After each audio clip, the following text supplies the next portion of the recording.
Demons. Fyodor Dostoevsky. Strike me dead, the track has vanished. Well, what now? We've lost the way. Demons have bewitched our horses, led us in the wilds astray. What a number, whither drift they? What's the mournful dirge they sing? Do they hail a witch's marriage, or a goblin's burying? Pushkin. And there was one herd of many swine feeding on this mountain, and they besought him that he would suffer them to enter into them. And he suffered them. Then went the devils out of the man and entered into the swine, and the herd ran violently down a steep place into the lake and were choked. When they that fed them saw what was done, they fled, and went and told it in the city and in the country. Then they went out to see what was done, and came to Jesus and found the man, out of whom the devils were departed, sitting at the feet of Jesus, clothed and in his right mind, and they were afraid. Luke ch. 8, 32-37. Part I. Chapter 1. Introductory, some details of the biography of that highly respected gentleman, Stepan Trofimovich Verhovensky. Chapter 1. In undertaking to describe the recent and strange incidents in our town, till lately wrapped in uneventful obscurity, I find myself forced in absence of literary skill to begin my story rather far back, that is to say, with certain biographical details concerning that talented and highly esteemed gentleman, Stepan Trofimovich Verhovensky. I trust that these details may at least serve as an introduction, while my projected story itself will come later. I will say at once that Stepan Trofimovich had always filled a particular role among us, that of the progressive patriot, so to say, and he was passionately fond of playing the part, so much so that I really believe he could not have existed without it. Not that I would put him on a level with an actor at a theater, God forbid, for I really have a respect for him. This may all have been the effect of habit, or rather, more exactly of a generous propensity he had from his earliest years for indulging in an agreeable dream in which he figured as a picturesque public character. He fondly loved, for instance, his position as a persecuted man and, so to speak, an exile. There is a sort of traditional glamour about those two little words that fascinated him once for all, and exalting him gradually in his own opinion, raised him in the course of years to a lofty pedestal very gratifying to vanity. In an English satire of the last century, Gulliver, returning from the land of the Lilliputians, where the people were only 3 or 4 inches high, had grown so accustomed to consider himself a giant among them, that as he walked along the streets of London, he could not help crying out to carriages and passers, to be careful and get out of his way for fear he should crush them, imagining that they were little and he was still a giant. He was laughed at and abused for it, and rough coachmen even lashed at the giant with their whips. But was that just? What may not be done by habit? Habit had brought Stepan Trofimovich almost to the same position, but in a more innocent and inoffensive form, if one may use such expressions, for he was a most excellent man. I am even inclined to suppose that towards the end he had been entirely forgotten everywhere, but still, it cannot be said that his name had never been known. It is beyond question that he had at one time belonged to a certain distinguished constellation of celebrated leaders of the last generation, and at one time, though only for the briefest moment, his name was pronounced by many hasty persons of that day almost as though it were on a level with the names of Tchadev, of Byelinsky, of Granovsky, and of Herzen, who had only just begun to write abroad. But Stepan Trofimovich's activity ceased almost at the moment it began, owing, so to say, to a vortex of combined circumstances. And would you believe it? It turned out afterwards that there had been no vortex and even no circumstances, at least in that connection. I only learned the other day to my intense amazement, though on the most unimpeachable authority, that Stepan Trofimovich had lived among us in our province not as an exile, as we were accustomed to believe, and had never even been under police supervision at all. Such is the force of imagination. All his life he sincerely believed that in certain spheres he was a constant cause of apprehension, that every step he took was watched and noted, and that each one of the 3 governors who succeeded one another during 20 years in our province came with special and uneasy ideas concerning him, which had by higher powers been impressed upon each before everything else, on receiving the appointment. Had anyone assured the honest man on the most irrefutable grounds that he had nothing to be afraid of, he would certainly have been offended. Yet Stepan Trofimovich was a most intelligent and gifted man, even so to say, a man of science, though indeed in science. Well, in fact, he had not done such great things in science. I believe indeed he had done nothing at all. But that's very often the case, of course, with men of science among us in Russia. He came back from abroad and was brilliant in the capacity of lecturer at the university, towards the end of the 40s. He only had time to deliver a few lectures. I believe they were about the Arabs. He maintained, too, a brilliant thesis on the political and Hasidic importance of the German town Hanau, of which there was promise in the epoch between 1413 and 1428, and on the special and obscure reasons why that promise was never fulfilled. This dissertation was a cruel and skillful thrust at the Slavophiles of the day, and at once made him numerous and irreconcilable enemies among them. Later on, after he had lost his post as lecturer, however, he published, by way of revenge, so to say, and to show them what a man they had lost, in a progressive monthly review, which translated Dickens and advocated the views of George Sand, the beginning of a very profound investigation into the causes, I believe, of the extraordinary moral nobility of certain knights at a certain epoch, or something of that nature. Some lofty and exceptionally noble idea was maintained in it, anyway. It was said afterwards that the continuation was hurriedly forbidden, and even that the Progressive Review had to suffer for having printed the first part. That may very well have been so, for what was not possible in those days, though in this case it is more likely that there was nothing of the kind, and that the author himself was too lazy to conclude his essay. He cut short his lectures on the Arabs because, somehow and by someone, probably one of his reactionary enemies, a letter had been seized giving an account of certain circumstances, in consequence of which someone had demanded an explanation from him. I don't know whether the story is true, but it was asserted that at the same time there was discovered in Petersburg a vast, unnatural, and illegal conspiracy of 30 people which almost shook society to its foundations. It was said that they were positively on the point of translating Fourier. As though of design, a poem of Stepan Trofimovich's was seized in Moscow at that very time, though it had been written 6 years before in Berlin in his earliest youth, and manuscript copies had been passed round a circle consisting of 2 poetical amateurs and 1 student. This poem is lying now on my table. No longer ago than last year I received a recent copy in his own handwriting from Stepan Trofimovich himself, signed by him and bound in a splendid red leather binding. It is not without poetic merit, however, and even a certain talent. It's strange, but in those days, or to be more exact, in the 30s, people were constantly composing in that style. I find it difficult to describe the subject, for I really do not understand it. It is some sort of an allegory in lyrical, dramatic form, recalling the second part of Faust. The scene opens with a chorus of women, followed by a chorus of men, then a chorus of incorporeal powers of some sort, and at the end of all a chorus of spirits not yet living but very eager to come to life. All these choruses sing about something very indefinite, for the most part about somebody's curse, but with a tinge of the higher humor. But the scene is suddenly changed. There begins a sort of festival of life, at which even insects sing.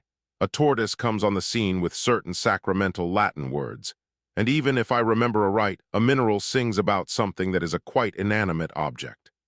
In fact, they all sing continually, or if they converse, it is simply to abuse one another vaguely, but again with a tinge of higher meaning. At last the scene is changed again. A wilderness appears, and among the rocks there wanders a civilized young man who picks and sucks certain herbs. Asked by a fairy why he sucks these herbs, he answers that, conscious of a superfluity of life in himself, He seeks forgetfulness and finds it in the juice of these herbs, but that his great desire is to lose his reason at once, a desire possibly superfluous. Then a youth of indescribable beauty rides in on a black steed, and an immense multitude of all nations follow him. The youth represents death, for whom all the peoples are yearning. And finally, in the last scene, we are suddenly shown the Tower of Babel, and certain athletes at last finish building it with a song of new hope. And when at length they complete the topmost pinnacle, the Lord of Olympia, let us say, takes flight in a comic fashion, and man, grasping the situation and seizing his place, at once begins a new life with new insight into things. Well, this poem was thought at that time to be dangerous. Last year I proposed to Stepan Trofimovich to publish it, on the ground of its perfect harmlessness nowadays, but he declined the suggestion with evident dissatisfaction. My view of its complete harmlessness evidently displeased him, and I even ascribed to it a certain coldness on his part, which lasted 2 whole months. And what do you think? Suddenly, almost at the time I proposed printing it here, our poem was published abroad in a collection of revolutionary verse, without the knowledge of Stepan Trofimovich. He was at first alarmed, rushed to the governor, and wrote a noble letter in self-defense to Petersburg. He read it to me twice, but did not send it, not knowing to whom to address it. In fact, he was in a state of agitation for a whole month, but I am convinced that in the secret recesses of his heart he was enormously flattered. He almost took the copy of the collection to bed with him and kept it hidden under his mattress in the daytime. He positively would not allow the women to turn his bed, and although he expected every day a telegram, he held his head high. No telegram came. Then he made friends with me again, which is a proof of the extreme kindness of his gentle and unresentful heart. Chapter 2. Of course, I don't assert that he had never suffered for his convictions at all, but I am fully convinced that he might have gone on lecturing on his Arabs as long as he liked, if he had only given the necessary explanations. But he was too lofty, and he proceeded with peculiar haste to assure himself that his career was ruined forever by the vortex of circumstance. And if the whole truth is to be told, the real cause of the change in his career was the very delicate proposition which had been made before, and was then renewed by Varvara Petrovna Stavrogin, a lady of great wealth, the wife of a lieutenant general, that he should undertake the education and the whole intellectual development of her only son in the capacity of a superior sort of teacher and friend, to say nothing of a magnificent salary. This proposal had been made to him the first time in Berlin, at the moment when he was first left a widower. His first wife was a frivolous girl from our province, whom he married in his early and unthinking youth, and apparently he had had a great deal of trouble with this young person, charming as she was, owing to the lack of means for her support, and also from other, more delicate reasons. She died in Paris after 3 years' separation from him, leaving him a son of 5 years old. The fruit of our first joyous and unclouded love, were the words the sorrowing father once let fall in my presence.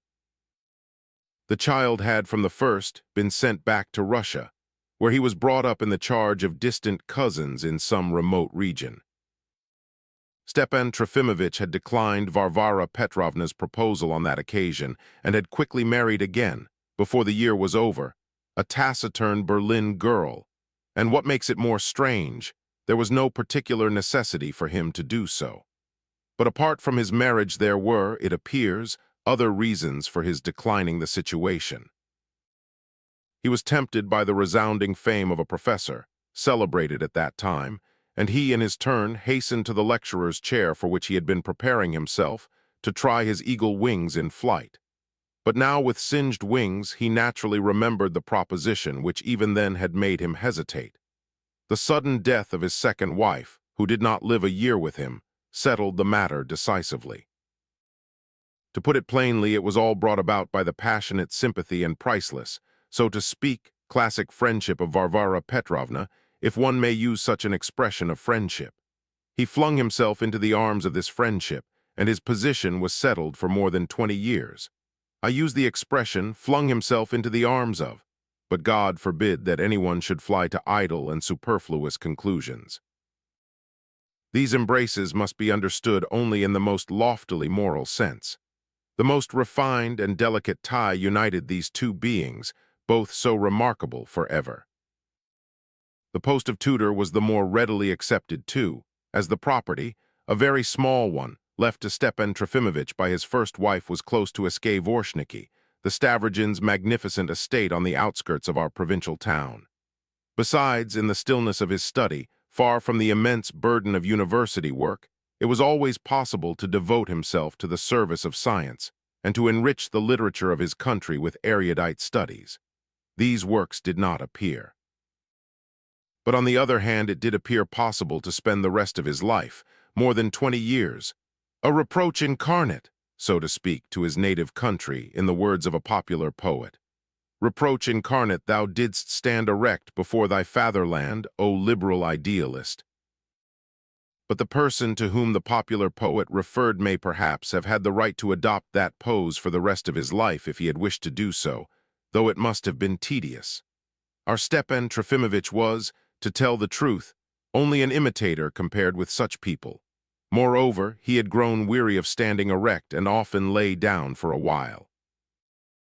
But to do him justice, the incarnation of reproach was preserved even in the recumbent attitude, the more so as that was quite sufficient for the province.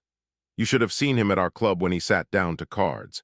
His whole figure seemed to exclaim, "Cards, me sit down to whist with you. Is it consistent? Who is responsible for it? Who has shattered my energies and turned them to whist? Ah, perish Russia!" And he would majestically trump with a heart. And to tell the truth, he dearly loved a game of cards, which led him, especially in later years, into frequent and unpleasant skirmishes with Varvara Petrovna, particularly as he was always losing. But of that later. I will only observe that he was a man of tender conscience, that is, sometimes, and so was often depressed. In the course of his 20 years' friendship with Varvara Petrovna, he used regularly, 3 or 4 times a year, to sink into a state of patriotic grief, as it was called among us, or rather really into an attack of spleen, but our estimable Varvara Petrovna preferred the former phrase. Of late years his grief had begun to be not only patriotic, but at times alcoholic too, but Varvara Petrovna's alertness succeeded in keeping him all his life from trivial inclinations. And he needed someone to look after him indeed, for he sometimes behaved very oddly. In the midst of his exalted sorrow, he would begin laughing like any simple peasant. There were moments when he began to take a humorous tone even about himself, but there was nothing Varvara Petrovna dreaded so much as a humorous tone. She was a woman of the classic type, a female Maecenas, invariably guided only by the highest considerations. The influence of this exalted lady over her poor friend for 20 years is a fact of the first importance. I shall need to speak of her more particularly, which I now proceed to do. Chapter 3. There are strange friendships. The two friends are always ready to fly at one another and go on like that all their lives, and yet they cannot separate. Parting, in fact, is utterly impossible. The one who has begun the quarrel and separated will be the first to fall ill and even die, perhaps, if the separation comes off. I know for a positive fact that several times Stepan Trofimovich has jumped up from the sofa and beaten the wall with his fists after the most intimate and emotional tête with Varvara Petrovna. This proceeding was by no means an empty symbol. Indeed, on one occasion he broke some plaster off the wall. It may be asked how I come to know such delicate details. What if I were myself a witness of it? What if Stepan Trofimovich himself has, on more than one occasion, sobbed on my shoulder while he described to me in lurid colors all his most secret feelings? And what was there he did not say at such times? But what almost always happened after these tearful outbreaks was that next day he was ready to crucify himself for his ingratitude. He would send for me in a hurry or run over to see me simply to assure me that Varvara Petrovna was an angel of honor and delicacy, while he was very much the opposite. He did not only run to confide in me, but on more than one occasion described it all to her in the most eloquent letter, and wrote a full signed confession that no longer ago than the day before he had told an outsider that she kept him out of vanity. that she was envious of his talents and erudition, that she hated him and was only afraid to express her hatred openly, dreading that he would leave her and so damage her literary reputation, that this drove him to self-contempt. And he was resolved to die a violent death, and that he was waiting for the final word from her which would decide everything, and so on in the same style.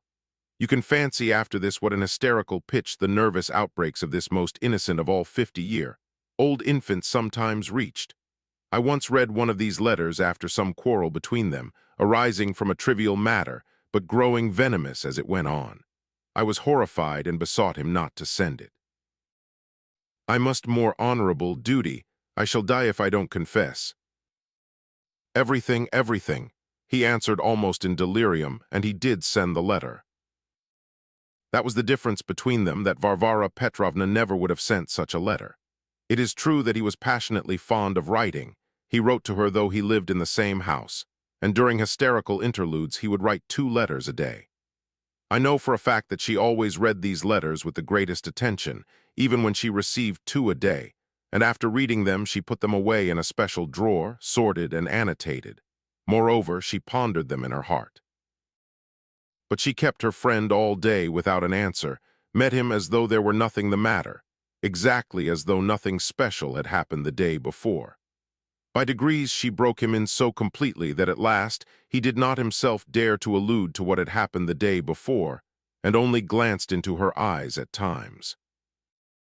But she never forgot anything, while he sometimes forgot too quickly, and encouraged by her composure he would not infrequently, if friends came in, laugh and make jokes over the champagne the very same day. With what malignancy she must have looked at him at such moments, while he noticed nothing. Perhaps in a week's time, a month's time, or even 6 months later, chancing to recall some phrase in such a letter, and then the whole letter with all its attendant circumstances, he would suddenly grow hot with shame and be so upset that he fell ill with one of his attacks of summer cholera. These attacks of a sort of summer cholera were, in some cases, the regular consequence of his nervous agitations, and were an interesting peculiarity of his physical constitution. No doubt Varvara Petrovna did very often hate him, but there was one thing he had not discerned up to the end. That was that he had become for her a son, her creation, even one may say her invention. He had become flesh of her flesh, and she kept and supported him not simply from envy of his talents. And how wounded she must have been by such suppositions. An inexhaustible love for him lay concealed in her heart in the midst of continual hatred, jealousy, and contempt. She would not let a speck of dust fall upon him, coddled him up for 22 years, would not have slept for nights together if there were the faintest breath against his reputation as a poet, a learned man, and a public character. She had invented him and had been the first to believe in her own invention. He was, after a fashion, her dream, but in return she exacted a great deal from him, sometimes even slavishness. It was incredible how long she harbored resentment. I have 2 anecdotes to tell about that. Chapter 4. On one occasion, just at the time when the first rumors of the emancipation of the serfs were in the air, when all Russia was exulting and making ready for a complete regeneration, Varvara Petrovna was visited by a baron from Petersburg, a man of the highest connections, and very closely associated with the new reform. Varvara Petrovna prized such visits highly, as her connections in higher circles had grown weaker and weaker since the death of her husband, and had at last ceased altogether. The baron spent an hour drinking tea with her. There was no one else present but Stepan Trofimovich, whom Varvara Petrovna invited and exhibited. The baron had heard something about him before or affected to have done so, but paid little attention to him at tea. Stepan Trofimovich, of course, was incapable of making a social blunder, and his manners were most elegant. Though I believe he was by no means of exalted origin, yet it happened that he had from earliest childhood been brought up in a Moscow household, of high rank, and consequently was well bred. He spoke French like a Parisian. Thus the baron was to have seen from the first glance the sort of people with whom Varvara Petrovna surrounded herself, even in provincial seclusion. But things did not fall out like this. When the Baron positively asserted the absolute truth of the rumors of the Great Reform, which were then only just beginning to be heard, Stepan Trofimovich could not contain himself, and suddenly shouted, "Hurrah!" and even made some gesticulation indicative of delight. His ejaculation was not over loud and quite polite. His delight was even perhaps premeditated, and his gesture purposely studied before the looking glass half an hour before tea. But something must have been amiss with it, for the Baron permitted himself a faint smile, though he, at once, with extraordinary courtesy, put in a phrase concerning the universal and befitting emotion of all Russian hearts in view of the great event. Shortly afterwards he took his leave, and at parting did not forget to hold out 2 fingers to Stepan Trofimovich. On returning to the drawing room, Varvara Petrovna was at first silent for 2 or 3 minutes, and seemed to be looking for something on the table. Then she turned to Stepan Trofimovich, and with pale face and flashing eyes she hissed in a whisper, "I shall never forgive you for that." Next day she met her friend as though nothing had happened. She never referred to the incident, but 13 years afterwards, at a tragic moment, she recalled it and reproached him with it, and she turned pale, just as she had done 13 years before. Only twice in the course of her life did she say to him, "I shall never forgive you for that." The incident with the Baron was the second time, but the first incident was so characteristic and had so much influence on the fate of Stepan Trofimovich that I venture to refer to that too. It was in 1855, in spring, time in May, just after the news had reached Vorshniki of the death of Lieutenant General Stavrogin, a frivolous old gentleman who died of a stomach ailment on the way to the Crimea, where he was hastening to join the army on active service. Varvara Petrovna was left a widow and put on deep mourning.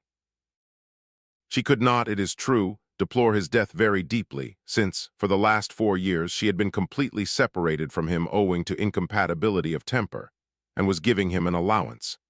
The lieutenant general himself had nothing but 150 serfs and his pay, besides his position and his connections.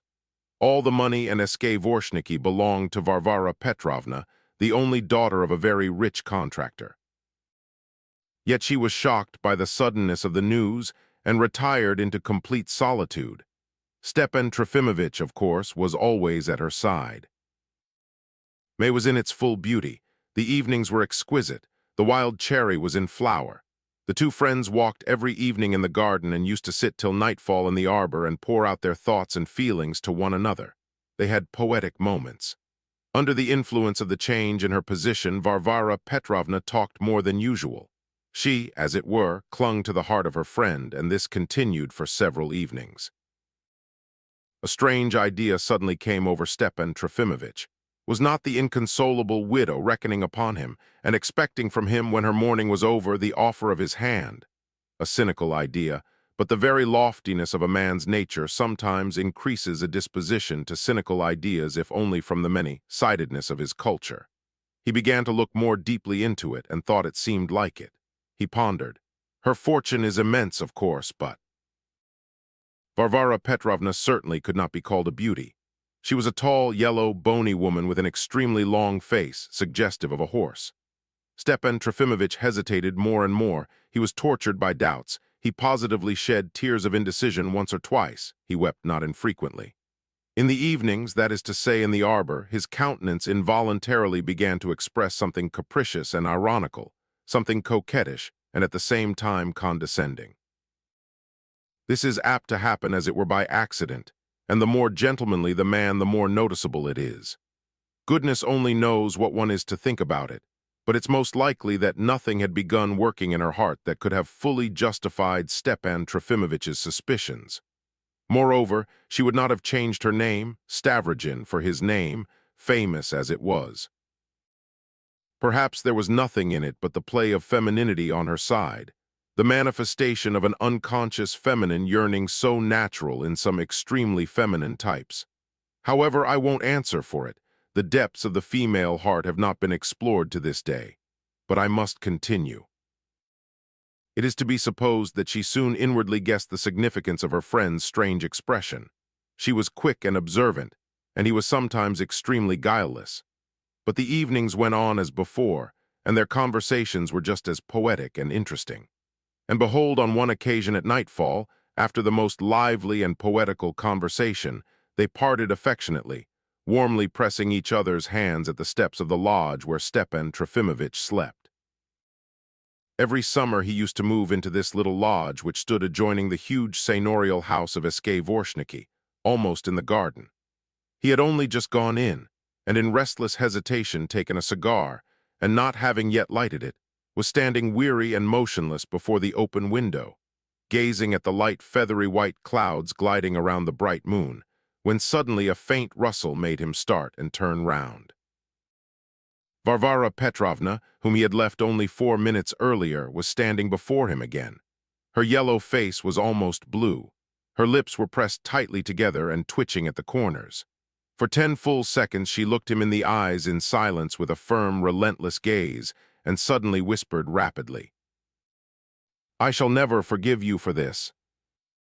When 10 years later, Stepan Trofimovich, after closing the doors, told me this melancholy tale in a whisper, he vowed that he had been so petrified on the spot that he had not seen or heard how Varvara Petrovna had disappeared.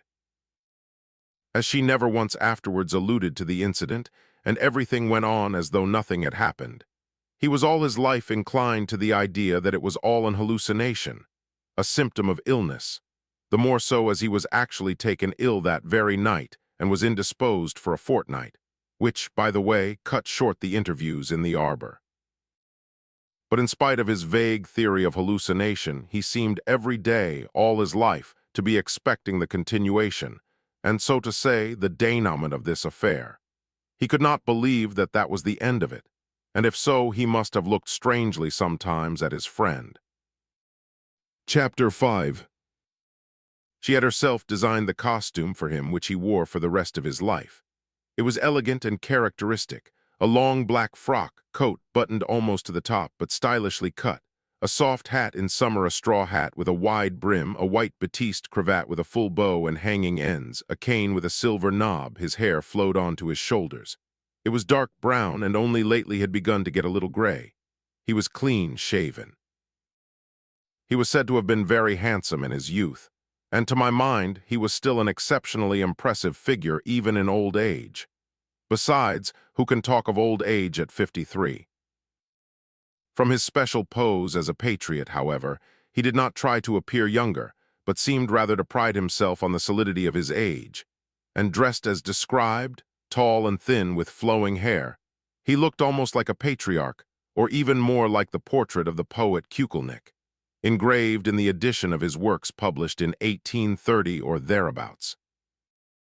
This resemblance was especially striking when he sat in the garden in summertime, on a seat under a bush of flowering lilac, with both hands propped on his cane and an open book beside him, musing poetically over the setting sun. In regard to books, I may remark that he came in later years rather to avoid reading, but that was only quite towards the end. The papers and magazines ordered in great profusion by Varvara Petrovna he was continually reading.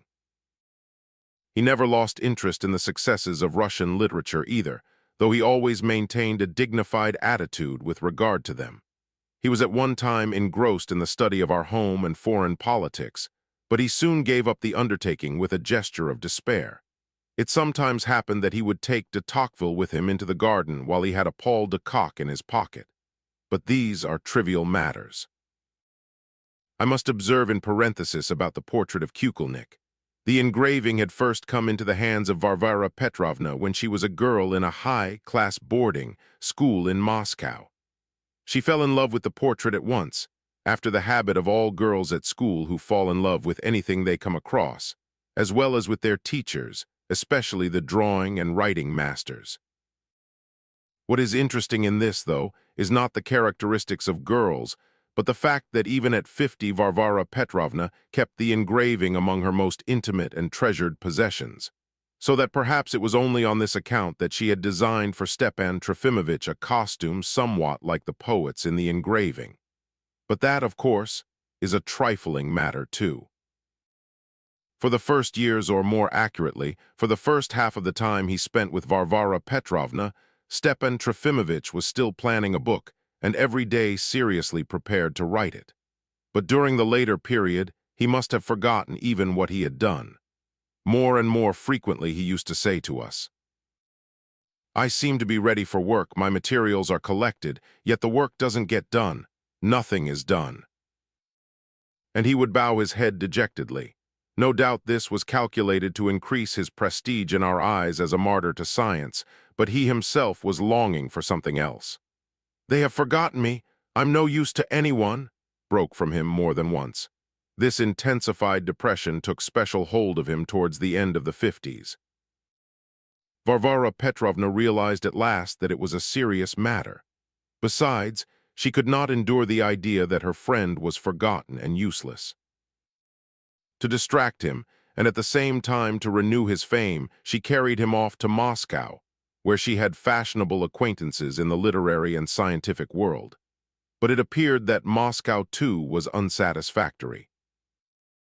It was a peculiar time. Something new was beginning, quite unlike the stagnation of the past. Something very strange, too, though it was felt everywhere, even at Dvorshniki.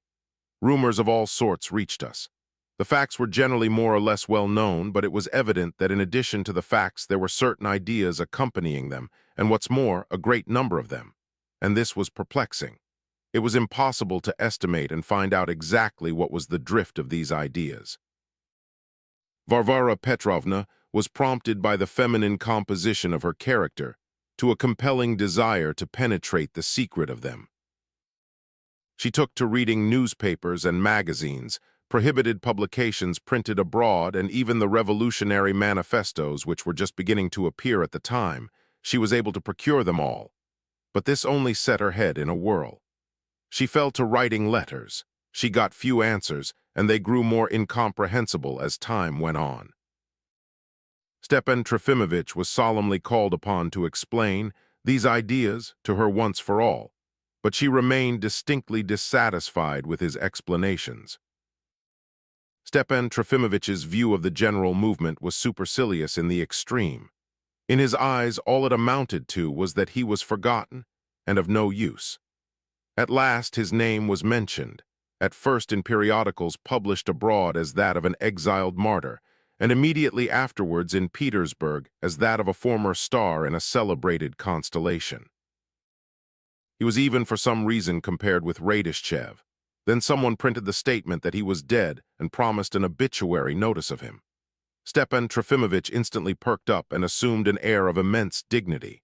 All his disdain for his contemporaries evaporated, and he began to cherish the dream of joining the movement and showing his powers.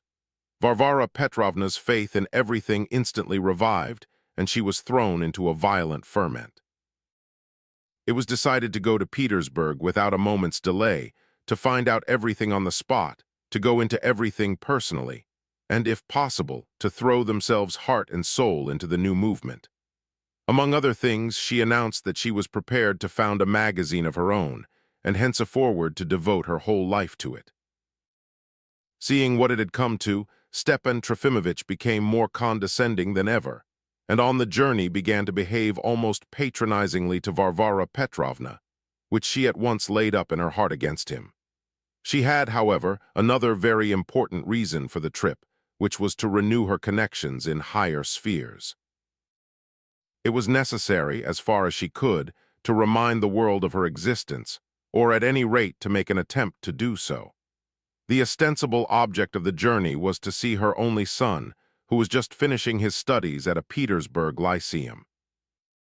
Chapter 6.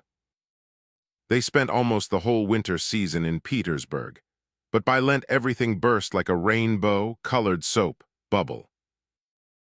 Their dreams were dissipated, and the muddle, far from being cleared up, had become even more revoltingly incomprehensible. To begin with, connections with the higher spheres were not established, or only on a microscopic scale, and by humiliating exertions. In her mortification, Varvara Petrovna threw herself heart and soul into the new ideas, and began giving evening receptions. She invited literary people, and they were brought to her at once in multitudes.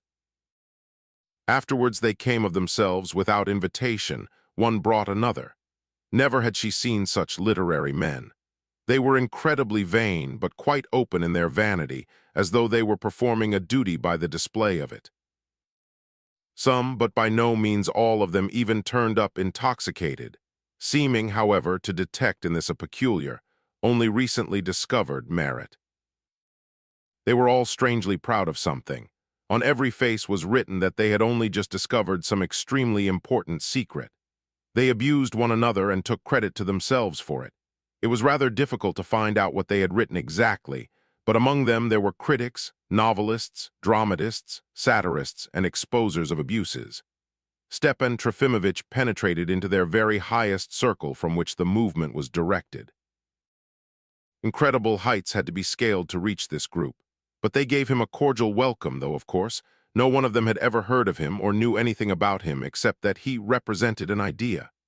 His maneuvers among them were so successful that he got them twice to Varvara Petrovna's salon in spite of their Olympian grandeur. These people were very serious and very polite. They behaved nicely.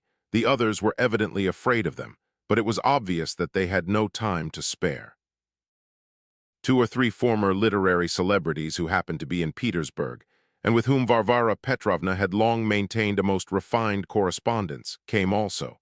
But to her surprise, these genuine and quite indubitable celebrities were stiller than water, humbler than the grass, and some of them simply hung on to this new rabble, and were shamefully cringing before them. At first, Stepan Trofimovich was a success. People caught at him and began to exhibit him at public literary gatherings. The first time he came onto the platform at some public reading in which he was to take part, he was received with enthusiastic clapping, which lasted for 5 minutes. He recalled this with tears 9 years afterwards, though rather from his natural artistic sensibility than from gratitude.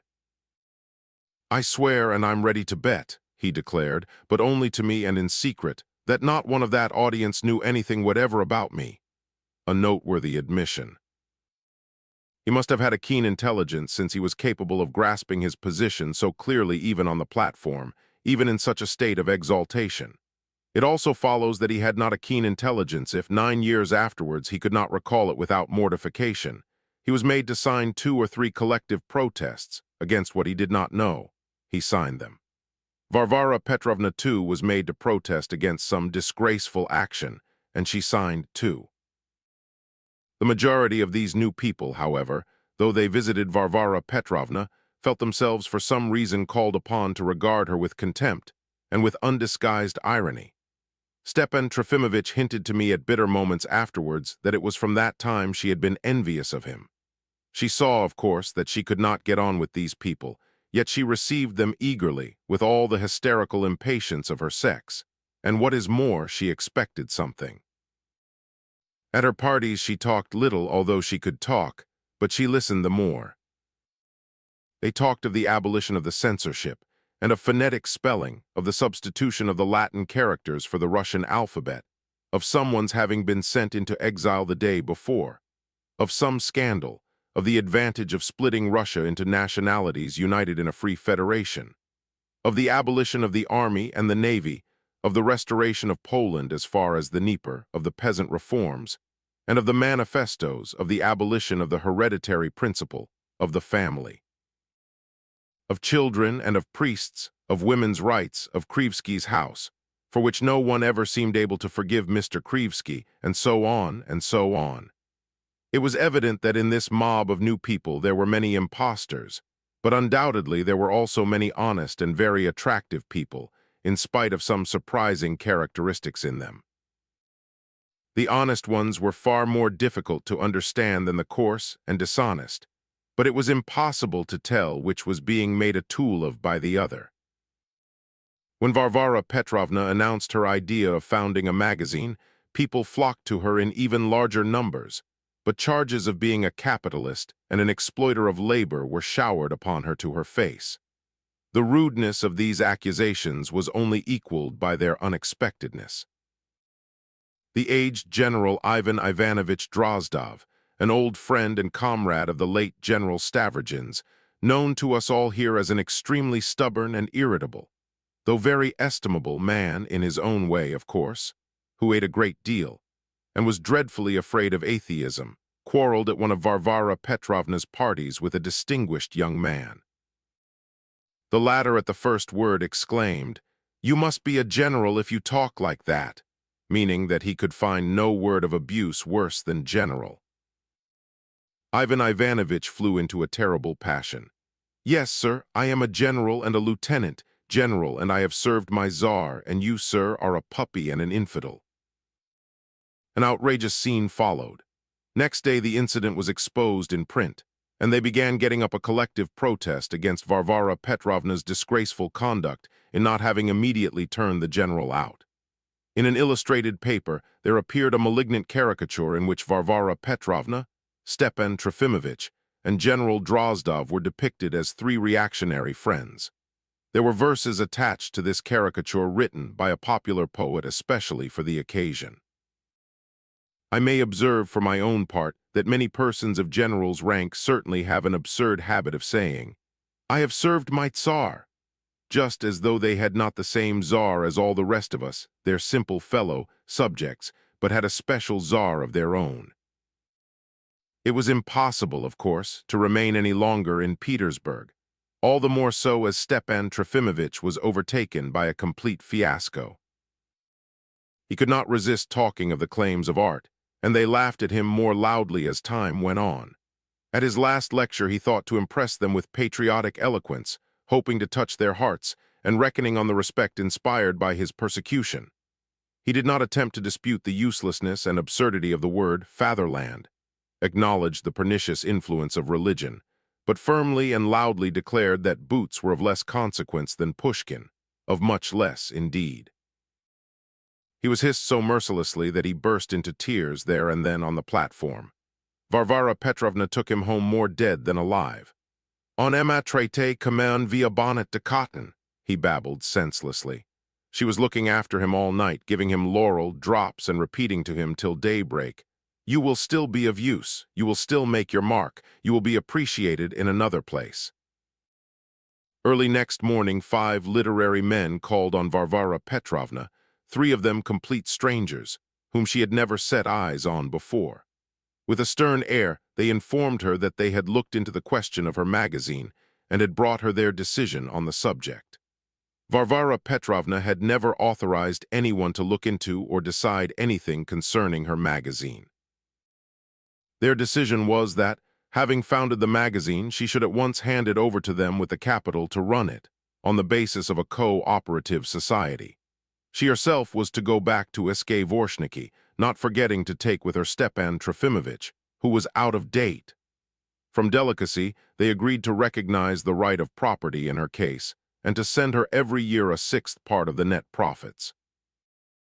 What was most touching about it was that of these 5 men, 4 certainly were not actuated by any mercenary motive, and were simply acting in the interests of the cause. "We came away utterly at a loss," Stepan Trofimovich used to say afterwards. "I couldn't make head or tail of it and kept muttering, I remember, to the rumble of the train. Vyuk and Vyuk and Lyov Kambek. Lyov Kambek and Vyuk. And goodness knows what, all the way to Moscow. It was only in Moscow that I came to myself, as though we really might find something different there. Oh, my friends," he would exclaim to us sometimes with fervor, "you cannot imagine what wrath and sadness overcome your whole soul when a great idea, which you have long cherished as holy, is caught up by the ignorant and dragged forth before fools like themselves into the street, and you suddenly meet it in the market unrecognizable, in the mud, absurdly set up, without proportion, without harmony, the plaything of foolish louts. No, in our day it was not so, and it was not this for which we strove. No, no, not this at all. I don't recognize it. Our day will come again and will turn all the tottering fabric of today into a true path. If not, what will happen?" Chapter 7. Immediately on their return from Petersburg, Varvara Petrovna sent her friend abroad to recruit. And indeed, it was necessary for them to part for a time. She felt that. Stepan Trofimovich was delighted to go. "There I shall revive," he exclaimed. "There, at last, I shall set to work." But in the first of his letters from Berlin he struck his usual note. "My heart is broken," he wrote to Varvara Petrovna. I can forget nothing. Here in Berlin, everything brings back to me my old past, my first raptures and my first agonies. Where is she? Where are they both? Where are you two angels of whom I was never worthy? Where is my son, my beloved son? And last of all, where am I? Where is my old self, strong as steel, firm as a rock, when now some Andreev, our orthodox clown with a beard, pute briser moan existence and due, and so on. As for Stepan Trofimovitch's son, he had only seen him twice in his life, the first time when he was born and the second time lately in Petersburg, where the young man was preparing to enter the university. The boy had been all his life, as we have said already, brought up by his aunts, at Varvara Petrovna's expense, in a remote province, nearly 600 miles from Vorshniki. As for Andreev, he was nothing more or less than our local shopkeeper, a very eccentric fellow, a self-taught archaeologist who had a passion for collecting Russian antiquities and sometimes tried to outshine Stepan Trofimovitch in erudition and in the progressiveness of his opinions. This worthy shopkeeper, with a gray beard and silver-rimmed spectacles, still owed Stepan Trofimovitch 400 rubles for some acres of timber he had bought on the latter's little estate near Vorshniki. Though Varvara Petrovna had liberally provided her friend with funds when she sent him to Berlin, yet Stepan Trofimovitch had, before starting, particularly reckoned on getting that 400 rubles, probably for his secret expenditure, and was ready to cry when Andreev asked leave to defer payment for a month, which he had a right to do, since he had brought the first installments of the money almost 6 months in advance to meet Stepan Trofimovitch's special need at the time. Varvara Petrovna read this first letter greedily and, underlining in pencil the exclamation, "Where are they both?" numbered it and put it away in a drawer. He had, of course, referred to his two deceased wives. The second letter she received from Berlin was in a different strain. "I am working 12 hours out of the 24. 11 would be enough," muttered Varvara Petrovna. "I'm rummaging in the libraries, collating, copying, rushing about. I've visited the professors. I have renewed my acquaintance with the delightful Dundasov family. What a charming creature Lizaveta Nikolaevna is even now. She sends you her greetings. Her young husband and 3 nephews are all in Berlin. I sit up talking till daybreak with the young people, and we have almost Athenian evenings, Athenian, I mean, only in their intellectual subtlety and refinement. Everything is in noble style. A great deal of music, Spanish airs, dreams of the regeneration of all humanity, ideas of eternal beauty of the Sistine Madonna, light interspersed with darkness, but there are spots even on the sun. Oh, my friend, my noble, faithful friend. In heart I am with you and am yours. With you alone always and tout pays, even in le pays de Macquer et de ses veaux, of which we often used to talk in agitation in Petersburg, do you remember, before we came away? I think of it with a smile. Crossing the frontier, I felt myself in safety, a sensation, strange and new, for the first time after so many years, and so on and so on. Come, it's all nonsense, Varvara Petrovna commented, folding up that letter too. If he's up till daybreak with his Athenian nights, he isn't at his books for 12 hours a day. Was he drunk when he wrote it? That Dundasov woman dares to send me greetings, but there, let him amuse himself. The phrase dans le pays de Macquer et de ses veaux meant, wherever Macquer may drive his calves. Stepan Trofimovitch sometimes purposely translated Russian proverbs and traditional sayings into French in the most stupid way, though no doubt he was able to understand and translate them better. But he did it from a feeling that it was chic and thought it witty. But he did not amuse himself for long. He could not hold out for 4 months and was soon flying back to Vorshniki. His last letters consisted of nothing but outpourings of the most sentimental love for his absent friend, and were literally wet with tears. There are natures extremely attached to home like lap dogs. The meeting of the friends was enthusiastic. Within 2 days, everything was as before and even duller than before. My friend, Stepan Trofimovitch said to me a fortnight after, in dead secret, I have discovered something awful for me, something new. Je suis un simple dependent et rien de plus. Mais rien de plus. Chapter 8. After this, we had a period of stagnation, which lasted 9 years. The hysterical outbreaks and sobbings on my shoulder that recurred at regular intervals did not in the least mar our prosperity. I wonder that Stepan Trofimovich did not grow stout during this period. His nose was a little redder, and his manner had gained in urbanity, that was all. By degrees, a circle of friends had formed around him, although it was never a very large one. Though Varvara Petrovna had little to do with the circle, yet we all recognized her as our patroness. After the lesson she had received in Petersburg, she settled down in our town for good. In winter, she lived in her town house and spent the summer on her estate in the neighborhood. She had never enjoyed so much consequence and prestige in our provincial society as during the last 7 years of this period, that is up to the time of the appointment of our present governor. Our former governor, the mild Ivan Osipovich, who will never be forgotten among us, was a near relation of Varvara Petrovna's and had at one time been under obligations to her. His wife trembled at the very thought of displeasing her, while the homage paid her by provincial society was carried almost to a pitch that suggested idolatry. So Stepan Trofimovich, too, had a good time. He was a member of the club, lost at cards majestically, and was everywhere treated with respect, though many people regarded him only as a learned man. Later on, when Varvara Petrovna allowed him to live in a separate house, we enjoyed greater freedom than before. Twice a week we used to meet at his house. We were a merry party, especially when he was not sparing of the champagne. The wine came from the shop of the same Andreev. The bill was paid twice a year by Varvara Petrovna, and on the day it was paid, Stepan Trofimovich almost invariably suffered from an attack of his summer cholera. One of the first members of our circle was Liputin, an elderly provincial official and a great liberal who was reputed in the town to be an atheist.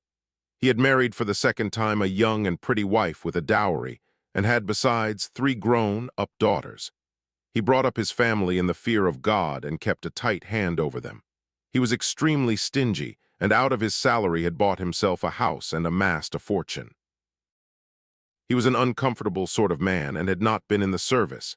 He was not much respected in the town and was not received in the best circles.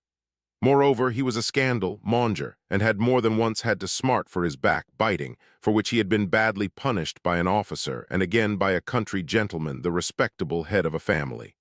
But we liked his wit, his inquiring mind, his peculiar, malicious liveliness. Varvara Petrovna disliked him, but he always knew how to make up to her. Nor did she care for Shatov, who became one of our circle during the last years of this period. Shatov had been a student and had been expelled from the university after some disturbance. In his childhood, he had been a student of Stepan Trofimovich's and was by birth a serf of Varvara Petrovna's, the son of a former valet of hers, Pavel Fyodorich, and was greatly indebted to her bounty. She disliked him for his pride and ingratitude, and could never forgive him for not having come straight to her on his expulsion from the university. On the contrary, he had not even answered the letter she had expressly sent him at the time, and preferred to be a drudge in the family of a merchant of the new style, with whom he went abroad, looking after his children more in the position of a nurse than of a tutor. He was very eager to travel at the time. The children had a governess too, a lively young Russian lady, who also became one of the household on the eve of their departure, and had been engaged chiefly because she was so cheap. 2 months later, the merchant turned her out of the house for free thinking. Shatov took himself off after her and soon afterwards married her in Geneva. They lived together about 3 weeks and then parted as free people, recognizing no bonds, though no doubt also through poverty. He wandered about Europe alone for a long time afterwards, living God knows how. He is said to have blacked boots in the street and to have been a porter in some dockyard. At last, a year before, he had returned to his native place among us and settled with an old aunt, whom he buried a month later. His sister Dasha, who had also been brought up by Varvara Petrovna, was a favorite of hers, and treated with respect and consideration in her house. He saw his sister rarely and was not on intimate terms with her. In our circle he was always sullen and never talkative, but from time to time, when his convictions were touched upon, he became morbidly irritable and very unrestrained in his language. "One has to tie Shatov up and then argue with him," Stepan Trofimovich would sometimes say in joke, but he liked him. Shatov had radically changed some of his former socialistic convictions abroad and had rushed to the opposite extreme. He was one of those idealistic beings common in Russia, who are suddenly struck by some overmastering idea which seems, as it were, to crush them at once, and sometimes forever. They are never equal to coping with it, but put passionate faith in it, and their whole life passes afterwards, as it were, in the last agonies under the weight of the stone that has fallen upon them and half crushed them. In appearance, Shatov was in complete harmony with his convictions. He was short, awkward, had a shock of flaxen hair, broad shoulders, thick lips, very thick overhanging white eyebrows, a wrinkled forehead, and a hostile, obstinately downcast, as it were shamefaced, expression in his eyes. His hair was always in a wild tangle and stood up in a shock which nothing could smooth. He was 7 or 8 and 20. I no longer wonder that his wife ran away from him, Varvara Petrovna enunciated on one occasion after gazing intently at him. He tried to be neat in his dress in spite of his extreme poverty. He refrained again from appealing to Varvara Petrovna and struggled along as best he could, doing various jobs for tradespeople. At one time he served in a shop. At another he was on the point of going as an assistant clerk on a freight steamer, but he fell ill just at the time of sailing. It is hard to imagine what poverty he was capable of enduring without thinking about it at all. After his illness, Varvara Petrovna sent him 100 rubles, anonymously and in secret. He found out the secret, however, and after some reflection took the money and went to Varvara Petrovna to thank her. She received him with warmth, but on this occasion, too, he shamefully disappointed her. He only stayed 5 minutes, staring blankly at the ground and smiling stupidly in profound silence. And suddenly, at the most interesting point, without listening to what she was saying, he got up, made an uncouth sideways bow, helpless with confusion, caught against the lady's expensive inlaid work table, upsetting it on the floor and smashing it to atoms, and walked out nearly dead with shame. Liputin blamed him severely afterwards for having accepted the 100 rubles, and having even gone to thank Varvara Petrovna for them, instead of having returned the money with contempt, because it had come from his former despotic mistress. He lived in solitude on the outskirts of the town, and did not like any of us to go and see him. He used to turn up invariably at Stepan Trofimovich's evenings, and borrowed newspapers and books from him. There was another young man who always came, one Virginsky, a clerk in the service here who had something in common with Shatov, though on the surface he seemed his complete opposite in every respect. He was a family man, too. He was a pathetic and very quiet young man, though he was 30. He had considerable education, though he was chiefly self-taught. He was poor, married, and in the service, and supported the aunt and sister of his wife. His wife and all the ladies of his family professed the very latest convictions, but in rather a crude form. It was a case of an idea dragged forth into the street, as Stepan Trofimovich had expressed it upon a former occasion. They got it all out of books, and at the first hint coming from any of our little progressive corners in Petersburg, they were prepared to throw anything overboard. So soon as they were advised to do so, Madame Virginsky practiced as a midwife in the town. She had lived a long while in Petersburg as a girl. Virginsky himself was a man of rare single-heartedness, and I have seldom met more honest fervor. "I will never, never abandon these bright hopes," he used to say to me with shining eyes. Of these bright hopes he always spoke quietly in a blissful half-whisper, as it were secretly. He was rather tall, but extremely thin and narrow-shouldered, and had extraordinarily lank hair of a reddish hue. All Stepan Trofimovich's condescending jibes at some of his opinions he accepted mildly, answered him sometimes very seriously, and often nonplussed him. Stepan Trofimovich treated him very kindly, and indeed he behaved like a father to all of us. "You are all half-hearted chickens," he observed to Virginsky in joke. "All who are like you, though in you, Virginsky, I have not observed that narrow-mindedness I found in Petersburg chez ces seminarists, but you're a half-hatched chicken all the same. Shatov would give anything to hatch out, but he's half-hatched too." "And I," Liputin inquired. "You're simply the golden mean which will get on anywhere in its own way." Liputin was offended. The story was told of Virginsky, and it was unhappily only too true, that before his wife had spent a year in lawful wedlock with him, she announced that he was superseded, and that she preferred Lebyadkin. This Lebyadkin, a stranger to the town, turned out afterwards to be a very dubious character, and not a retired captain as he represented himself to be. He could do nothing but twist his mustache, drink, and chatter the most inept nonsense that can possibly be imagined.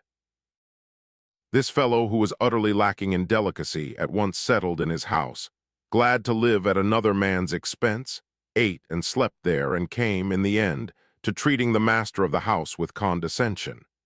It was asserted that, when Virginsky's wife had announced to him that he was superseded, he said to her, "My dear, hitherto I have only loved you, but now I respect you." But I doubt whether this renunciation, worthy of ancient Rome, was ever really uttered. On the contrary, they say that he wept violently. A fortnight after he was superseded, all of them, in a family party, went one day for a picnic to a wood outside the town to drink tea with their friends. Virginsky was in a feverishly lively mood and took part in the dances.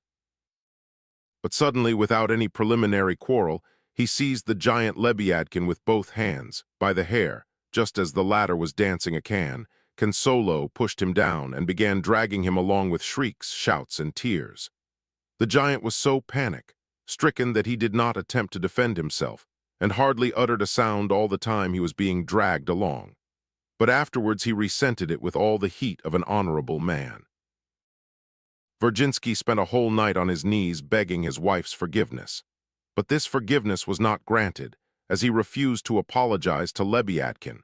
Moreover, he was upbraided for the meanness of his ideas and his foolishness, the latter charge based on the fact that he knelt down in the interview with his wife.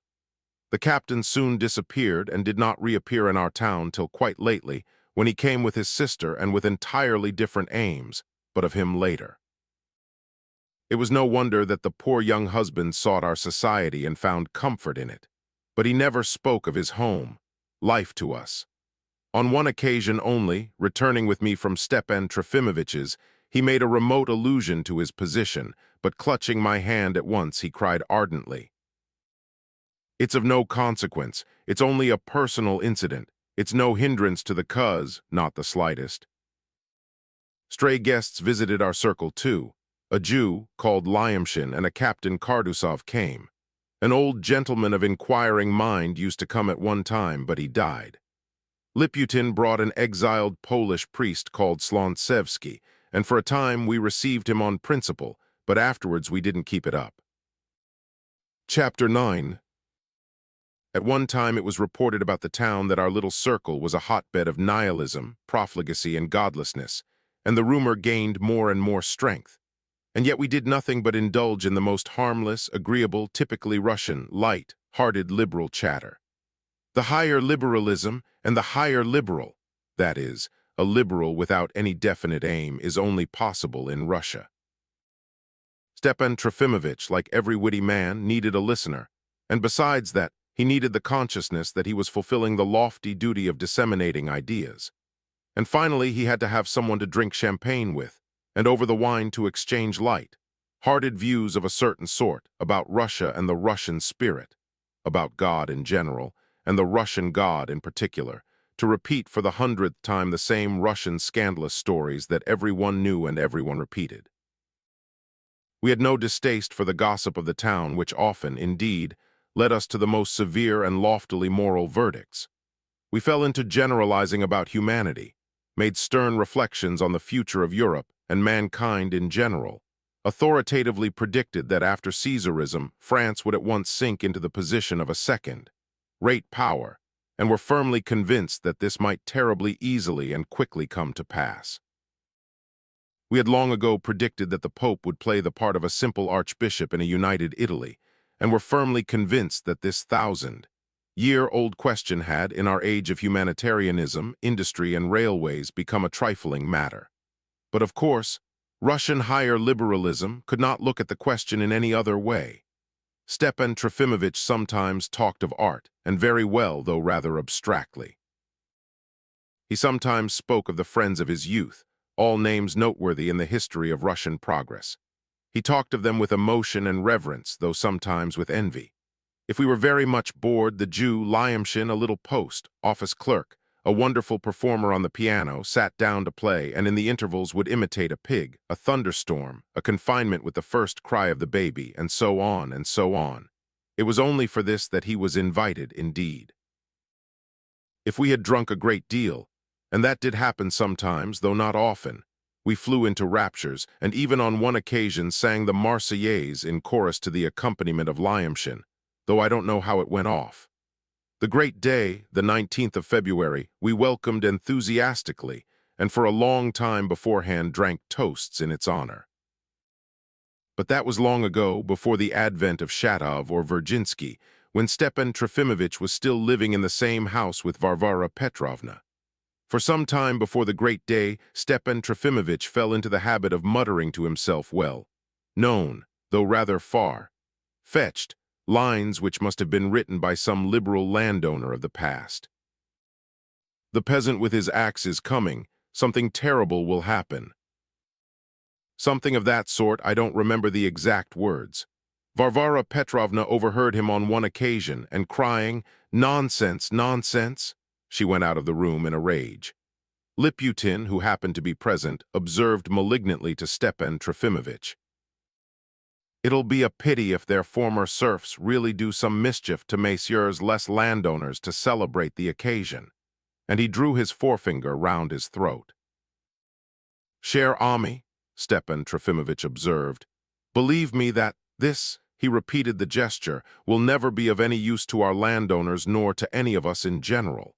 We shall never be capable of organizing anything even without our heads, though our heads hinder our understanding more than anything." I may observe that many people among us anticipated that something extraordinary, such as Liputin predicted, would take place on the day of the emancipation, and those who held this view were the so-called authorities on the peasantry and the government.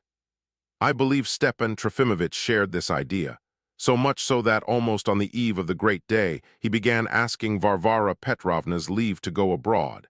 In fact, he began to be uneasy. But the great day passed, and some time passed after it, and the condescending smile reappeared on Stepan Trofimovich's lips. In our presence, he delivered himself of some noteworthy thoughts on the character of the Russian in general, and the Russian peasant in particular. "Like hasty people, we have been in too great a hurry with our peasants," he said in conclusion of a series of remarkable utterances.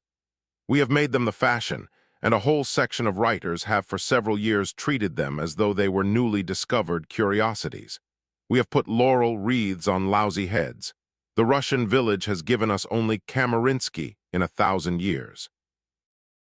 A remarkable Russian poet who was also something of a wit, seeing the great Rachel on the stage for the first time, cried in ecstasy, "I wouldn't exchange Rachel for a peasant.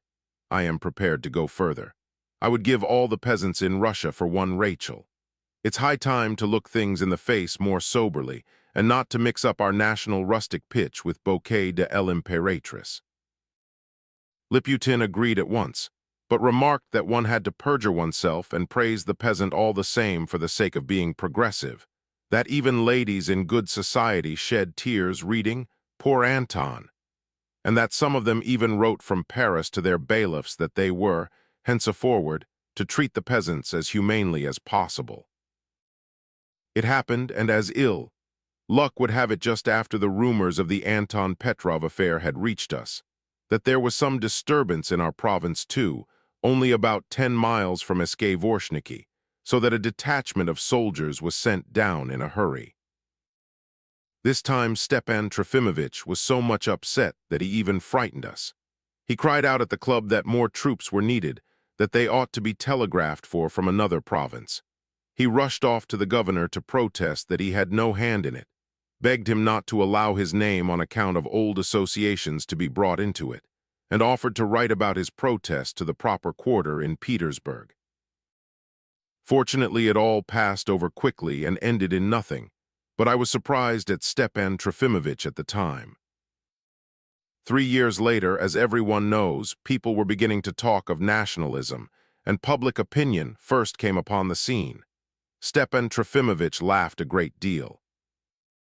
"My friends," he instructed us, "if our nationalism has dawned, as they keep repeating in the papers, it's still at school at some German Peterschule. sitting over a German book and repeating its everlasting German lesson, and its German teacher will make it go down on its knees when he thinks fit. I think highly of the German teacher, but nothing has happened and nothing of the kind has dawned and everything is going on in the old way, that is, as ordained by God. To my thinking that should be enough for Russia, poor Notter Saint Russie. Besides, all this slavism and nationalism is too old to be new. Nationalism, if you like, has never existed among us except as a distraction for gentlemen's clubs and Moscow ones at that. I'm not talking of the days of Igor, of course. And besides, it all comes of idleness. Everything in Russia comes of idleness, everything good and fine even. It all springs from the charming, cultured, whimsical idleness of our gentry. I'm ready to repeat it for 30,000 years. We don't know how to live by our own labor. And as for the fuss they're making now about the dawn of some sort of public opinion, has it so suddenly dropped from heaven without any warning? How is it they don't understand that before we can have an opinion of our own, we must have work, our own initiative in things, our own experience? Nothing is to be gained for nothing. If we work, we shall have an opinion of our own. But as we never shall work, our opinions will be formed for us by those who have hitherto done the work instead of us. That is, as always, Europe, the everlasting Germans, our teachers for the last 2 centuries. Moreover, Russia is too big a tangle for us to unravel alone without the Germans and without hard work. For the last 20 years I've been sounding the alarm and the summons to work. I've given up my life to that appeal, and in my folly I put faith in it. Now I have lost faith in it, but I sound the alarm still and shall sound it to the tomb. I will pull at the bell, ropes until they toll for my own requiem. Alas, we could do nothing but assent. We applauded our teacher, and with what warmth indeed. And after all, my friends, don't we still hear today, every hour, at every step, the same charming, clever, liberal, old Russian nonsense? Our teacher believed in God. I can't understand why they make me out an infidel here, he used to say sometimes. I believe in God, my distinguens. I believe in him as a being who is conscious of himself and me only. I cannot believe as my Nastasia, the servant, or like some country gentleman who believes to be on the safe side, or like our dear Shatov. But no, Shatov doesn't come into it. Shatov believes on principle, like a Moscow Slavophil. As for Christianity, for all my genuine respect for it, I'm not a Christian. I am more of an antique pagan, like the great Goth, or like an ancient Greek. The very fact that Christianity has failed to understand woman is enough, as George Sand has so splendidly shown in one of her great novels. As for the bowings, fasting, and all the rest of it, I don't understand what they have to do with me. However busy the informers may be here, I don't care to become a Jesuit. In the year 1847, Byelinsky, who was abroad, sent his famous letter to Gogol and warmly reproached him for believing in some sort of God. In Tre nous soit dit, I can imagine nothing more comic than the moment when Gogol, the Gogol of that period, read that phrase and the whole letter. But dismissing the humorous aspect, and as I am fundamentally in agreement, I point to them and say, these were men. They knew how to love their people, they knew how to suffer for them, they knew how to sacrifice everything for them, yet they knew how to differ from them when they ought, and did not filch certain ideas from them. Could Byelinsky have sought salvation in Lenten oil or peas with radish? But at this point Shatov interposed. Those men of yours never loved the people. They didn't suffer for them and didn't sacrifice anything for them, though they may have amused themselves by imagining it. He growled sullenly, looking down and moving impatiently in his chair. They didn't love the people, yelled Stepan Trofimovich. Oh, how they loved Russia! Neither Russia nor the people? Shatov yelled too, with flashing eyes. You can't love what you don't know, and they had no conception of the Russian people. All of them peered at the Russian people through their fingers, and you do too. Byelinsky especially. From that very letter to Gogol one can see it. Byelinsky, like the inquisitive man in Krylov's fable, did not notice the elephant in the Museum of Curiosities, but concentrated his whole attention on the French socialist beetles. He did not get beyond them. And yet perhaps he was cleverer than any of you. You've not only overlooked the people, you've taken up an attitude of disgusting contempt for them, if only because you could not imagine any but the French people, the Parisians indeed, and were ashamed that the Russians were not like them. That's the naked truth. And he who has no people has no God. You may be sure that all who cease to understand their own people and lose their connection with them at once lose to the same extent the faith of their fathers and become atheistic or indifferent. I'm speaking the truth. This is a fact which will be realized. That's why all of you and all of us now are either beastly atheists or careless, dissolute imbeciles and nothing more. And you too, Stepan Trofimovich, I don't make an exception of you at all.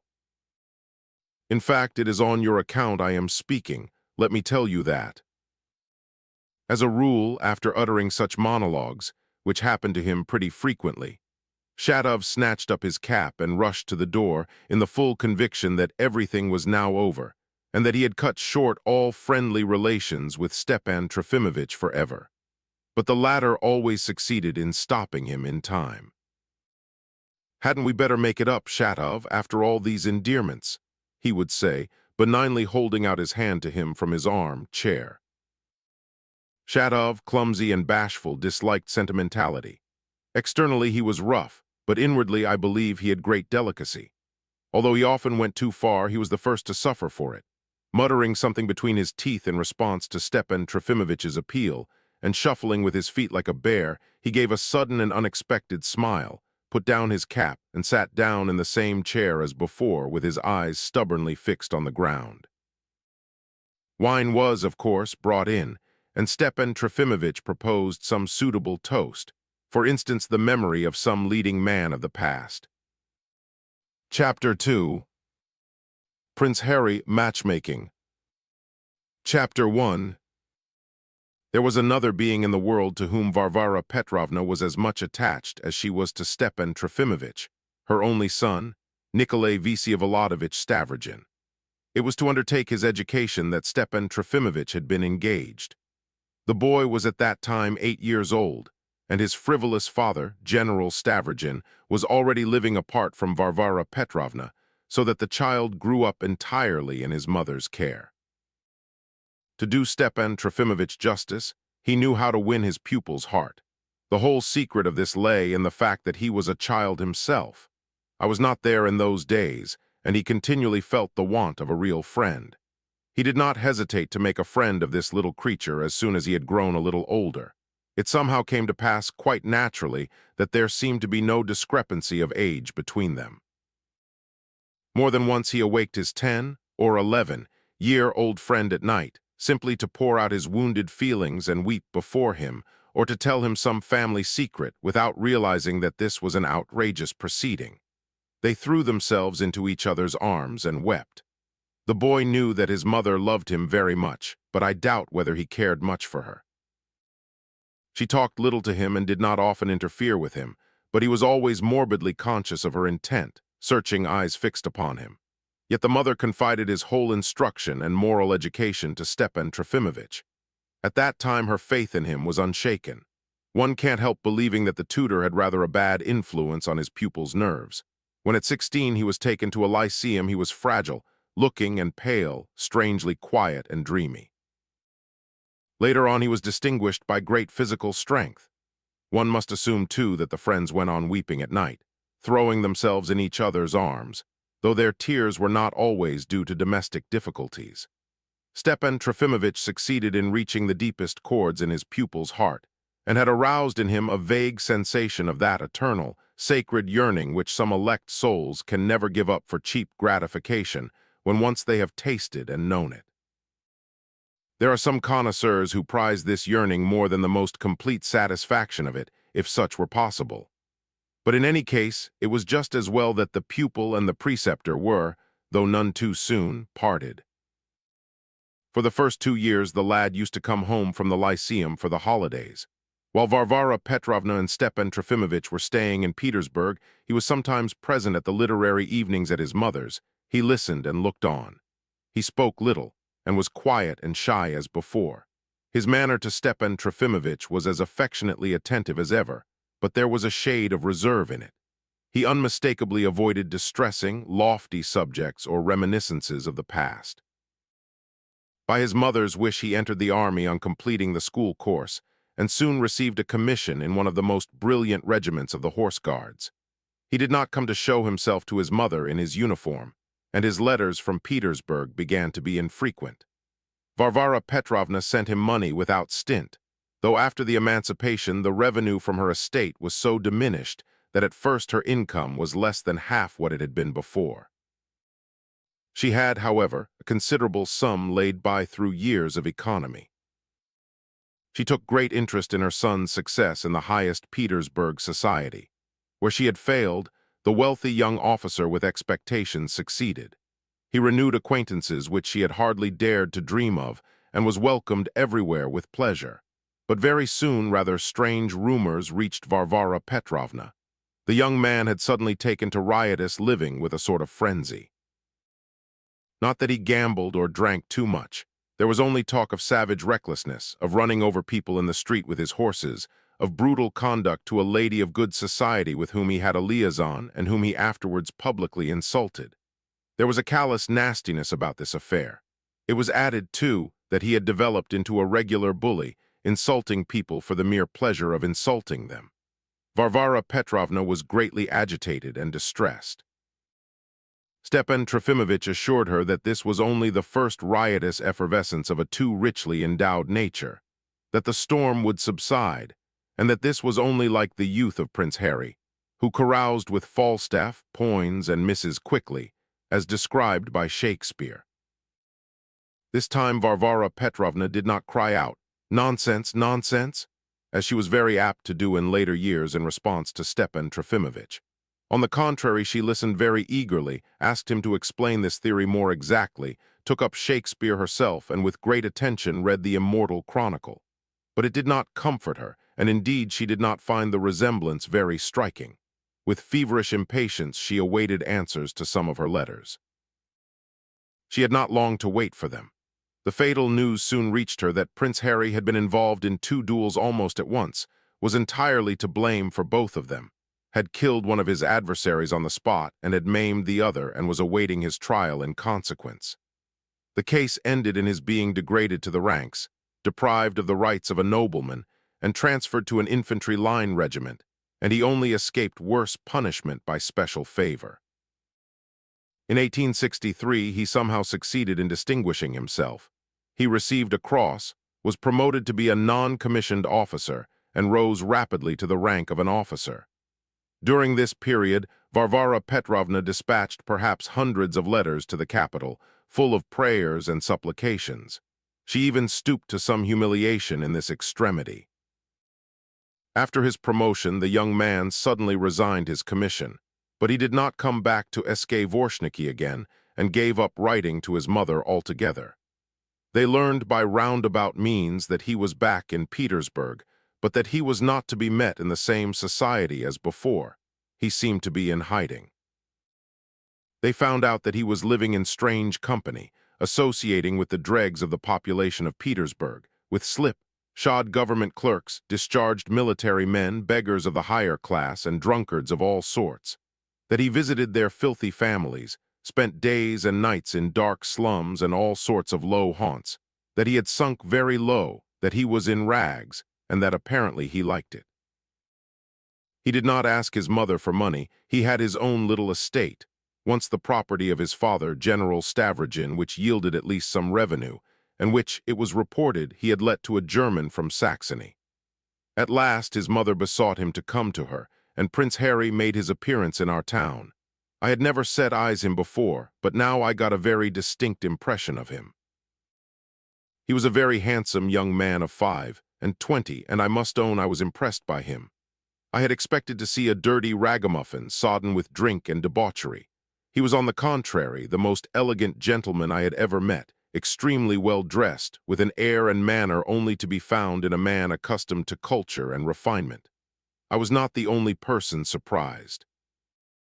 It was a surprise to all the townspeople to whom, of course, young Stavrogin's whole biography was well known in its minutest details, though one could not imagine how they had got hold of them. And what was still more surprising, half of their stories about him turned out to be true. All our ladies were wild over the new visitor. They were sharply divided into 2 parties, one of which adored him while the other half regarded him with a hatred that was almost blood-thirsty, but both were crazy about him.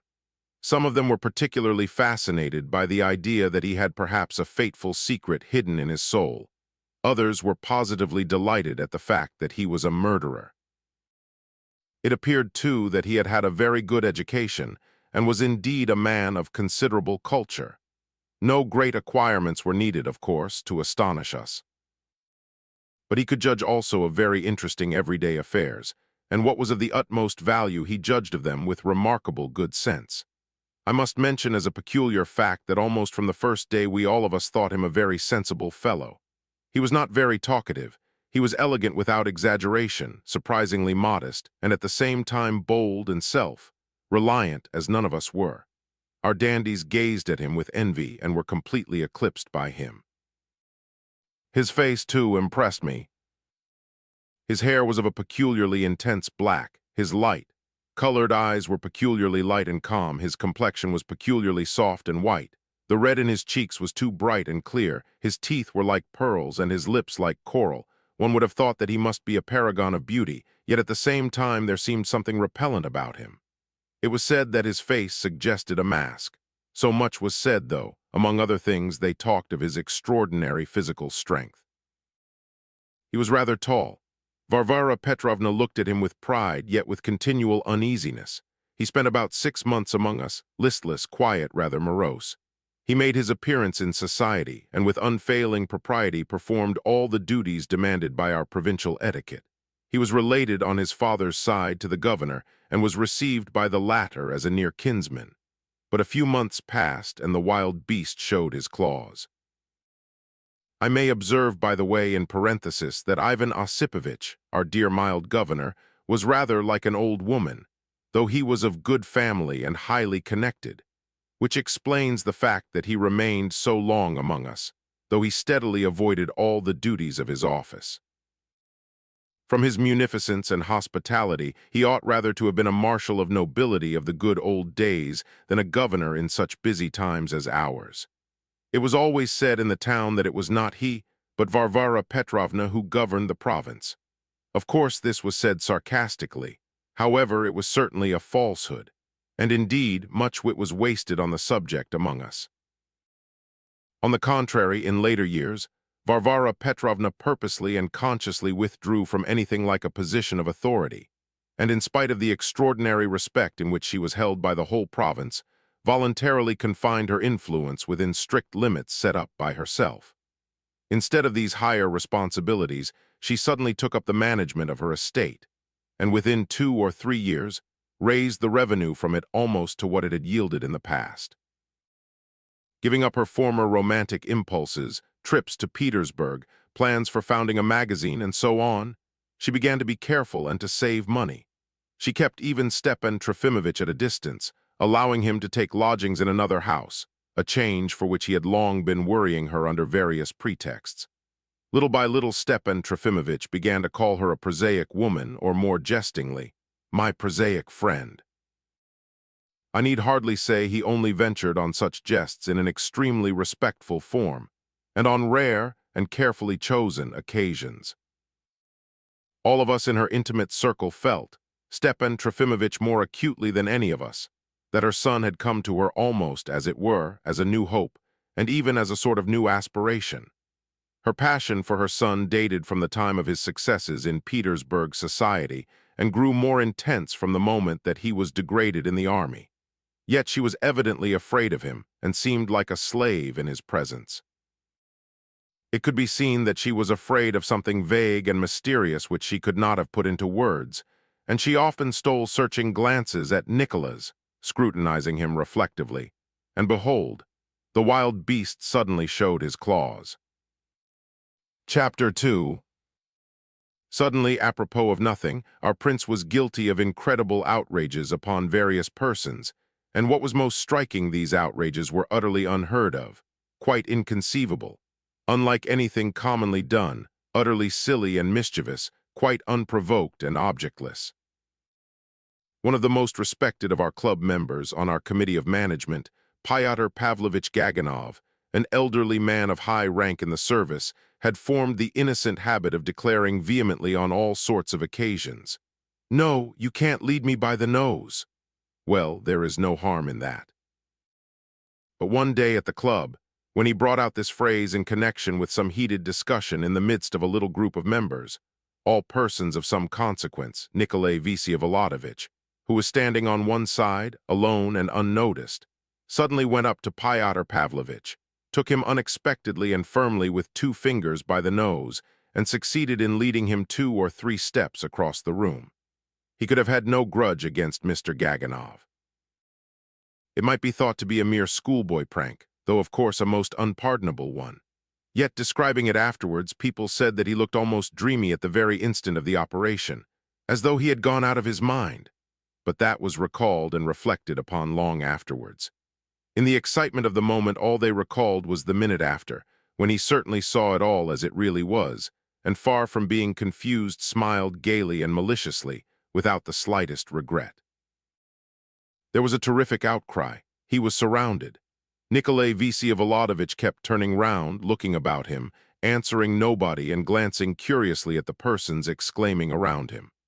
At last he seemed suddenly, as it were, to sink into thought again, so at least it was reported, frowned, went firmly up to the affronted Pyotr Pavlovitch, and with evident vexation said in a rapid mutter, "You must forgive me. Of course, I really don't know what suddenly came over me. It's silly." The carelessness of his apology was almost equivalent to a fresh insult. The outcry was greater than ever.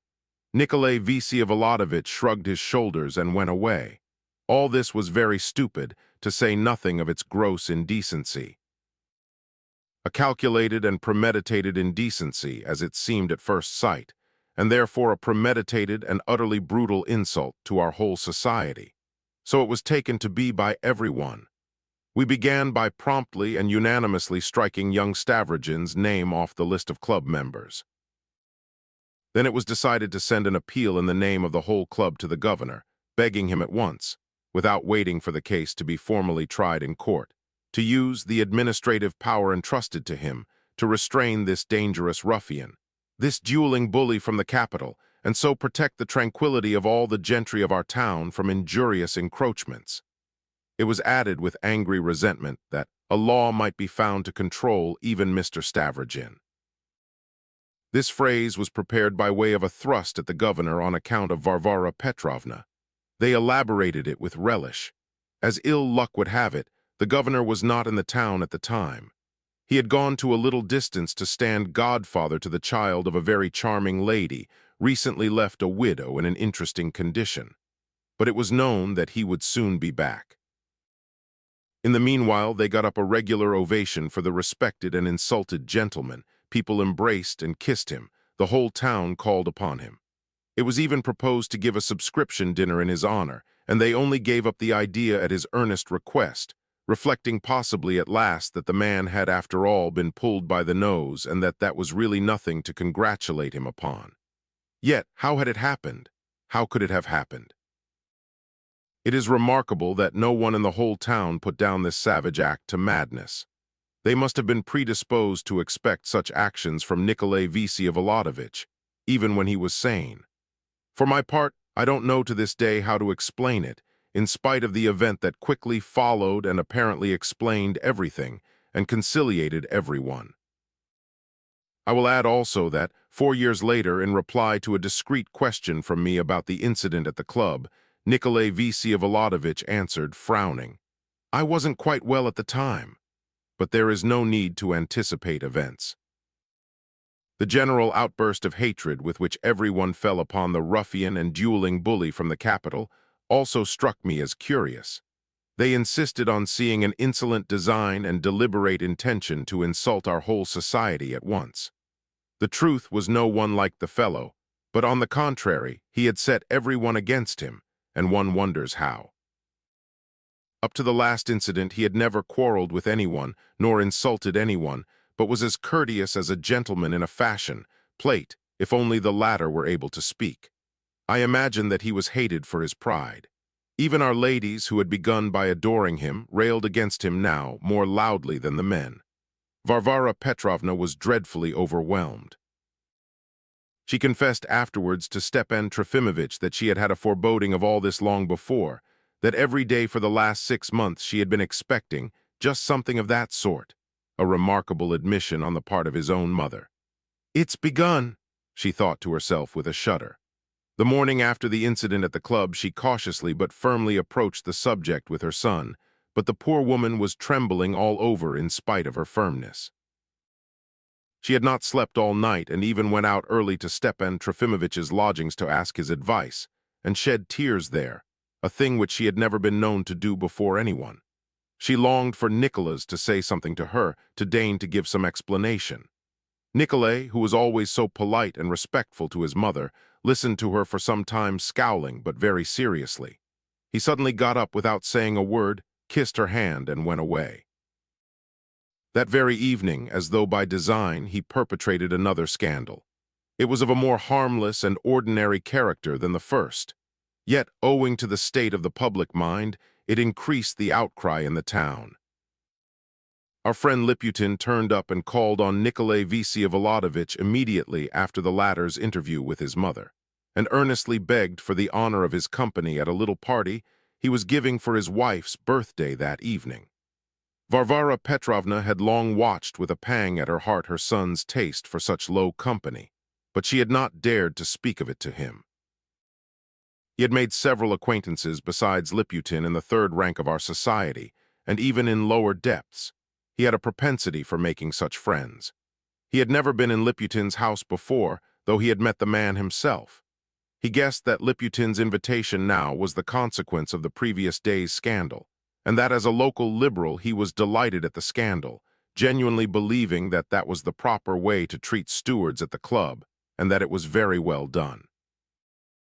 Nikolay Vsevolodovitch smiled and promised to come. A great number of guests had assembled. The company was not very presentable, but very sprightly. Liputin, vain and envious, only entertained visitors twice a year, but on those occasions he did it without stint. The most honored of the invited guests, Stepan Trofimovitch, was prevented by illness from being present.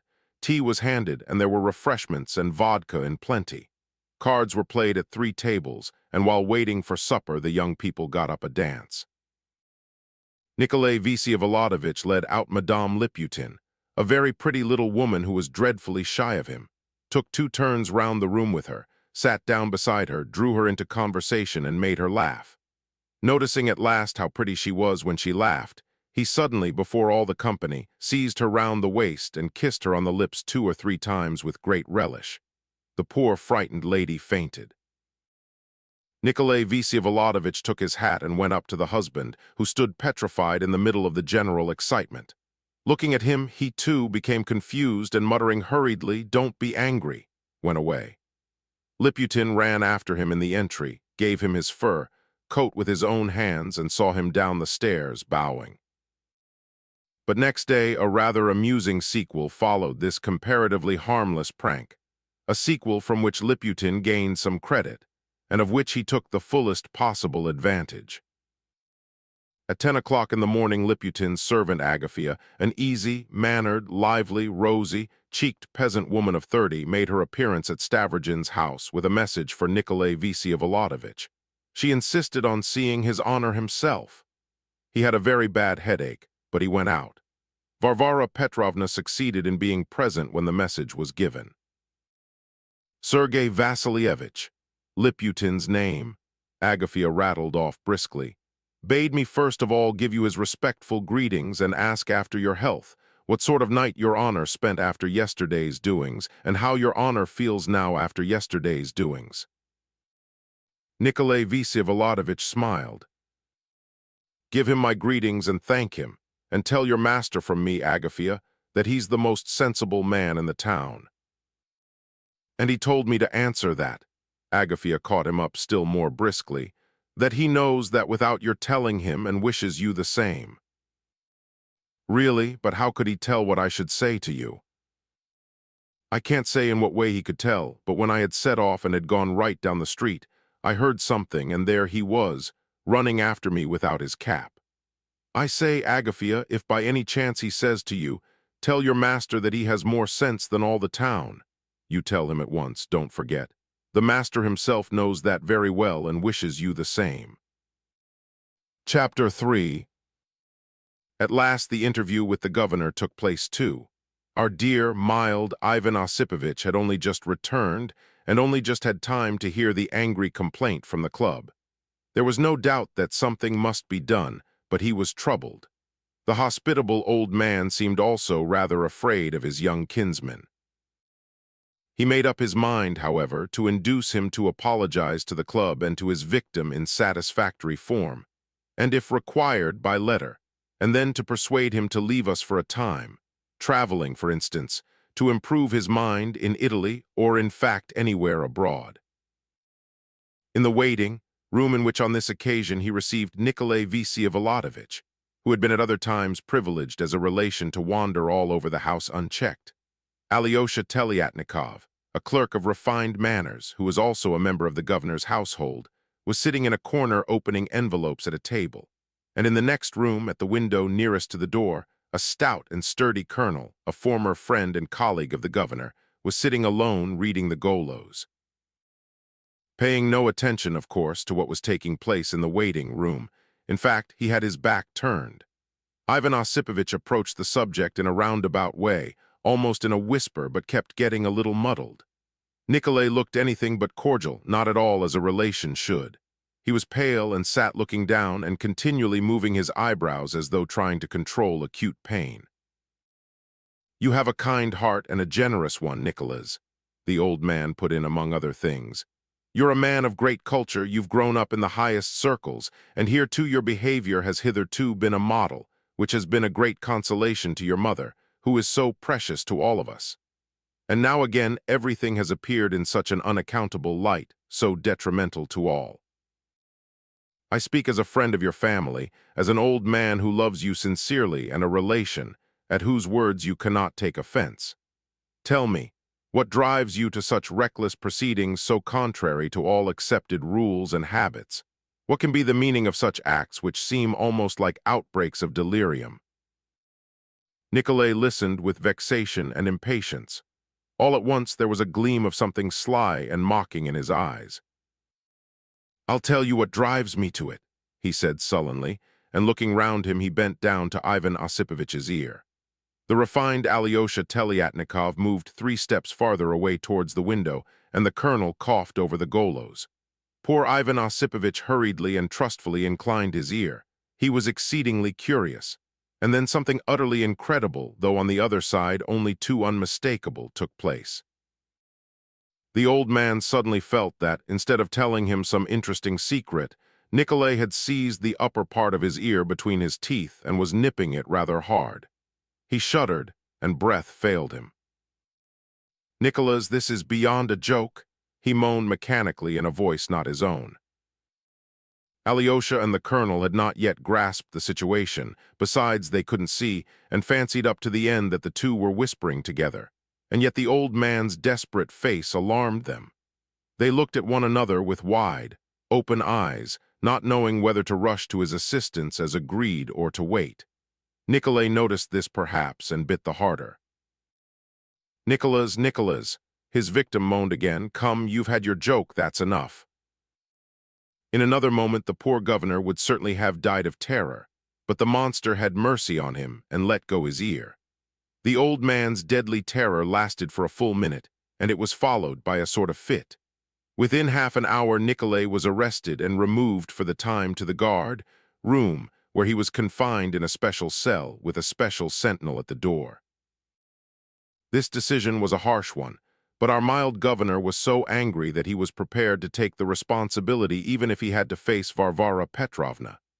To the general amazement, when this lady arrived at the governor's in haste and in nervous irritation to discuss the matter with him at once, she was refused admittance, whereupon, without getting out of the carriage, she returned home, unable to believe her senses. And at last everything was explained. At 2 o'clock in the morning, the prisoner, who had till then been calm and had even slept, suddenly became noisy, began furiously beating on the door with his fists. With unnatural strength wrenched the iron grating off the door, broke the window, and cut his hands all over. When the officer on duty ran with a detachment of men and the keys, and ordered the cell to be opened that they might rush in and bind the maniac, it appeared that he was suffering from acute brain fever. he was taken home to his mother. Everything was explained at once. All our 3 doctors gave it as their opinion that the patient might well have been in a delirious state for 3 days before, and that though he might have apparently been in possession of full consciousness and cunning, yet he might have been deprived of common sense and will, which was indeed borne out by the facts. So it turned out that Liputin had guessed the truth sooner than anyone. Ivan Osipovich, who was a man of delicacy and feeling, was completely abashed. But what was striking was that he, too, had considered Nikolai Vsevolodovich capable of any mad action even when in the full possession of his faculties. At the club, too, people were ashamed and wondered how it was they had failed to see the elephant and had missed the only explanation of all these marvels. There were, of course, skeptics among them, but they could not long maintain their position. Nikolai was in bed for more than 2 months. A famous doctor was summoned from Moscow for a consultation. The whole town called on Varvara Petrovna. She forgave them. When in the spring Nikolai had completely recovered and assented without discussion to his mother's proposal that he should go for a tour to Italy, she begged him further to pay visits of farewell to all the neighbors, and so far as possible to apologize where necessary. Nikolai agreed with great alacrity. It became known at the club that he had had a most delicate explanation with Pyotr Pavlovich Gaganov at the house of the latter, who had been completely satisfied with his apology. As he went round to pay these calls, Nikolai was very grave and even gloomy. Everyone appeared to receive him sympathetically, but everybody seemed embarrassed and glad that he was going to Italy. Ivan Osipovich was positively tearful, but was, for some reason, unable to bring himself to embrace him, even at the final leave-taking. It is true that some of us retained the conviction that the scamp had simply been making fun of us, and that the illness was neither here nor there. He went to see Liputin, too. "Tell me," he said, "how could you guess beforehand what I should say about your sense and prime Agafia with an answer to it?" "Why," laughed Liputin, "it was because I recognized that you were a clever man, and so I foresaw what your answer would be. Anyway, it was a remarkable coincidence. But excuse me, did you consider me a sensible man and not insane when you sent Agafia? For the cleverest and most rational, and I only pretended to believe that you were insane. And you guessed at once what was in my mind and sent a testimonial to my wit through Agafia." "Well, there you're a little mistaken. I really was unwell," muttered Nikolai Vsevolodovich, frowning. "Bah!" he cried. "Do you suppose I'm capable of attacking people when I'm in my senses? What object would there be in it?" Liputin shrank together and didn't know what to answer. Nikolai turned pale, or at least, so it seemed to Liputin. "You have a very peculiar way of looking at things anyhow," Nikolai went on. "But as for Agafia, I understand, of course, that you simply sent her to be rude to me. I couldn't challenge you to a duel, could I?" "Oh no, of course. I seem to have heard that you're not fond of duels." "Why borrow from the French?" said Liputin, doubling up again. "You're for nationalism, then?" Liputin shrank into himself more than ever. "Bah, bah, what do I see?" cried Nicholas, noticing a volume of considerant in the most conspicuous place on the table. "You don't mean to say you're a Fourierist? I'm afraid you must be. And isn't this too borrowing from the French?" he laughed, tapping the book with his finger.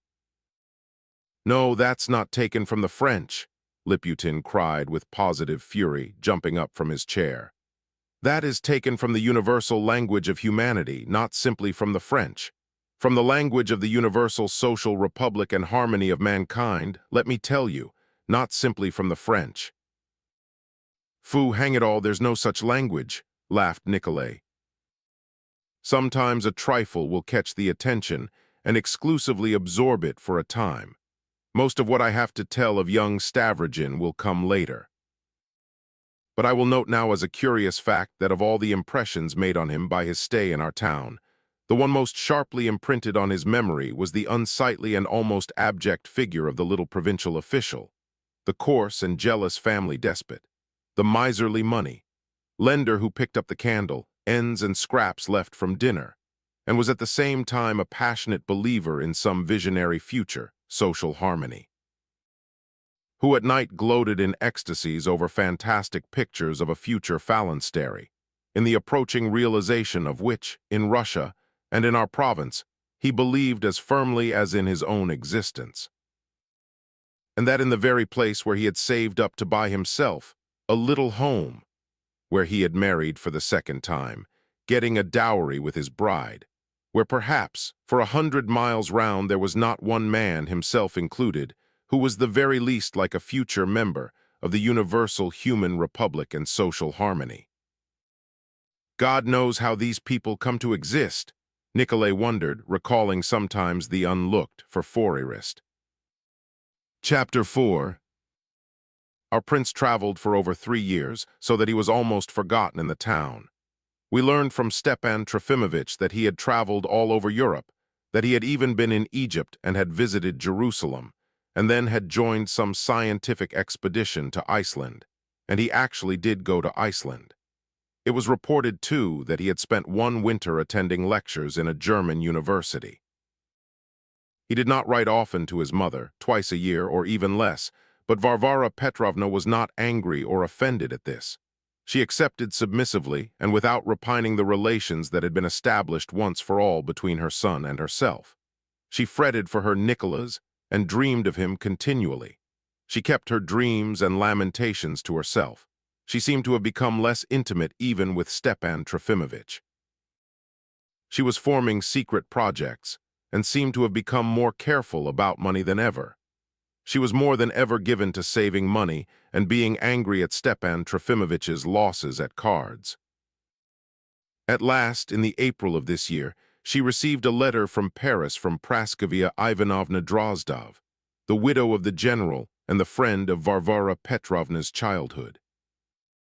Praskovia Ivanovna, whom Varvara Petrovna had not seen or corresponded with for 8 years, wrote informing her that Nikolay Vsevolodovich had become very intimate with them and a great friend of her only daughter, Lisa, and that he was intending to accompany them to Switzerland, to Verney. Montreux, though in the household of Count K., a very influential personage in Petersburg, who was now staying in Paris. He was received like a son of the family, so that he almost lived at the Count's. The letter was brief, and the object of it was perfectly clear, though it contained only a plain statement of the above, mentioned facts without drawing any inferences from them. Varvara Petrovna did not pause long to consider. She made up her mind instantly, made her preparations, and taking with her her protégée Dasha, Shatov's sister, she set off in the middle of April for Paris, and from there went on to Switzerland. She returned in July alone, leaving Dasha with the Drozdovs. She brought us the news that the Drozdovs themselves had promised to arrive among us by the end of August. The Drozdovs, too, were landowners of our province, but the official duties of General Ivan Ivanovich Drozdov, who had been a friend of Varvara Petrovna's and a colleague of her husband's, had always prevented them from visiting their magnificent estate. On the death of the general, which had taken place the year before, the inconsolable widow had gone abroad with her daughter, partly in order to try the grape, cure which she proposed to carry out at Verney, Montreux, during the latter half of the summer. On their return to Russia, they intended to settle in our province for good. She had a large house in the town which had stood empty for many years with the windows nailed up. They were wealthy people. Praskovia Ivanovna had been in her first marriage a Madame Tushin, and like her school friend Varvara Petrovna was the daughter of a government contractor of the old school, and she too had been an heiress at her marriage. Tushin, a retired cavalry captain, was also a man of means and of some ability. At his death, he left a snug fortune to his only daughter, Lisa, a child of 7. Now that Lizaveta Nikolaevna was 20, too, her private fortune might confidently be reckoned at 200,000 rubles, to say nothing of the property, which was bound to come to her at the death of her mother, who had no children by her second marriage. Varvara Petrovna seemed to be very well satisfied with her expedition. In her own opinion, she had succeeded in coming to a satisfactory understanding with Praskovia Ivanovna, and immediately on her arrival, she confided everything to Stepan Trofimovich. She was positively effusive with him, as she had not been for a very long time. "Hurrah!" cried Stepan Trofimovich and snapped his fingers. He was in a perfect rapture, especially as he had spent the whole time of his friend's absence in extreme dejection.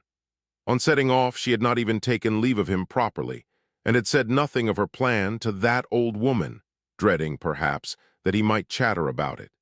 She was cross with him at the time on account of a considerable gambling debt which she had suddenly discovered. But before she left Switzerland, she had felt that on her return she must make up for it to her forsaken friend, especially as she had treated him very curtly for a long time past. Her abrupt and mysterious departure had made a profound and poignant impression on the timid heart of Stepan Trofimovich, and to make matters worse, he was beset with other difficulties at the same time. He was worried by a very considerable money obligation, which had weighed upon him for a long time, and which he could never hope to meet without Varvara Petrovna's assistance. Moreover, in the May of this year, the term of office of our mild and gentle Ivan Osipovich came to an end. He was superseded under rather unpleasant circumstances. Then, while Varvara Petrovna was still away, there followed the arrival of our new governor, Andrei Antonovich von Lemke, and with that a change began at once to be perceptible in the attitude of almost the whole of our provincial society towards Varvara Petrovna, and consequently towards Stepan Trofimovich. He had already had time anyway to make some disagreeable though valuable observations, and seemed very apprehensive alone without Varvara Petrovna. He had an agitating suspicion that he had already been mentioned to the governor as a dangerous man. He knew for a fact that some of our ladies meant to give up calling on Varvara Petrovna. Of our governor's wife, who was only expected to arrive in the autumn, it was reported that though she was, so it was heard, proud, she was a real aristocrat, and not like that poor Varvara Petrovna. Everybody seemed to know for a fact, and in the greatest detail, that our governor's wife and Varvara Petrovna had met already in society and had parted enemies, so that the mere mention of Madame von Lemke's name would, it was said, make a painful impression on Varvara Petrovna. The confident and triumphant air of Varvara Petrovna, the contemptuous indifference with which she heard of the opinions of our provincial ladies and the agitation in local society, revived the flagging spirits of Stepan Trofimovich and cheered him up at once. With peculiar, gleefully, obsequious humor, he was beginning to describe the new governor's arrival. "You are no doubt aware, excellent Amy," he said, jauntily and coquettishly drawling his words, "what is meant by a Russian administrator, speaking generally, and what is meant by a new Russian administrator, that is the newly baked, newly established CES interminables Mos Russes. But I don't think you can know in practice what is meant by administrative ardor, and what sort of thing that is." "Administrative ardor? I don't know what that is." "Well, vous savez chez nous, en un mot, set the most insignificant nonentity to sell miserable tickets at a railway station, and the nonentity will at once feel privileged to look down on you like a Jupiter, pour montre son pouvoir when you go to take a ticket. 'Now then,' he says, 'I shall show you my power,' and in them it comes to a genuine administrative ardor. En un mot, I've read that some verger in one of our Russian churches abroad, mais c'est très curieux, literally drove a distinguished English family, les dames charmantes, out of the church before the beginning of the Lenten service, vous savez ces chants et le livre de job on the simple pretext that foreigners are not allowed to loaf about a Russian church, and that they must come at the time fixed. And he sent them into fainting fits. That verger was suffering from an attack of administrative ardor, et il a montré son pouvoir. Cut it short if you can, Stepan Trofimovich. Mr. von Lemke is making a tour of the province now. En un mot, this Andrei Antonovich, though he is a Russified German and of the Orthodox persuasion, and even, I will say that for him, a remarkably handsome man of about 40. What makes you think he's a handsome man? He has eyes like a sheep's. Precisely so, but in this I yield, of course, to the opinion of our ladies. Let's get on, Stepan Trofimovich, I beg you. By the way, you're wearing a red necktie. Is it long since you've taken to it? I've only put it on today. And do you take your constitutional? Do you go for a 4-mile walk every day as the doctor told you to? And not always. I knew you didn't. I felt sure of that when I was in Switzerland, she cried irritably. Now you must go not 4 but 6 miles a day. You've grown terribly slack, terribly, terribly. You're not simply getting old, you're getting decrepit. You shocked me when I first saw you just now, in spite of your red tie, quel idi rouge. Go on about von Lemke if you've really something to tell me, and do finish some time, I entreat you, I'm tired. And Unmo, I only wanted to say that he is one of those administrators who begin to have power at 40, who, till they're 40, have been stagnating in insignificance, and then suddenly come to the front through suddenly acquiring a wife or some other equally desperate means. That is, he has gone away now. That is, I mean to say, it was at once whispered in both his ears that I am a corrupter of youth and a hot bed of provincial atheism. He began making inquiries at once. Is that true? I took steps about it, in fact. When he was informed that you ruled the province, vous savez, he allowed himself to use the expression that there shall be nothing of that sort in the future. Did he say that? That there shall be nothing of the sort in future, and avec cette morgue. His wife, Yulia Mihailovna, we shall behold at the end of August. She's coming straight from Petersburg. From abroad we met there. Vriment, in Paris and in Switzerland. She's related to the Drozdovs. Related? What an extraordinary coincidence. They say she is ambitious and supposed to have great connections. Nonsense, connections indeed. She was an old maid without a farthing till she was 5 and 40. But now she's hooked her von Lemke, and of course her whole object is to push him forward. They're both intriguers. And they say she's 2 years older than he is. 5, her mother used to wear out her skirts on my doorsteps in Moscow. She used to beg for an invitation to our balls as a favor when my husband was living. And this creature used to sit all night alone in a corner without dancing, with her turquoise fly on her forehead, so that simply from pity I used to have to send her first partner at 2 o'clock in the morning. She was 5 and 20 then, and they used to rig her out in short skirts like a little girl. It was improper to have them about at last. I seem to see that fly. I tell you, as soon as I arrived, I was in the thick of an intrigue. You read Madame Drozdov's letter, of course. What could be clearer? What did I find?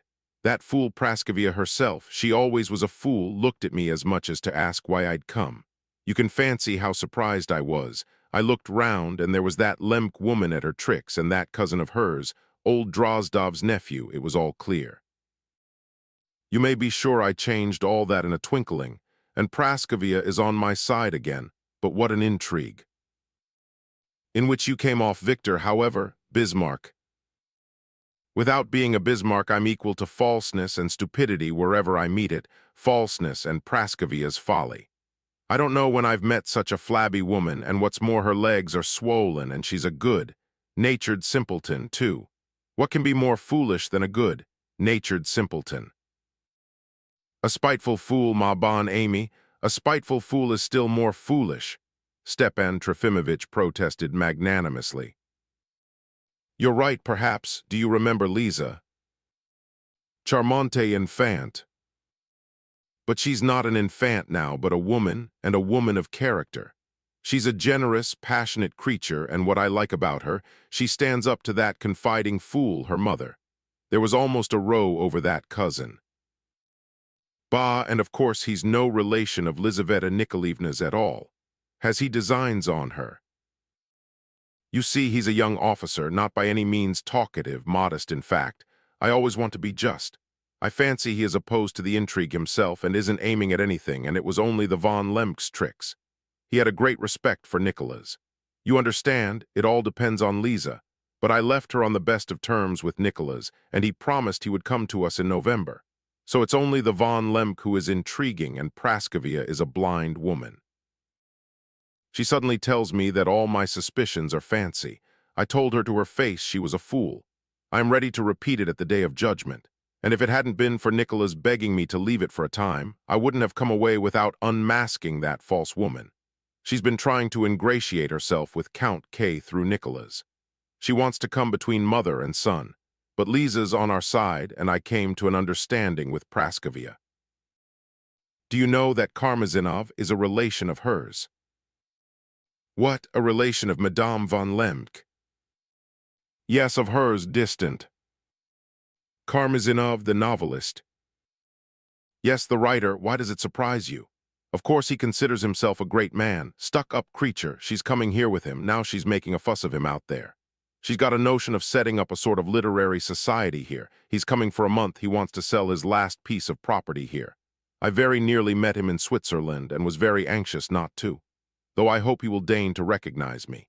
He wrote letters to me in the old days, he has been in my house. I should like you to dress better, Stepan Trofimovich. You're growing more slovenly every day. Oh, how you torment me. What are you reading now? I understand. The same as ever, friends and drinking, the club and cards, and the reputation of an atheist. I don't like that reputation, Stepan Trofimovich. I don't care for you to be called an atheist, particularly now. I didn't care for it in old days, for it's all nothing but empty chatter. It must be said at last. Mais ma cheer. Listen, Stepan Trofimovich, of course I'm ignorant compared with you on all learned subjects, but as I was traveling here I thought a great deal about you. I've come to one conclusion. What conclusion? That you and I are not the wisest people in the world, but that there are people wiser than we are. Witty and apt. If there are people wiser than we are, then there are people more right than we are, and we may be mistaken, you mean. Mais, ma bonne amie, granted that I may make a mistake, yet have I not the common, human, eternal, supreme right of freedom of conscience? I have the right not to be bigoted or superstitious if I don't wish to, and for that I shall naturally be hated by certain persons to the end of time. Et puis, comme on trouve toujours plus de moyens que de raison, and as I thoroughly agree with that. What did you say? I said on trouve toujours plus de moyens que de raison, and as I thoroughly. I'm sure that's not your saying. You must have taken it from somewhere. It was Pascal said that. Just as I thought, it's not your own. Why don't you ever say anything like that yourself, so shortly and to the point, instead of dragging things out to such a length? That's much better than what you said just now about administrative ardor. Ma foi, cheer? Why? In the first place, probably because I'm not a Pascal after all. Et puis, secondly, we Russians never can say anything in our own language. We never have said anything hitherto, at any rate. That's not true, perhaps. Anyway, you'd better make a note of such phrases and remember them, you know, in case you have to talk. Ach, Stepan Trofimovich, I have come to talk to you seriously, quite seriously. Cheer, Amy. Now that all these von Lemkes and Karmazinovs, oh my goodness, how you have deteriorated. Oh my goodness, how you do torment me. I should have liked these people to feel a respect for you, for they're not worth your little finger, but the way you behave, what will they see? What shall I have to show them? Instead of nobly standing as an example, keeping up the tradition of the past, you surround yourself with a wretched rabble. You have picked up impossible habits. You've grown feeble. You can't do without wine and cards. You read nothing but Paul de Kock and write nothing, while all of them write. All your time's wasted in gossip. How can you bring yourself to be friends with a wretched creature like your inseparable Liputin? Why is he mine and inseparable? Stepan Trofimovich protested timidly. Where is he now? Varvara Petrovna went on, sharply and sternly. He has an infinite respect for you, and he's gone to SK to receive an inheritance left him by his mother. He seems to do nothing but get money, and how's Shadov? Is he just the same? Irascible mais bon. I can't endure your Shadov. He's spiteful and he thinks too much of himself. How is Darya Pavlovna? You mean Dasha? What made you think of her? Varvara Petrovna looked at him inquisitively. She's quite well. I left her with the Drozdovs. I heard something about your son in Switzerland. Nothing good. Oh, c'est une histoire bien bête. Je vous attendais, ma bonne amie, pour vous raconter. Enough, Stepan Trofimovich. Leave me in peace, I'm worn out. We shall have time to talk to our heart's content, especially of what's unpleasant. You've begun to splutter when you laugh, it's a sign of senility. And what a strange way of laughing you've taken to. Good heavens, what a lot of bad habits you've fallen into. Karmazinov won't come and see you, and people are only too glad to make the most of anything as it is. You've betrayed yourself completely now. Well, come, that's enough, I'm tired. You really might have mercy upon one. Stepan Trofimovich had mercy, but he withdrew in great perturbation. Chapter 5. Our friend certainly had fallen into not a few bad habits, especially of late. He had obviously and rapidly deteriorated, and it was true that he had become slovenly. He drank more and had become more tearful and nervous, and had grown too impressionable on the artistic side. His face had acquired a strange facility for changing with extraordinary quickness, from the most solemn expression, for instance, to the most absurd and even foolish. He could not endure solitude and was always craving for amusement. One had always to repeat to him some gossip, some local anecdote, and every day a new one. If no one came to see him for a long time, he wandered disconsolately about the rooms, walked to the window, puckering up his lips, heaved deep sighs, and almost fell to whimpering at last. He was always full of forebodings, was afraid of something unexpected and inevitable. He had become timorous. He began to pay great attention to his dreams. He spent all that day and evening in great depression. He sent for me, was very much agitated, talked a long while, gave me a long account of things, but all rather disconnected. Varvara Petrovna had known for a long time that he concealed nothing from me. It seemed to me at last that he was worried about something particular, and was perhaps unable to form a definite idea of it himself. As a rule, when we met at Tert and he began making long complaints to me, a bottle was almost always brought in after a little time, and things became much more comfortable. This time there was no wine, and he was evidently struggling all the while against the desire to send for it. "And why is she always so cross?" he complained every minute like a child. "Tous les hommes de gagner et de progrès en Russie sont et seront toujours des gamblers et des drunkards qui boivent in outbreaks, and I'm not such a gambler after all, and I'm not such a drunkard. She reproaches me for not writing anything. Strange idea. She asks why I lie down. She says I ought to stand. An example and reproach. Mais entre nous soit dit, what is a man to do who is destined to stand as a reproach, if not to lie down? Does she understand that?" And at last it became clear to me what was the chief particular trouble which was worrying him so persistently at this time. Many times that evening he went to the looking-glass and stood a long while before it. At last he turned from the looking-glass to me, and with a sort of strange despair said, "Mon cher, je suis unbroken down man." Yes, certainly up to that time, up to that very day, there was one thing only of which he had always felt confident in spite of the new views, and of the change in Varvara Petrovna's ideas. That was the conviction that still he had a fascination for her feminine heart, not simply as an exile or a celebrated man of learning, but as a handsome man. For 20 years this soothing and flattering opinion had been rooted in his mind, and perhaps of all his convictions this was the hardest to part with. Had he any presentiment that evening of the colossal ordeal which was preparing for him in the immediate future? Chapter 6.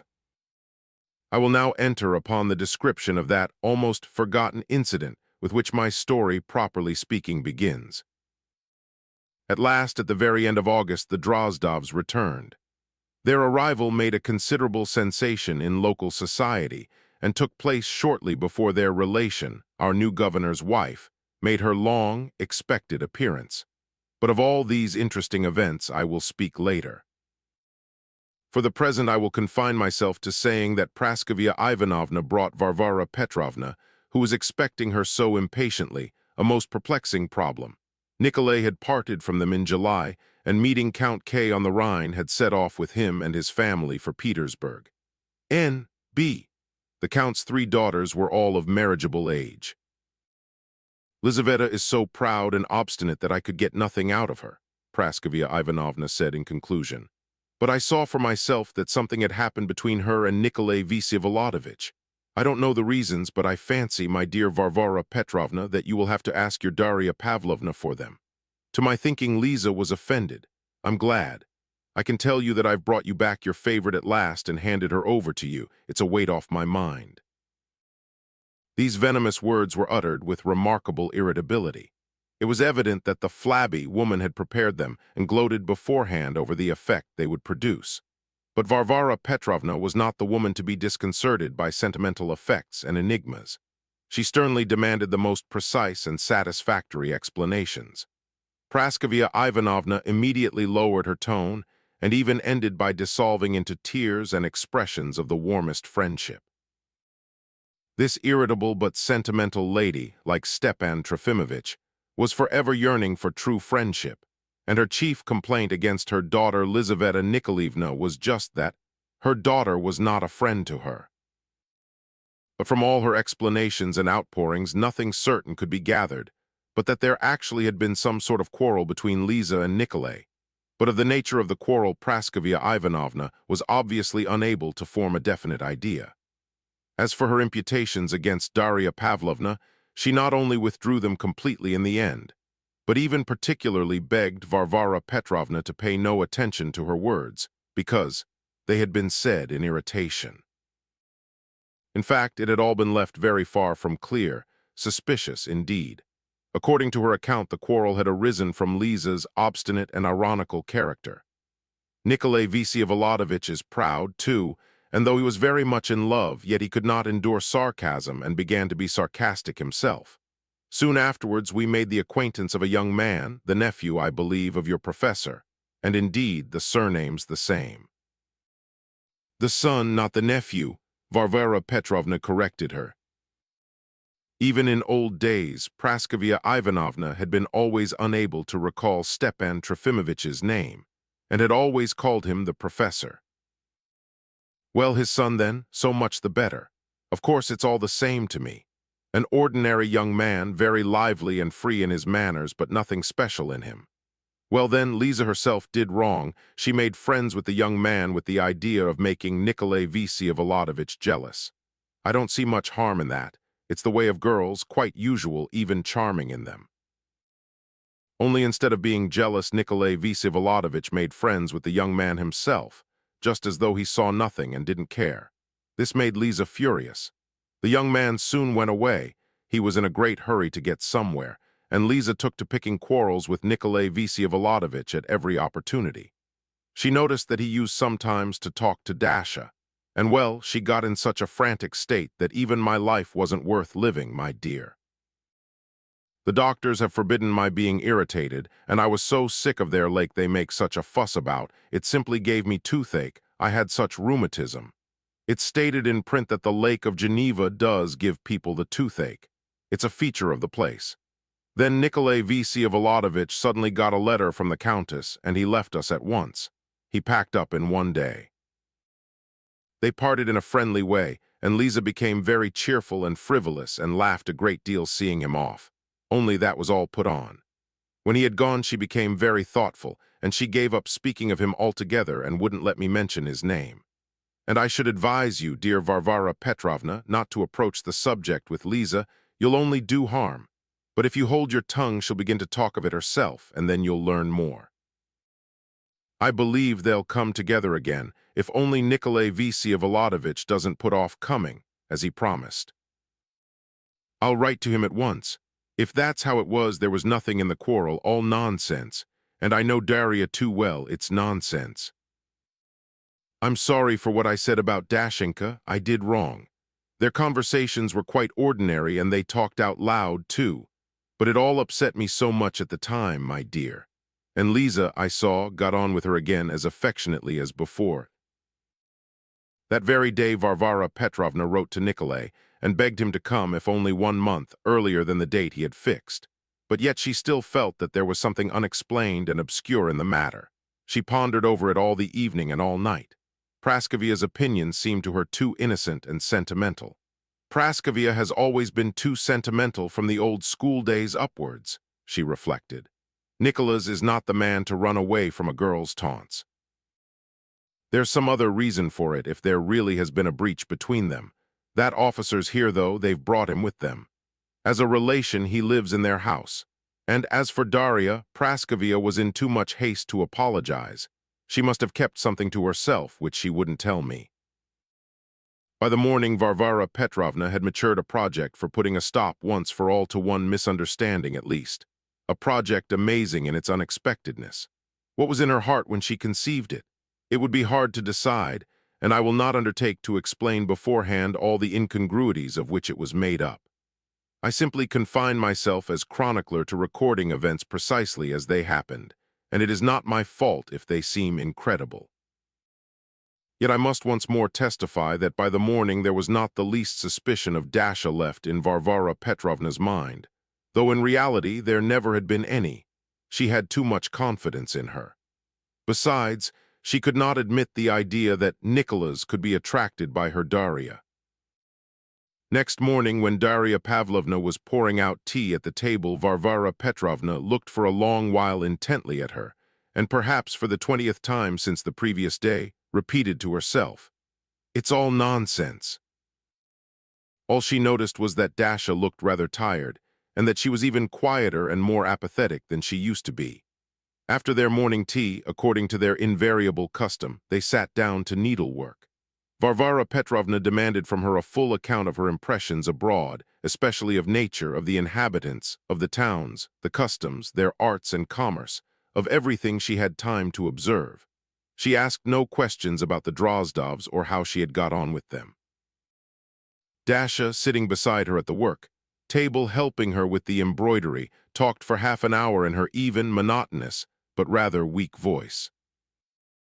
"Daria," Varvara Petrovna interrupted suddenly, "is there nothing special you want to tell me?"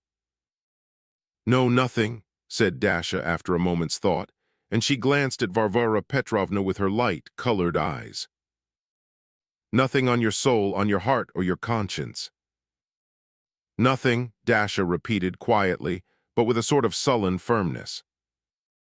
"I knew there wasn't. Believe me, Daria, I shall never doubt you. Now sit still and listen. In front of me on that chair, I want to see the whole of you. That's right. Listen, do you want to be married?" Dasha responded with a long, inquiring, but not greatly astonished look. "Stay, hold your tongue. In the first place, there is a very great difference in age, but of course you know better than anyone what nonsense that is. You're a sensible girl, and there must be no mistakes in your life. Besides, he's still a handsome man, in short, Stepan Trofimovitch, for whom you have always had such a respect. Well."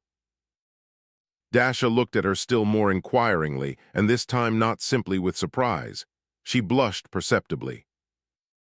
"Stay, hold your tongue, don't be in a hurry. Though you will have money under my will, yet when I die, what will become of you, even if you have money? You'll be deceived and robbed of your money, you'll be lost, in fact. But married to him, you're the wife of a distinguished man. Look at him on the other hand. Though I've provided for him, if I die, what will become of him? But I could trust him to you. Stay, I've not finished. He's frivolous, shally, cruel, egoistic, he has low habits. But mind you think highly of him, in the first place because there are many worse. I don't want to get you off my hands by marrying you to a rascal. You don't imagine anything of that sort, do you? And above all, because I ask you, you'll think highly of him." She broke off suddenly and irritably. "Do you hear? Why won't you say something?" Dasha still listened and did not speak. "Stay, wait a little. He's an old woman, but you know that's all the better for you. Besides, he's a pathetic old woman. He doesn't deserve to be loved by a woman at all, but he deserves to be loved for his helplessness, and you must love him for his helplessness. You understand me, don't you? Do you understand me?" Dasha nodded her head affirmatively. "I knew you would. I expected as much of you. He will love you because he ought to adore you." Varvara Petrovna almost shrieked with peculiar exasperation. "Besides, he will be in love with you without any ought about it. I know him.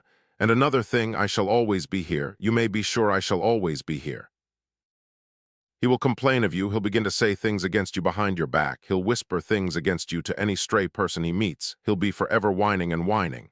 He'll write you letters from one room to another, 2 a day, but he won't be able to get on without you all the same, and that's the chief thing. Make him obey you. If you can't make him, you'll be a fool. He'll want to hang himself and threaten to. Don't you believe it? It's nothing but nonsense. Don't believe it, but still keep a sharp look. Out you never can tell, and one day he may hang himself. It does happen with people like that. It's not through strength of will, but through weakness that people hang themselves, and so never drive him to an extreme. That's the first rule in married life. Remember, too, that he's a poet. Listen, Dasha, there's no greater happiness than self-sacrifice. And besides, you'll be giving me great satisfaction, and that's the chief thing. Don't think I've been talking nonsense. I understand what I'm saying. I'm an egoist, you be an egoist too. Of course I'm not forcing you. It's entirely for you to decide. As you say, so it shall be. Well, what's the good of sitting like this? Speak. I don't mind, Varvara Petrovna, if I really must be married, said Dasha firmly. Must? What are you hinting at? Varvara Petrovna looked sternly and intently at her. Dasha was silent, picking at her embroidery canvas with her needle. Though you're a clever girl, you're talking nonsense. Though it is true that I have certainly set my heart on marrying you, yet it's not because it's necessary, but simply because the idea has occurred to me, and only to Stepan Trofimovich. If it had not been for Stepan Trofimovich, I should not have thought of marrying you yet, though you are 20. Well, I'll do as you wish, Varvara Petrovna. Then you consent. Stay, be quiet. Why are you in such a hurry? I haven't finished. In my will I've left you 15,000 rubles. I'll give you that at once on your wedding day. You will give 8,000 of it to him. That is, not to him, but to me. He has a debt of 8,000. I'll pay it, but he must know that it is done with your money. You'll have 7,000 left in your hands. Never let him touch a farthing of it. Don't pay his debts ever. If once you pay them, you'll never be free of them. Besides, I shall always be here. You shall have 1,200 rubles a year from me, with extras 1,500, besides board and lodging, which shall be at my expense, just as he has it now. Only you must set up your own servants. Your yearly allowance shall be paid to you all at once straight into your hands. But be kind and sometimes give him something, and let his friends come to see him once a week. But if they come more often, turn them out. But I shall be here too. And if I die, your pension will go on till his death, do you hear? Till his death, for it's his pension, not yours. And besides the 7,000 you'll have now, which you ought to keep untouched if you're not foolish, I'll leave you another 8,000 in my will. And you'll get nothing more than that from me. It's right that you should know it. Come, you consent, eh? Will you say something at last? I have told you already, Varvara Petrovna. Remember that you're free to decide. As you like, so it shall be. Then may I ask, Varvara Petrovna, has Stepan Trofimovich said anything yet?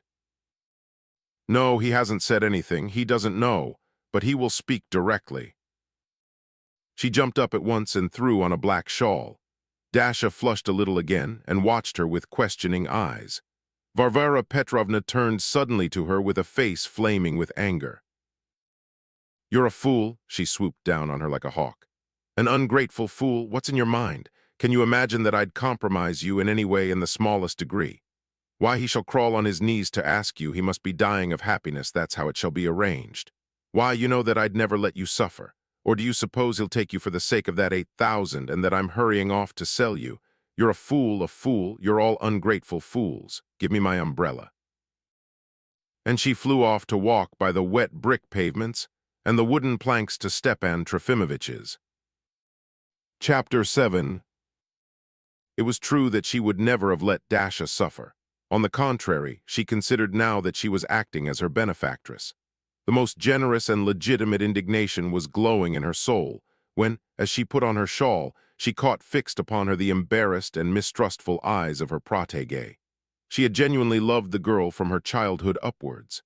Praskovia Ivanovna had with justice called Daria Pavlovna her favorite. Long ago Varvara Petrovna had made up her mind once for all that Daria's disposition was not like her brother's. Not, that is, like Ivan Shatov's, that she was quiet and gentle and capable of great self-sacrifice, that she was distinguished by a power of devotion, unusual modesty, rare reasonableness, and above all, by gratitude. Till that time Dasha had, to all appearances, completely justified her expectations. In that life there will be no mistakes, said Varvara Petrovna when the girl was only 12 years old.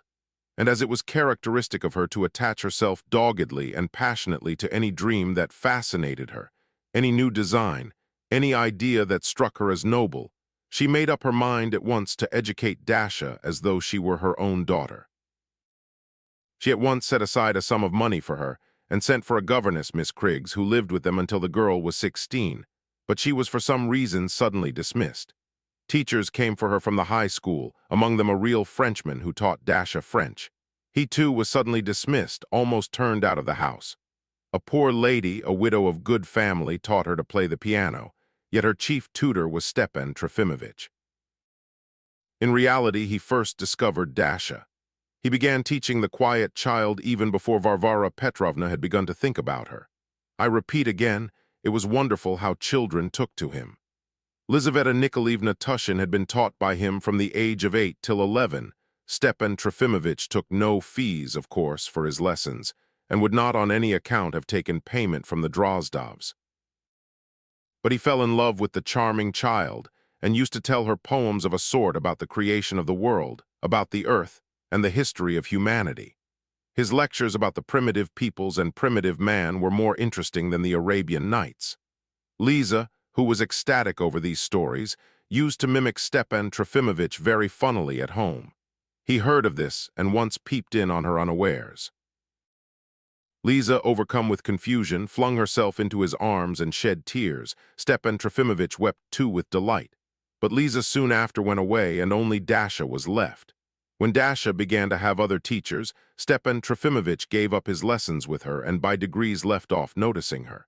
Things went on like this for a long time. Once when she was 17, he was struck by her prettiness. It happened at Varvara Petrovna's table.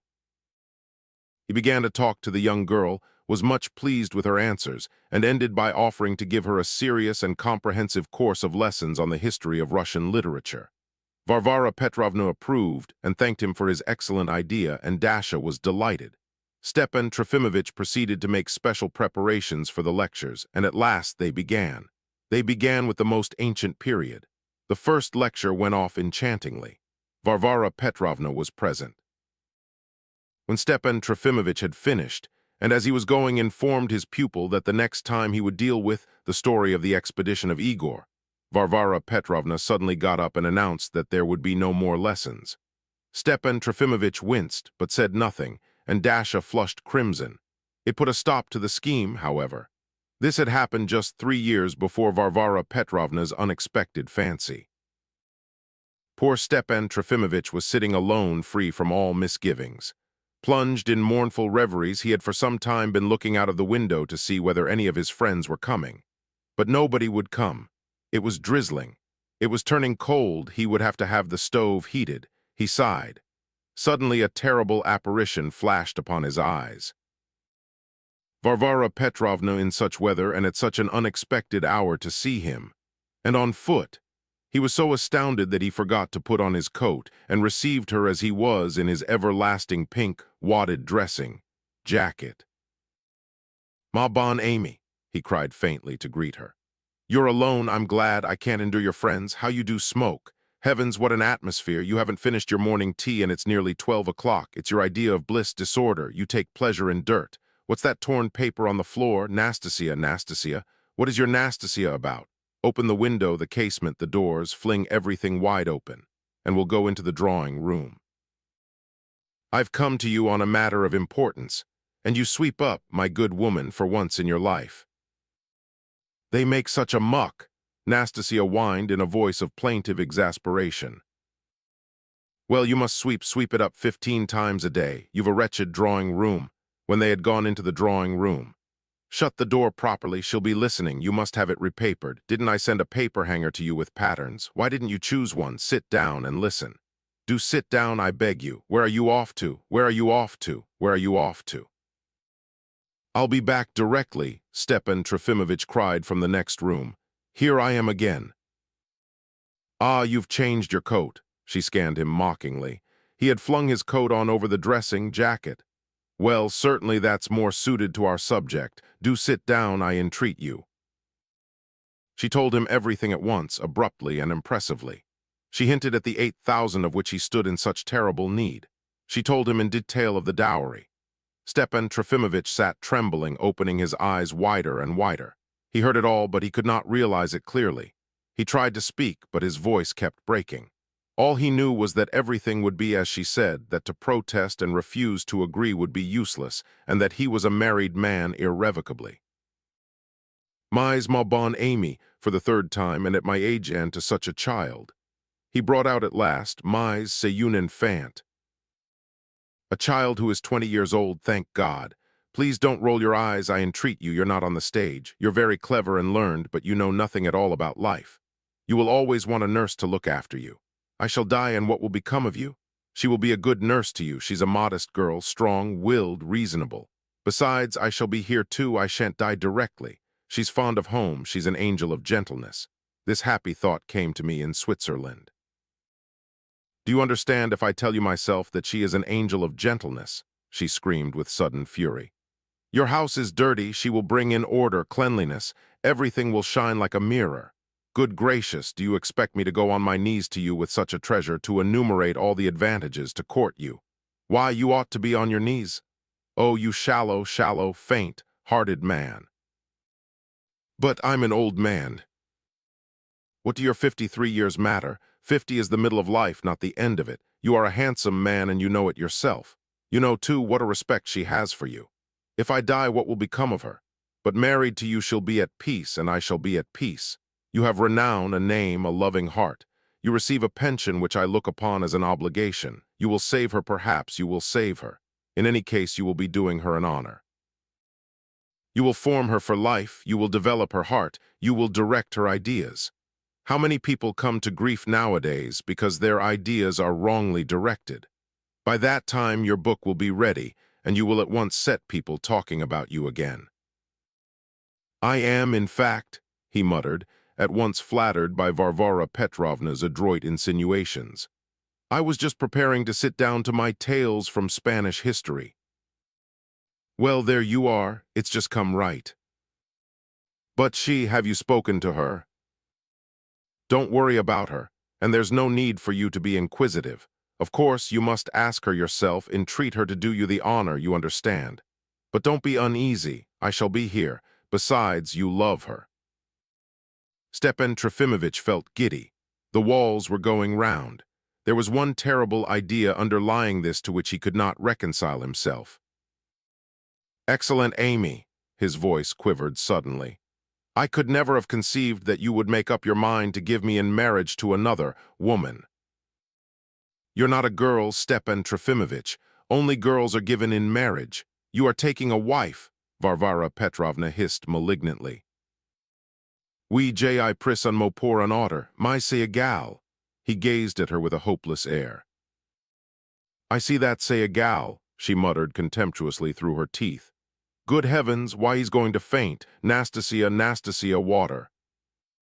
But water was not needed. He came to himself. Varvara Petrovna took up her umbrella. I see it's no use talking to you now. Oui, je suis incapable. But by tomorrow you'll have rested and thought it over. Stay at home. If anything happens, let me know, even if it's at night. Don't write letters, I shan't read them. Tomorrow I'll come again at this time alone for a final answer, and I trust it will be satisfactory. Try to have nobody here and no untidiness, for the place isn't fit to be seen. Nastasia, Nastasia. The next day, of course, he consented, and indeed he could do nothing else. There was one circumstance. Chapter 8. Stepan Trofimovich's estate, as we used to call it, which consisted of 50 souls, reckoning in the old fashion and bordered on Dvorshniki, was not really his at all, but his first wife's, and so belonged now to his son Fyodor Stepanovich Verhovensky. Stepan Trofimovich was simply his trustee, and so, when the nestling was full-fledged, he had given his father a formal authorization to manage the estate. This transaction was a profitable one for the young man. He received as much as 1,000 rubles a year by way of revenue from the estate, though under the new regime it could not have yielded more than 500, and possibly not that. God knows how such an arrangement had arisen. The whole sum, however, was sent the young man by Varvara Petrovna, and Stepan Trofimovich had nothing to do with a single ruble of it. On the other hand, the whole revenue from the land remained in his pocket, and he had, besides, completely ruined the estate, letting it to a mercenary rogue, and without the knowledge of Varvara Petrovna selling the timber which gave the estate its chief value. He had some time before sold the woods bit by bit. It was worth at least 8,000, yet he had only received 5,000 for it. But he sometimes lost too much at the club and was afraid to ask Varvara Petrovna for the money. She clenched her teeth when she heard at last of everything. And now, all at once, his son announced that he was coming himself to sell his property for what he could get for it, and commissioned his father to take steps promptly to arrange the sale.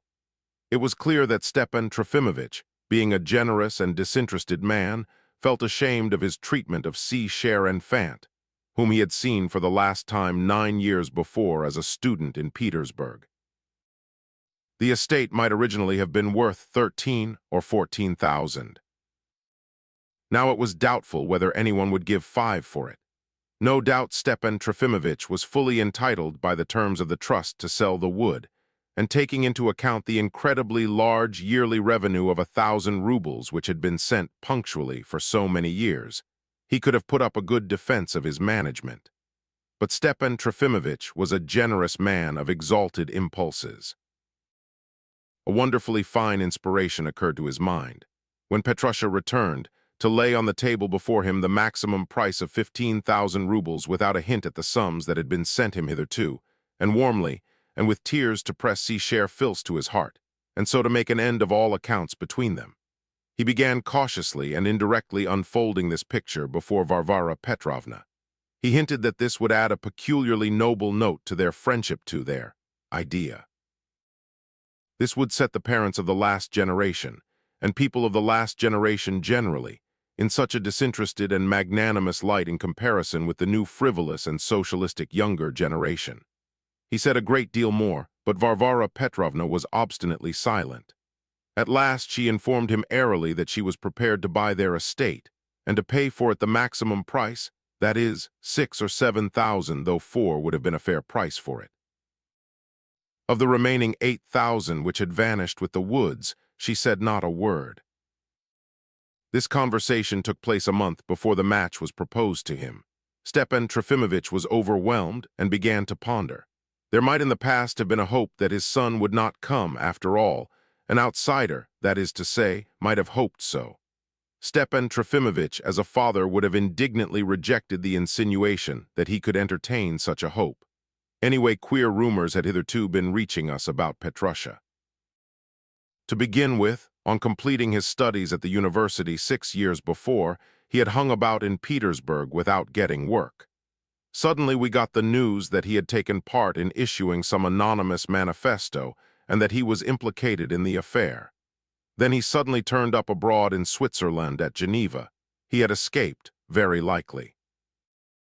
"It's surprising to me," Stepan Trofimovich commented, greatly disconcerted. "Petrusha, c'est un si pauvre terte. He's good, noble, hearted, very sensitive, and I was so delighted with him in Petersburg, comparing him with the young people of today. But c'est un pauvre sire tout de même. And you know it all comes from that same half-bakedness, that sentimentality. They are fascinated not by realism, but by the emotional ideal side of socialism, by the religious note in it, so to say, by the poetry of its second hand, of course. And for me, think what it means. I have so many enemies here and more still there, they'll put it down to the father's influence. Good God, Petrusha a revolutionist, what times we live in." Very soon, however, Petrusha sent his exact address from Switzerland for money to be sent him as usual, so he could not be exactly an exile. And now, after 4 years abroad, he was suddenly making his appearance again in his own country, and announced that he would arrive shortly, so there could be no charge against him. What was more, someone seemed to be interested in him and protecting him. He wrote now from the south of Russia, where he was busily engaged in some private but important business. All this was capital, but where was his father to get that other 7 or 8,000 to make up a suitable price for the estate? And what if there should be an outcry, and instead of that imposing picture it should come to a lawsuit? Something told Stepan Trofimovich that the sensitive Petrusha would not relinquish anything that was to his interest. Why is it, as I've noticed, Stepan Trofimovich whispered to me once, why is it that all these desperate socialists and communists are at the same time such incredible skinflints, so avaricious, so keen over property, and in fact the more socialistic, the more extreme they are, the keener they are over property? Why is it? Can that too come from sentimentalism? I don't know whether there is any truth in this observation of Stepan Trofimovich's. I only know that Petrusha had somehow got wind of the sale of the woods and the rest of it, and that Stepan Trofimovich was aware of the fact. I happened, too, to read some of Petrusha's letters to his father. He wrote extremely rarely, once a year or even less often. Only recently, to inform him of his approaching visit, he had sent 2 letters, one almost immediately after the other. All his letters were short, dry, consisting only of instructions, and as the father and son had, since their meeting in Petersburg, adopted the fashionable thou and thee. Petrusha's letters had a striking resemblance to the missives that used to be sent by landowners of the old school from the town to their serfs whom they had left in charge of their estates. And now suddenly this 8,000 which would solve the difficulty would be wafted to him by Varvara Petrovna's proposition. And at the same time, she made him distinctly feel that it never could be wafted to him from anywhere else. Of course, Stepan Trofimovich consented. He sent for me directly she had gone and shut himself up for the whole day, admitting no one else. He cried, of course, talked well and talked a great deal, contradicted himself continually, made a casual pun, and was much pleased with it. Then he had a slight attack of his summer cholera. Everything, in fact, followed the usual course. Then he brought out the portrait of his German bride, now 20 years deceased, and began plaintively appealing to her. Will you forgive me? In fact, he seemed somehow distracted. Our grief led us to get a little drunk. He soon fell into a sweet sleep, however.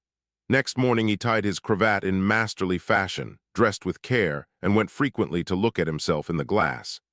He sprinkled his handkerchief with scent, only a slight dash of it, however, and as soon as he saw Varvara Petrovna out of the window, he hurriedly took another handkerchief and hid the scented one under the pillow. Excellent, Varvara Petrovna approved on receiving his consent. In the first place, you show a fine decision, and secondly, you've listened to the voice of reason, to which you generally pay so little heed in your private affairs. There's no need of haste, however, she added, scanning the knot of his white tie. For the present, say nothing, and I will say nothing. It will soon be your birthday. I will come to see you with her. Give us tea in the evening, and please without wine or other refreshments, but I'll arrange it all myself. Invite your friends, but we'll make the list together. You can talk to her the day before, if necessary. And at your party we won't exactly announce it, or make an engagement of any sort, but only hint at it, and let people know without any sort of ceremony. And then the wedding a fortnight later, as far as possible, without any fuss. You two might even go away for a time after the wedding, to Moscow, for instance. I'll go with you too, perhaps. The chief thing is, keep quiet till then. Stepan Trofimovich was surprised. He tried to falter that he could not do like that he must talk it over with his bride. But Varvara Petrovna flew at him in exasperation. What for? In the first place, it may perhaps come to nothing. Come to nothing, muttered the bridegroom, utterly dumbfounded. Yes, I'll see, but everything shall be as I've told you, and don't be uneasy. I'll prepare her myself. There's really no need for you. Everything necessary shall be said and done, and there's no need for you to meddle. Why should you? In what character? Don't come and don't write letters, and not a sight or sound of you, I beg. I will be silent too. She absolutely refused to explain herself and went away, obviously upset. Stepan Trofimovich's excessive readiness evidently impressed her. Alas, he was utterly unable to grasp his position, and the question had not yet presented itself to him from certain other points of view. On the contrary, a new note was apparent in him, a sort of conquering and jaunty air. He swaggered. I do like that, he exclaimed, standing before me and flinging wide his arms. Did you hear? She wants to drive me to refusing at last. Why, I may lose patience, too, and refuse. Sit still, there's no need for you to go to her. But after all, why should I be married? Simply because she's taken an absurd fancy into her heart. But I'm a serious man, and I can refuse to submit to the idle whims of a giddy woman. I have duties to my son and to myself. I'm making a sacrifice. Does she realize that? I have agreed perhaps because I am weary of life and nothing matters to me. But she may exasperate me and then it will matter. I shall resent it and refuse. Et in fin, le ridicule, what will they say at the club? What will Laputin say? Perhaps nothing will come of it, what a thing to say. That beats everything. That's really, what is one to say to that? G sways unforsat, unbaddinged, unman pushed to the wall.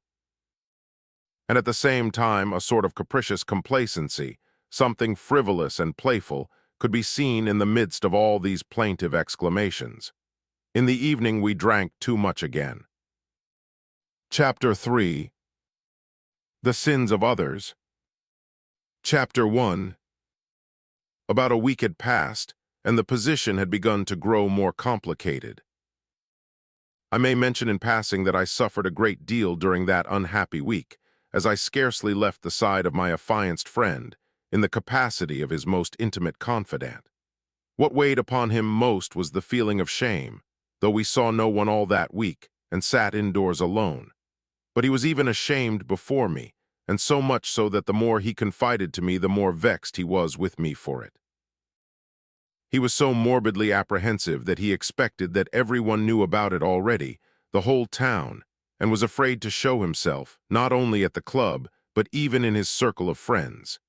He positively would not go out to take his constitutional till well after dusk, when it was quite dark. A week passed, and he still did not know whether he were betrothed or not, and could not find out for a fact, however much he tried. He had not yet seen his future bride, and did not know whether she was to be his bride or not, did not, in fact, know whether there was anything serious in it at all. Varvara Petrovna, for some reason, resolutely refused to admit him to her presence. In answer to one of his first letters to her, and he wrote a great number of them, she begged him plainly to spare her all communications with him for a time, because she was very busy, and having a great deal of the utmost importance to communicate to him, she was waiting for a more free moment to do so, and that she would let him know in time when he could come to see her. She declared she would send back his letters unopened, as they were simple self-indulgence. I read that letter myself, he showed it me. Yet all this harshness and indefiniteness were nothing compared with his chief anxiety. That anxiety tormented him to the utmost and without ceasing. He grew thin and dispirited through it. It was something of which he was more ashamed than of anything else, and of which he would not on any account speak, even to me. On the contrary, he lied on occasion and shuffled before me like a little boy. And at the same time he sent for me himself every day, could not stay 2 hours without me, needing me as much as air or water. Such conduct rather wounded my vanity. I need hardly say that I had long ago privately guessed this great secret of his, and saw through it completely. It was my firmest conviction at the time that the revelation of this secret, this chief anxiety of Stepan Trofimovitch's, would not have redounded to his credit, and therefore, as I was still young, I was rather indignant at the coarseness of his feelings and the ugliness of some of his suspicions. In my warmth, and I must confess in my weariness of being his confidant, I perhaps blamed him too much. I was so cruel as to try and force him to confess it all to me himself, though I did recognize that it might be difficult to confess some things. He, too, saw through me. That is, he clearly perceived that I saw through him, and that I was angry with him indeed, and he was angry with me too for being angry with him and seeing through him. My irritation was perhaps petty and stupid, but the unrelieved solitude of two friends together is sometimes extremely prejudicial to true friendship. From a certain point of view, he had a very true understanding of some aspects of his position, and defined it, indeed, very subtly on those points about which he did not think it necessary to be secret. "Oh, how different she was then," he would sometimes say to me about Varvara Petrovna. "How different she was in the old days when we used to talk together. Do you know that she could talk in those days? Can you believe that she had ideas in those days, original ideas? Now everything has changed. She says all that's only old, fashioned twaddle. She despises the past. Now she's like some shopman or cashier. She has grown hard-hearted, and she's always cross." "Why is she cross now if you're carrying out her orders?" I answered. He looked at me subtly. Cher Ami, if I had not agreed, she would have been dreadfully angry, dread, full, lie, but yet less than now that I have consented. He was pleased with this saying of his, and we emptied a bottle between us that evening. But that was only for a moment. Next day he was worse and more ill-humored than ever. But what I was most vexed with him for was that he could not bring himself to call on the Drozdovs, as he should have done on their arrival, to renew the acquaintance of which. So we heard they were themselves desirous, since they kept asking about him. It was a source of daily distress to him. He talked of Lizaveta Nikolaevna with an ecstasy which I was at a loss to understand. No doubt he remembered in her the child whom he had once loved. But besides that, he imagined for some unknown reason that he would at once find in her company a solace for his present misery, and even the solution of his more serious doubts. He expected to meet in Lizaveta Nikolaevna an extraordinary being, and yet he did not go to see her, though he meant to do so every day. The worst of it was that I was desperately anxious to be presented to her and to make her acquaintance, and I could look to no one but Stepan Trofimovitch to effect this. I was frequently meeting her in the street, of course, when she was out riding, wearing a riding habit and mounted on a fine horse, and accompanied by her cousin, so called, a handsome officer, the nephew of the late General Drozdov, and these meetings made an extraordinary impression on me at the time. My infatuation lasted only a moment, and I very soon afterwards recognized the impossibility of my dreams myself. But though it was a fleeting impression, it was a very real one, and so it may well be imagined how indignant I was at the time with my poor friend for keeping so obstinately secluded. All the members of our circle had been officially informed from the beginning that Stepan Trofimovitch would see nobody for a time, and begged them to leave him quite alone. He insisted on sending round a circular notice to this effect, though I tried to dissuade him. I went round to everyone at his request and told everybody that Varvara Petrovna had given our old man, as we all used to call Stepan Trofimovitch among ourselves, a special job, to arrange in order some correspondence lasting over many years, that he had shut himself up to do it and I was helping him. Liputin was the only one I did not have time to visit, and I kept putting it off. To tell the real truth, I was afraid to go to him. I knew beforehand that he would not believe one word of my story, that he would certainly imagine that there was some secret at the bottom of it, which they were trying to hide from him alone, and as soon as I left him, he would set to work to make inquiries and gossip all over the town. While I was picturing all this to myself, I happened to run across him in the street. It turned out that he had heard all about it from our friends, whom I had only just informed. But strange to say, instead of being inquisitive and asking questions about Stepan Trofimovitch, he interrupted me when I began apologizing for not having come to him before, and at once passed to other subjects. It is true that he had a great deal stored up to tell me. He was in a state of great excitement, and was delighted to have got hold of me for a listener. He began talking of the news of the town, of the arrival of the governor's wife, with new topics of conversation, of an opposition party already formed in the club, of how they were all in a hubbub over the new ideas, and how charmingly this suited him, and so on. He talked for a quarter of an hour, and so amusingly that I could not tear myself away.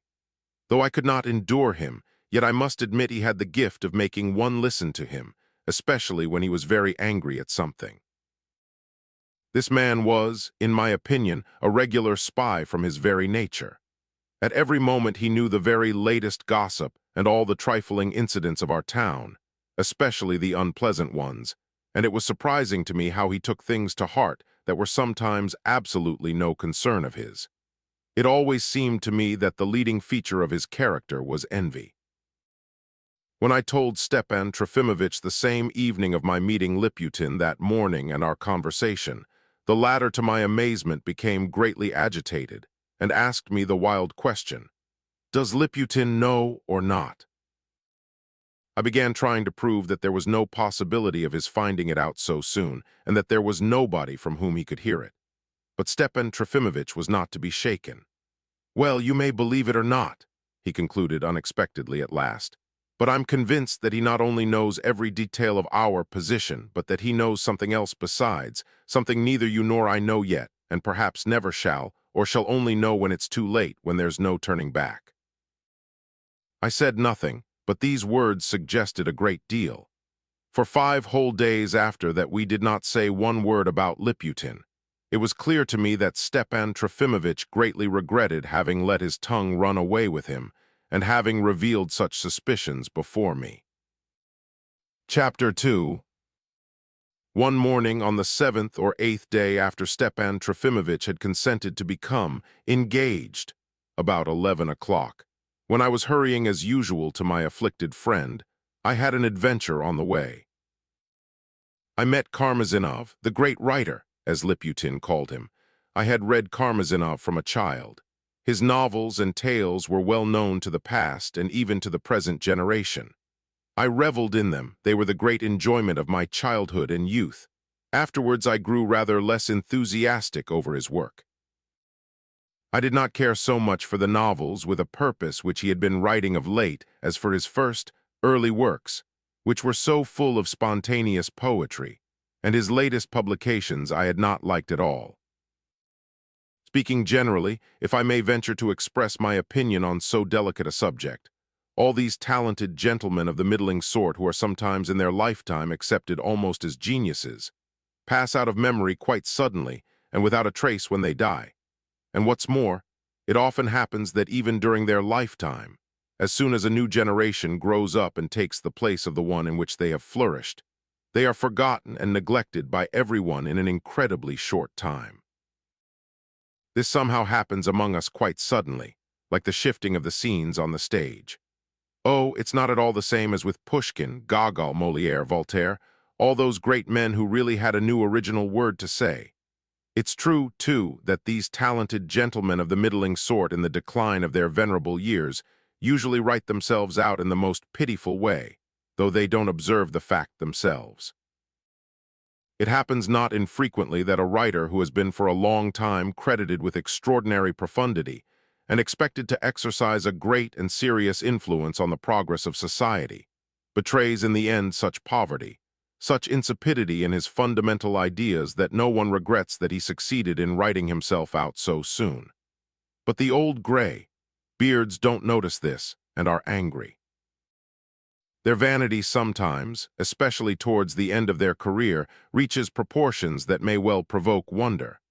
God knows what they begin to take themselves for gods at least. People used to say about Karmazinov that his connections with aristocratic society and powerful personages were dearer to him than his own soul. People used to say that on meeting you he would be cordial, that he would fascinate and enchant you with his open-heartedness, especially if you were of use to him in some way, and if you came to him with some preliminary recommendation. But that before any stray prince, any stray countess, anyone that he was afraid of, he would regard it as his sacred duty to forget your existence with the most insulting carelessness, like a chip of wood, like a fly, before you had even time to get out of his sight. He seriously considered this the best and most aristocratic style. In spite of the best of breeding and perfect knowledge of good manners he is, they say, vain to such an hysterical pitch that he cannot conceal his irritability as an author even in those circles of society where little interest is taken in literature. If anyone were to surprise him by being indifferent, he would be morbidly chagrined and try to revenge himself. A year before, I had read an article of his in a review, written with an immense affectation of naive poetry and psychology too. He described the wreck of some steamer on the English coast, of which he had been the witness, and how he had seen the drowning people saved and the dead bodies brought ashore. All this rather long and verbose article was written solely with the object of self-display. One seemed to read between the lines, "Concentrate yourselves on me. Behold what I was like at those moments. What are the sea, the storm, the rocks, the splinters of wrecked ships to you? I have described all that sufficiently to you with my mighty pen. Why, look at that drowned woman with the dead child in her dead arms. Look rather at me, see how I was unable to bear that sight and turned away from it. Here I stood with my back to it. Here I was horrified and could not bring myself to look. I blinked my eyes. Isn't that interesting? When I told Stepan Trofimovich my opinion of Karmazinov's article, he quite agreed with me. When rumors had reached us of late that Karmazinov was coming to the neighborhood, I was, of course, very eager to see him, and if possible, to make his acquaintance. I knew that this might be done through Stepan Trofimovich. They had once been friends. And now I suddenly met him at the crossroads. I knew him at once. He had been pointed out to me 2 or 3 days before when he drove past with the governor's wife. He was a short, stiff-looking old man, though not over 55, with a rather red little face, with thick gray locks of hair clustering under his chimney pot hat and curling round his clean little pink ears. His clean little face was not altogether handsome, with its thin, long, crafty-looking lips, with its rather fleshy nose, and its sharp, shrewd little eyes. He was dressed somewhat shabbily in a sort of cape such as would be worn in Switzerland or North Italy at that time of year. But at any rate, all the minor details of his costume, the little studs and collar, the buttons, the tortoise, shell lorgnette on a narrow black ribbon, the signet, ring, were all such as are worn by persons of the most irreproachable good form. I am certain that in summer he must have worn light prunella shoes with mother, of pearl buttons at the side. When we met, he was standing still at the turning and looking about him attentively. Noticing that I was looking at him with interest, he asked me in a sugary, though rather shrill voice, "Allow me to ask, which is my nearest way to Baikovy Street?" "To Baikovy Street? Oh, that's here close by," I cried in great excitement. "Straight on along this street and the second turning to the left." "Very much obliged to you." A curse on that minute. I fancy I was shy and looked cringing. He instantly noticed all that and of course realized it all at once. That is, realized that I knew who he was, that I had read him and revered him from a child, and that I was shy and looked at him cringingly. He smiled, nodded again, and walked on as I had directed him. I don't know why I turned back to follow him. I don't know why I ran for 10 paces beside him. He suddenly stood still again. "And could you tell me where is the nearest cab stand?" he shouted out to me again. It was a horrid shout, a horrid voice. "A cab stand? The nearest cab stand ISBY the cathedral. There are always cabs standing there." And I almost turned to run for a cab for him. I almost believed that that was what he expected me to do. Of course, I checked myself at once and stood still, but he had noticed my movement and was still watching me with the same horrid smile. Then something happened which I shall never forget. He suddenly dropped a tiny bag which he was holding in his left hand, though indeed it was not a bag, but rather a little box, or more probably some part of a pocket book, or to be more accurate, a little reticule, rather like an old-fashioned lady's reticule, though I really don't know what it was. I only know that I flew to pick it up. I am convinced that I did not really pick it up, but my first motion was unmistakable. I could not conceal it, and like a fool, I turned crimson. The cunning fellow at once got all that could be got out of the circumstance. "Don't trouble, I'll pick it up," he pronounced charmingly. That is, when he was quite sure that I was not going to pick up the reticule, he picked it up as though forestalling me, nodded once more, and went his way, leaving me to look like a fool. It was as good as though I had picked it up myself.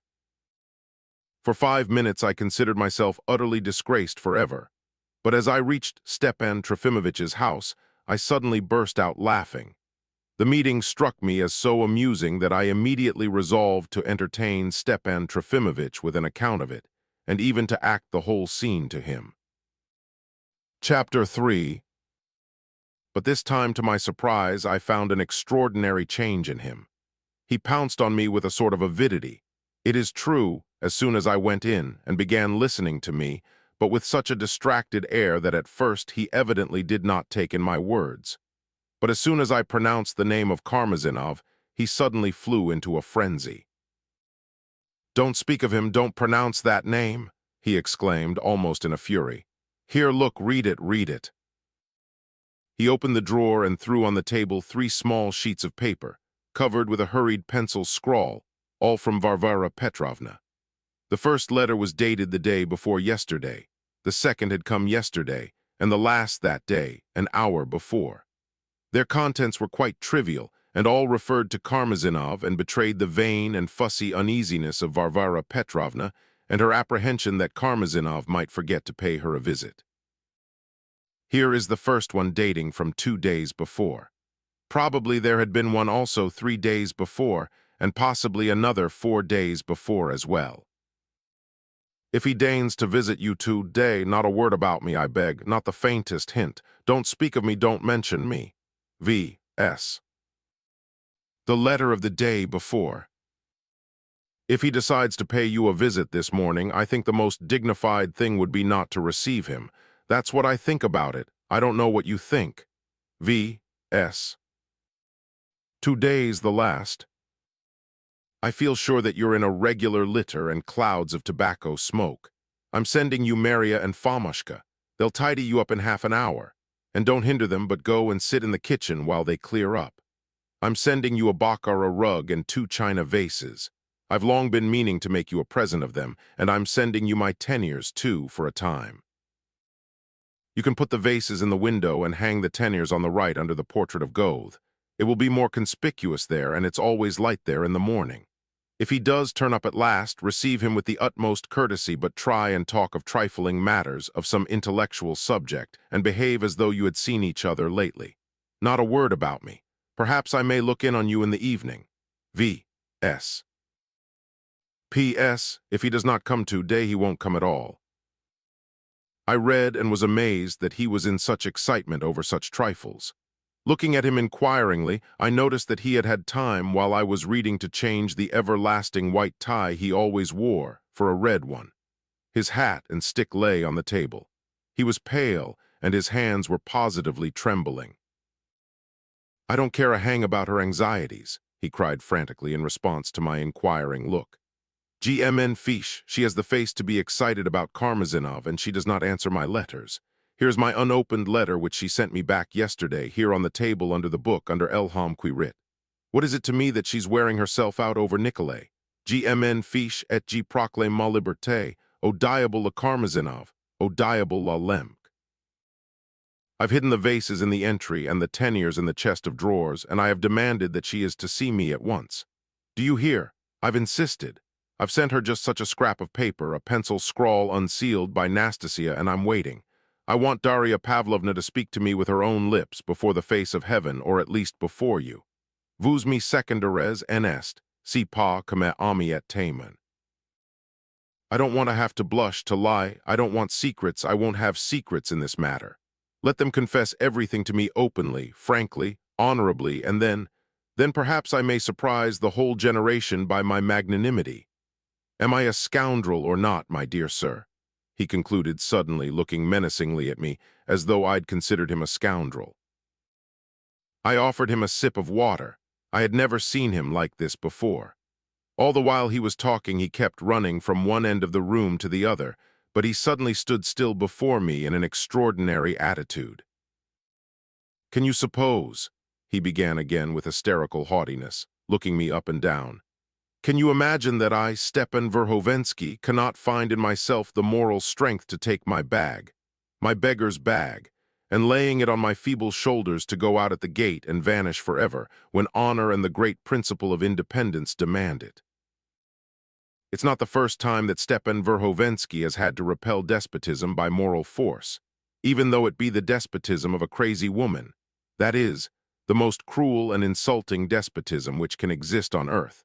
Although you have, I fancy, forgotten yourself so much as to laugh at my phrase, my dear sir. Oh, you don't believe that I can find the moral strength in myself to end my life as a tutor in a merchant's family, or to die of hunger in a ditch. Answer me, answer at once. Do you believe it or don't you believe it? But I was purposely silent. I even affected to hesitate to wound him by answering in the negative, but to be unable to answer affirmatively. In all this nervous excitement of his, there was something which really did offend me, and not personally, oh no, but I will explain later on. He positively turned pale. Perhaps you're bored with me, GV, this is my surname, and you would like not to come and see me at all, he said in that tone of pale composure which usually precedes some extraordinary outburst. I jumped up in alarm. At that moment Nastasia came in and without a word handed Stepan Trofimovich a piece of paper on which something was written in pencil. He glanced at it and flung it to me. On the paper in Varvara Petrovna's hand 3 words were written: "Stay at home." Stepan Trofimovich snatched up his hat and stick in silence and went quickly out of the room. Mechanically, I followed him. Suddenly voices and sounds of rapid footsteps were heard in the passage. He stood still, as though thunder struck. "It's Liputin, I am lost," he whispered, clutching at my arm. At the same instant, Liputin walked into the room. Chapter 4. Why he should be lost owing to Liputin I did not know, and indeed I did not attach much significance to the words. I put it all down to his nerves. His terror, however, was remarkable, and I made up my mind to keep a careful watch on him. The very appearance of Liputin as he came in assured us that he had on this occasion a special right to come in spite of the prohibition. He brought with him an unknown gentleman, who must have been a new arrival in the town. In reply to the senseless stare of my petrified friend, he called out immediately in a loud voice, "I'm bringing you a visitor, a special one. I make bold to intrude on your solitude. Mr. Kirillov, a very distinguished civil engineer. And what's more, he knows your son, the much-esteemed Pyotr Stepanovich, very intimately, and he has a message from him. He's only just arrived." "The message is your own addition," the visitor observed curtly. "There's no message at all, but I certainly do know Verhovensky. I left him in the X-province 10 days ahead of us." Stepan Trofimovich mechanically offered his hand and motioned him to sit down. He looked at me, he looked at Liputin, and then, as though suddenly recollecting himself, sat down himself, though he still kept his hat and stick in his hands without being aware of it. "Bah, but you were going out yourself. I was told that you were quite knocked up with work."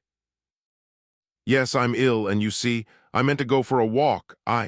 Stepan Trofimovich checked himself, quickly flung his hat and stick on the sofa and turned crimson. Meantime, I was hurriedly examining the visitor. He was a young man about 27, decently dressed, well-made, slender and dark, with a pale, rather muddy, colored face and black, lusterless eyes. He seemed rather thoughtful and absent-minded, spoke jerkily and ungrammatically, transposing words in rather a strange way, and getting muddled if he attempted a sentence of any length. Liputin was perfectly aware of Stepan Trofimovich's alarm and was obviously pleased at it. He sat down in a wicker chair which he dragged almost into the middle of the room, so as to be at an equal distance between his host and the visitor, who had installed themselves on sofas on opposite sides of the room. His sharp eyes darted inquisitively from one corner of the room to another. "It's a long while since I've seen Petrusha. You met abroad," Stepan Trofimovich managed to mutter to the visitor. "Both here and abroad. Alexei Nilitch has only just returned himself after living 4 years abroad," put in Liputin. "He has been traveling to perfect himself in his speciality and has come to us because he has good reasons to expect a job on the building of our railway bridge, and he's now waiting for an answer about it. He knows the Drozdovs and Lizaveta Nikolaevna through Pyotr Stepanovich." The engineer sat, as it were, with a ruffled air and listened with awkward impatience. It seemed to me that he was angry about something. "He knows Nikolay Vsevolodovich, too." "Do you know Nikolay Vsevolodovich?" inquired Stepan Trofimovich. "I know him, too. It's a very long time since I've seen Petrusha, and I feel I have so little right to call myself a father, c'est le mot. How did you leave him?" "Oh, yes, I left him. He comes himself," replied Mr. Kirillov in haste to be rid of the question again. He certainly was angry. "He's coming, at last. You see, it's very long since I've seen Petrusha." Stepan Trofimovich could not get away from this phrase. "Now I expect my poor boy to whom I have been so much to blame. That is, I mean to say, when I left him in Petersburg, in short, I looked on him as a nonentity, quelque chose dans ce genre. He was a very nervous boy, you know, emotional and very timid. When he said his prayers going to bed, he used to bow down to the ground, and make the sign of the cross on his pillow that he might not die in the night. GMN Suvians. In fin, no artistic feeling whatever, not a sign of anything higher, of anything fundamental, no embryo of a future ideal. C88 come unpetty idiot, but I'm afraid I am incoherent. Excuse me, you came upon me. You say seriously that he crossed his pillow? The engineer asked suddenly with marked curiosity. Yes, he used to. All right, I just asked, go on. Stepan Trofimovich looked interrogatively at Liputin.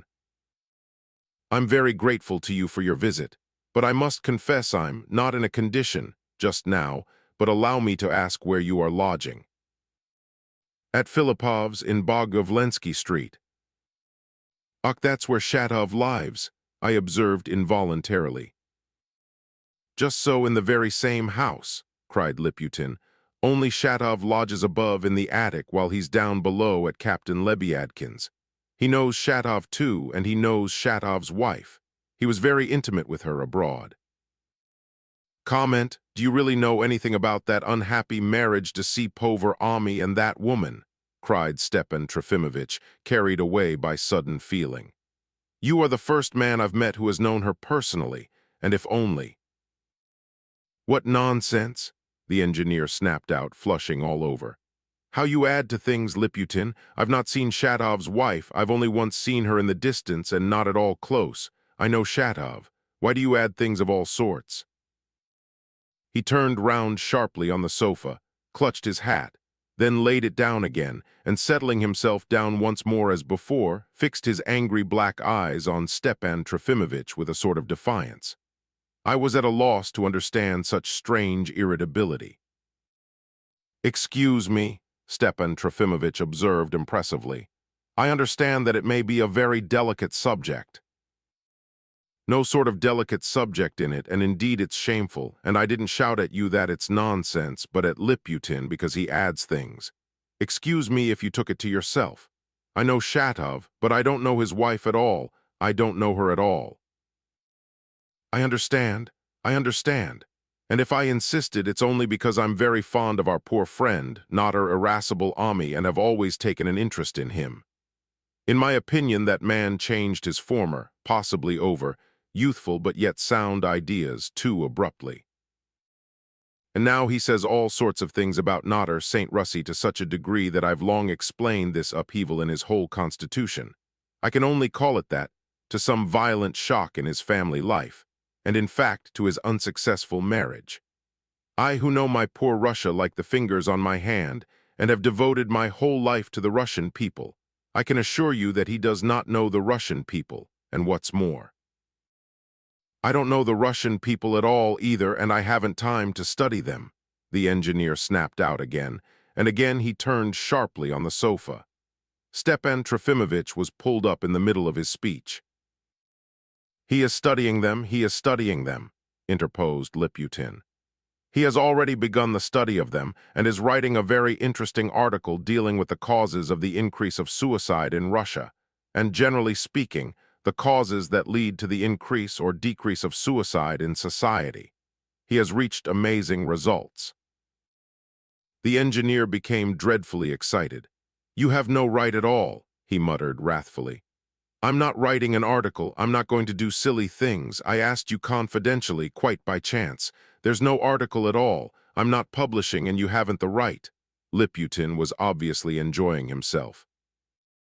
I beg your pardon. Perhaps I made a mistake in calling your literary work an article. He is only collecting observations, and the essence of the question, or, so to say, its moral aspect he is not touching at all. And indeed, he rejects morality itself altogether, and holds with the last new principle of general destruction for the sake of ultimate good. He demands already more than 100 million heads for the establishment of common sense in Europe, many more than they demanded at the last Peace Congress. Alexei Nilich goes further than anyone in that sense. The engineer listened with a pale and contemptuous smile. For half a minute everyone was silent. All this is stupid, Liputin, Mr. Kirillov observed at last with a certain dignity. If I by chance had said some things to you and you caught them up again as you like, But you have no right, for I never speak to anyone. I scorn to talk. If one has a conviction, then it's clear to me. But you're doing foolishly. I don't argue about things when everything's settled. I can't bear arguing. I never want to argue. And perhaps you are very wise, Stepan Trofimovich could not resist saying. I apologize to you, but I am not angry with anyone here, the visitor went on, speaking hotly and rapidly. I have seen few people for 4 years.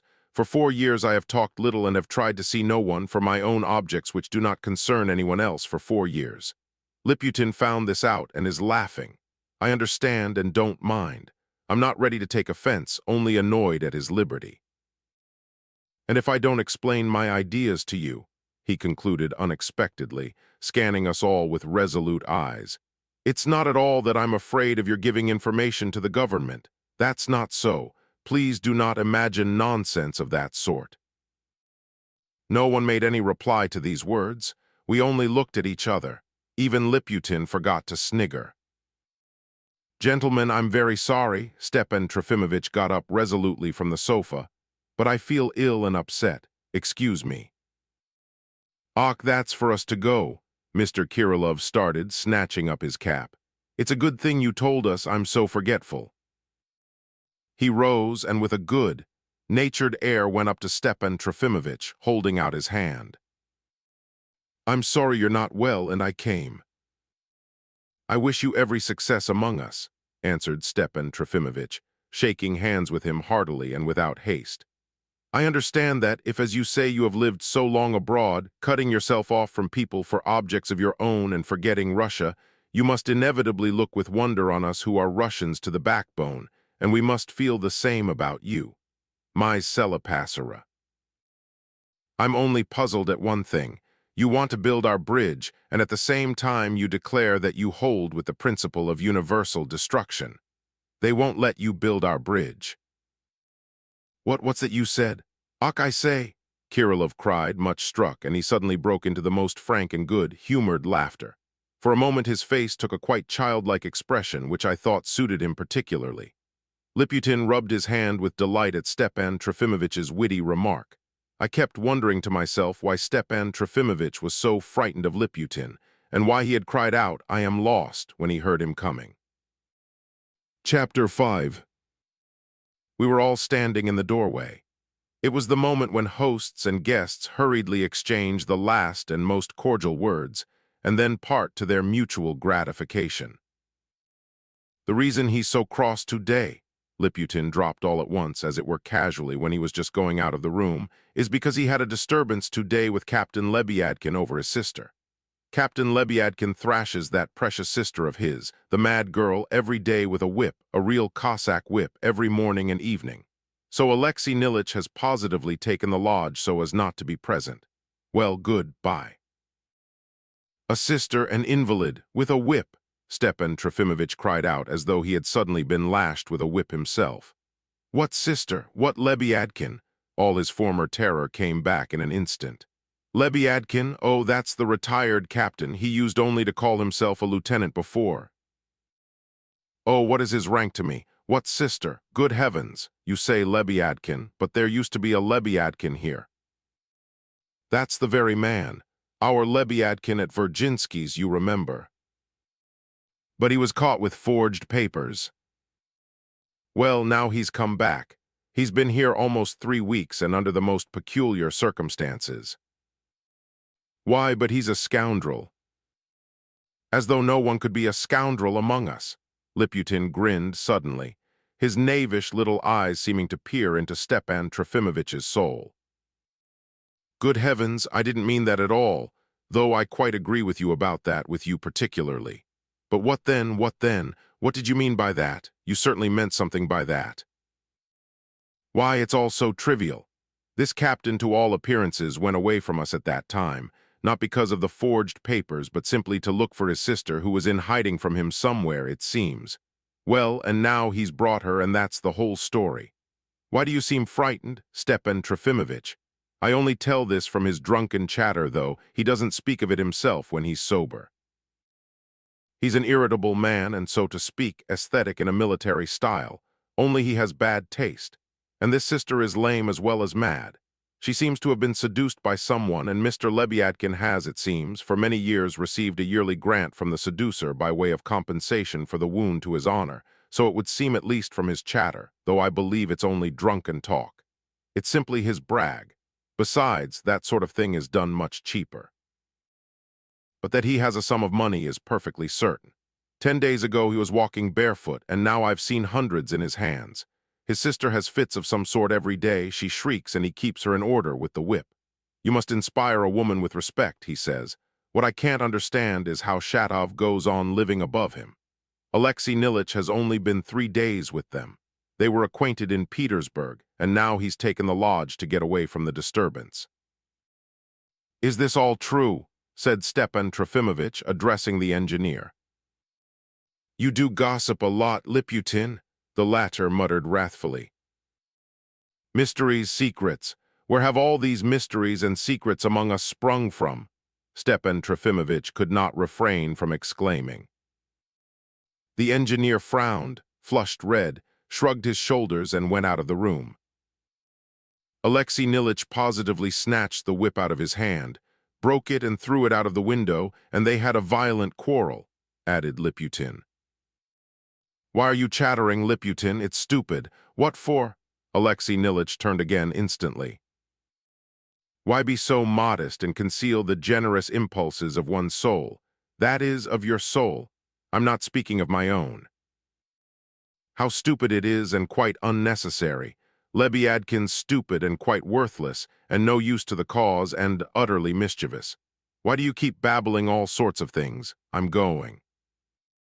Oh, what a pity, cried Liputin with a candid smile, or I'd have amused you with another little story, Stepan Trofimovich. I came indeed on purpose to tell you, though I dare say you've heard it already. Well, till another time, Alexei Nilich is in such a hurry. Goodbye for the present. The story concerns Varvara Petrovna. She amused me the day before yesterday. She sent for me on purpose. It's simply killing. Goodbye. But at this, Stepan Trofimovich absolutely would not let him go. He seized him by the shoulders, turned him sharply back into the room, and sat him down in a chair. Liputin was positively scared. Why, to be sure, he began, looking warily at Stepan Trofimovich from his chair. She suddenly sent for me and asked me confidentially my private opinion, whether Nikolai Vsyevolodovitch is mad or in his right mind. Isn't that astonishing? You're out of your mind, muttered Stepan Trofimovich, and suddenly, as though he were beside himself. Liputin, you know perfectly well that you only came here to tell me something insulting of that sort, and something worse.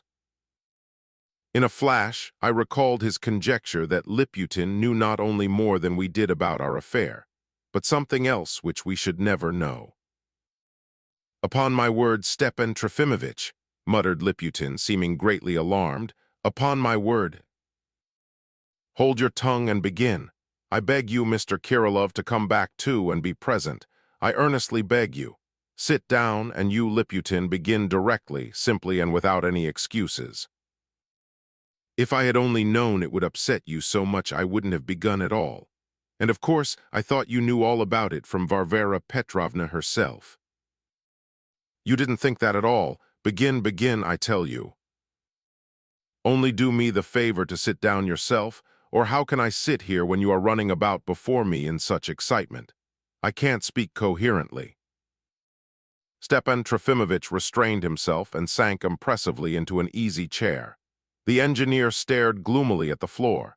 Liputin looked at them with intense enjoyment. How am I to begin? I'm too overwhelmed. Chapter 6. The day before yesterday, a servant was suddenly sent to me. You are asked to call at 12 o'clock, said he. Can you fancy such a thing? I threw aside my work, and precisely at midday yesterday I was ringing at the bell. I was led into the drawing room. I waited a minute. She came in. She made me sit down and sat down herself opposite. I sat down, and I couldn't believe it. You know how she has always treated me. She began at once without beating about the bush. You know her way. You remember, she said, that 4 years ago when Nikolai Vsyevolodovitch was ill, he did some strange things which made all the town wonder till the position was explained. One of those actions concerned you personally. When Nikolai Vsyevolodovitch recovered, he went at my request to call on you. I know that he talked to you several times before, too. Tell me openly and candidly what you—" She faltered a little at this point, "what you thought of Nikolai Vsevolodovich then. What was your view of him altogether? What idea you were able to form of him at that time, and still have?" Here she was completely confused, so that she paused for a whole minute and suddenly flushed. I was alarmed. She began again, touchingly is not quite the word, it's not applicable to her, but in a very impressive tone. "I want you," she said, "to understand me clearly and without mistake. I've sent for you now because I look upon you as a keen-sighted and quick-witted man qualified to make accurate observations. What compliments! You'll understand, too," she said, "that I am a mother appealing to you. Nikolai Vsevolodovich has suffered some calamities and has passed through many changes of fortune in his life. All that," she said, "might well have affected the state of his mind. I'm not speaking of madness, of course," she said. "That's quite out of the question." This was uttered proudly and resolutely. "But there might be something strange, something peculiar, some turn of thought, a tendency to some particular way of looking at things." Those were her exact words, and I admired Stepan Trofimovich, the exactness with which Varvara Petrovna can put things. She's a lady of superior intellect. "I have noticed in him anyway," she said, "a perpetual restlessness and a tendency to peculiar impulses. But I am a mother and you are an impartial spectator, and therefore qualified with your intelligence to form a more impartial opinion. I implore you, in fact, yes, that word implore was uttered, to tell me the whole truth without mincing matters. And if you will give me your word never to forget that I have spoken to you in confidence, you may reckon upon my always being ready to seize every opportunity in the future to show my gratitude." Well, what do you say to that? "You have so amazed me," faltered Stepan Trofimovich, "that I don't believe you." "Yes, observe, observe," cried Liputin, as though he had not heard Stepan Trofimovich. "Observe what must be her agitation and uneasiness if she stoops from her grandeur to appeal to a man like me, and even condescends to beg me to keep it secret. What do you call that? Hasn't she received some news of Nikolai Vsevolodovich, something unexpected?" "I don't know of news of any sort. I haven't seen her for some days, but I must say," lisped Stepan Trofimovich, evidently hardly able to think clearly. "But I must say, Liputin, that if it was said to you in confidence, and here you're telling it before everyone—" "Absolutely in confidence, but God strike me dead if but as for telling it here, what does it matter? Are we strangers, even Alexei Nilitch?" "I don't share that attitude. No doubt we three here will keep the secret, but I'm afraid of the fourth, you, and wouldn't trust you in anything." "What do you mean by that?" "Why, it's more to my interest than anyone's, seeing I was promised eternal gratitude. What I wanted was to point out in this connection one extremely strange incident, rather to say, psychological than simply strange. Yesterday evening, under the influence of my conversation with Varvara Petrovna, you can fancy yourself what an impression it made on me. I approached Alexei Nilitch with a discreet question. 'You knew Nikolai Vsevolodovich abroad,' said I, 'and used to know him before in Petersburg too. What do you think of his mind and his abilities?' Said I. He answered laconically, as his way is, that he was a man of subtle intellect and sound judgment. 'And have you never noticed in the course of years,' said I, 'any turn of ideas or peculiar way of looking at things, or any, so to say, insanity?' In fact, I repeated Varvara Petrovna's own question. And would you believe it, Alexei Nilitch suddenly grew thoughtful and scowled just as he's doing now. 'Yes,' said he, 'I have sometimes thought there was something strange.' Take note, too, that if anything could have seemed strange even to Alexei Nilitch, it must really have been something, mustn't it?" "Is that true?" said Stepan Trofimovich, turning to Alexei Nilitch. "I should prefer not to speak of it," answered Alexei Nilitch, suddenly raising his head and looking at him with flashing eyes. "I wish to contest your right to do this, Liputin. You've no right to drag me into this. I did not give my whole opinion at all. Though I knew Nikolai Stavrogin in Petersburg, that was long ago, and though I've met him since, I know him very little. I beg you to leave me out, and all this is something like scandal." Liputin threw up his hands with an air of oppressed innocence. "A scandal monger, why not say a spy while you're about it? It's all very well for you, Alexei Nilich, to criticize when you stand aloof from everything. But you wouldn't believe it, Stepan Trofimovich. Take Captain Lebyadkin. He is stupid enough, one may say in fact. One's ashamed to say how stupid he is. There is a Russian comparison to signify the degree of it. And do you know he considers himself injured by Nikolai Vsevolodovich, though he is full of admiration for his wit. I'm amazed, said he, at that man. He's a subtle serpent. His own words, and I said to him, still under the influence of my conversation, and after I had spoken to Alexei Nilich, what do you think, Captain, is your subtle serpent mad or not? Would you believe it? It was just as if I'd given him a sudden lash from behind. He simply leapt up from his seat. Yes, said he. Yes, only that, he said, cannot affect. Affect what? He didn't finish. Yes, and then he fell to thinking so bitterly, thinking so much, that his drunkenness dropped off him. We were sitting in Filipov's restaurant, and it wasn't till half an hour later that he suddenly struck the table with his fist. Yes, said he, maybe he's mad, but that can't affect it. Again, he didn't say what it couldn't affect. Of course, I'm only giving you an extract of the conversation, but one can understand the sense of it. You may ask whom you like, they all have the same idea in their heads, though it never entered anyone's head before. Yes, they say, he's mad, he's very clever, but perhaps he's mad too. Stepan Trofimovich sat pondering and thought intently. And how does Lebyadkin know? Do you mind inquiring about that of Alexei Nilich, who has just called me a spy? I'm a spy, yet I don't know, but Alexei Nilich knows all the ins and outs of it and holds his tongue. I know nothing about it, or hardly anything, answered the engineer with the same irritation. You make Lebyadkin drank to find out. You brought me here to find out and to make me say, and so you must be a spy. I haven't made him drunk yet, and he's not worth the money either, with all his secrets. They are not worth that to me. I don't know what they are to you.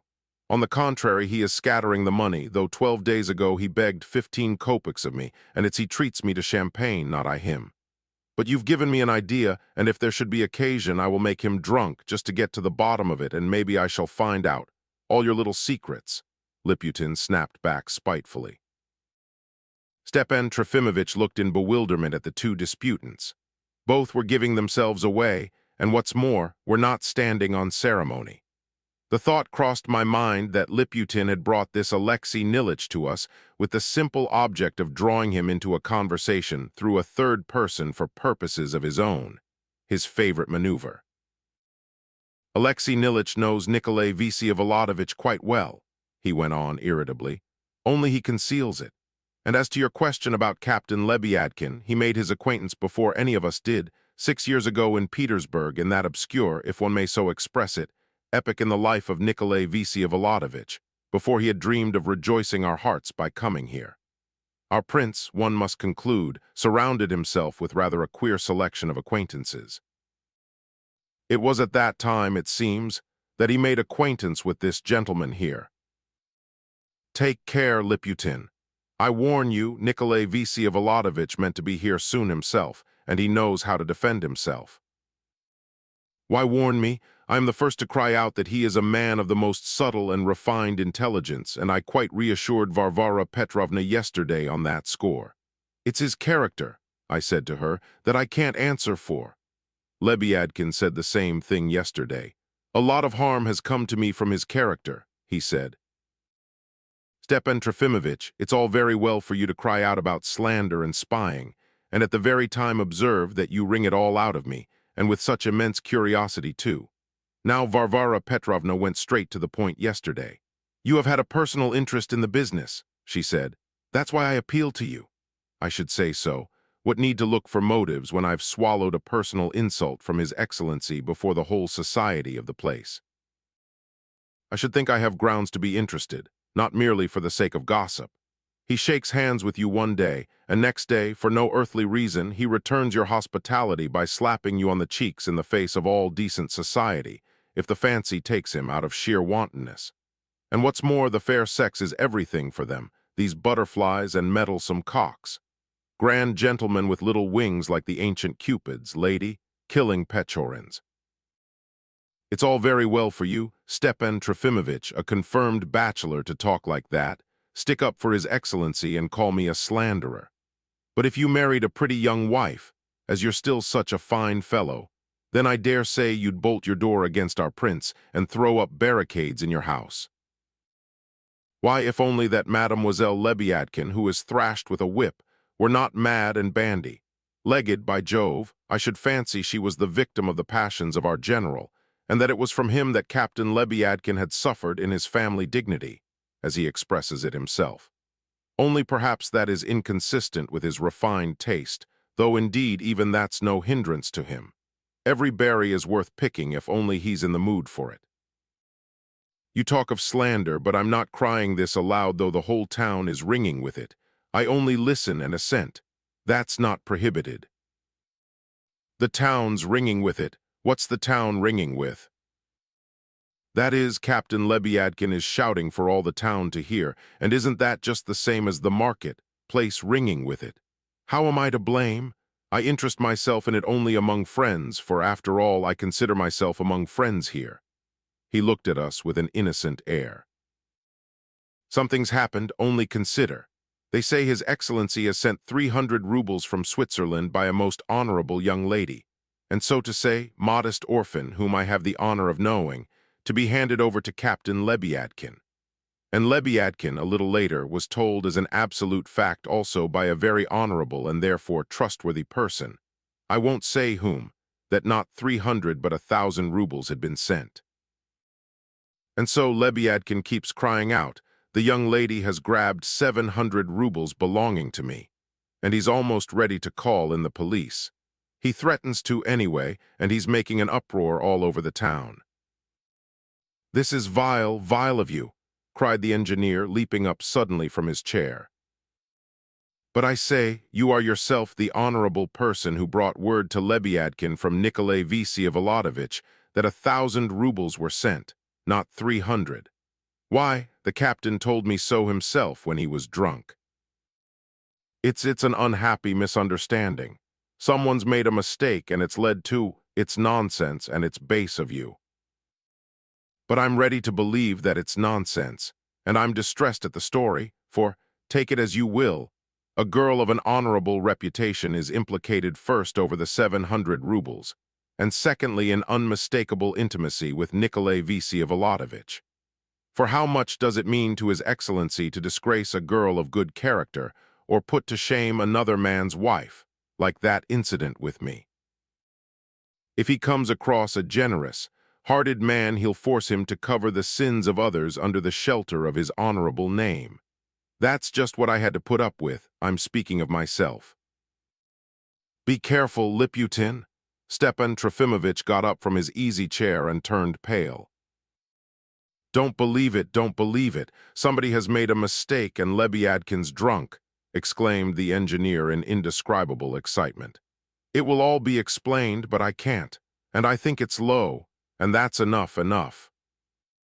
He ran out of the room. What are you about? Why, I'm going with you, cried Liputin, startled.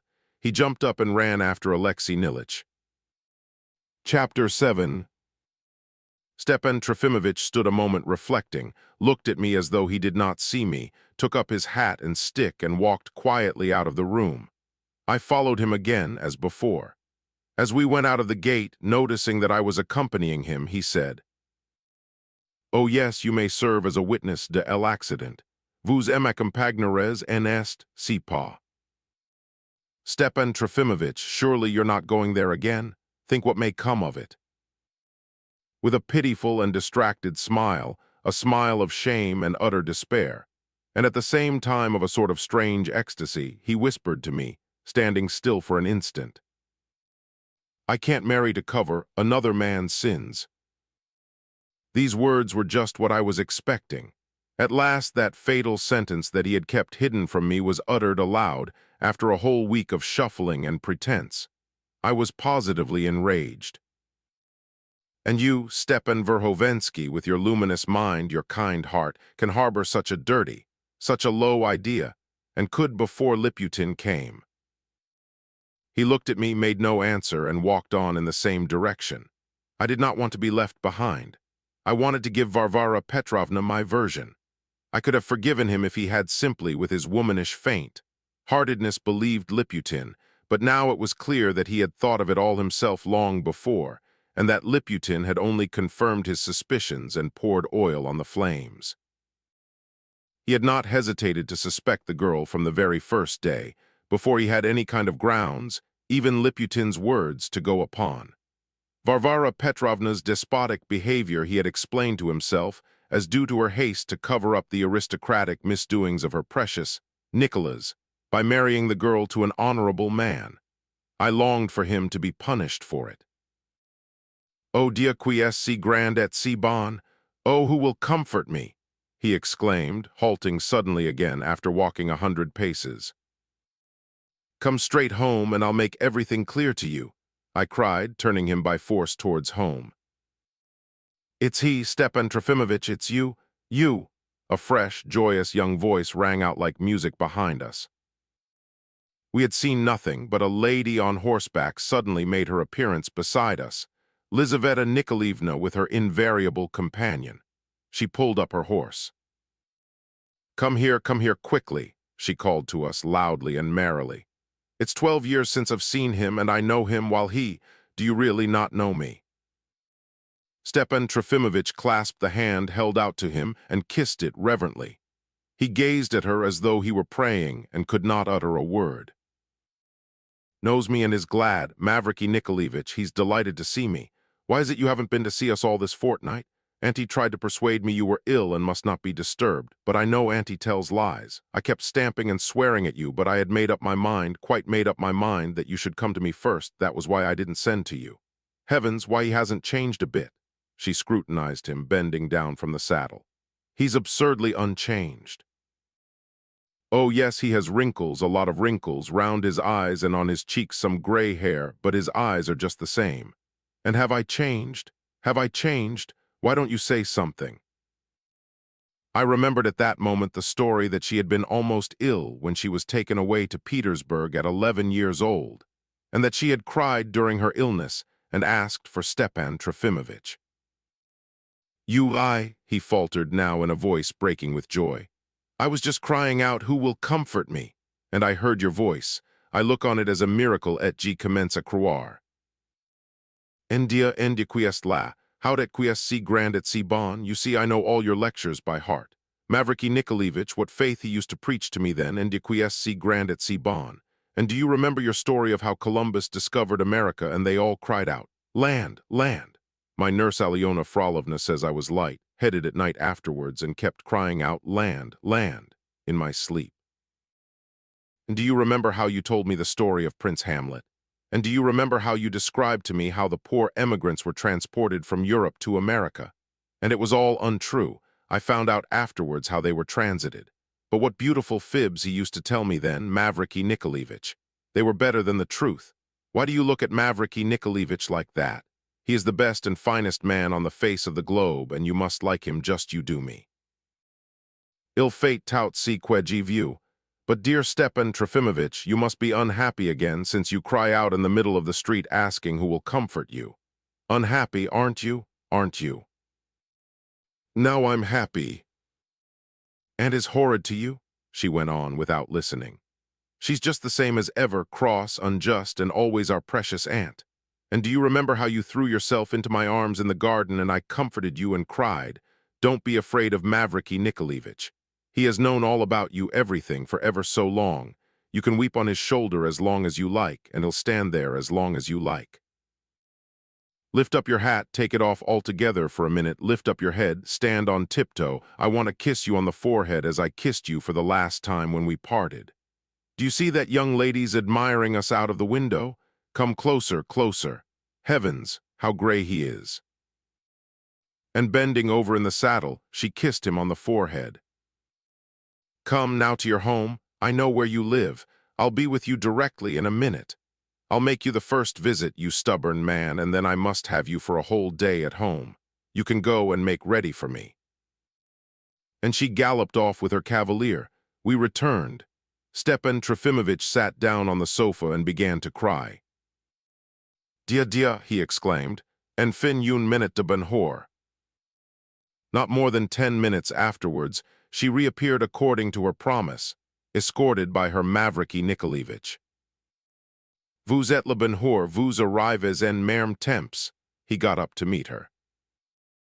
Here's a nosegay for you.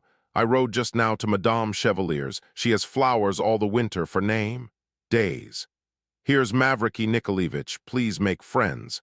I wanted to bring you a cake instead of a nosegay, but Mavriky Nikolaevich declares that is not in the Russian spirit. Mavriky Nikolaevich was an artillery captain, a tall and handsome man of 33, irreproachably correct in appearance, with an imposing and at first sight almost stern countenance, in spite of his wonderful and delicate kindness which no one could fail to perceive almost the first moment of making his acquaintance. He was taciturn, however, seemed very self-possessed, and made no efforts to gain friends. Many of us said later that he was by no means clever, but this was not altogether just. I won't attempt to describe the beauty of Lizaveta Nikolaevna. The whole town was talking of it, though some of our ladies and young girls indignantly differed on the subject. There were some among them who already detested her, and principally for her pride. The Drozdovs had scarcely begun to pay calls, which mortified them, though the real reason for the delay was Praskovia Ivanovna's invalid state. They detested her in the second place because she was a relative of the governor's wife, and thirdly because she rode out every day on horseback. We had never had young ladies who rode on horseback before. It was only natural that the appearance of Lizaveta Nikolaevna on horseback and her neglect to pay calls was bound to offend local society. Yet everyone knew that riding was prescribed her by the doctor's orders, and they talked sarcastically of her illness. She really was ill. What struck me at first sight in her was her abnormal, nervous, incessant restlessness. Alas, the poor girl was very unhappy, and everything was explained later. Today, recalling the past, I should not say she was such a beauty as she seemed to me then. Perhaps she was really not pretty at all. Tall, slim, but strong and supple, she struck one by the irregularities of the lines of her face. Her eyes were set somewhat like a Kalmuck's, slanting. She was pale and thin in the face with high cheek bones, but there was something in the face that conquered and fascinated. There was something powerful in the ardent glance of her dark eyes. She always made her appearance like a conquering heroine and to spread her conquests. She seemed proud and at times even arrogant. I don't know whether she succeeded in being kind, but I know that she wanted to and made terrible efforts to force herself to be a little kind. There were, no doubt, many fine impulses and the very best elements in her character, but everything in her seemed perpetually seeking its balance and unable to find it. Everything was in chaos, in agitation, in uneasiness. Perhaps the demands she made upon herself were too severe, and she was never able to find in herself the strength to satisfy them. She sat on the sofa and looked round the room. Why do I always begin to feel sad at such moments? Explain that mystery, you learned person. I've been thinking all my life that I should be goodness knows how pleased at seeing you and recalling everything, and here I somehow don't feel pleased at all, although I do love you. Ach, heavens! He has my portrait on the wall. Give it here, I remember it. I remember it. An exquisite miniature in water, color of Lisa at 12 years old, had been sent 9 years before to Stepan Trofimovich from Petersburg by the Drozdovs. He had kept it hanging on his wall ever since. Was I such a pretty child? Can that really have been my face? She stood up and with the portrait in her hand looked in the looking-glass. Make haste, take it, she cried, giving back the portrait. Don't hang it up now afterwards, I don't want to look at it. She sat down on the sofa again. One life is over and another is begun, then that one is over, a third begins, and so on endlessly. All the ends are snipped off as it were with scissors. See what stale things I'm telling you, yet how much truth there is in them. She looked at me, smiling. She had glanced at me several times already, but in his excitement, Stepan Trofimovich forgot that he had promised to introduce me. And why have you hung my portrait under those daggers? And why have you got so many daggers and sabers?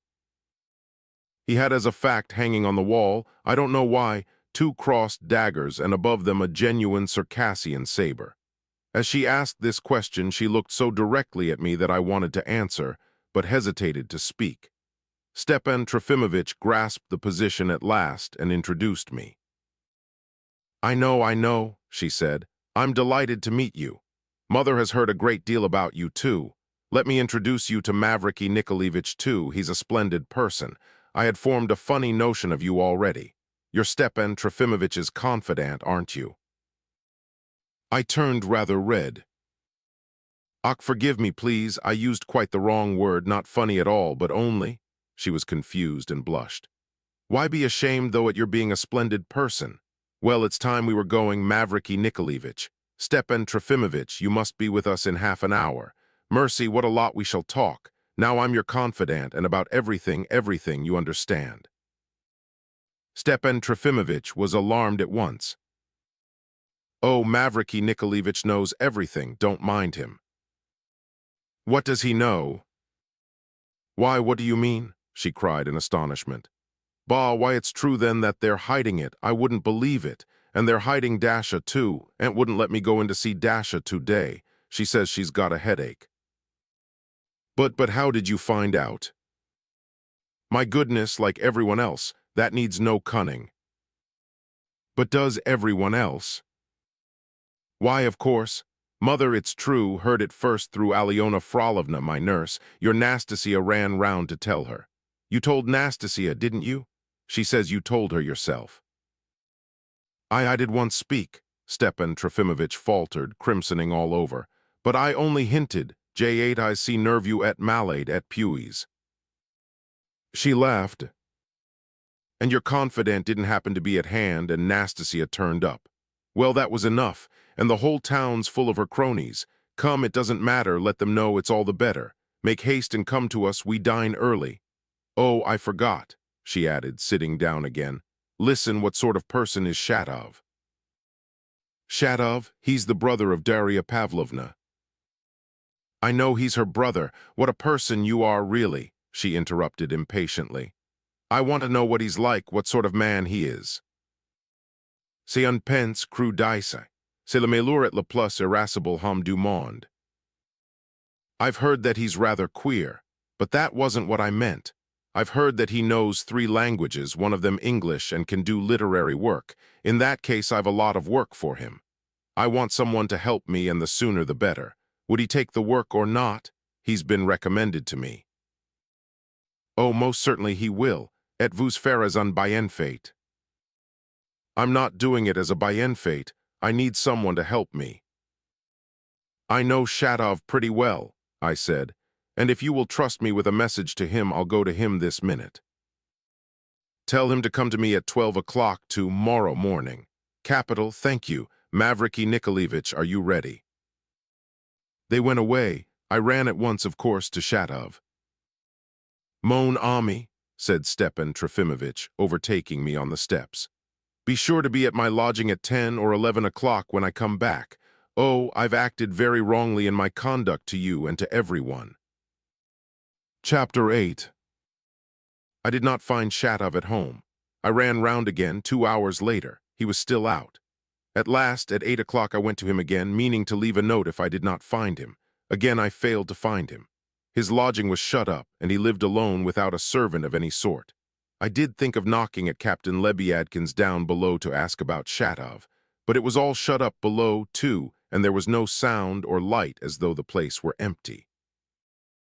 I passed by Lebyadkin's door with curiosity, remembering the stories I had heard that day. Finally, I made up my mind to come very early next morning. To tell the truth, I did not put much confidence in the effect of a note. Shatov might take no notice of it. He was so obstinate and shy. Cursing my want of success, I was going out of the gate when all at once I stumbled on Mr. Kirillov. He was going into the house, and he recognized me first. As he began questioning me of himself, I told him how things were and that I had a note. "Let us go in," said he. "I will do everything." I remembered that Liputin had told us he had taken the wooden lodge in the yard that morning. In the lodge, which was too large for him, a deaf old woman who waited upon him was living too. The owner of the house had moved into a new house in another street, where he kept a restaurant, and this old woman, a relation of his, I believe, was left behind to look after everything in the old house. The rooms in the lodge were fairly clean, though the papers were dirty. In the one we went into, the furniture was of different sorts. picked up here and there and all utterly worthless. There were 2 tables, a chest of drawers made of elder, a big deal table that must have come from some peasant hut or kitchen, chairs and a sofa with trellis, work back and hard leather cushions.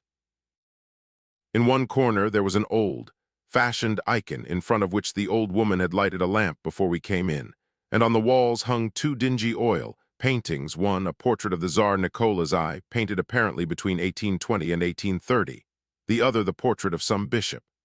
Mr. Kirillov lighted a candle and took out of his trunk, which stood not yet unpacked in a corner, an envelope, sealing, wax, and a glass seal. "Seal your note and address the envelope."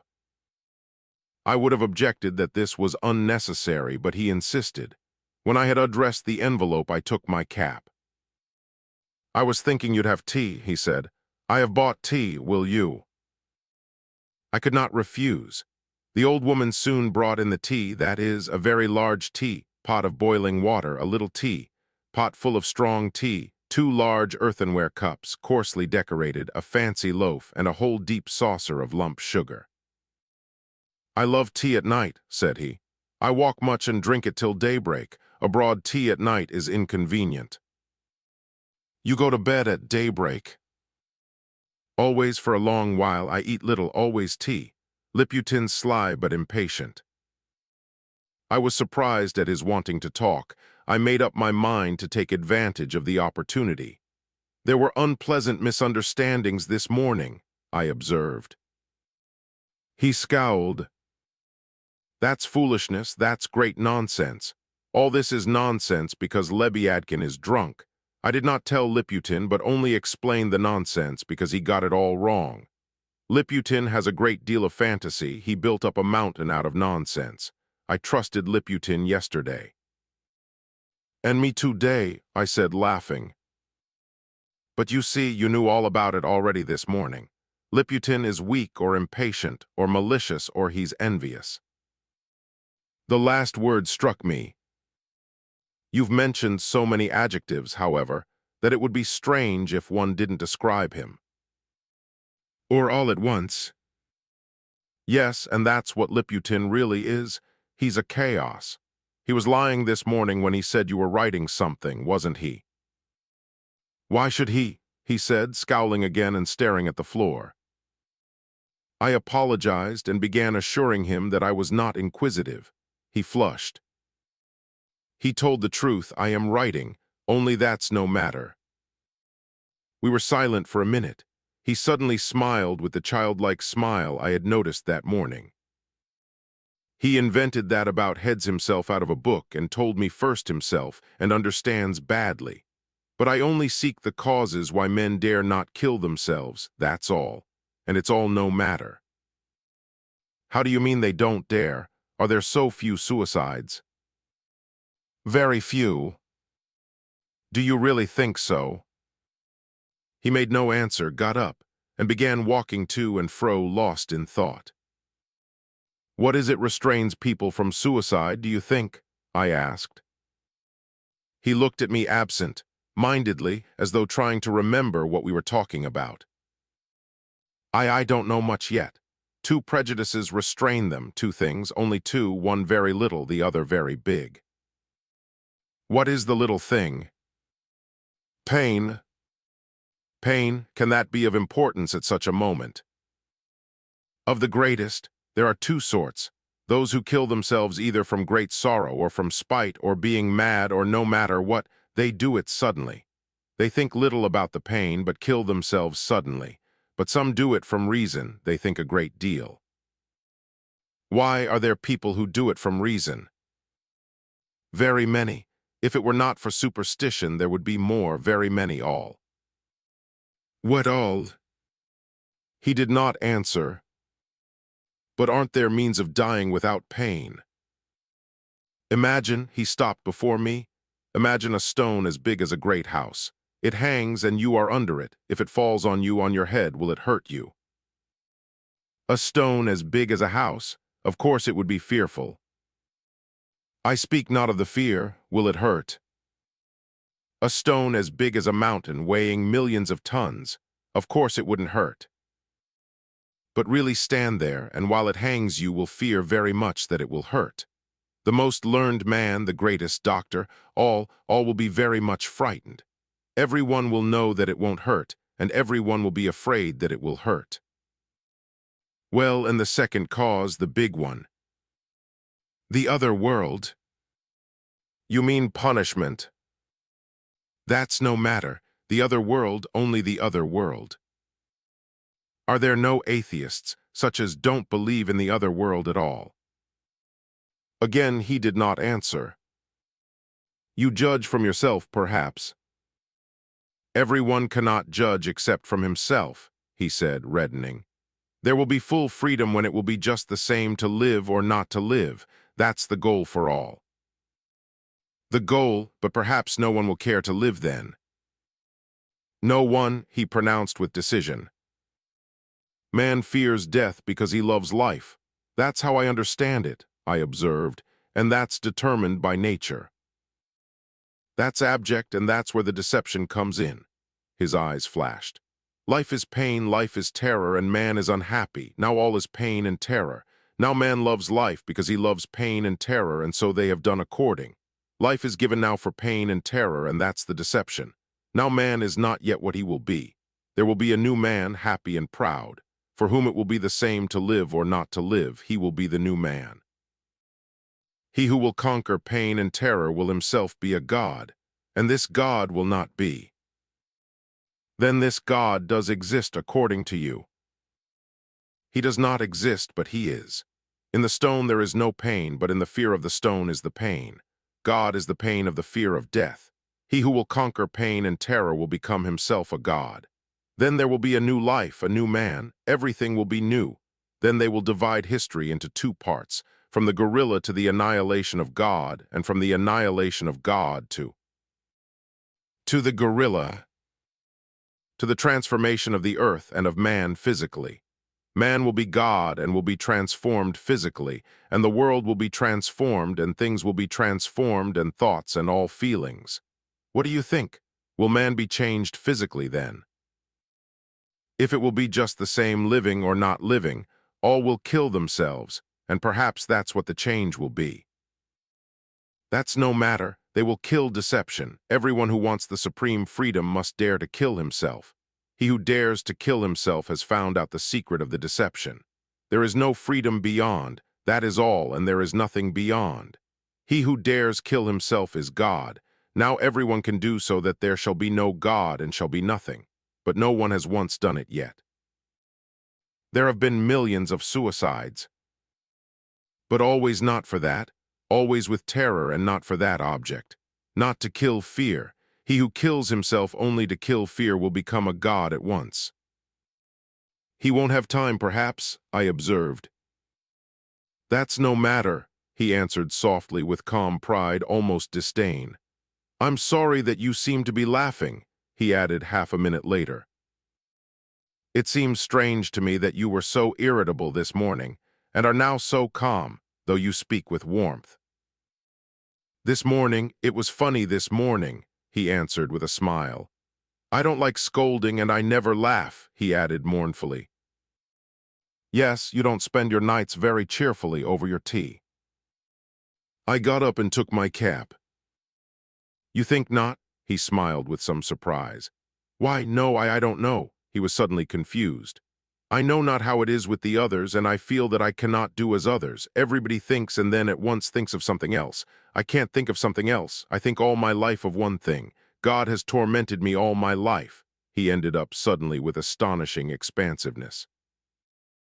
And tell me, if I may ask, why is it you speak Russian not quite correctly?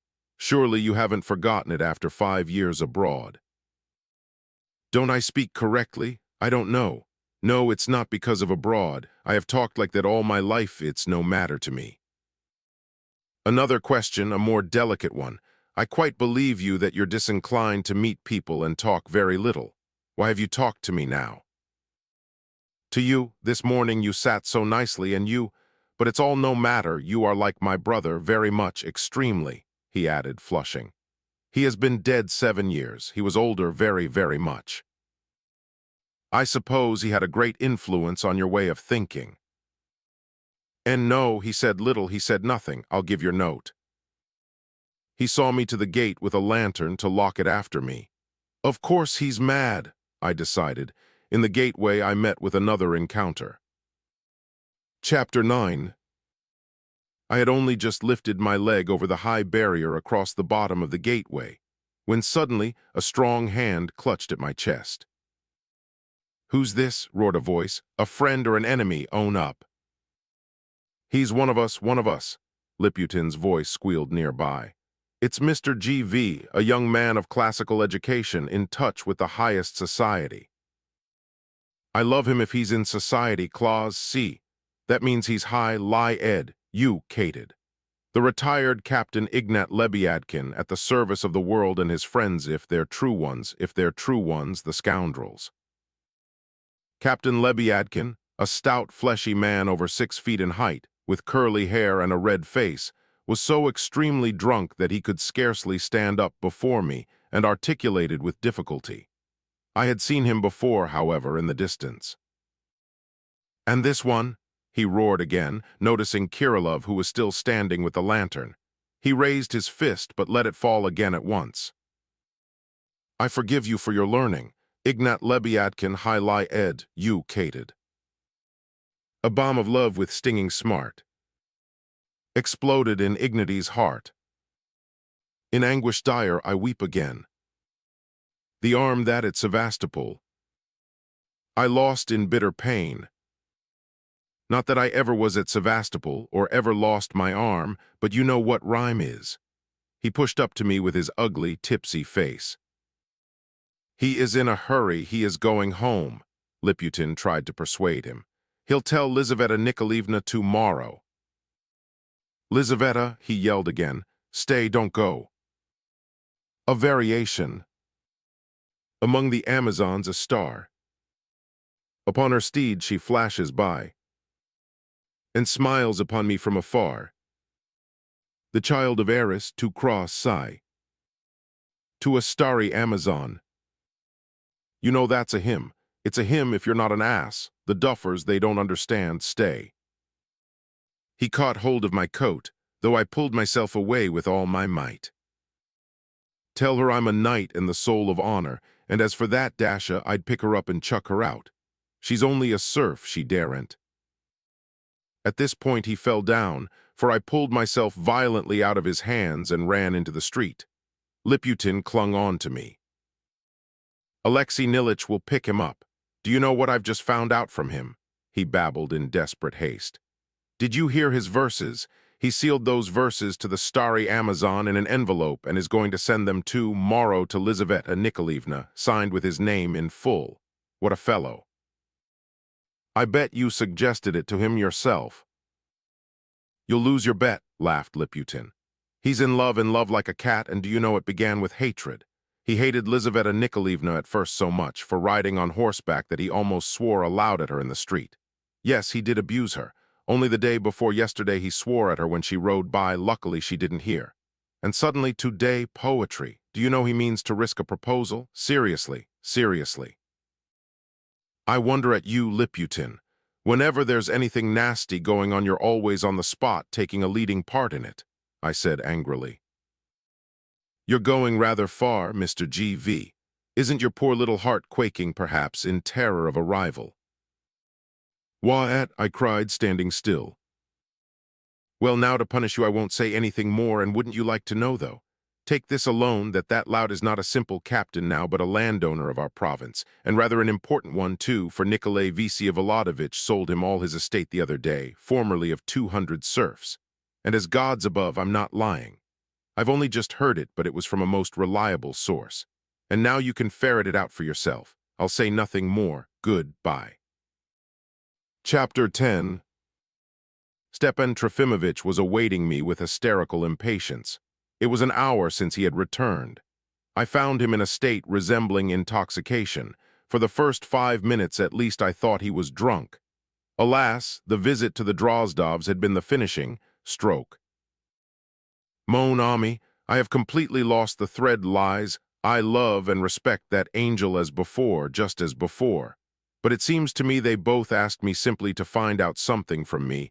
That is more simply to get something out of me, and then to get rid of me. That's how it is. You ought to be ashamed, I couldn't help exclaiming. My friend, now I am utterly alone, and Finn say ridicule. Would you believe it, the place is positively packed with mysteries there too. They simply flew at me about those ears and noses and some mysteries in Petersburg too. You know, they hadn't heard till they came about the tricks Nicholas played here 4 years ago. You were here, you saw it. Is it true that he is mad? Where they got the idea I can't make out. Why is it that Praskovia is so anxious Nicholas should be mad? The woman will have it so, she will. See Morris, or what's his name, Mavriky Nikolaevich, brave Hom tout de Merme, but can it be for his sake? And after she wrote herself from Paris to set pover Amy. And Finn, this Praskovia, as set cheer Amy calls her, is a type. She's Gogol's Madame Box of immortal memory, only she's a spiteful Madame Box, a malignant box, and in an immensely exaggerated form. That's making her out a regular packing, case if it's an exaggerated form. Well, perhaps it's the opposite. It's all the same, only don't interrupt me, for I'm all in a whirl. They are all at loggerheads except Lize. She keeps on with her auntie. But Lize is sly, and there's something behind it too, secrets. She has quarreled with the old lady. Set pover auntie tyrannizes over everyone, it's true, and then there's the governor's wife and the rudeness of local society and Karmazinov's rudeness. And then this idea of madness, see Lipoutin, see Queji ni comprends pas. And then they say she's been putting vinegar on her head, and here are we with our complaints and letters. Oh, how I have tormented her, and at such a time. Je suis un ingrat. Only imagine, I come back and find a letter from her. Read it. Oh, how ungrateful it was of me. He gave me a letter he had just received from Varvara Petrovna. She seemed to have repented of her stay at home. The letter was amiable but decided in tone and brief. She invited Stepan Trofimovich to come to her the day after tomorrow, which was Sunday, at 12 o'clock, and advised him to bring one of his friends with him. My name was mentioned in parenthesis. She promised on her side to invite Shatov as the brother of Daria Pavlovna. You can obtain a final answer from her. Will that be enough for you? Is this the formality you were so anxious for? Observe that irritable phrase about formality. Poor thing, the friend of my whole life. I confess the sudden determination of my whole future almost crushed me. I confess I still had hopes, but now tout est dit. I know now that all is over. Say terrible. Oh, that Sunday would never come and everything would go on in the old way. You would have gone on coming and I'd have gone on here. You've been upset by all those nasty things Liputin said, those slanders. My dear, you have touched on another sore spot with your friendly finger. Such friendly fingers are generally merciless and sometimes unreasonable. Pardon, you may not believe it, but I'd almost forgotten all that nastiness. Not that I forgot it, indeed. But in my foolishness I tried all the while I was with Lize to be happy and persuaded myself I was happy. But now... Oh, now I'm thinking of that generous, humane woman, so long, suffering with my contemptible failings. Not that she's been altogether long, suffering, but what have I been with my horrid, worthless character? I'm a capricious child, with all the egoism of a child and none of the innocence. For the last 20 years she's been looking after me like a nurse, set pover auntie, as Lize so charmingly calls her. And now, after 20 years, the child clamors to be married, sending letter after letter, while her head's in a vinegar, compress, and now he's got it. On Sunday I shall be a married man, that's no joke. And why did I keep insisting myself? What did I write those letters for? Oh, I forgot. Lize idolizes Daria Pavlovna, she says so anyway. She says of her, c'est un ange, only rather a reserved one. They both advised me, even Praskovia. Praskovia didn't advise me, though. Oh, what venom lies concealed in that box. And Lize didn't exactly advise me. What do you want to get married for? She said. Your intellectual pleasures ought to be enough for you. She laughed. I forgive her for laughing, for there's an ache in her own heart. You can't get on without a woman, though, they said to me. The infirmities of age are coming upon you, and she will tuck you up, or whatever it is. Ma foi, I've been thinking myself all this time I've been sitting with you that Providence was sending her to me in the decline of my stormy years, and that she would tuck me up, or whatever they call it, and Finn, she'll be handy for the housekeeping. See what a litter there is, look how everything's lying about. I said it must be cleared up this morning, and look at the book on the floor. La pauvre Amy was always angry at the untidiness here. Ah, now I shall no longer hear her voice, winked Ans. And it seems they've had anonymous letters. Only fancy, it said that Nicholas has sold Lebiadkin his property. Say monster, Eden Finn what is Lebiadkin? Lies listens and listens, ooh, how she listens, I forgave her laughing. I saw her face as she listened, and see Morris, I shouldn't care to be in his shoes now, brave hom tout de merm, but rather shy, but never mind him. He paused. He was tired and upset and sat with drooping head, staring at the floor with his tired eyes. I took advantage of the interval to tell him of my visit to Filipov's house, and curtly and dryly expressed my opinion that Lebiadkin's sister, whom I had never seen, really might have been somehow victimized by Nicholas at some time during that mysterious period of his life, as Liputin had called it, and that it was very possible that Lebiadkin received sums of money from Nicholas for some reason, but that was all. As for the scandal about Daria Pavlovna, that was all nonsense, all that brute Liputin's misrepresentations, that this was anyway what Alexei Nilitch warmly maintained, and we had no grounds for disbelieving him. Stepan Trofimovitch listened to my assurances with an absent air, as though they did not concern him. I mentioned, by the way, my conversation with Kirillov, and added that he might be mad. He's not mad, but one of those shallow-minded people, he mumbled listlessly. Ces gens, la supposent la nature et la société humaine orders quid ni les fates et quels ni sont realment. People try to make up to them, but Stepan Verhovensky does not anyway. I saw them that time in Petersburg avec cette cheer Amy. Oh, how I used to wound her then, and I wasn't afraid of their abuse or even of their praise. I'm not afraid now either. Mise Parlan's daughter chose. I believe I have done dreadful things. Only fancy, I sent a letter yesterday to Daria Pavlovna, and how I curse myself for it. What did you write about? Oh, my friend, believe me, it was all done in a noble spirit. I let her know that I had written to Nicholas 5 days before, also in a noble spirit. I understand now, I cried with heat. And what right had you to couple their names like that? But mon cher, don't crush me completely, don't shout at me. As it is, I'm utterly squashed like a black beetle. And after all, I thought it was all so honorable. Suppose that something really happened en Suisse, or was beginning. I was bound to question their hearts beforehand that that I might not constrain their hearts and be a stumbling block in their paths.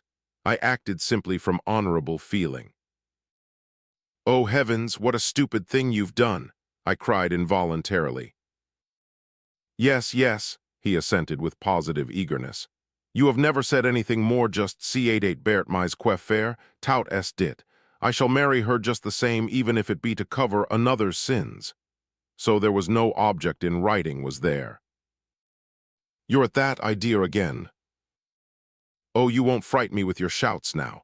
You see a different Stepan Verhovensky before you now. The man I was is buried. En fin tout est dit. And why do you cry out? Simply because you're not getting married and you won't have to wear a certain decoration on your head. Does that shock you again? My poor friend, you don't know woman, while I have done nothing but study her. If you want to conquer the world, conquer yourself. The one good thing that another romantic like you, my bride's brother, Shatov, has succeeded in saying. I would gladly borrow from him his phrase. Well, here I am ready to conquer myself, and I'm getting married. And what am I conquering by way of the whole world? Oh, my friend, marriage is the moral death of every proud soul, of all independence. Married life will corrupt me. It will sap my energy, my courage in the service of the cause. Children will come, probably not my own either, certainly not my own. A wise man is not afraid to face the truth.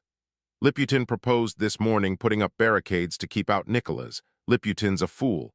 A woman would deceive the all-seeing eye itself. Le Bon Dieu knew what he was in for when he was creating woman, but I'm sure that she meddled in it herself and forced him to create her such as she is, and with such attributes, for who would have incurred so much trouble for nothing? I know Nastasia may be angry with me for free, thinking but en fin tout est dit. He wouldn't have been himself if he could have dispensed with the cheap jibing free thought which was in vogue in his day. Now, at any rate, he comforted himself with a jibe, but not for long. Oh, if that day after tomorrow, that Sunday, might never come, he exclaimed suddenly, this time in utter despair. Why could not this 1 week be without a Sunday? Si le miracle existe, what would it be to Providence to blot out one Sunday from the calendar, if only to prove his power to the atheists at que tout soit dit? Oh, how I loved her. 20 years, these 20 years, and she has never understood me. But of whom are you talking? Even I don't understand you, I asked, wondering. Vingtans, and she has not once understood me. Oh, it's cruel. And can she really believe that I am marrying from fear, from poverty? Oh, the shame of it. Oh, Auntie, I do it for you. Oh, let her know that, Auntie, that she is the one woman I have adored for 20 years. She must learn this, it must be so, if not they will need force to drag me under si qu'on appelle le wedding, crown. It was the first time I had heard this confession, and so vigorously uttered. I won't conceal the fact that I was terribly tempted to laugh. I was wrong. He is the only one left me now, the only one, my one hope, he cried suddenly, clasping his hands as though struck by a new idea. Only he, my poor boy, can save me now, and oh, why doesn't he come? Oh, my son, oh, my Petrusha. And though I do not deserve the name of father, but rather that of tiger, yet, laissez moi mon ami, I'll lie down a little to collect my ideas. I am so tired, and I think it's time you were in bed. Voyez-vous, it's 12 o'clock. Chapter 4. The Cripple. Chapter 1. Shatov was not perverse, but acted on my note, and called at midday on Lizaveta Nikolaevna. We went in almost together. I was also going to make my first call. They were all, that is Liza, her mother, and Mavriky Nikolaevich, sitting in the big drawing room, arguing. The mother was asking Liza to play some waltz on the piano, and as soon as Liza began to play the piece asked for, declared it was not the right one. Mavriky Nikolaevich, in the simplicity of his heart, took Liza's part, maintaining that it was the right waltz. The elder lady was so angry that she began to cry. She was ill and walked with difficulty. Her legs were swollen, and for the last few days she had been continually fractious, quarreling with everyone, though she always stood rather in awe of Liza. They were pleased to see us. Liza flushed with pleasure, and saying merci to me, on Shatov's account of course, went to meet him, looking at him with interest. Shatov stopped awkwardly in the doorway. Thanking him for coming, she led him up to her mother. This is Mr. Shatov, of whom I have told you, and this is Mr. G.V., a great friend of mine and of Stepan Trofimovich's. Mavriky Nikolaevich made his acquaintance yesterday, too. And which is the professor? There's no professor at all, Mammon. But there is. You said yourself that there'd be a professor. It's this one, probably. She disdainfully indicated Shatov. I didn't tell you that there'd be a professor. Mr. G.V. is in the service, and Mr. Shatov is a former student. A student or professor, they all come from the university just the same. You only want to argue, but the Swiss one had mustaches and a beard. It's the son of Stepan Trofimovich that Mammon always calls the professor, said Liza, and she took Shatov away to the sofa at the other end of the drawing room. When her legs swell, she's always like this, you understand, she's ill, she whispered to Shatov, still with the same marked curiosity, scrutinizing him, especially his shock of hair. Are you an officer? The old lady inquired of me. Liza had mercilessly abandoned me to her. And no, I'm in the service. Mr. G.V. is a great friend of Stepan Trofimovich's, Liza chimed in immediately. Are you in Stepan Trofimovich's service? Yes, and he's a professor too, isn't he? Ah, Mammon, you must dream at night of professors, cried Liza with annoyance. I see too many when I'm awake, but you always will contradict your mother. Were you here 4 years ago when Nikolai Vsevolodovich was in the neighborhood? I answered that I was. And there was some Englishman with you? No, there was not. Liza laughed. Well, you see, there was no Englishman, so it must have been idle gossip. And Varvara Petrovna and Stepan Trofimovich both tell lies, and they all tell lies. Auntie and Stepan Trofimovich yesterday thought there was a resemblance between Nikolai Vsevolodovich and Prince Harry in Shakespeare's Henry IV. And in answer to that, Mammon says that there was no Englishman here, Liza explained to us. If Harry wasn't here, there was no Englishman. It was no one else but Nikolai Vsevolodovich at his tricks. I assure you that Mammon's doing it on purpose, Lisa thought necessary to explain to Shatov. She's really heard of Shakespeare. I read her the first act of Othello myself, but she's in great pain now. Mammon, listen, it's striking 12. It's time you took your medicine. The doctor's come, a maid servant announced at the door. The old lady got up and began calling her dog. Zemerka, Zemerka, you come with me at least. Zemerka, a horrid little old dog, instead of obeying, crept under the sofa where Lisa was sitting. Don't you want to? Then I don't want you. Goodbye, my good sir, I don't know your name or your father's, she said, addressing me. Anton Lavrentievich. Well, it doesn't matter. With me it goes in at one ear and out of the other. Don't you come with me, Mavriky Nikolaevich. It was Zemerka I called.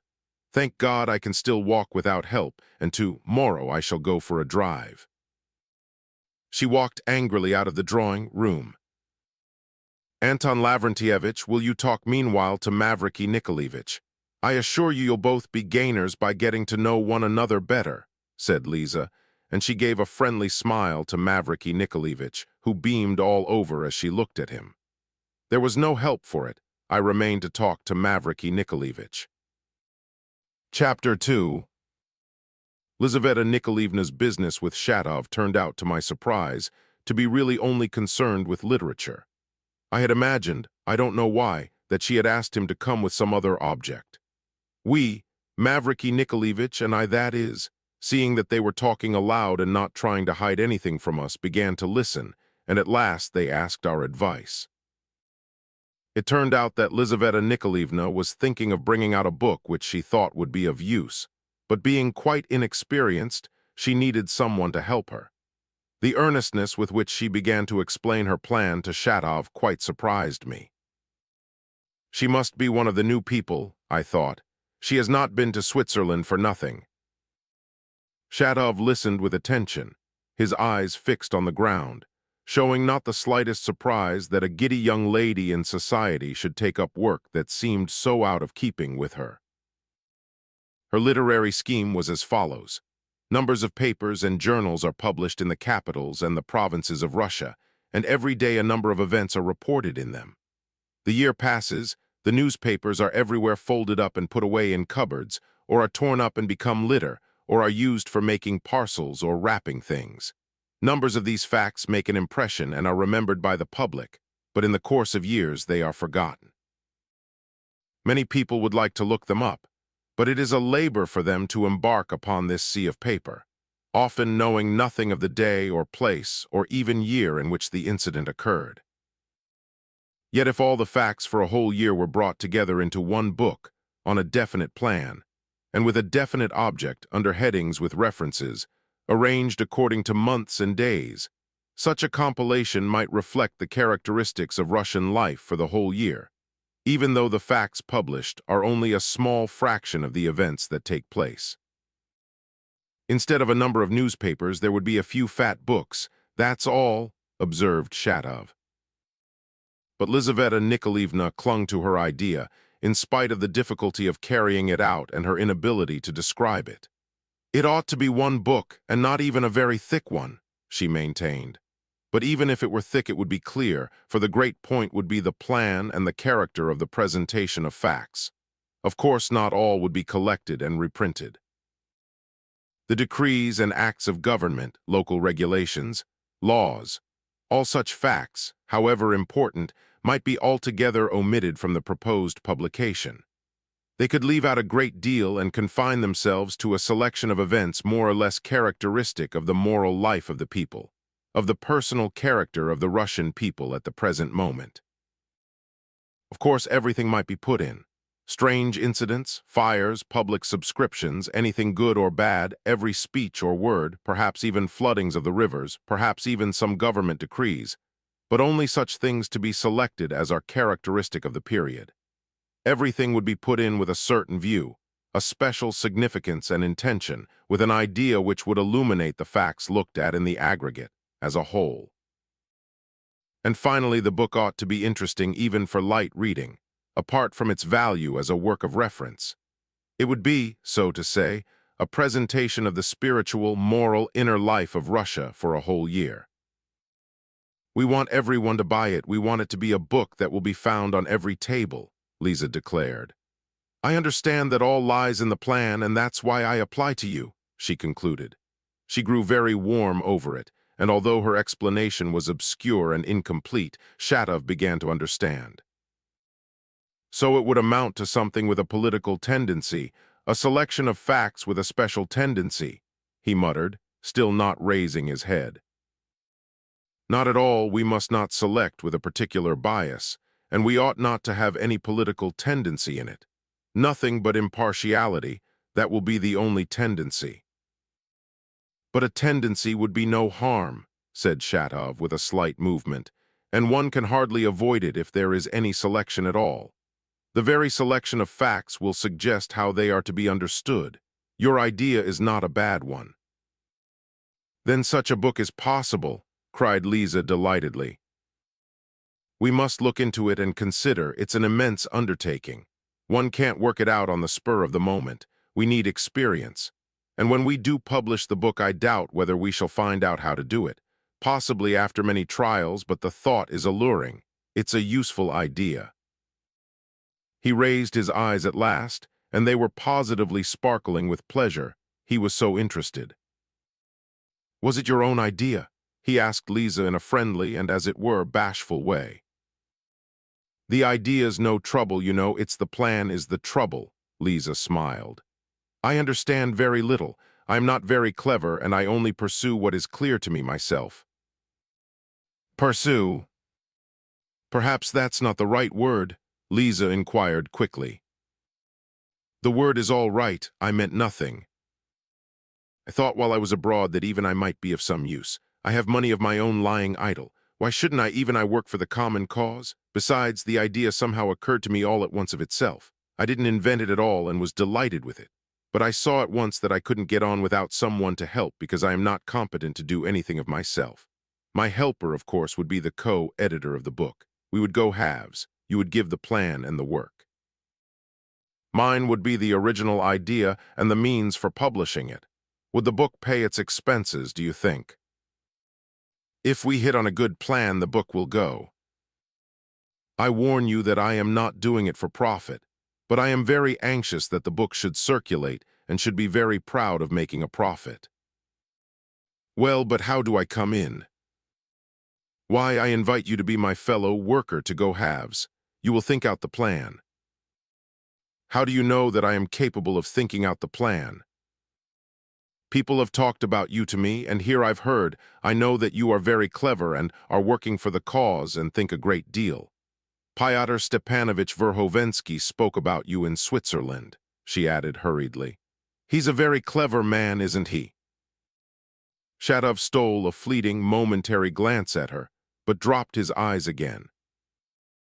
Nikolai Vsevolatovich told me a great deal about you, too. Shatov suddenly turned red. But here are the newspapers. Lisa hurriedly picked up from a chair a bundle of newspapers that lay tied up ready. I've tried to mark the facts here for selection, to sort them, and I have put the papers together. You will see. Shatov took the bundle. Take them home and look at them. Where do you live? In Bogovlensky Street, Filipov's house. I know. I think it's there too, I've been told. A captain lives beside you, Mr. Lebyadkin, said Lisa in the same hurried manner. Shatov sat for a full minute with the bundle in his outstretched hand, making no answer and staring at the floor. You'd better find someone else for these jobs. I shouldn't suit you at all, he brought out at last, dropping his voice in an awfully strange way, almost to a whisper. Lisa flushed crimson.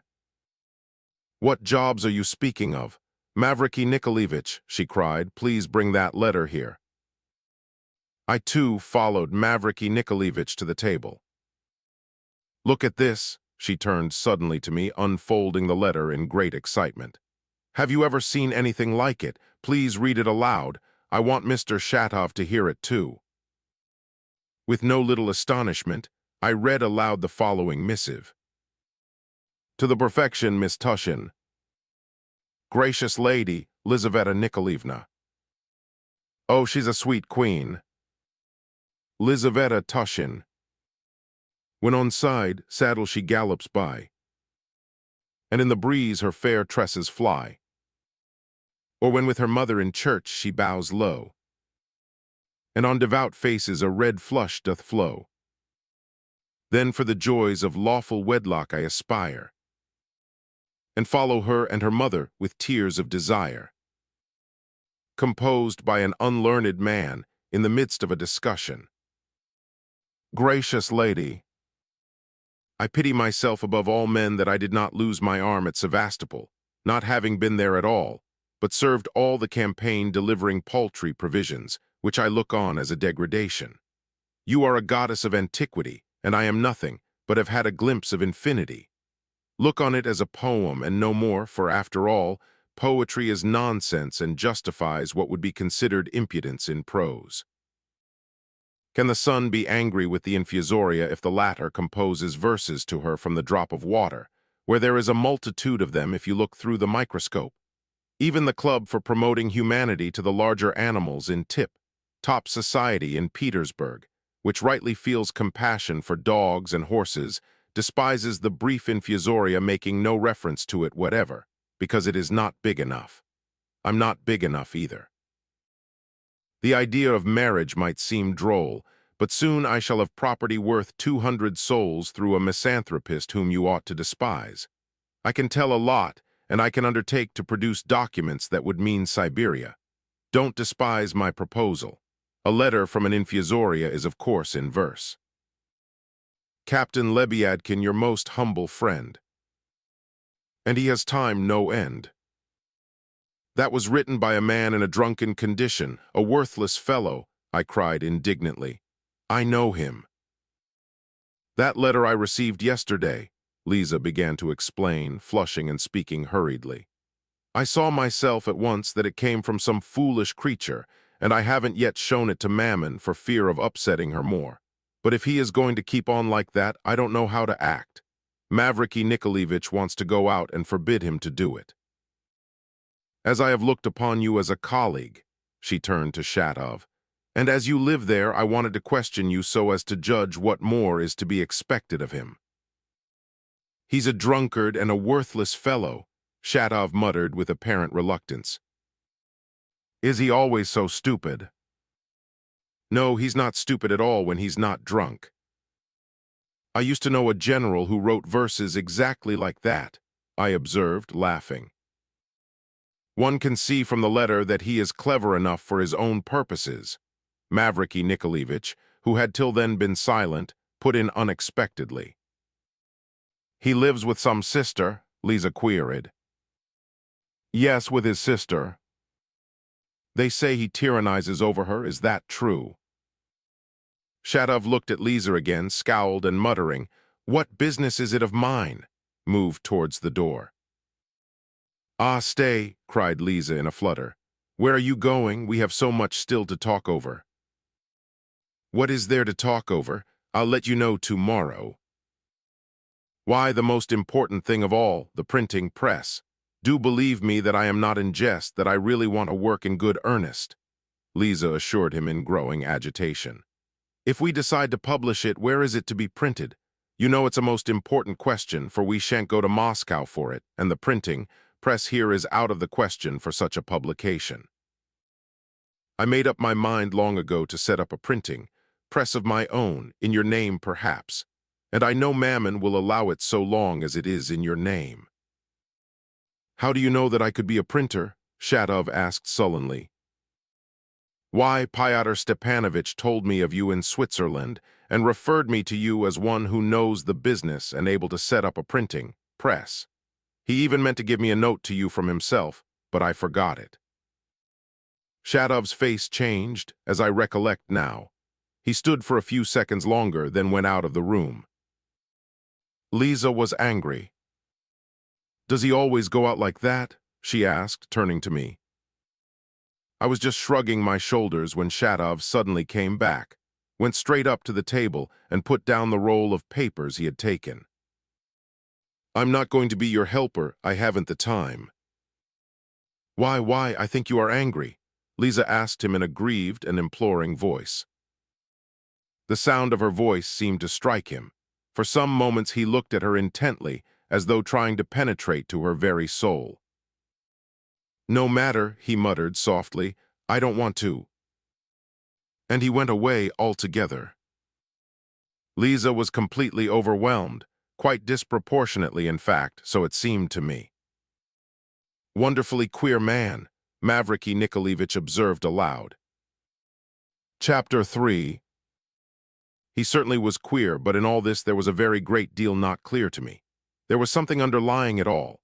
I simply did not believe in this publication. Then that stupid letter in which there was an offer only too barefaced to give information and produce documents, though they were all silent about that and talked of something quite different. Finally, that printing, press, and Shatov's sudden exit just because they spoke of a printing press. All this led me to imagine that something had happened before I came in of which I knew nothing, and consequently that it was no business of mine and that I was in the way. And indeed, it was time to take leave. I had stayed long enough for the first call. I went up to say good-bye to Lizaveta Nikolaevna. She seemed to have forgotten that I was in the room and was still standing in the same place by the table with her head bowed, plunged in thought, gazing fixedly at one spot on the carpet. "Ah, you two are going, good-bye," she murmured in an ordinary friendly tone. "Give my greetings to Stepan Trofimovich and persuade him to come and see me as soon as he can. Mavriky Nikolaevich, Anton Lavrentyevich is going. Excuse Mammon's not being able to come out and say good-bye to you." I went out and had reached the bottom of the stairs when a footman suddenly overtook me at the street door. "My lady begs you to come back." "The mistress or Lizaveta Nikolaevna?" "The young lady." I found Lisa not in the big room where we had been sitting, but in the reception room next to it. The door between it and the drawing room, where Mavriky Nikolaevich was left alone, was closed. Lisa smiled to me but was pale. She was standing in the middle of the room in evident indecision, visibly struggling with herself. But she suddenly took me by the hand and led me quickly to the window.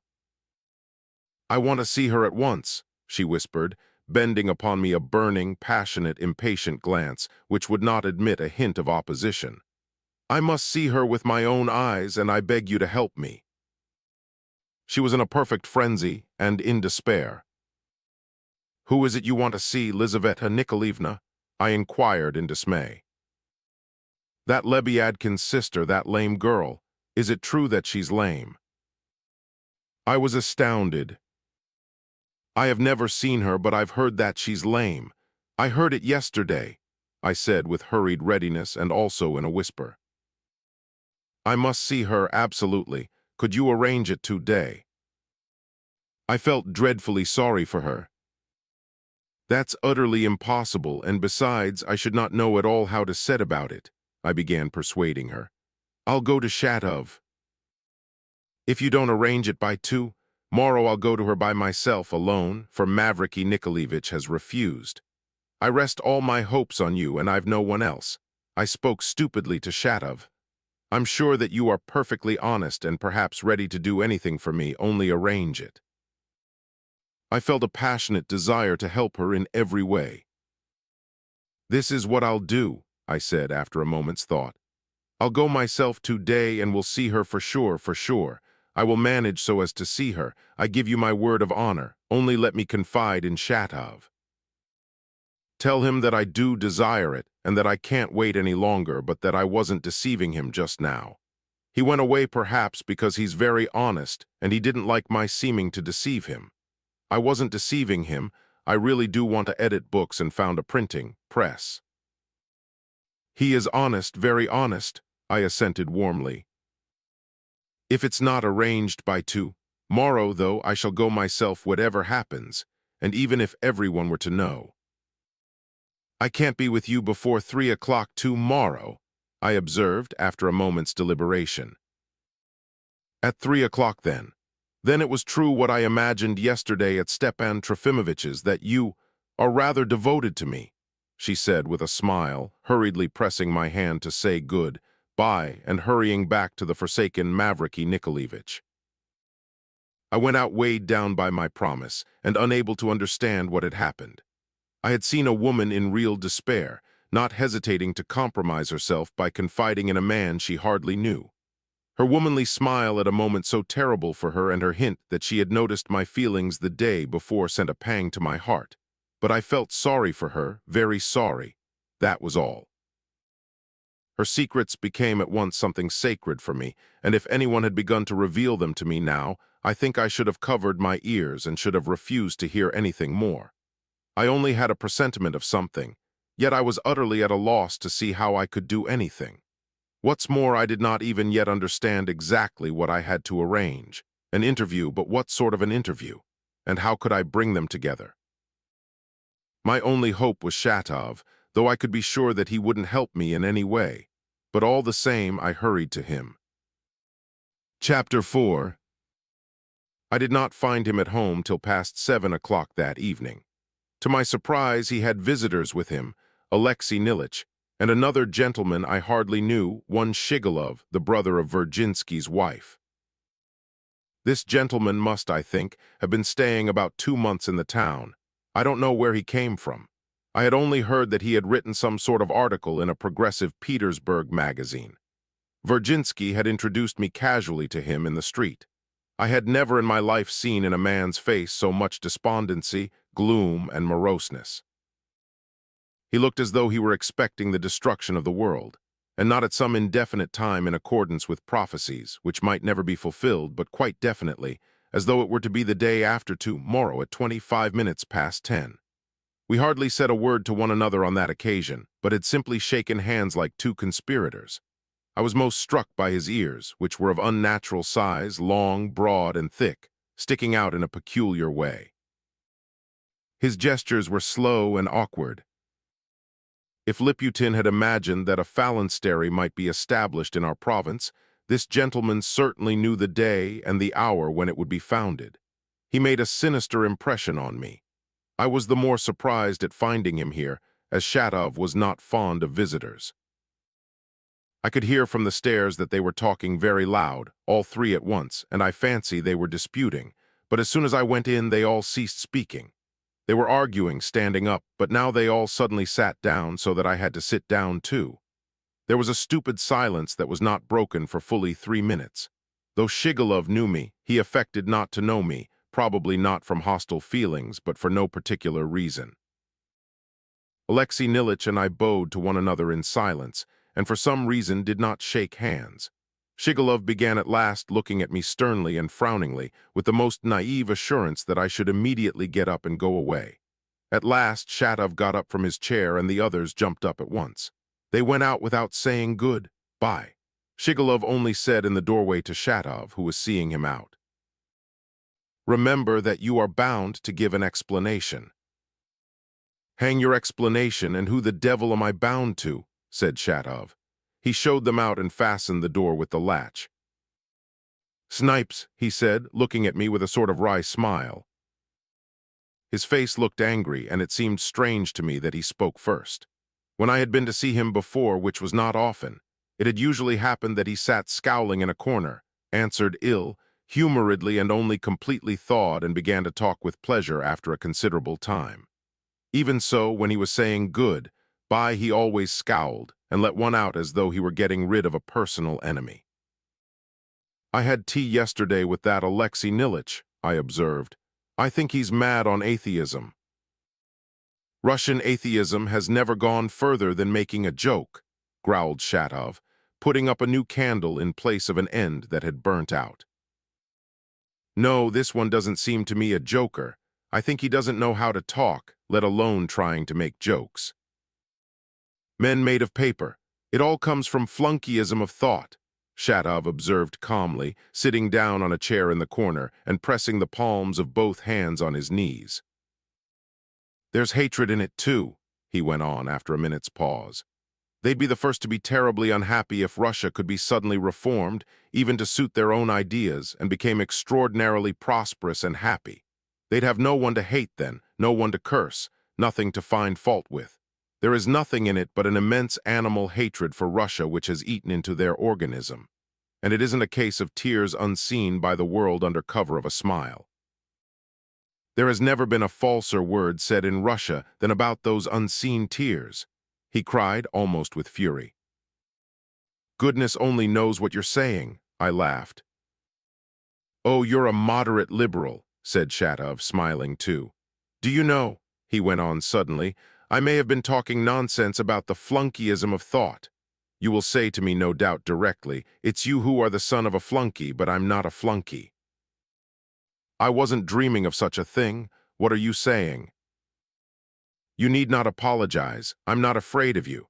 Once I was only the son of a flunky, but now I've become a flunky myself, like you. Our Russian liberal is a flunky before everything, and is only looking for someone whose boots he can clean.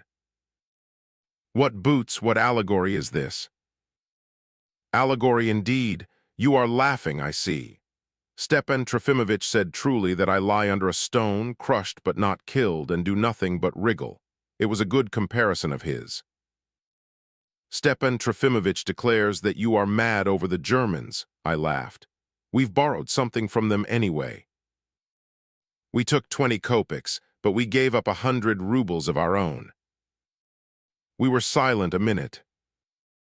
He got that sore lying in America. Who, what sore? I mean Kirillov. I spent 4 months with him lying on the floor of a hut. Why have you been in America? I asked, surprised. You never told me about it. What is there to tell? The year before last we spent our last farthing, 3 of us, going to America in an emigrant steamer to test the life of the American workman on ourselves, and to verify by personal experiment the state of a man in the hardest social conditions. That was our object in going there. Good Lord, I laughed. You'd much better have gone somewhere in our province at harvest time if you wanted to make a personal experiment instead of bolting to America. He hired ourselves out as workmen to an exploiter. There were 6 of us Russians working for him, students, even landowners coming from their estates, some officers too, and all with the same grand object.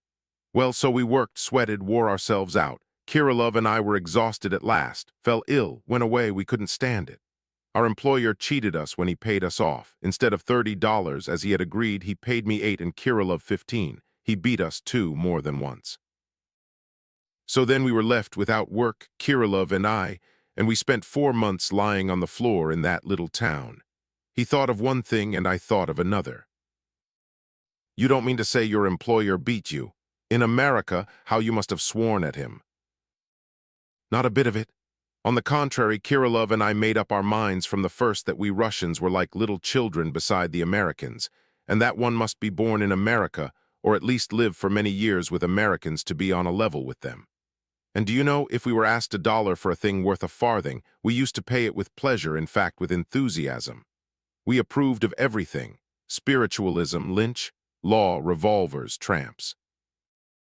Once when we were traveling, a fellow slipped his hand into my pocket, took my brush, and began brushing his hair with it. Kirillov and I only looked at one another and made up our minds that that was the right thing and that we liked it very much. The strange thing is that with us all this is not only in the brain but is carried out in practice, I observed. Men made of paper, Shatov repeated. But to cross the ocean in an emigrant steamer, though, to go to an unknown country, even to make a personal experiment and all that, by Jove, there really is a large, hearted staunchness about it. But how did you get out of it? I wrote to a man in Europe, and he sent me 100 rubles. As Shatov talked, he looked doggedly at the ground, as he always did, even when he was excited. At this point, he suddenly raised his head. Do you want to know the man's name? Who was it? Nikolay Stavrogin. He got up suddenly, turned to his limewood writing table, and began searching for something on it. There was a vague, though well, authenticated rumor among us that Shatov's wife had at one time had a liaison with Nikolai Stavrogin in Paris, and just about 2 years ago, that is when Shatov was in America. It is true that this was long after his wife had left him in Geneva. If so, what possesses him now to bring his name forward and to lay stress on it? I thought. I haven't paid him back yet, he said, turning suddenly to me again, and looking at me intently. He sat down in the same place as before in the corner, and asked abruptly in quite a different voice. You have come no doubt with some object. What do you want? I told him everything immediately, in its exact historical order, and added that though I had time to think it over coolly after the first excitement was over, I was more puzzled than ever.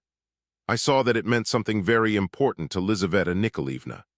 I was extremely anxious to help her, but the trouble was that I didn't know how to keep the promise I had made her, and didn't even quite understand now what I had promised her.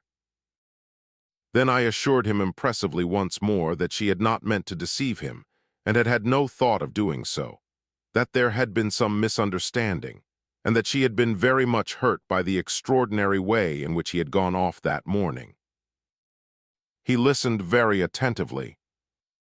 Perhaps I was stupid this morning, as I usually am. Well, if she didn't understand why I went away like that, so much the better for her.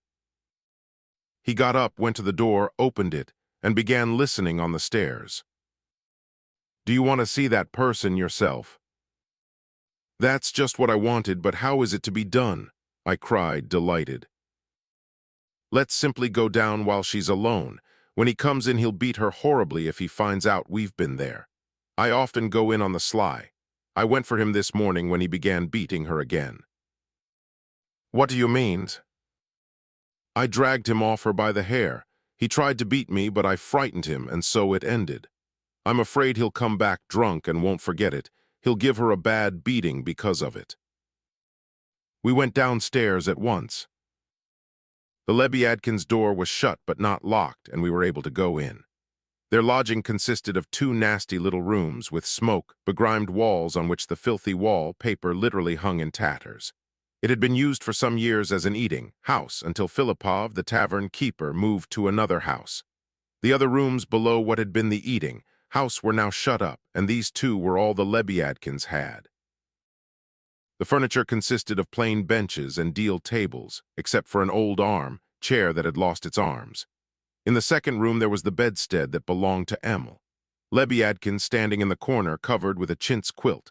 The captain himself went to bed anywhere on the floor, often without undressing. Everything was in disorder, wet and filthy. A huge soaking rag lay in the middle of the floor in the first room, and a battered old shoe lay beside it in the wet. It was evident that no one looked after anything here. The stove was not heated, food was not cooked. They had not even a samovar, as Shatov told me. The captain had come to the town with his sister utterly destitute, and had, as Liputin said, at first actually gone from house to house begging. But having unexpectedly received some money, he had taken to drinking at once, and had become so besotted that he was incapable of looking after things. Emil Lebyadkin, whom I was so anxious to see, was sitting quietly at a deal kitchen table on a bench in the corner of the inner room, not making a sound. When we opened the door, she did not call out to us or even move from her place. Shatov said that the door into the passage would not lock, and it had once stood wide open all night. By the dim light of a thin candle in an iron candlestick, I made out a woman of about 30, perhaps, sickly and emaciated, wearing an old dress of dark cotton material with her long neck uncovered, her scanty dark hair twisted into a knot on the nape of her neck, no larger than the fist of a 2-year-old child. She looked at us rather cheerfully. Besides the candlestick, she had on the table in front of her a little peasant-looking glass, an old pack of cards, a tattered book of songs, and a white roll of German bread from which 1 or 2 bites had been taken. It was noticeable that Emil Lebyadkin used powder and rouge and painted her lips. She also blackened her eyebrows, which were fine, long, and black enough without that. 3 long wrinkles stood sharply conspicuous across her high, narrow forehead in spite of the powder on it. I already knew that she was lame, but on this occasion she did not attempt to get up or walk.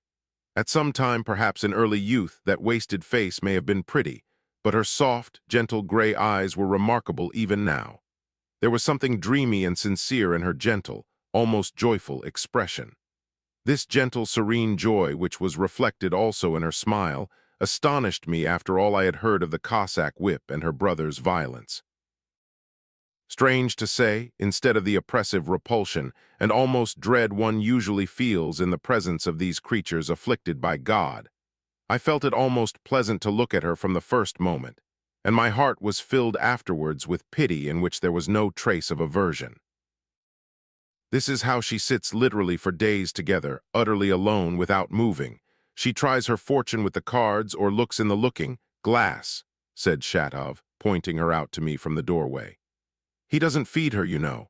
The old woman in the lodge brings her something sometimes out of charity. How can they leave her all alone like this with a candle? To my surprise, Shatov spoke aloud, just as though she were not in the room. "Good day, Shatoshka," Emil Lebyadkin said genially. "I've brought you a visitor, Maria Timofeyevna," said Shatov. "The visitor is very welcome. I don't know who it is you've brought. I don't seem to remember him." She scrutinized me intently from behind the candle and turned again at once to Shatov, and she took no more notice of me for the rest of the conversation, as though I had not been near her. "Are you tired of walking up and down alone in your garret?" She laughed, displaying 2 rows of magnificent teeth. "I was tired of it, and I wanted to come and see you." Shatov moved a bench up to the table, sat down on it, and made me sit beside him. "I'm always glad to have a talk, though you're a funny person, Shatoshka, just like a monk. When did you comb your hair last? Let me do it for you." And she pulled a little comb out of her pocket. "I don't believe you've touched it since I combed it last." "Well, I haven't got a comb," said Shatov, laughing too. "Really? Then I'll give you mine. Only remind me not this one but another." With a most serious expression, she set to work to comb his hair. She even parted it on one side, drew back a little, looked to see whether it was right, and put the comb back in her pocket. "Do you know what, Shatoshka?" She shook her head. "You may be a very sensible man, but you're dull. It's strange for me to look at all of you. I don't understand how it is people are dull. Sadness is not dullness. I'm happy." "And are you happy when your brother's here?"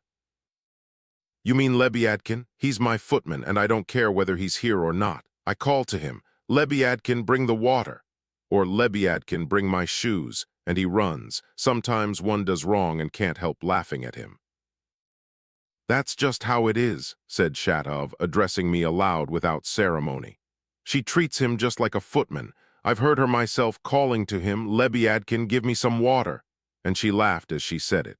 The only difference is that he doesn't fetch the water but beats her for it, but she isn't a bit afraid of him. She has some sort of nervous fits almost every day, and they are destroying her memory so that afterwards she forgets everything that's just happened, and is always in a muddle over time. You imagine she remembers how you came in. Perhaps she does remember, but no doubt she has changed everything to please herself, and she takes us now for different people from what we are, though she knows I'm Shatoshka. It doesn't matter my speaking aloud. She soon leaves off listening to people who talk to her and plunges into dreams. Yes, plunges. She's an extraordinary person for dreaming. She'll sit for 8 hours, for whole days together in the same place. You see, there's a roll lying there. Perhaps she's only taken 1 bite at it since the morning, and she'll finish it tomorrow. Now she's begun trying her fortune on cards. "I keep trying my fortune, Shatoshka, but it doesn't come out right," Maria Timofeyevna put in suddenly, catching the last word, and without looking at it she put out her left hand for the roll. She had heard something about the roll too, very likely. She got hold of the roll at last, and after keeping it for some time in her left hand, while her attention was distracted by the conversation which sprang up again, she put it back again on the table unconsciously without having taken a bite of it. It always comes out the same: a journey, a wicked man, somebody's treachery, a death bed, a letter, unexpected news. I think it's all nonsense. Shatoshka, what do you think? If people can tell lies, why shouldn't a card? She suddenly threw the cards together again. I said the same thing to Mother Praskovia. She's a very venerable woman. She used to run to my cell to tell her fortune on the cards without letting the Mother Superior know.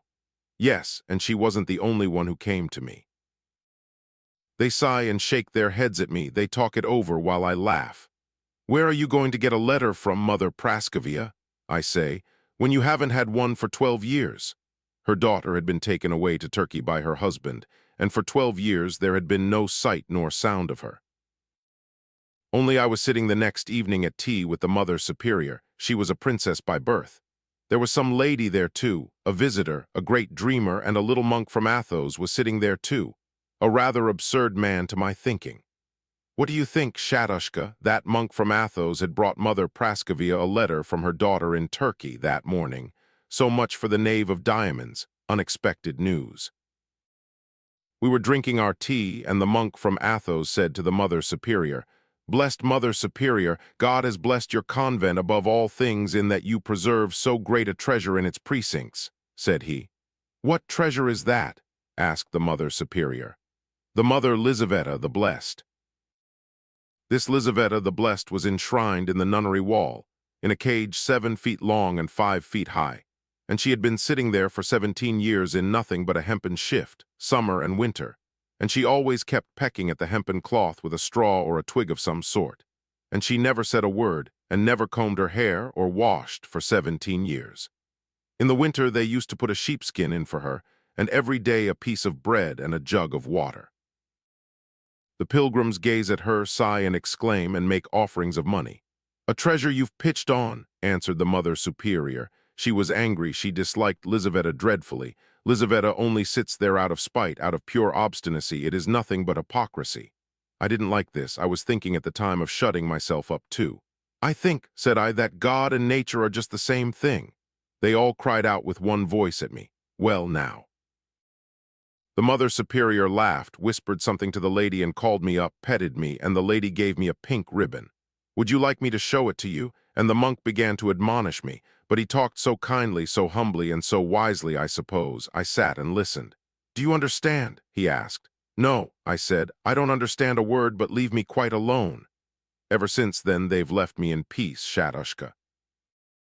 And at that time an old woman who was living in the convent doing penance for prophesying the future whispered to me as she was coming out of church, "What is the Mother of God? What do you think?" "The Great Mother," I answer, "the hope of the human race." "Yes," she answered, "the Mother of God is the Great Mother, the damp earth, and therein lies great joy for men. And every earthly woe and every earthly tear is a joy for us. And when you water the earth with your tears a foot deep, you will rejoice at everything at once, and your sorrow will be no more, such is the prophecy." That word sank into my heart at the time. Since then, when I bow down to the ground at my prayers, I've taken to kissing the earth. I kiss it and weep. And let me tell you, Shatushka, there's no harm in those tears, and even if one has no grief, one's tears flow from joy. The tears flow of themselves, that's the truth. I used to go out to the shores of the lake. On one side was our convent, and on the other the pointed mountain. They called it the Peak. I used to go up that mountain, facing the east, fall down to the ground, and weep, and I don't know how long I wept, and I don't remember or know anything about it. I would get up and turn back when the sun was setting. It was so big and splendid and glorious. Do you like looking at the sun, Shatushka? It's beautiful but sad. I would turn to the east again, and the shadow of our mountain was flying like an arrow over our lake, long, long and narrow, stretching a mile beyond, right up to the island on the lake and cutting that rocky island right in two. And as it cut it in two, the sun would set altogether, and suddenly all would be darkness. And then I used to be quite miserable. Suddenly I used to remember I'm afraid of the dark, Shatushka. And what I wept for most was my baby. "Why had you one?" And Shatov, who had been listening attentively all the time, nudged me with his elbow. "Why, of course. A little rosy baby with tiny little nails, and my only grief is I can't remember whether it was a boy or a girl.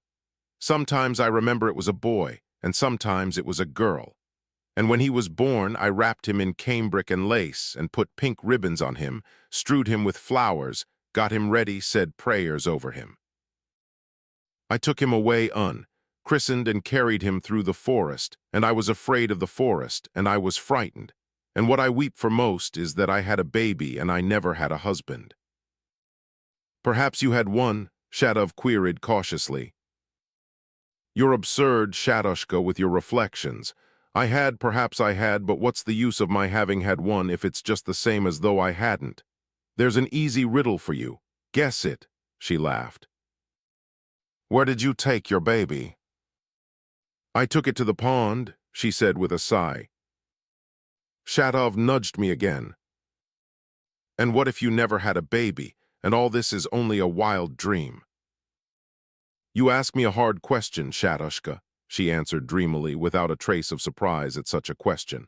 I can't tell you anything about that, perhaps I hadn't. I think that's only your curiosity. I shan't leave off crying for him anyway, I couldn't have dreamt it. And big tears glittered in her eyes. Shatushka, Shatushka, is it true that your wife ran away from you? She suddenly put both hands on his shoulders and looked at him pityingly. Don't be angry, I feel sick myself. Do you know, Shatushka, I've had a dream. He came to me again, he beckoned me, called me. My little puss, he cried to me, little puss, come to me. And I was more delighted at that little puss than anything. He loves me, I thought. Perhaps he will come in reality, Shatov muttered in an undertone. No, Shatushka, that's a dream. He can't come in reality, you know the song. A new fine house I do not crave. This tiny cell's enough for me. There will I dwell my soul to save. And ever pray to God for thee. Och, Shatushka, Shatushka, my dear, why do you never ask me about anything? Why you won't tell, that's why I don't ask. I won't tell, she answered quickly. You may kill me, I won't tell, you may burn me, I won't tell, and whatever I had to bear I'd never tell, people won't find out. There you see, everyone has something of their own, Shatov said, still more softly, his head drooping lower and lower. But if you were to ask, perhaps I should tell, perhaps I should, she repeated ecstatically. Why don't you ask? Ask me nicely, Shatushka, perhaps I shall tell you. Entreat me, Shatushka, so that I shall consent of myself. Shatushka, Shatushka. But Shatushka was silent.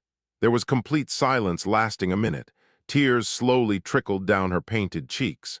She sat forgetting her two hands on Shatov's shoulders, but no longer looking at him. Och, what is it to do with me, and it's a sin? Shatov suddenly got up from the bench. Get up! He angrily pulled the bench from under me and put it back where it stood before. He'll be coming, so we must mind he doesn't guess. It's time we were off. Ach, you're talking of my footman, Marya Timofyevna laughed suddenly. You're afraid of him. Well, good-bye, dear visitors, but listen for 1 minute, I've something to tell you. That Nilich came here with Filipov, the landlord, a red beard, and my fellow had flown at me just then, so the landlord caught hold of him and pulled him about the room while he shouted, "It's not my fault, I'm suffering for another man's sin." So would you believe it, we all burst out laughing. Ach, Timofyevna, why it was I, not the red beard, it was I pulled him away from you by his hair this morning. The landlord came the day before yesterday to make a row. You've mixed it up. Stay, I really have mixed it up. Perhaps it was you. Why dispute about trifles? What does it matter to him who it is gives him a beating? She laughed. Come along, Shatov pulled me. The gate's creaking, he'll find us and beat her. And before we had time to run out onto the stairs, we heard a drunken shout and a shower of oaths at the gate. Shatov let me into his room and locked the door. You'll have to stay a minute if you don't want a scene. He's squealing like a little pig. He must have stumbled over the gate again. He falls flat every time. We didn't get off without a scene, however. Chapter 6. Shatov stood at the closed door of his room and listened. Suddenly he sprang back. He's coming here, I knew he would, he whispered furiously. Now there'll be no getting rid of him till midnight. Several violent thumps of a fist on the door followed. Shatov, Shatov, open, yelled the captain. Shatov, friend. I have come to thee to tell thee that the sun doth rise apace, that the forest glows in Rimblez, in the fire of his embrace. Tell thee I have waked, God damn thee. Wakened under the birch twigs, as it might be under the birch rods, ha ha. Every little bird is thirsty. Says I'm going to have a drink. But I don't know what to drink. Damn his stupid curiosity. Shatov, do you understand how good it is to be alive? Don't answer, Shatov whispered to me again. Open the door. Do you understand that there's something higher than brawling in mankind? There are moments of an honorable man. Shatov, I'm good. I'll forgive you. Shatov, damn the manifestos, eh? Silence. Do you understand, you ass, that I'm in love, that I've bought a dress, coat, look, the garb of love, 15 rubles. A captain's love calls for the niceties of style. Open the door. He roared savagely all of a sudden, and he began furiously banging with his fists again. Go to hell, Shatov roared suddenly. SS slave, bond slave, and your sister's a slave, a bondswoman, a thief. And you sold your sister. That's a lie. I put up with the libel, though. I could with one word. Do you understand what she is? What? Shatov at once drew near the door inquisitively. But will you understand? Yes, I shall understand. Tell me what. I'm not afraid to say. I'm never afraid to say anything in public. You not afraid? A likely story, said Shatov, taunting him and nodding to me to listen. Me afraid? Yes, I think you are. Me afraid? Well then, tell away if you're not afraid of your master's whip. You're a coward, though you are a captain. She's, faltered Lebyadkin in a voice shaking with excitement. Well, Shatov put his ear to the door. A silence followed, lasting at least half a minute. "SCO, oundrel," came from the other side of the door at last, and the captain hurriedly beat a retreat downstairs, puffing like a samovar, stumbling on every step. Yes, he's a sly one, and won't give himself away even when he's drunk. Shatov moved away from the door. What's it all about? I asked. Shatov waved aside the question, opened the door, and began listening on the stairs again. He listened a long while and even stealthily descended a few steps. At last he came back. There's nothing to be heard. He isn't beating her. He must have flopped down at once to go to sleep. It's time for you to go. Listen, Shatov, what am I to gather from all this? Oh, gather what you like, he answered in a weary and disgusted voice, and he sat down to his writing table. I went away. An improbable idea was growing stronger and stronger in my mind. I thought of the next day with distress. Chapter 7. This next day, the very Sunday which was to decide Stepan Trofimovich's fate irrevocably, was one of the most memorable days in my chronicle. It was a day of surprises, a day that solved past riddles and suggested new ones, a day of startling revelations and still more hopeless perplexity. In the morning, as the reader is already aware, I had by Varvara Petrovna's particular request to accompany my friend on his visit to her, and at 3 o'clock in the afternoon I had to be with Lizaveta Nikolaevna in order to tell her. I did not know what, and to assist her. I did not know how. And meanwhile it all ended as no one could have expected. In a word, it was a day of wonderful coincidences. To begin with, when Stepan Trofimovich and I arrived at Varvara Petrovna's at 12 o'clock punctually, the time she had fixed, we did not find her at home. She had not yet come back from church. My poor friend was so disposed, or more accurately speaking, so indisposed that this circumstance crushed him at once. He sank almost helpless into an chair in the drawing-room. I suggested a glass of water, but in spite of his pallor and the trembling of his hands, he refused it with dignity. His get-up for the occasion was, by the way, extremely recherché. A shirt of batiste and embroidered, almost fit for a ball, a white tie, a new hat in his hand, new straw-colored gloves, and even a suspicion of scent. We had hardly sat down when Shatov was shown in by the butler, obviously also by official invitation. Stepan Trofimovich was rising to shake hands with him, but Shatov, after looking attentively at us both, turned away into a corner and sat down there without even nodding to us. Stepan Trofimovich looked at me in dismay again. We sat like this for some minutes longer in complete silence. Stepan Trofimovich suddenly began whispering something to me very quickly, but I could not catch it. And indeed, he was so agitated himself that he broke off without finishing. The butler came in once more, ostensibly to set something straight on the table, more probably to take a look at us. Shatov suddenly addressed him with a loud question. "Alexei Yegorich, do you know whether Daria Pavlovna has gone with her?" Varvara Petrovna was pleased to drive to the cathedral alone, and Daria Pavlovna was pleased to remain in her room upstairs, being indisposed, Alexei Yegorich announced formally and reprovingly.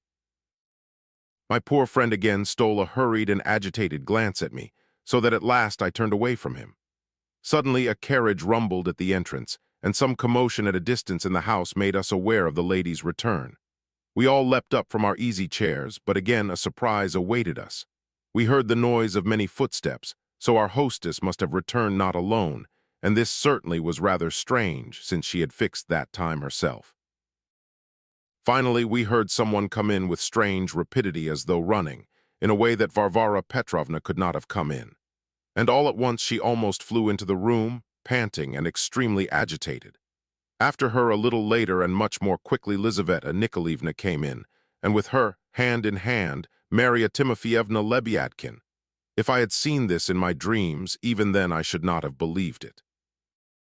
To explain their utterly unexpected appearance, I must go back an hour and describe more in detail an extraordinary adventure which had befallen Varvara Petrovna in church. In the first place, almost the whole town, that is, of course, all of the upper stratum of society, were assembled in the cathedral. It was known that the governor's wife was to make her appearance there for the first time since her arrival amongst us.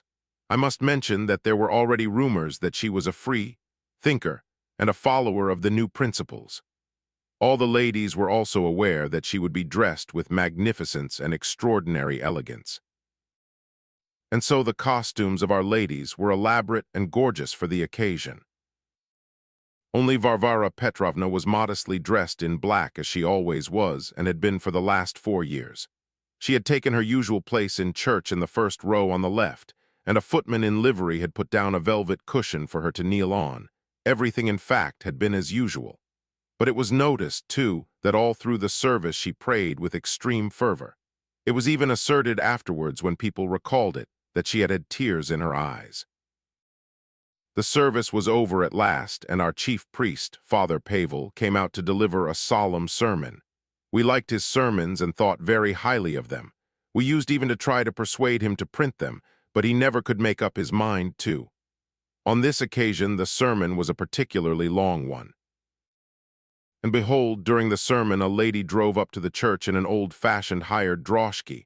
That is, one in which the lady could only sit sideways, holding on to the driver's sash, shaking at every jolt like a blade of grass in the breeze. Such droshkis are still to be seen in our town. Stopping at the corner of the cathedral, for there were a number of carriages, and mounted police too at the gates, the lady sprang out of the droshky and handed the driver 4 kopecks in silver.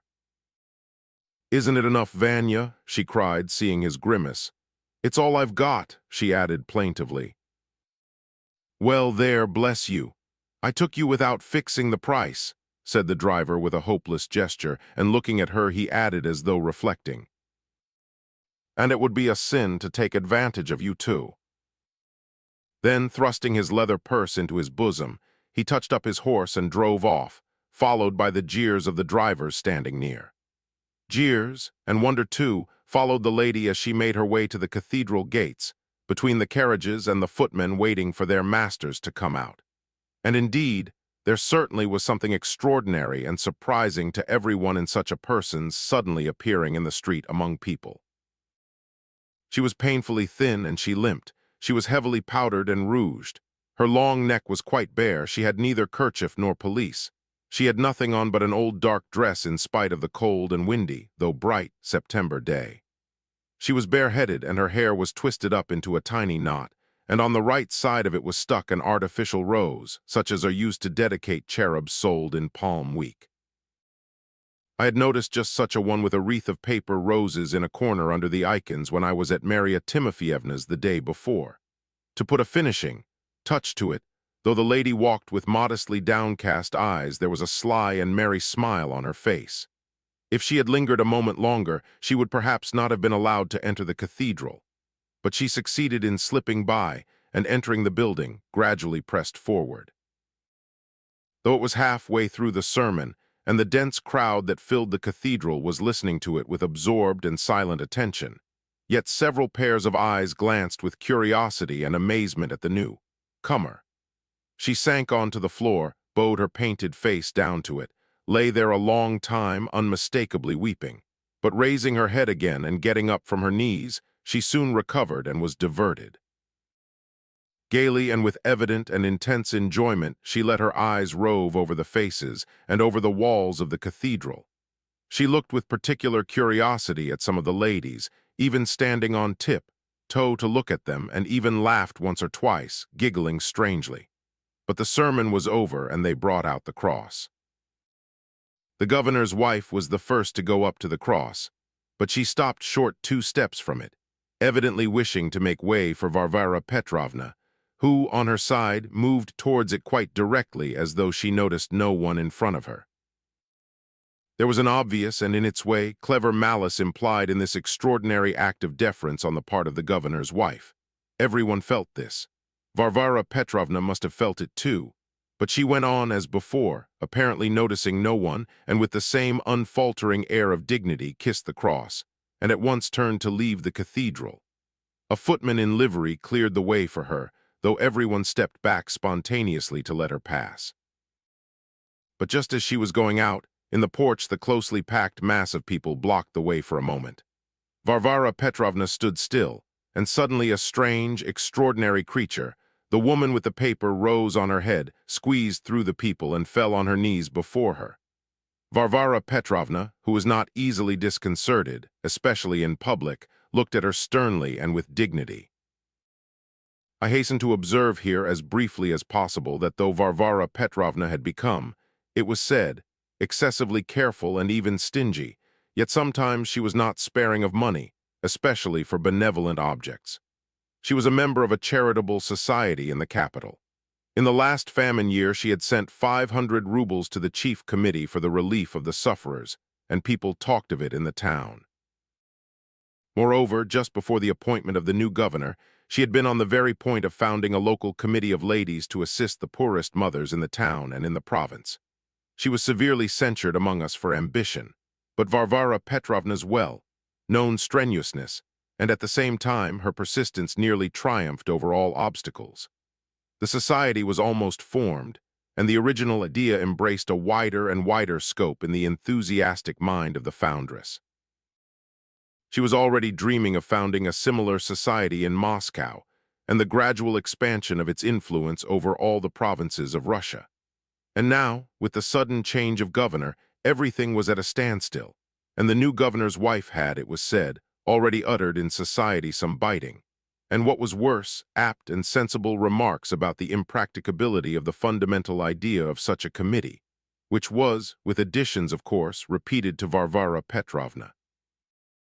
God alone knows the secrets of men's hearts, but I imagine that Varvara Petrovna stood still now at the very cathedral gates positively with a certain pleasure, knowing that the governor's wife, and after her, all the congregation would have to pass by immediately, and let her see for herself how little I care what she thinks, and what pointed things she says about the vanity of my benevolence.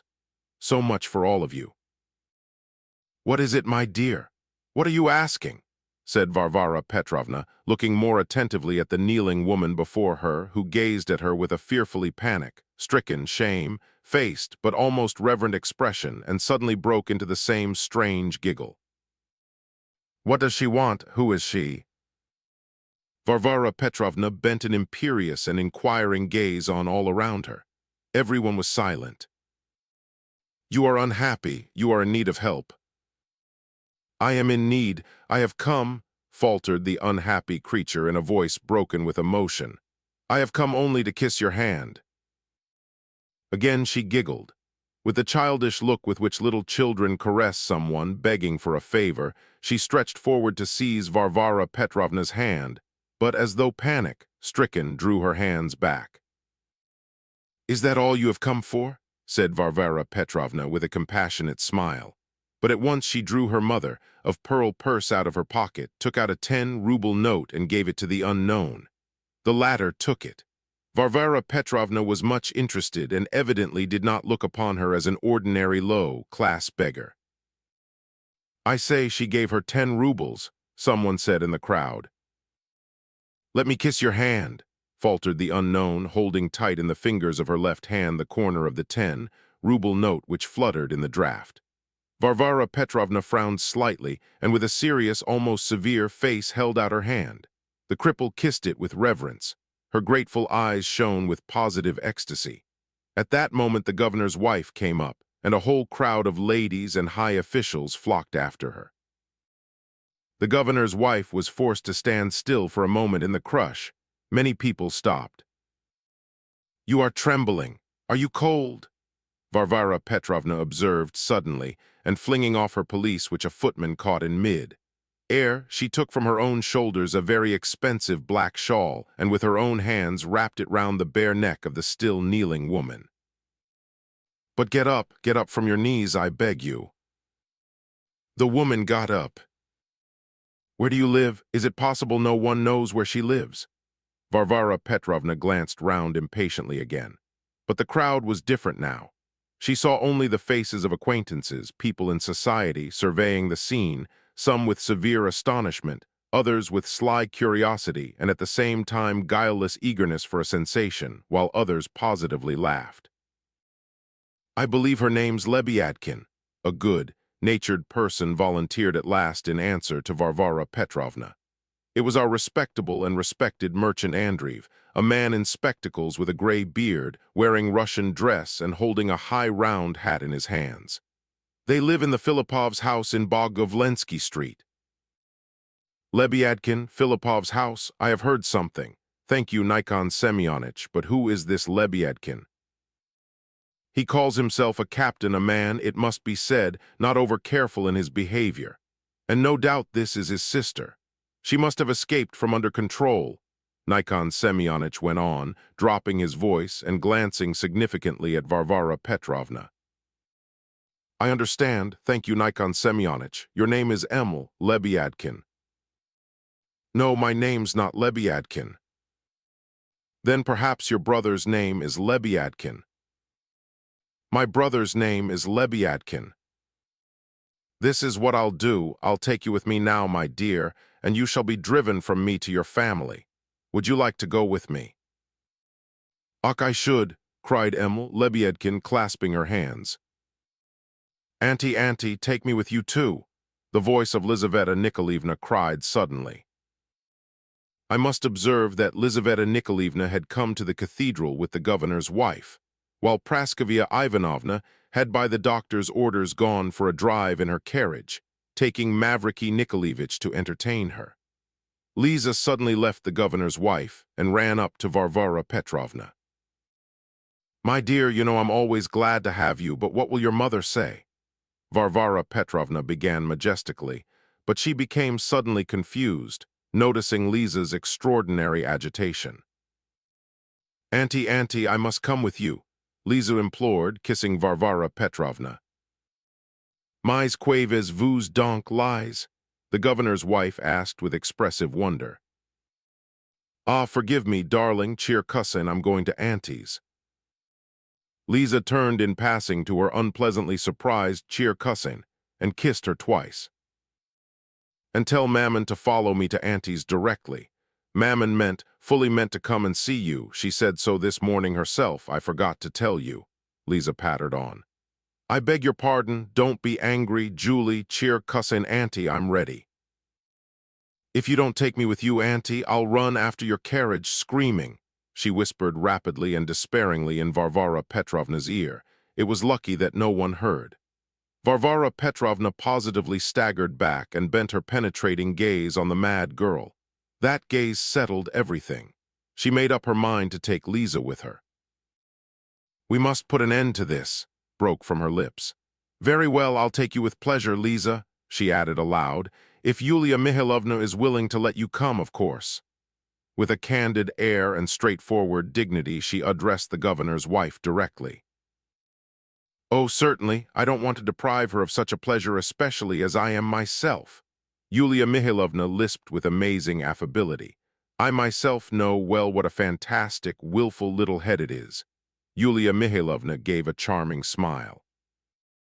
"I thank you extremely," said Varvara Petrovna with a courteous and dignified bow. "And I am the more gratified," Yulia Mihailovna went on, lisping almost rapturously, flushing all over with agreeable excitement, "that, apart from the pleasure of being with you, Lisa should be carried away by such an excellent, I may say lofty, feeling of compassion."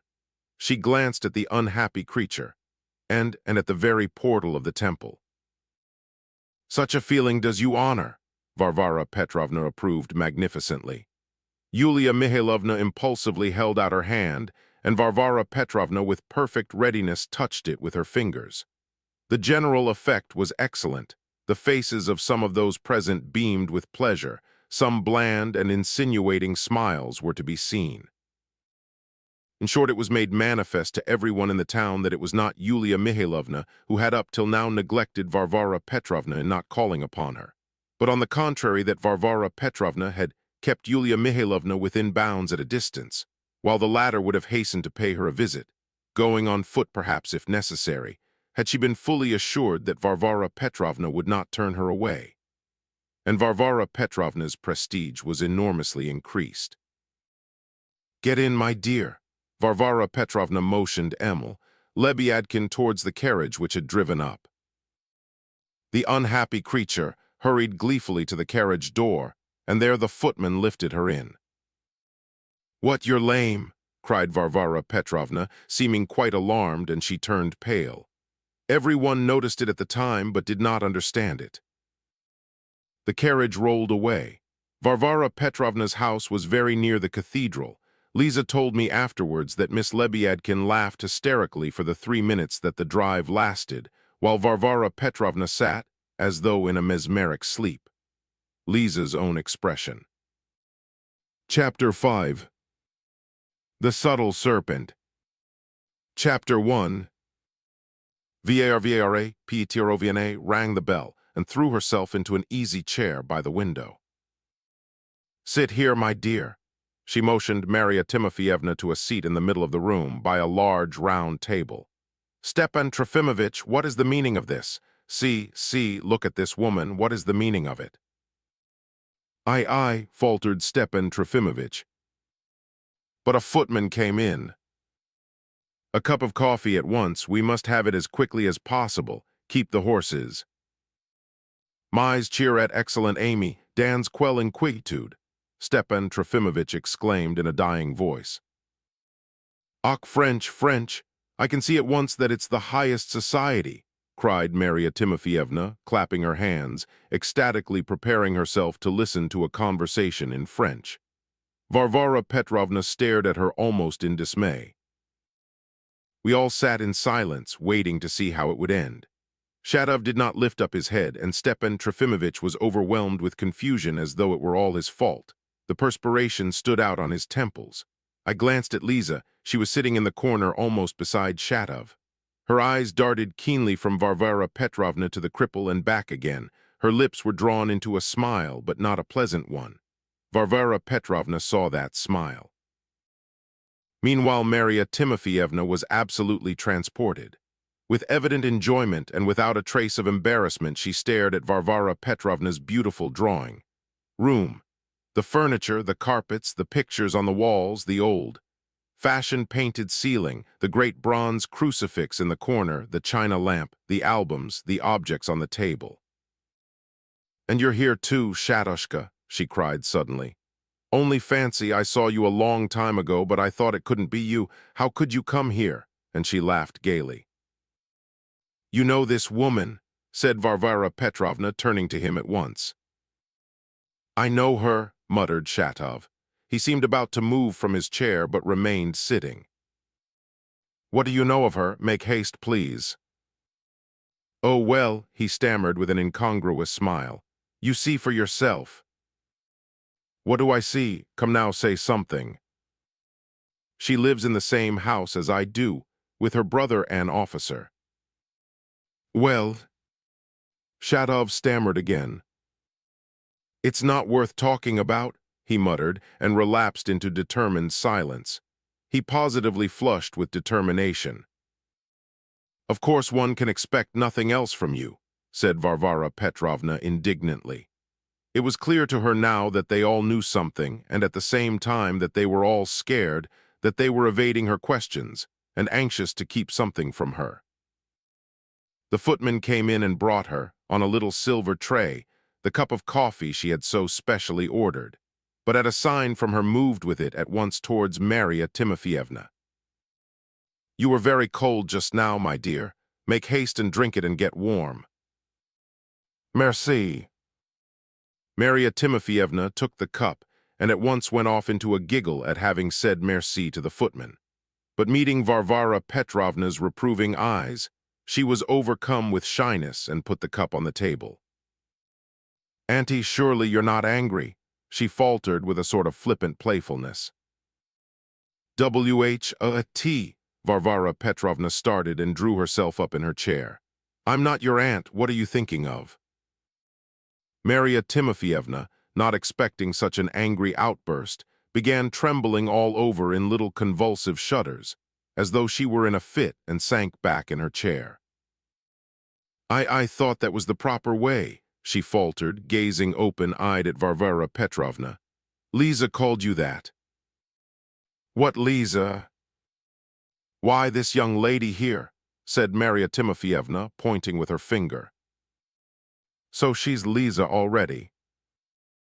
You called her that yourself just now, said Marya Timofyevna, growing a little bolder.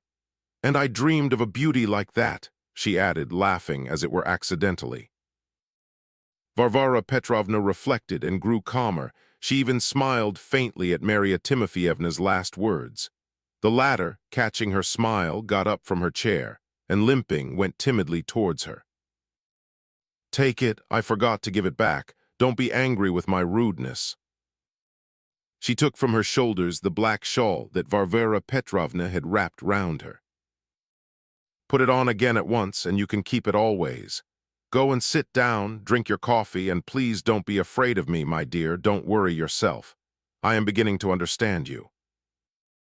Cheer, Amy, Stepan Trofimovich ventured again. Ach, Stepan Trofimovich, it's bewildering enough without you. You might at least spare me. Please ring that bell there near you to the maid's room. A silence followed. Her eyes strayed irritably and suspiciously over all our faces. Agasha, her favorite maid, came in. Bring me my check shawl, the one I bought in Geneva.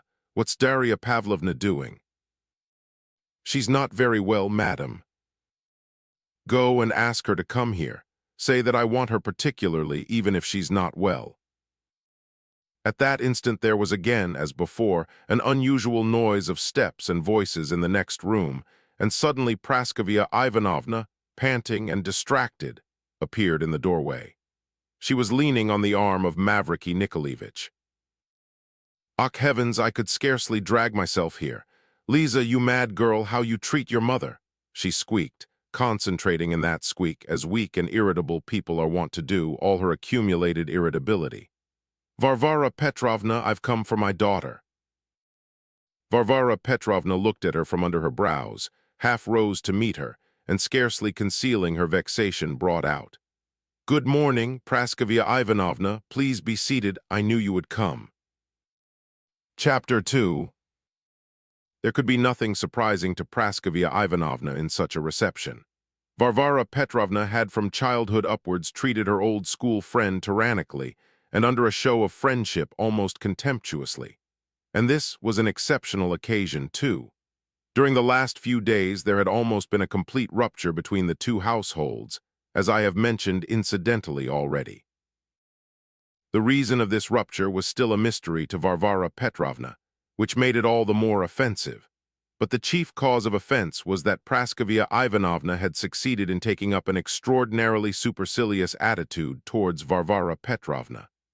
Varvara Petrovna was wounded, of course, and meanwhile some strange rumors had reached her which also irritated her extremely. especially by their vagueness. Varvara Petrovna was of a direct and proudly frank character, somewhat dash in her methods indeed, if the expression is permissible. There was nothing she detested so much as secret and mysterious insinuations. She always preferred war in the open. Anyway, the two ladies had not met for 5 days. The last visit had been paid by Varvara Petrovna, who had come back from that Drozdov woman offended and perplexed. I can say with certainty that Praskovia Ivanovna had come on this occasion with the naive conviction that Varvara Petrovna would, for some reason, be sure to stand in awe of her. This was evident from the very expression of her face. Evidently, too, Varvara Petrovna was always possessed by a demon of haughty pride whenever she had the least ground for suspecting that she was for some reason supposed to be humiliated. Like many weak people, who for a long time allow themselves to be insulted without resenting it, Praskovia Ivanovna showed an extraordinary violence in her attack at the first favorable opportunity. It is true that she was not well, and always became more irritable in illness. I must add, finally, that our presence in the drawing room could hardly be much check to the two ladies who had been friends from childhood if a quarrel had broken out between them. We were looked upon as friends of the family and almost as their subjects. I made that reflection with some alarm at the time. Stepan Trofimovich, who had not sat down since the entrance of Varvara Petrovna, sank helplessly into an chair on hearing Praskovia Ivanovna's squeal and tried to catch my eye with a look of despair. Shatov turned sharply in his chair and growled something to himself. I believe he meant to get up and go away. Lisa rose from her chair but sank back again at once without even paying befitting attention to her mother's squeal, not from waywardness, but obviously because she was entirely absorbed by some other overwhelming impression. She was looking absent-mindedly into the air, no longer noticing even Marya Timofeyevna. Chapter 3. "Ach, here." Praskovia Ivanovna indicated an easy chair near the table and sank heavily into it with the assistance of Mavriky Nikolaevich.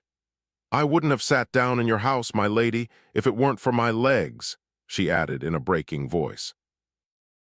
Varvara Petrovna raised her head a little, and with an expression of suffering pressed the fingers of her right hand to her right temple, evidently in acute pain, tic douloureux.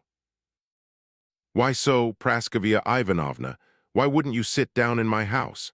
I possessed your late husband's sincere friendship all his life, and you and I used to play with our dolls at school together as girls." Praskovia Ivanovna waved her hands. "I knew that was coming. You always begin about the school when you want to reproach me, that's your way. But to my thinking that's only fine talk. I can't stand the school you're always talking about. You've come in rather a bad temper, I'm afraid. How are your legs? Here they're bringing you some coffee. Please have some, drink it, and don't be cross." "Varvara Petrovna, you treat me as though I were a child. I won't have any coffee, so there." And she pettishly waved away the footman who was bringing her coffee. All the others refused coffee too, except Mavriky Nikolaevich and me. Stepan Trofimovich took it, but put it aside on the table, though Marya Timofeyevna was very eager to have another cup and even put out her hand to take it. On second thoughts, she refused it ceremoniously and was obviously pleased with herself for doing so. Varvara Petrovna gave a wry smile.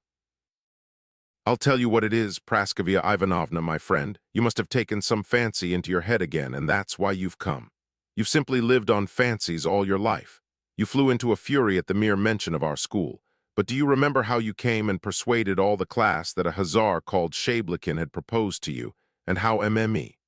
Lefebvre proved on the spot you were lying? Yet you weren't lying, you were simply imagining it all to amuse yourself. Come, tell me, what is it now? What are you fancying now? What is it vexes you? And you fell in love with the priest who used to teach us scripture at school. So much for you, since you've such a spiteful memory. Ha ha ha." She laughed viciously and went off into a fit of coughing. "Ah, you've not forgotten the priest, then?" said Varvara Petrovna, looking at her vindictively. Her face turned green. Praskovia Ivanovna suddenly assumed a dignified air. "I'm in no laughing mood now, madam. Why have you drawn my daughter into your scandals in the face of the whole town? That's what I've come about." "My scandals?" Varvara Petrovna drew herself up menacingly. "Mammon, I entreat you too, to restrain yourself," Lizaveta Nikolaevna brought out suddenly. "What's that you say?" The mammon was on the point of breaking into a squeal again, but catching her daughter's flashing eye, she subsided suddenly. "How could you talk about scandal, mammon?" cried Liza, flushing red. "I came of my own accord with Yulia Mihailovna's permission because I wanted to learn this unhappy woman's story and to be of use to her." "This unhappy woman's story," Praskovia Ivanovna drawled with a spiteful laugh. "Is it your place to mix yourself up with such stories? Och, enough of your tyrannizing." She turned furiously to Varvara Petrovna. "I don't know whether it's true or not. They say you keep the whole town in order, but it seems your turn has come at last." Varvara Petrovna sat straight as an arrow ready to fly from the bow. For 10 seconds she looked sternly and immovably at Praskovia Ivanovna. "Well, Praskovia, you must thank God that all here present are our friends," she said at last with ominous composure. "You've said a great deal better unsaid. But I'm not so much afraid of what the world will say, my lady, as some people. It's you who, under a show of pride, are trembling at what people will say. And as for all here being your friends, it's better for you than if strangers had been listening. Have you grown wiser during this last week?" "It's not that I've grown wiser, but simply that the truth has come out this week." "What truth has come out this week?" "Listen, Praskovia Ivanovna, don't irritate me. Explain to me this minute, I beg you as a favor, what truth has come out and what do you mean by that?" "Why, there it is, sitting before you." And Praskovia Ivanovna suddenly pointed at Marya Timofeyevna with that desperate determination which takes no heed of consequences, if only it can make an impression at the moment. Marya Timofeyevna, who had watched her all the time with light-hearted curiosity, laughed exultingly at the sight of the wrathful guest's finger pointed impetuously at her, and wriggled gleefully in her easy chair. "God Almighty have mercy on us, they've all gone crazy," exclaimed Varvara Petrovna, and turning pale she sank back in her chair. She turned so pale that it caused some commotion. Stepan Trofimovich was the first to rush up to her. I drew near also. Even Liza got up from her seat, though she did not come forward. But the most alarmed of all was Praskovia Ivanovna herself. She uttered a scream, got up as far as she could, and almost wailed in a lachrymose voice. "Varvara Petrovna, dear, forgive me for my wicked foolishness. Give her some water, somebody. Don't whimper, please, Praskovia Ivanovna, and leave me alone, gentlemen, please. I don't want any water," Varvara Petrovna pronounced in a firm though low voice with blanched lips. "Varvara Petrovna, my dear," Praskovia Ivanovna went on, a little reassured. "Though I am to blame for my reckless words, what's upset me more than anything are these anonymous letters that some low creatures keep bombarding me with. They might write to you since it concerns you, but I've a daughter." Varvara Petrovna looked at her in silence with wide, open eyes, listening with wonder. At that moment a side door in the corner opened noiselessly, and Daria Pavlovna made her appearance. She stood still and looked round. She was struck by our perturbation. Probably she did not at first distinguish Marya Timofeyevna, of whose presence she had not been informed. Stepan Trofimovich was the first to notice her. He made a rapid movement, turned red, and for some reason proclaimed in a loud voice, "Daria Pavlovna," so that all eyes turned on the newcomer. "Oh, is this your Daria Pavlovna?" cried Marya Timofeyevna. "Well, Shatushka, your sister's not like you. How can my fellow call such a charmer the serf, wench Dasha?" Meanwhile, Daria Pavlovna had gone up to Varvara Petrovna, but struck by Marya Timofeyevna's exclamation, she turned quickly and stopped just before her chair, looking at the imbecile with a long, fixed gaze. "Sit down, Dasha," Varvara Petrovna brought out with terrifying composure. "Nearer, that's right. You can see this woman sitting down. Do you know her?" "I have never seen her," Dasha answered quietly, and after a pause she added at once. She must be the invalid sister of Captain Lebyadkin. And it's the first time I've set eyes on you, my love, though I've been interested and wanted to know you a long time, for I see how well bred you are in every movement you make, Marya Timofeyevna cried enthusiastically. And though my footman swears at you, can such a well-educated, charming person as you really have stolen money from him? For you are sweet, sweet, sweet, I tell you that from myself, she concluded, enthusiastically waving her hand. Can you make anything of it? Varvara Petrovna asked with proud dignity. I understand it. Have you heard about the money? No doubt it's the money that I undertook at Nikolai Vsevolodovitch's request to hand over to her brother, Captain Lebyadkin. A silence followed. Did Nikolai Vsevolodovitch himself ask you to do so? He was very anxious to send that money, 300 rubles, to Mr. Lebyadkin. And as he didn't know his address, but only knew that he was to be in our town, he charged me to give it to Mr. Lebyadkin if he came. What is the money lost? What was this woman speaking about just now? That I don't know. I've heard before that Mr. Lebyadkin says I didn't give him all the money, but I don't understand his words. There were 300 rubles, and I sent him 300 rubles. Darya Pavlovna had almost completely regained her composure, and it was difficult, I may mention as a rule, to astonish the girl or ruffle her calm for long, whatever she might be feeling. She brought out all her answers now without haste, replied immediately to every question with accuracy, quietly, smoothly, and without a trace of the sudden emotion she had shown at first, or the slightest embarrassment which might have suggested a consciousness of guilt. Varvara Petrovna's eyes were fastened upon her all the time she was speaking. Varvara Petrovna thought for a minute.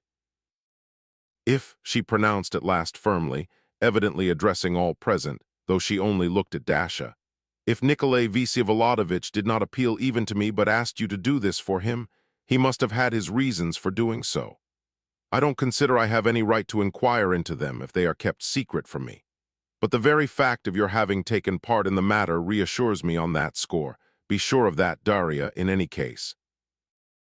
But you see, my dear, you may, through ignorance of the world, have quite innocently done something imprudent, and you did so when you undertook to have dealings with a low character. The rumors spread by this rascal show what a mistake you made. But I will find out about him, and as it is my task to protect you, I shall know how to defend you. But now all this must be put a stop to. The best thing to do, said Marya Timofeyevna, popping up from her chair, is to send him to the footman's room when he comes. Let him sit on the benches there and play cards with them while we sit here and drink coffee. We might send him a cup of coffee too, but I have a great contempt for him. And she wagged her head expressively. We must put a stop to this, Varvara Petrovna repeated, listening attentively to Marya Timofeyevna. Ring, Stepan Trofimovitch, I beg you. Stepan Trofimovitch rang, and suddenly stepped forward, all excitement. If, he faltered feverishly, flushing, breaking off and stuttering. If I too have heard the most revolting story, or rather slander, it was with utter indignation and fin se unham perdu, et quelques chose que me unforçat evade. He broke down and could not go on. Varvara Petrovna, screwing up her eyes, looked him up and down. The ceremonious butler Alexei Yegoritch came in. The carriage, Varvara Petrovna ordered. And you, Alexei Yegoritch, get ready to escort Miss Lebyadkin home. She will give you the address herself. Mr. Lebyadkin has been waiting for her for some time downstairs, and has been begging me to announce him. That's impossible, Varvara Petrovna, and Mavriky Nikolaevich, who had sat all the time in unbroken silence, suddenly came forward in alarm. If I may speak, he is not a man who can be admitted into society. He's an impossible person, Varvara Petrovna. Wait a moment, said Varvara Petrovna to Alexei Yegoritch, and he disappeared at once. C'est unham malhenert et G. croix merm que c'est unforçat evade au quelque chose dans ce genre, Stepan Trofimovitch muttered again, and again he flushed red and broke off. "Lisa, it's time we were going," announced Praskovia Ivanovna disdainfully, getting up from her seat. She seemed sorry that in her alarm she had called herself a fool. While Daria Pavlovna was speaking, she listened, pressing her lips superciliously. But what struck me most was the expression of Lizaveta Nikolaevna from the moment Daria Pavlovna had come in. There was a gleam of hatred and hardly disguised contempt in her eyes. "Wait 1 minute, Praskovia Ivanovna, I beg you." Varvara Petrovna detained her, still with the same exaggerated composure. "Kindly sit down. I intend to speak out, and your legs are bad. That's right, thank you. I lost my temper just now and uttered some impatient words. Be so good as to forgive me. I behaved foolishly, and I'm the first to regret it, because I like fairness in everything. Losing your temper too, of course, you spoke of certain anonymous letters. Every anonymous communication is deserving of contempt, just because it's not signed. If you think differently, I'm sorry for you. In any case, if I were in your place, I would not pry into such dirty corners. I would not soil my hands with it. But you have soiled yours. However, since you have begun on the subject yourself, I must tell you that 6 days ago I too received a clownish anonymous letter. In it, some rascal informs me that Nikolay Vsevolodovich has gone out of his mind, and that I have reason to fear some lame woman who is destined to play a great part in my life. I remember the expression. Reflecting and being aware that Nikolay Vsevolodovich has very numerous enemies, I promptly sent for a man living here, one of his secret enemies, and the most vindictive and contemptible of them. And from my conversation with him, I gathered what was the despicable source of the anonymous letter. If you too, my poor Praskovia Ivanovna, have been worried by similar letters on my account, and as you say, bombarded with them, I am, of course, the first to regret having been the innocent cause of it. That's all I wanted to tell you by way of explanation. I'm very sorry to see that you are so tired and so upset. Besides, I have quite made up my mind to see that suspicious personage of whom Mavriky Nikolaevich said just now, a little inappropriately, that it was impossible to receive him.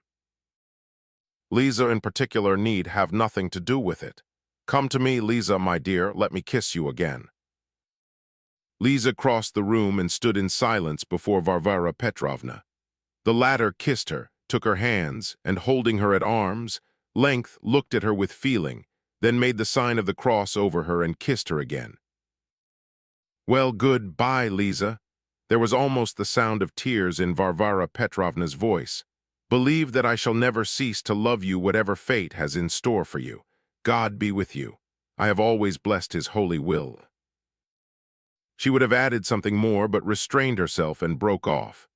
Lisa was walking back to her place, still in the same silence, as it were plunged in thought, but she suddenly stopped before her mother. "I am not going yet, Mother. I'll stay a little longer at Auntie's," she brought out in a low voice, but there was a note of iron determination in those quiet words. "My goodness, what now?" wailed Praskovia Ivanovna, clasping her hands helplessly. But Lisa did not answer and seemed indeed not to hear her.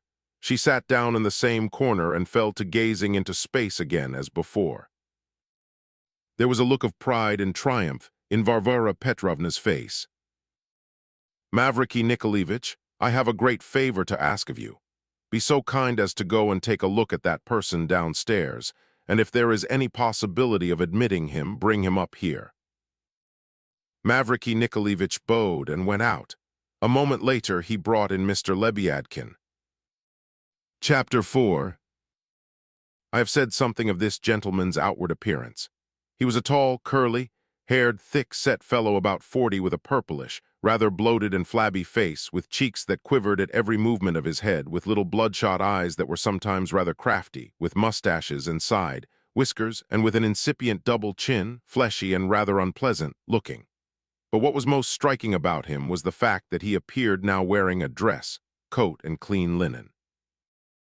There are people on whom clean linen is almost unseemly, as Liputin had once said when Stepan Trofimovitch reproached him in jest for being untidy.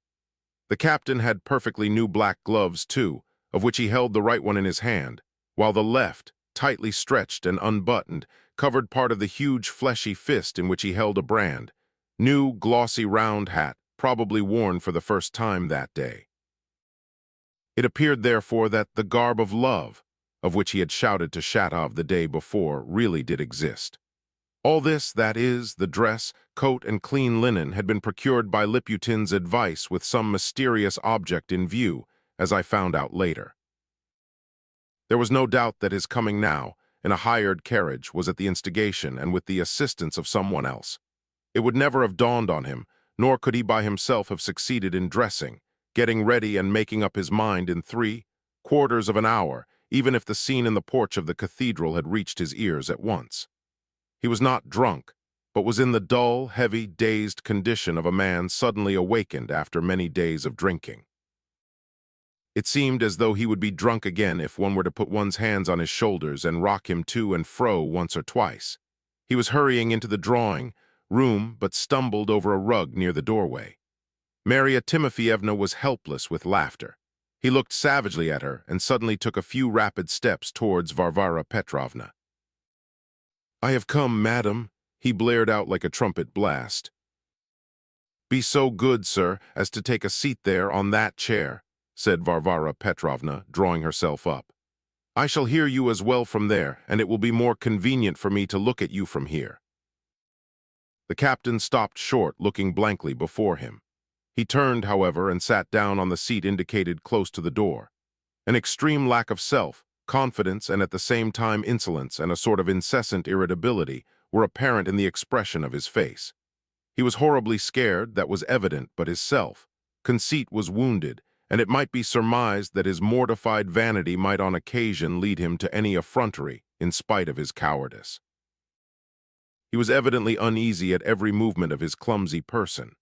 We all know that when such gentlemen are brought by some marvelous chance into society, they find their worst ordeal in their own hands, and the impossibility of disposing them becomingly, of which they are conscious at every moment. The captain sat rigid in his chair, with his hat and gloves in his hands, and his eyes fixed with a senseless stare on the stern face of Varvara Petrovna. He would have liked perhaps to have looked about more freely, but he could not bring himself to do so yet. Marya Timofyevna, apparently thinking his appearance very funny, laughed again, but he did not stir. Varvara Petrovna ruthlessly kept him in this position for a long time, a whole minute, staring at him without mercy. "In the first place, allow me to learn your name from yourself," Varvara Petrovna pronounced in measured and impressive tones. "Captain Lebyadkin," thundered the captain. "I have come, madam," he made a movement again. "Allow me," Varvara Petrovna checked him again. "Is this unfortunate person who interests me so much really your sister?" "My sister, madam, who has escaped from control, for she is in a certain condition." He suddenly faltered and turned crimson. "Don't misunderstand me, madam," he said, terribly confused. "Her own brother's not going to throw mud at her in a certain condition doesn't mean in such a condition in the sense of an injured reputation. In the last stage," he suddenly broke off.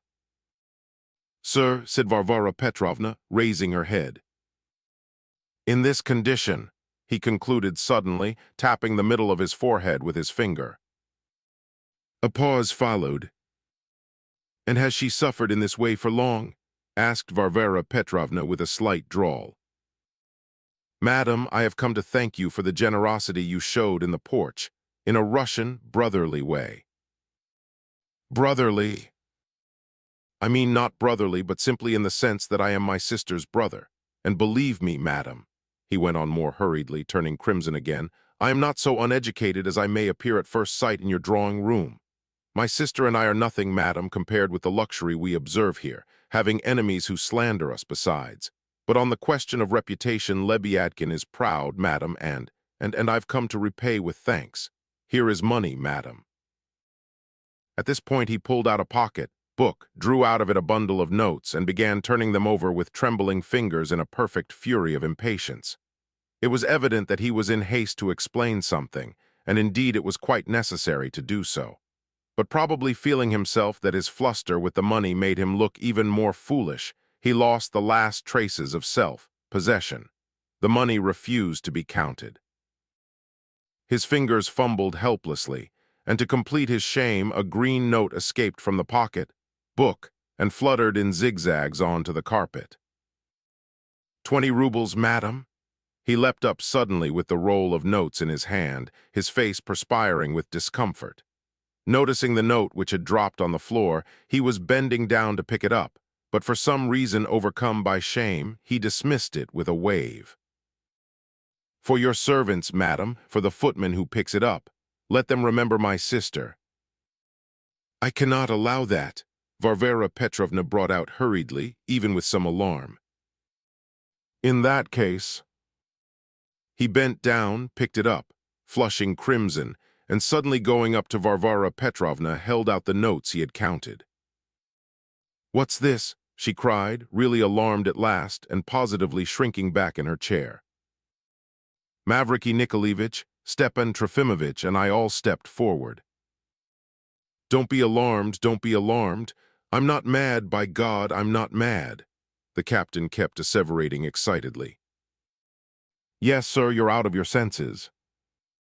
Madam, she's not at all as you suppose. I am an insignificant link. Oh, madam, wealthy are your mansions, but poor is the dwelling of Maria Anonyma, my sister, whose maiden name was Lebyadkin, but whom we'll call Anonyma for the time, only for the time, madam, for God himself will not suffer it forever. Madam, you gave her 10 rubles, and she took it because it was from you, madam. Do you hear, madam? From no one else in the world would this Maria Anonyma take it, or her grandfather, the officer killed in the Caucasus before the very eyes of Yermolov, would turn in his grave. But from you, madam, from you she will take anything. But with one hand she takes it, and with the other she holds out to you 20 rubles by way of subscription to one of the benevolent committees in Petersburg and Moscow, of which you are a member. For you published yourself, madam, in the Moscow News, that you are ready to receive subscriptions in our town, and that anyone may subscribe. The captain suddenly broke off. He breathed hard as though after some difficult achievement. All he said about the benevolent society had probably been prepared beforehand, perhaps under Liputin's supervision. He perspired more than ever. Drops literally trickled down his temples. Varvara Petrovna looked searchingly at him. The subscription list, she said severely, is always downstairs in charge of my porter. There you can enter your subscriptions if you wish to, and so I beg you to put your notes away and not to wave them in the air. That's right. I beg you also to go back to your seat. That's right. I am very sorry, sir, that I made a mistake about your sister and gave her something as though she were poor when she is so rich. There's only one thing I don't understand, why she can only take from me and no one else. You so insisted upon that I should like a full explanation. Madam, that is a secret that may be buried only in the grave, answered the captain. Why? Varvara Petrovna asked, not quite so firmly. Madam, madam. He relapsed into gloomy silence, looking on the floor, laying his right hand on his heart. Varvara Petrovna waited, not taking her eyes off him. Madam, he roared suddenly, will you allow me to ask you one question, only one, but frankly, directly, like a Russian from the heart? Kindly do so. Have you ever suffered, madam, in your life?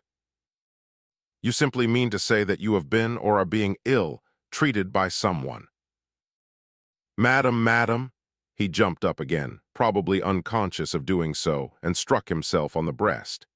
Here in this bosom so much has accumulated, so much that God himself will be amazed when it is revealed at the day of judgment.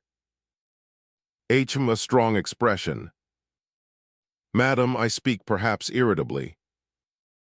Don't be uneasy, I know myself when to stop you. May I ask you another question, madam? Ask another question. Can one die simply from the generosity of one's feelings?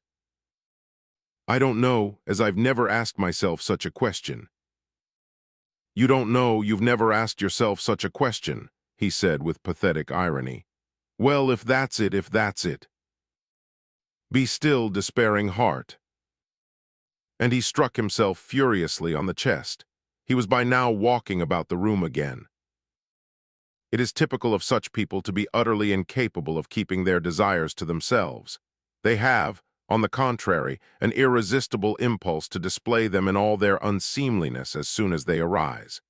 When such a gentleman gets into a circle in which he is not at home, he usually begins timidly. But you have only to give him an inch, and he will at once rush into impertinence. The captain was already excited. He walked about waving his arms and not listening to questions, talked about himself very, very quickly, so that sometimes his tongue would not obey him, and without finishing one phrase he passed to another. It is true he was probably not quite sober. Moreover, Lizaveta Nikolaevna was sitting there too, and though he did not once glance at her, her presence seemed to excite him terribly. That, however, is only my supposition. There must have been some reason which led Varvara Petrovna to resolve to listen to such a man in spite of her repugnance. Praskovia Ivanovna was simply shaking with terror, though I believe she really did not quite understand what it was about. Stepan Trofimovitch was trembling too, but that was, on the contrary, because he was disposed to understand everything and exaggerate it. Mavriky Nikolaevich stood in the attitude of one ready to defend all present. Lisa was pale, and she gazed fixedly with wide, open eyes at the wild captain. Shatov sat in the same position as before, but what was strangest of all, Marya Timofeyevna had not only ceased laughing, but had become terribly sad. She leaned her right elbow on the table, and with a prolonged, mournful gaze watched her brother declaiming. Darya Pavlovna alone seemed to me calm. "All that is nonsensical allegory," said Varvara Petrovna, getting angry at last. "You haven't answered my question why I insist on an answer." "I haven't answered why you insist on an answer why," repeated the captain, winking. "That little word why has run through all the universe from the first day of creation, and all nature cries every minute to its creator, why? And for 7,000 years it has had no answer and must Captain Lebyadkin alone answer. And is that justice, madam?" "That's all nonsense and not to the point," cried Varvara Petrovna, getting angry and losing patience. "That's allegory. Besides, you express yourself too sensationally, sir, which I consider impertinence." "Madam," the captain went on, not hearing, "I should have liked perhaps to be called Ernest, yet I am forced to bear the vulgar name Ignat.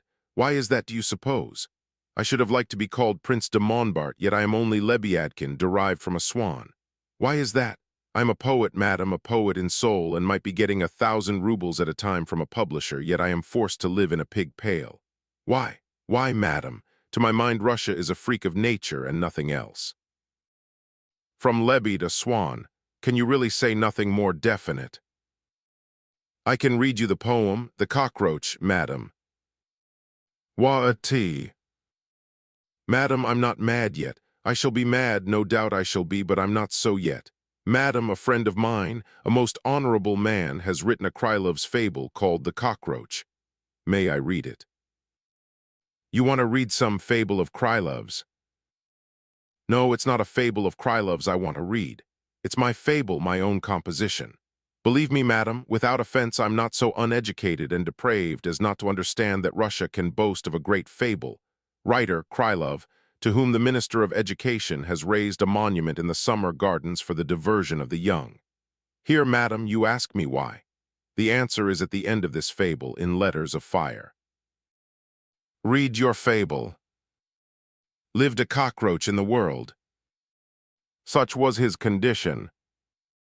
In a glass he chanced to fall, full of fly perdition. Heavens, what does it mean? Cried Varvara Petrovna. That's when flies get into a glass in the summer time, the captain explained hurriedly with the irritable impatience of an author interrupted in reading. Then it is perdition to the flies, any fool can understand. Don't interrupt, don't interrupt. You'll see, you'll see. He kept waving his arms. But he squeezed against the flies.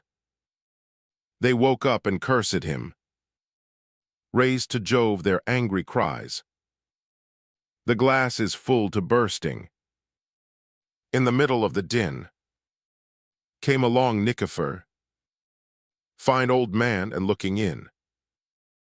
I haven't quite finished it, but no matter, I'll tell it in words, the captain rattled on. Nikifor takes the glass and in spite of their outcry empties away the whole stew, flies and beetles and all into the pig pail, which ought to have been done long ago. But observe, madam, observe, the cockroach doesn't complain. That's the answer to your question, why? He cried triumphantly. The cockroach does not complain.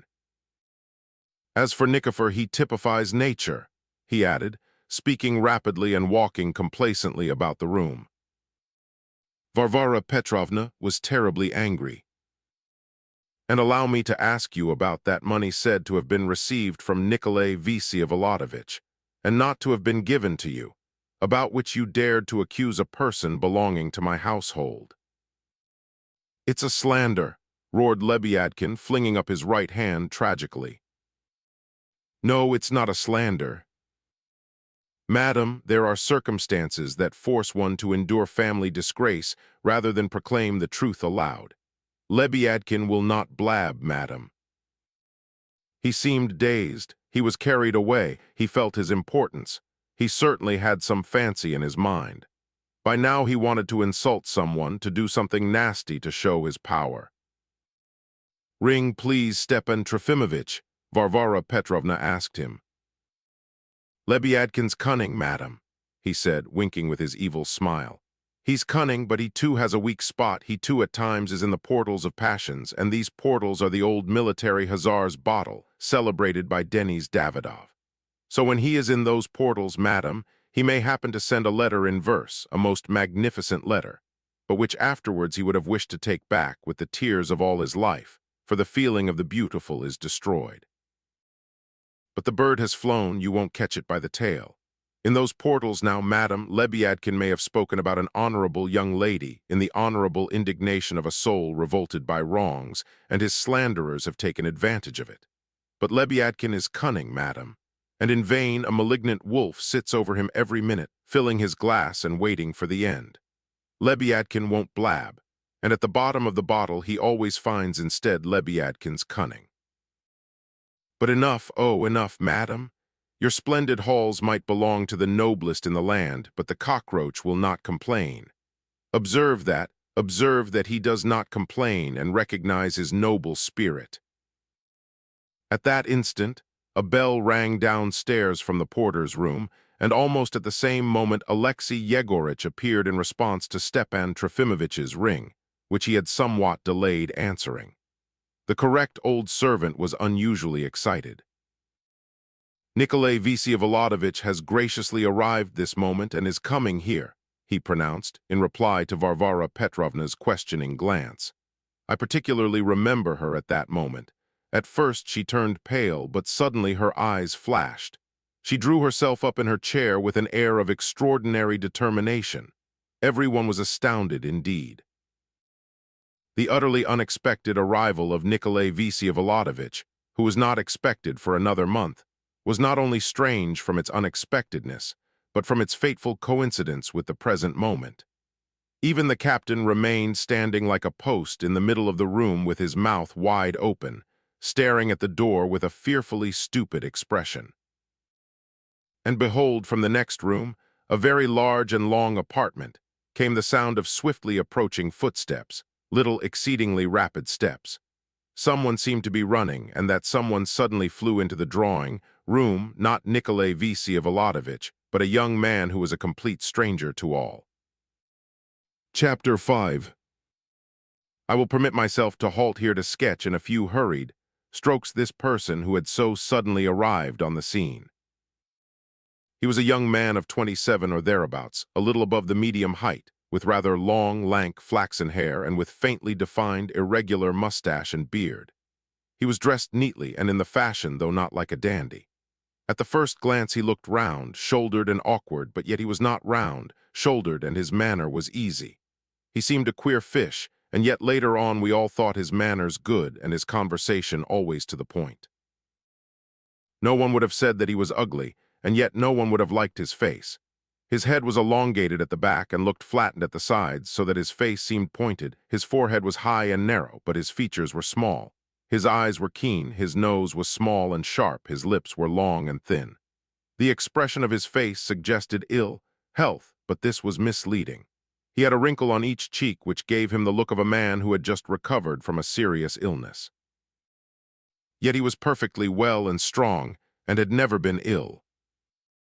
He walked and moved very hurriedly, yet never seemed in a hurry to be off. It seemed as though nothing could disconcert him. In every circumstance and in every sort of society he remained the same. He had a great deal of conceit, but was utterly unaware of it himself. He talked quickly, hurriedly, but at the same time with assurance, and was never at a loss for a word. In spite of his hurried manner, his ideas were in perfect order, distinct and definite, and this was particularly striking. His articulation was wonderfully clear. His words pattered out like smooth, big grains, always well chosen, and at your service. At first this attracted one, but afterwards it became repulsive just because of this distinct articulation, this string of ever-ready words. One somehow began to imagine that he must have a tongue of special shape, somehow exceptionally long and thin, extremely red with a very sharp, everlastingly active little tip.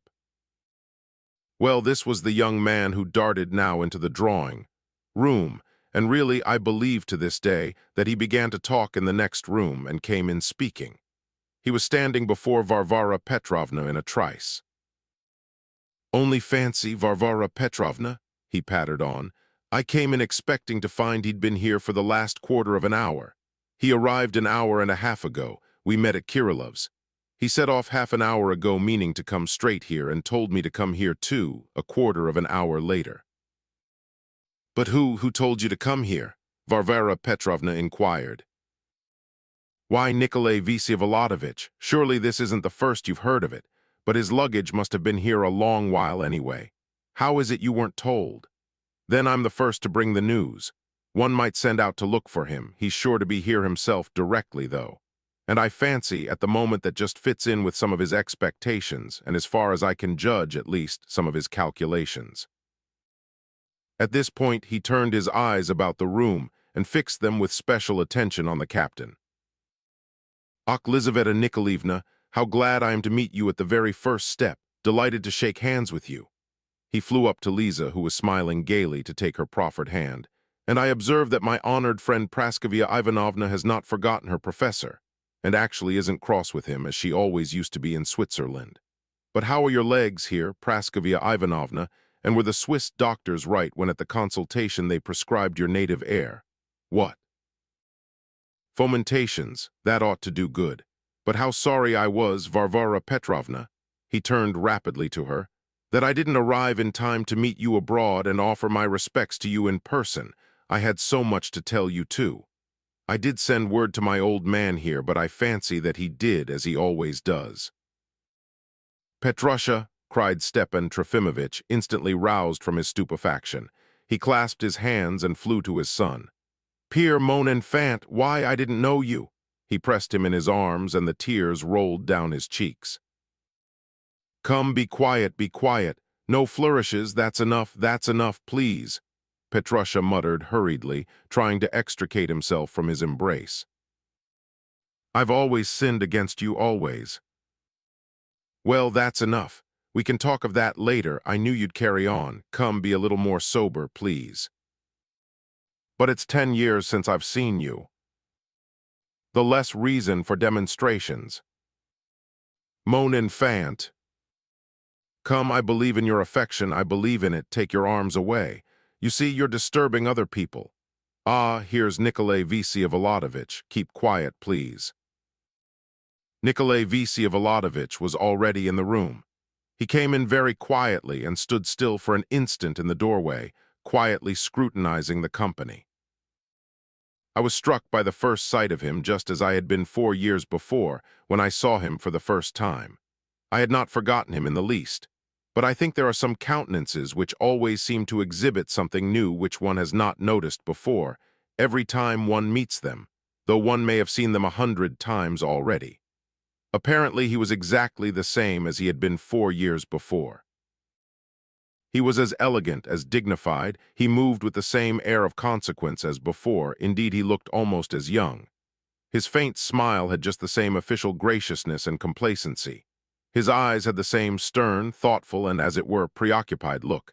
In fact, it seemed as though we had only parted the day before. But one thing struck me.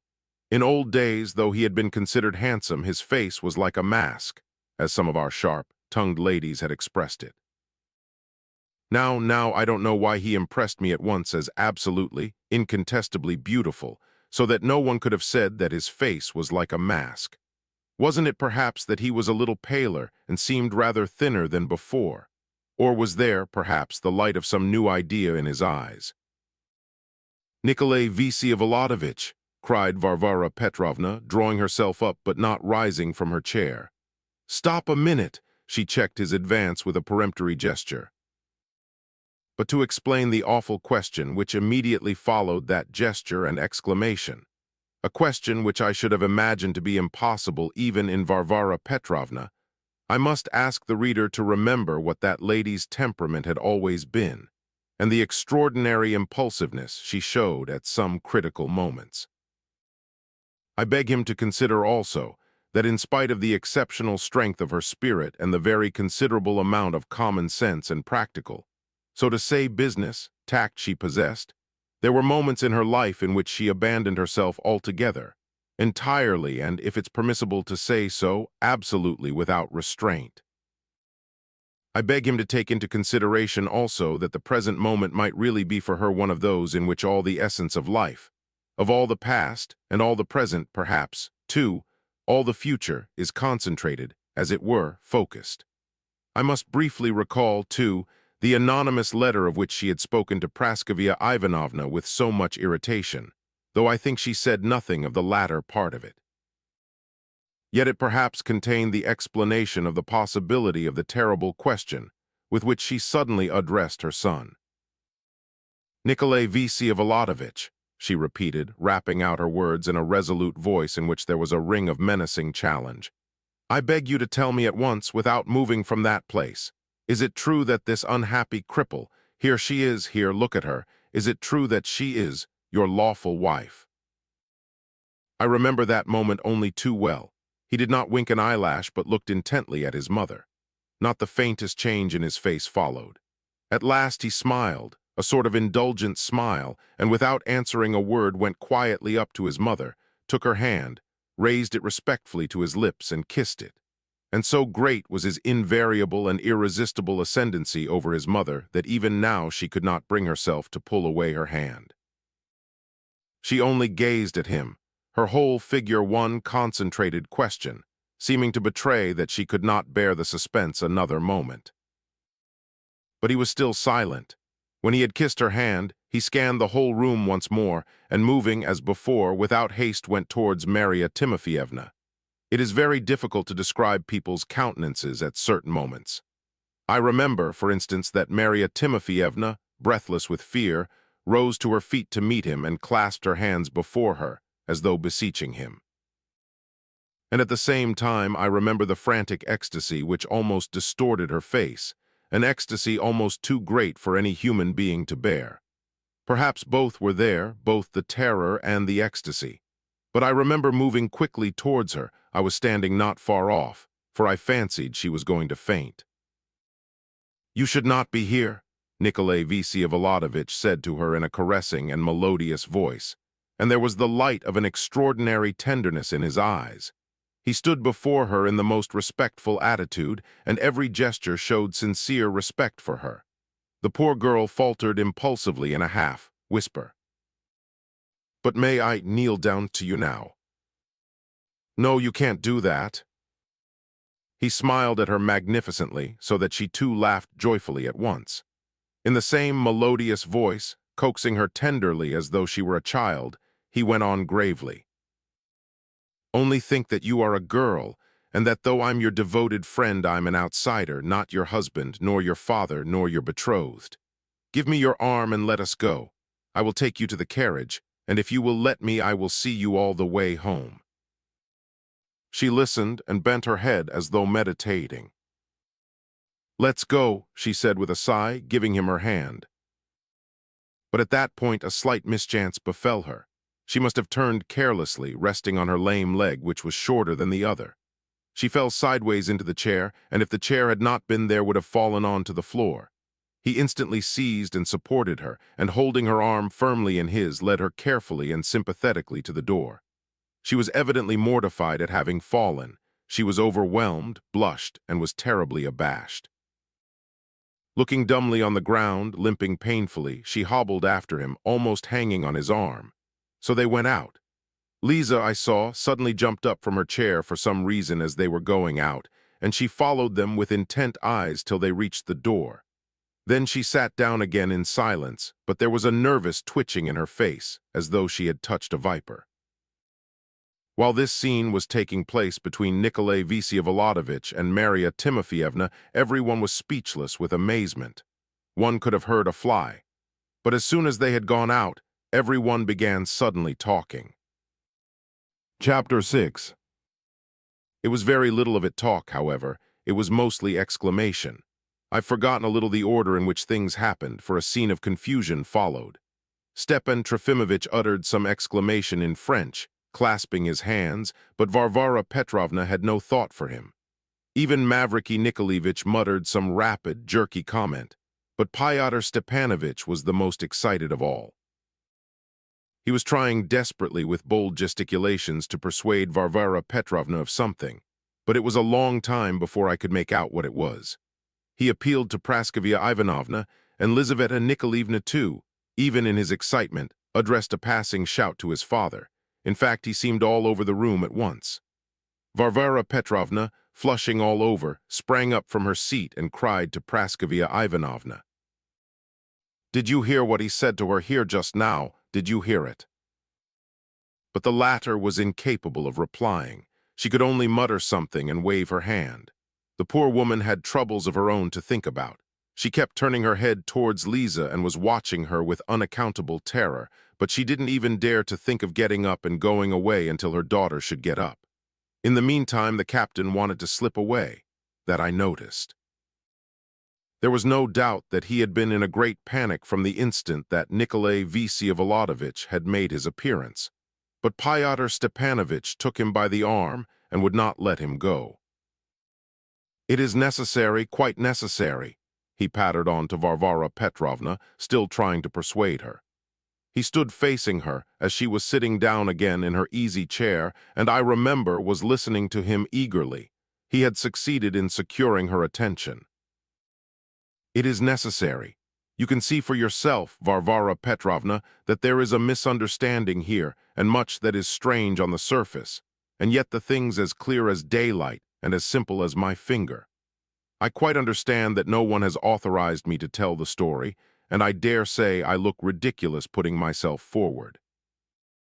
But in the first place, Nikolay Vsevolodovich attaches no sort of significance to the matter himself, and besides, there are incidents of which it is difficult for a man to make up his mind to give an explanation himself.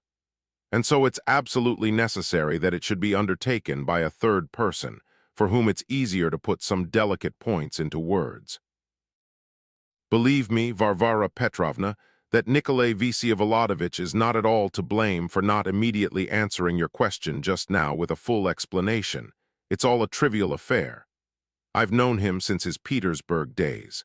Besides, the whole story only does honor to Nikolay Vsevolodovich, if one must make use of that vague word honor." "You mean to say that you were a witness of some incident which gave rise to this misunderstanding?" asked Varvara Petrovna.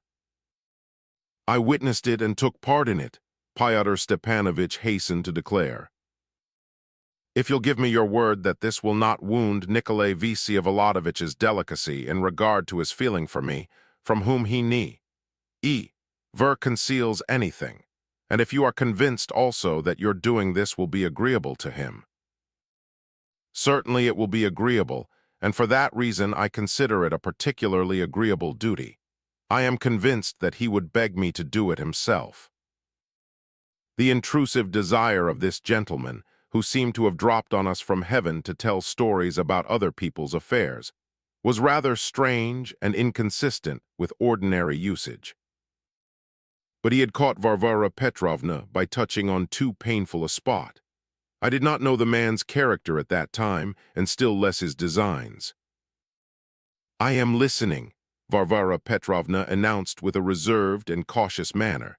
She was rather painfully aware of her condescension.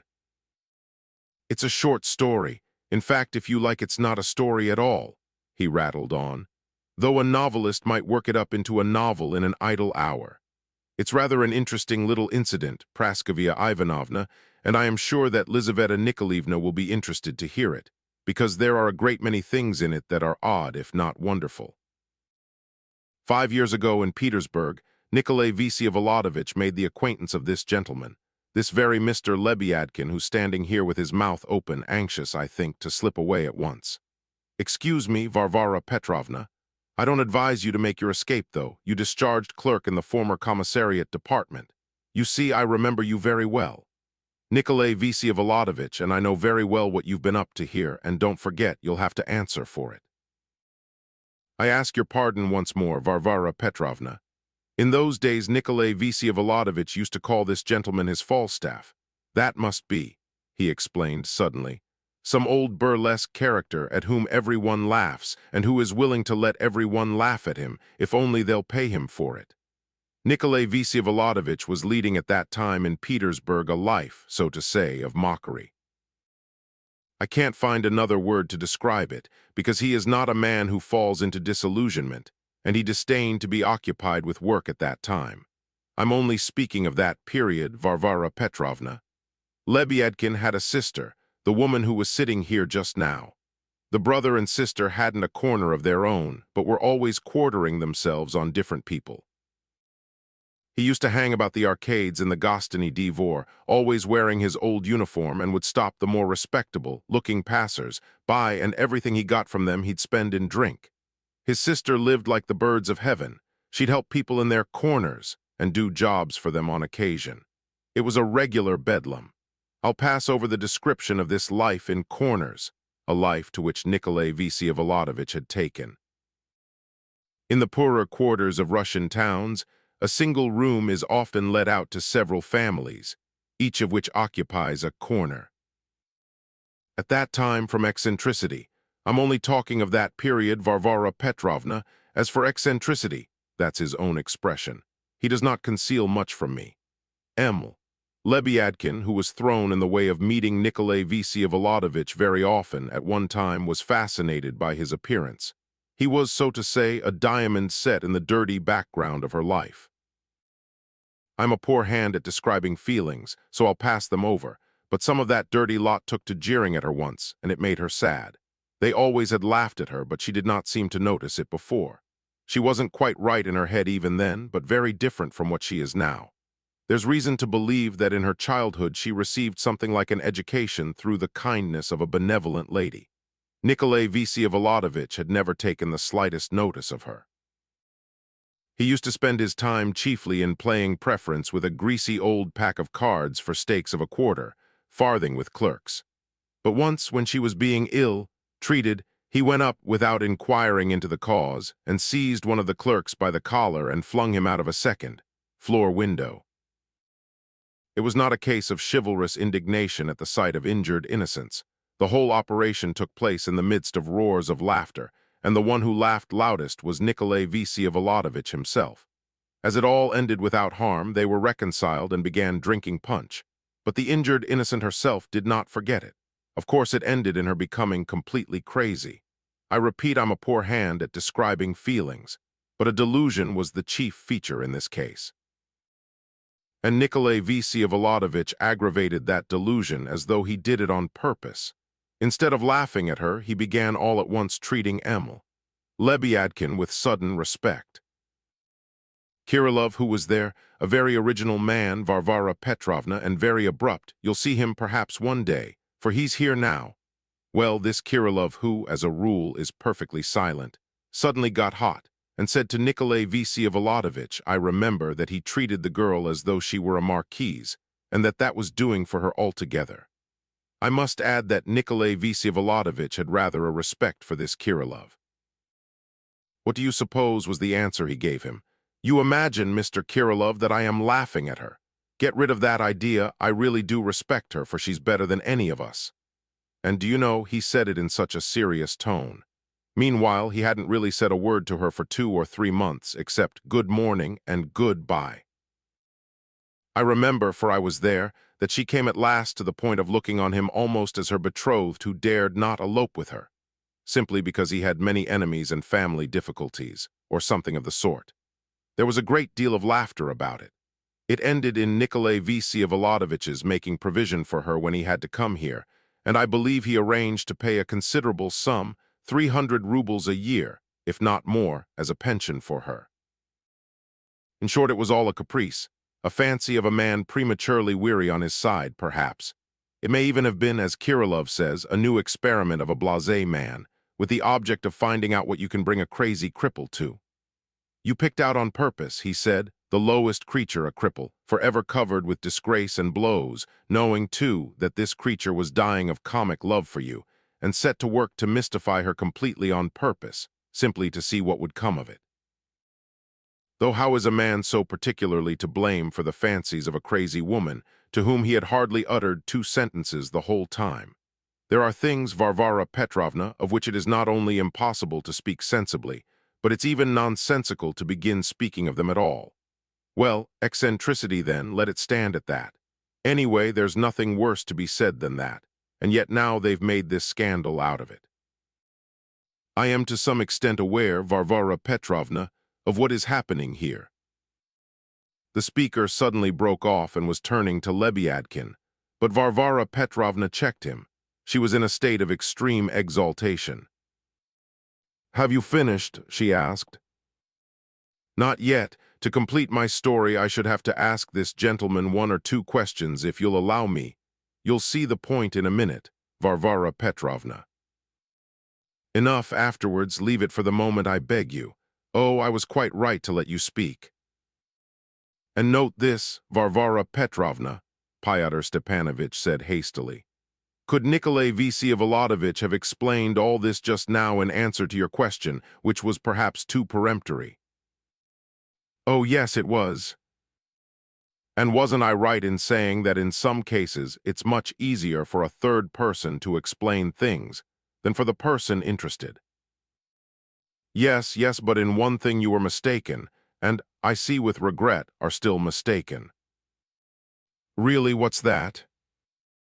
"You see, but won't you sit down, Fyodor Stepanovich?" "Oh, as you please. I am tired indeed. Thank you."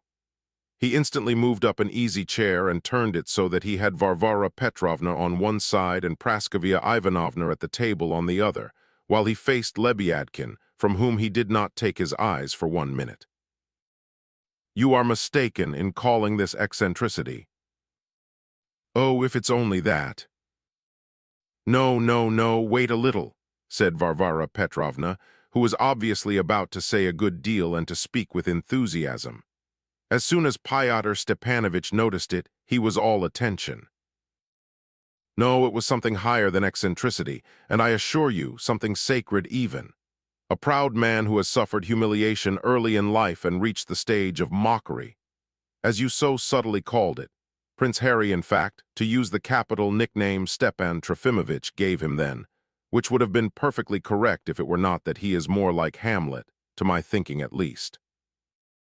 "Et vous avez raison," Stepan Trofimovich pronounced, impressively and with feeling. "Thank you, Stepan Trofimovich. I thank you particularly, too, for your unvarying faith in Nicholas, in the loftiness of his soul and of his destiny. That faith you have even strengthened in me when I was losing heart." "Cheer, cheer." Stepan Trofimovich was stepping forward when he checked himself, reflecting that it was dangerous to interrupt. And if Nicholas had always had at his side, Varvara Petrovna almost shouted, "A gentle Horatio, great in his humility, another excellent expression of yours, Stepan Trofimovich. He might long ago have been saved from the sad and sudden demon of irony, which has tormented him all his life. The demon of irony was a wonderful expression of yours again, Stepan Trofimovich. But Nicholas has never had an Horatio or an Ophelia. He had no one but his mother, and what can a mother do alone, and in such circumstances? Do you know, Fyodor Stepanovich, it's perfectly comprehensible to me now that a being like Nicholas could be found even in such filthy haunts as you have described. I can so clearly picture now that mockery of life. A wonderfully subtle expression of yours. That insatiable thirst of contrast, that gloomy background against which he stands out like a diamond, to use your comparison again, Fyodor Stepanovich. And then he meets there a creature ill, treated by everyone, crippled, half insane, and at the same time perhaps filled with noble feelings. Yes, perhaps. And after that you don't understand that he's not laughing at her like everyone. Oh, you people, you can't understand his defending her from insult, treating her with respect like a marquise. This Kirillov must have an exceptionally deep understanding of men, though he didn't understand Nikola's. It was just this contrast, if you like, that led to the trouble. If the unhappy creature had been in different surroundings, perhaps she would never have been brought to entertain such a frantic delusion. Only a woman can understand it, Fyodor Stepanovich, only a woman. How sorry I am that you're not a woman, but that you can't be one just for the moment so as to understand. You mean in the sense that the worse things are the better it is. I understand, Varvara Petrovna. It's rather as it is in religion. The harder life is for a man, or the more crushed and poor the people are, the more obstinately they dream of compensation in heaven. And if 100,000 priests are at work at it too, inflaming their delusion and speculating on it, then, I understand you, Varvara Petrovna, I assure you. That's not quite it. But tell me, ought Nicholas to have laughed at her and have treated her as the other clerks, in order to extinguish the delusion in this unhappy organism? Why Varvara Petrovna used the word organism I couldn't understand. Can you really refuse to recognize the lofty compassion, the noble tremor of the whole organism with which Nicholas answered Kirillov? I do not laugh at her. A noble, sacred answer. Sublime, muttered Stepan Trofimovich. And observe, too, that he is by no means so rich as you suppose. The money is mine and not his, and he would take next to nothing from me then. I understand all that, Varvara Petrovna, said Fyodor Stepanovich, with a movement of some impatience. Oh, it's my character. I recognize myself in Nikola's. I recognize that youthfulness, that liability to violent, tempestuous impulses.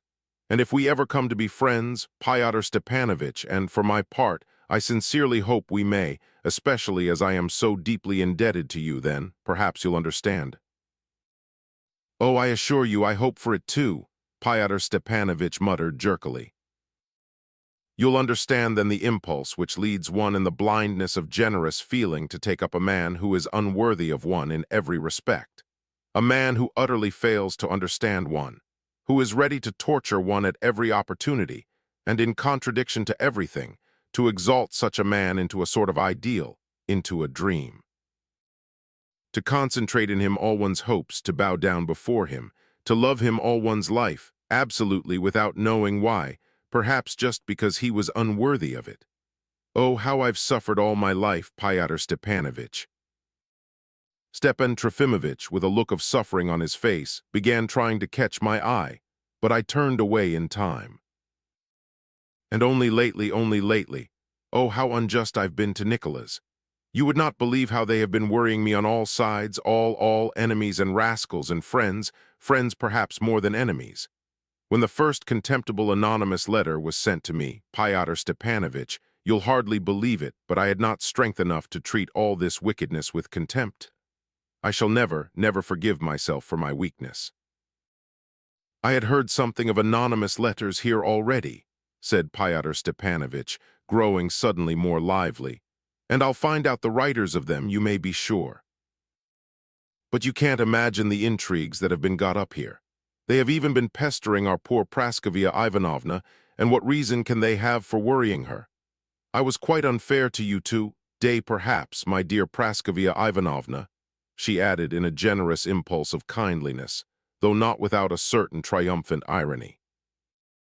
Don't say any more, my dear, the other lady muttered reluctantly. To my thinking, we'd better make an end of all this. Too much has been said. And again she looked timidly towards Lisa, but the latter was looking at Fyodor Stepanovich. And I intend now to adopt this poor unhappy creature, this insane woman who has lost everything and kept only her heart. Varvara Petrovna exclaimed suddenly. "It's a sacred duty I intend to carry out. I take her under my protection from this day." "And that will be a very good thing in one way," Pyotr Stepanovich cried, growing quite eager again. "Excuse me, I did not finish just now. It's just the care of her I want to speak of. Would you believe it that as soon as Nikolay Vsyevolodovich had gone, I'm beginning from where I left off, Varvara Petrovna? This gentleman here, this Mr. Lebyadkin, instantly imagined he had the right to dispose of the whole pension that was provided for his sister. And he did dispose of it. I don't know exactly how it had been arranged by Nikolay Vsyevolodovich at that time. But a year later, when he learned from abroad what had happened, he was obliged to make other arrangements. Again, I don't know the details. He'll tell you them himself. I only know that the interesting young person was placed somewhere in a remote nunnery, in very comfortable surroundings, but under friendly superintendence. You understand. But what do you think Mr. Lebyadkin made up his mind to do? He exerted himself to the utmost to begin with, to find where his source of income, that is his sister, was hidden. Only lately he attained his object, took her from the nunnery, asserting some claim to her, and brought her straight here. Here he doesn't feed her properly, beats her, and bullies her. As soon as by some means he gets a considerable sum from Nikolay Vsyevolodovich, he does nothing but get drunk, and instead of gratitude ends by impudently defying Nikolay Vsyevolodovich, making senseless demands, threatening him with proceedings if the pension is not paid straight into his hands. So he takes what is a voluntary gift from Nikolay Vsyevolodovich as a tax. Can you imagine it? Mr. Lebyadkin, is that all true that I have said just now?" The captain, who had till that moment stood in silence looking down, took 2 rapid steps forward and turned crimson. "Pyotr Stepanovich, you've treated me cruelly," he brought out abruptly. "Why cruelly? How? But allow us to discuss the question of cruelty or gentleness later on. Now answer my first question. Is it true all that I have said or not? If you consider it's false, you are at liberty to give your own version at once." You know yourself, Pyotr Stepanovich," the captain muttered, but he could not go on and relapsed into silence. It must be observed that Pyotr Stepanovich was sitting in an easy chair with one leg crossed over the other, while the captain stood before him in the most respectful attitude.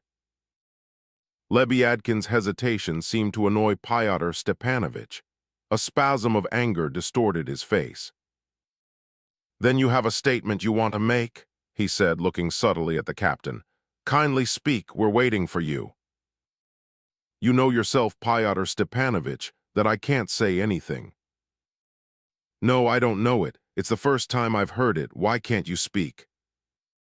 The captain was silent, with his eyes on the ground. "Allow me to go, Pyotr Stepanovich," he brought out resolutely. "No, not till you answer my question. Is it all true that I've said?" "It is true," Lebyadkin brought out in a hollow voice, looking at his tormentor. Drops of perspiration stood out on his forehead. "Is it all true?" "It's all true." "Have you nothing to add or to observe? If you think that we've been unjust, say so. Protest, state your grievance aloud." "No, I think nothing." "Did you threaten Nikolay Vsyevolodovich lately?" It was more drink than anything, Pyotr Stepanovich." He suddenly raised his head. "If family honor and undeserved disgrace cry out among men, then is a man to blame," he roared suddenly, forgetting himself as before. "Are you sober now, Mr. Lebyadkin?" Pyotr Stepanovich looked at him penetratingly. "I am sober." "What do you mean by family honor and undeserved disgrace?" "I didn't mean anybody at all. I meant myself," the captain said, collapsing again. "You seem to be very much offended by what I've said about you and your conduct. You are very irritable, Mr. Lebyadkin. But let me tell you, I've hardly begun yet what I've got to say about your conduct in its real sense. I'll begin to discuss your conduct in its real sense. I shall begin, that may very well happen, but so far I've not begun in a real sense." Lebyadkin started and stared wildly at Pyotr Stepanovich. "Pyotr Stepanovich, I am just beginning to wake up." And it's I who have waked you up. Yes, it's you who have waked me, Pyotr Stepanovich, and I've been asleep for the last 4 years with a storm cloud hanging over me. May I withdraw at last, Pyotr Stepanovich? Now you may, unless Varvara Petrovna thinks it necessary. But the latter dismissed him with a wave of her hand. The captain bowed, took 2 steps towards the door, stopped suddenly, laid his hand on his heart, tried to say something, did not say it, and was moving quickly away. But in the doorway he came face to face with Nikolay Vsevolodovich. The latter stood aside. The captain shrank into himself, as it were, before him, and stood as though frozen to the spot, his eyes fixed upon him like a rabbit before a boa constrictor. After a little pause, Nikolay Vsevolodovich waved him aside with a slight motion of his hand, and walked into the drawing room. Chapter 7. He was cheerful and serene. Perhaps something very pleasant had happened to him, of which we knew nothing as yet, but he seemed particularly contented. "Do you forgive me, Nicholas?" Varvara Petrovna hastened to say, and got up suddenly to meet him. But Nicholas positively laughed. "Just as I thought," he said, good-humoredly and jestingly. "I see you know all about it already. When I had gone from here, I reflected in the carriage that I ought at least to have told you the story instead of going off like that. But when I remembered that Pyotr Stepanovich was still here, I thought no more of it." As he spoke, he took a cursory look round. "Pyotr Stepanovich told us an old Petersburg episode in the life of a queer fellow," Varvara Petrovna rejoined enthusiastically. "A mad and capricious fellow, though always lofty in his feelings, always chivalrous and noble." "Chivalrous? You don't mean to say it's come to that," laughed Nicholas. "However, I'm very grateful to Pyotr Stepanovich for being in such a hurry this time." He exchanged a rapid glance with the latter. "You must know, Mammon, that Pyotr Stepanovich is the universal peacemaker. That's his part in life, his weakness, his hobby, and I particularly recommend him to you from that point of view. I can guess what a yarn he's been spinning. He's a great hand at spinning them. He has a perfect record office in his head. He's such a realist, you know, that he can't tell a lie and prefers truthfulness to effect, except, of course, in special cases when effect is more important than truth." As he said this, he was still looking about him. "So, you see clearly, Mammon, that it's not for you to ask my forgiveness, and if there's any craziness about this affair, it's my fault, and it proves that, when all's said and done, I really am mad. I must keep up my character here." Then he tenderly embraced his mother. "In any case, the subject has been fully discussed and is done with," he added, and there was a rather dry and resolute note in his voice. Varvara Petrovna understood that note, but her exaltation was not damped, quite the contrary. "I didn't expect you for another month, Nicholas. I will explain everything to you, Mammon, of course, but now." And he went towards Praskovia Ivanovna. But she scarcely turned her head towards him, though she had been completely overwhelmed by his first appearance. Now she had fresh anxieties to think of. At the moment the captain had stumbled upon Nikolay Vsevolodovich as he was going out, Lisa had suddenly begun laughing, at first quietly and intermittently, but her laughter grew more and more violent, louder and more conspicuous. She flushed crimson, in striking contrast with her gloomy expression just before. While Nikolay Vsevolodovich was talking to Varvara Petrovna, she had twice beckoned to Mavriky Nikolaevich as though she wanted to whisper something to him. But as soon as the young man bent down to her, she instantly burst into laughter, so that it seemed as though it was at poor Mavriky Nikolaevich that she was laughing. She evidently tried to control herself, however, and put her handkerchief to her lips. Nikolay Vsevolodovich turned to greet her with a most innocent and open-hearted air. "Please excuse me," she responded, speaking quickly. You've seen Mavriky Nikolaevich, of course. My goodness, how inexcusably tall you are, Mavriky Nikolaevich." And laughter again. Mavriky Nikolaevich was tall, but by no means inexcusably so. "Have you been here long?" she muttered, restraining herself again, genuinely embarrassed though her eyes were shining. "More than 2 hours," answered Nicholas, looking at her intently. I may remark that he was exceptionally reserved and courteous, but that apart from his courtesy, his expression was utterly indifferent, even listless. "And where are you going to stay?" "Here." Varvara Petrovna, too, was watching Lisa, but she was suddenly struck by an idea. "Where have you been all this time, Nicholas? More than 2 hours," she said, going up to him. "The train comes in at 10 o'clock. I first took Fyodor Stepanovich to Kirilov's. I came across Fyodor Stepanovich at Matvey, 3 stations away, and we traveled together." "I had been waiting at Matvey since sunrise," put in Fyodor Stepanovich. "The last carriages of our train ran off the rails in the night, and we nearly had our legs broken." "Your legs broken?" cried Lisa. "Mammon, mammon, you and I meant to go to Matvey last week. We should have broken our legs too." "Heaven have mercy on us," cried Praskovia Ivanovna, crossing herself. "Mammon, mammon, dear mammon, you mustn't be frightened if I break both my legs. It may so easily happen to me. You say yourself that I ride so recklessly every day. Mavriky Nikolaevich, will you go about with me when I'm lame?" She began giggling again. "If it does happen, I won't let anyone take me about but you can reckon on that. Well, suppose I break only one leg. Come, be polite, say you'll think it a pleasure." "A pleasure to be crippled," said Mavriky Nikolaevich, frowning gravely. "But then you'll lead me about, only you and no one else." "Even then it'll be you leading me about, Lizaveta Nikolaevna," murmured Mavriky Nikolaevich, even more gravely. "Why, he's trying to make a joke," cried Lisa, almost in dismay. "Mavriky Nikolaevich, don't you ever dare take to that. But what an egoist you are. I am certain that, to your credit, you're slandering yourself. It will be quite the contrary. From morning till night you'll assure me that I have become more charming for having lost my leg. There's one insurmountable difficulty. You're so fearfully tall, and when I've lost my leg I shall be so very tiny.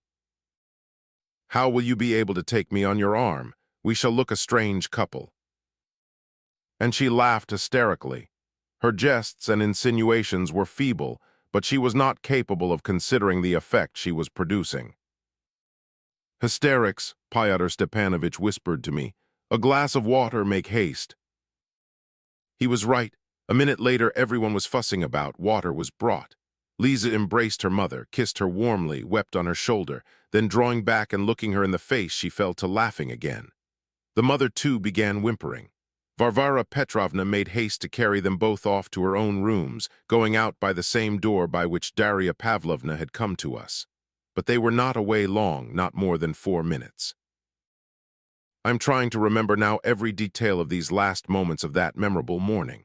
I remember that when we were left without the ladies, except Darya Pavlovna, who had not moved from her seat, Nikolay Vsyevolodovich made the round, greeting us all except Shatov, who still sat in his corner, his head more bowed than ever. Stepan Trofimovich was beginning something very witty to Nikolay Vsyevolodovich, but the latter turned away hurriedly to Darya Pavlovna.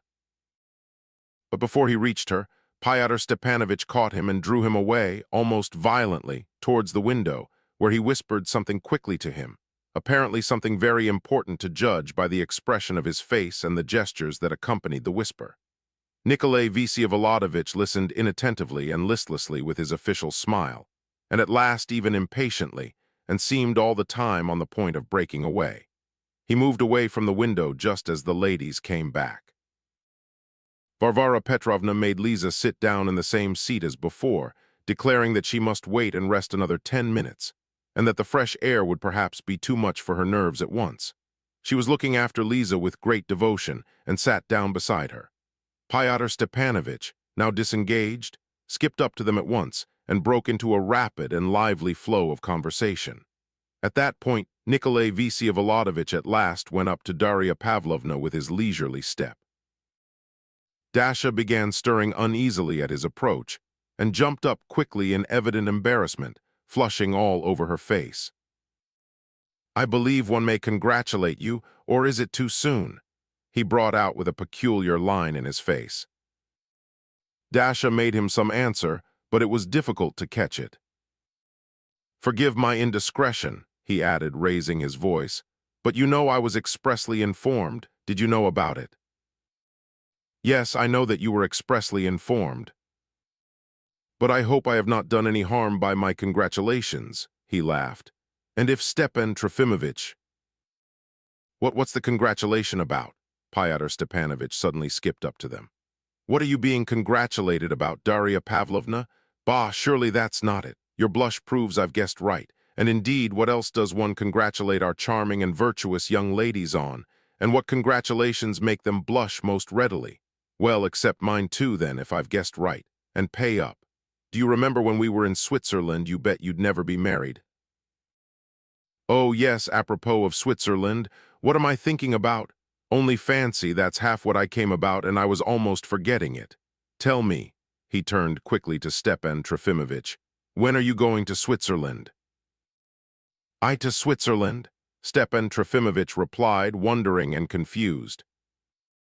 What, aren't you going? Why, you're getting married too, you wrote. Pierre, cried Stepan Trofimovich. Well, why Pierre? You see, if that'll please you, I've flown here to announce that I'm not at all against it, since you were set on having my opinion as quickly as possible. And if indeed, he pattered on, you want to be saved, as you wrote, beseeching my help in the same letter, I am at your service again. Is it true that he is going to be married, Varvara Petrovna? He turned quickly to her.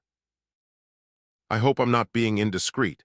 He writes himself that the whole town knows it and everyone's congratulating him, so that, to avoid it, he only goes out at night. I've got his letters in my pocket.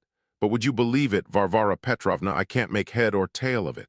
Just tell me one thing, Stepan Trofimovich, are you to be congratulated or are you to be saved? You wouldn't believe it. In one line he's despairing and in the next he's most joyful. To begin with, he begs my forgiveness. Well, of course, that's their way, though it must be said. Fancy, the man's only seen me twice in his life and then by accident. And suddenly now, when he's going to be married for the third time, he imagines that this is a breach of some sort of parental duty to me, and entreats me 1,000 miles away not to be angry and to allow him to. Please don't be hurt, Stepan Trofimovich. It's characteristic of your generation, I take a broad view of it and don't blame you. And let's admit it does you honor and all the rest. But the point is again that I don't see the point of it.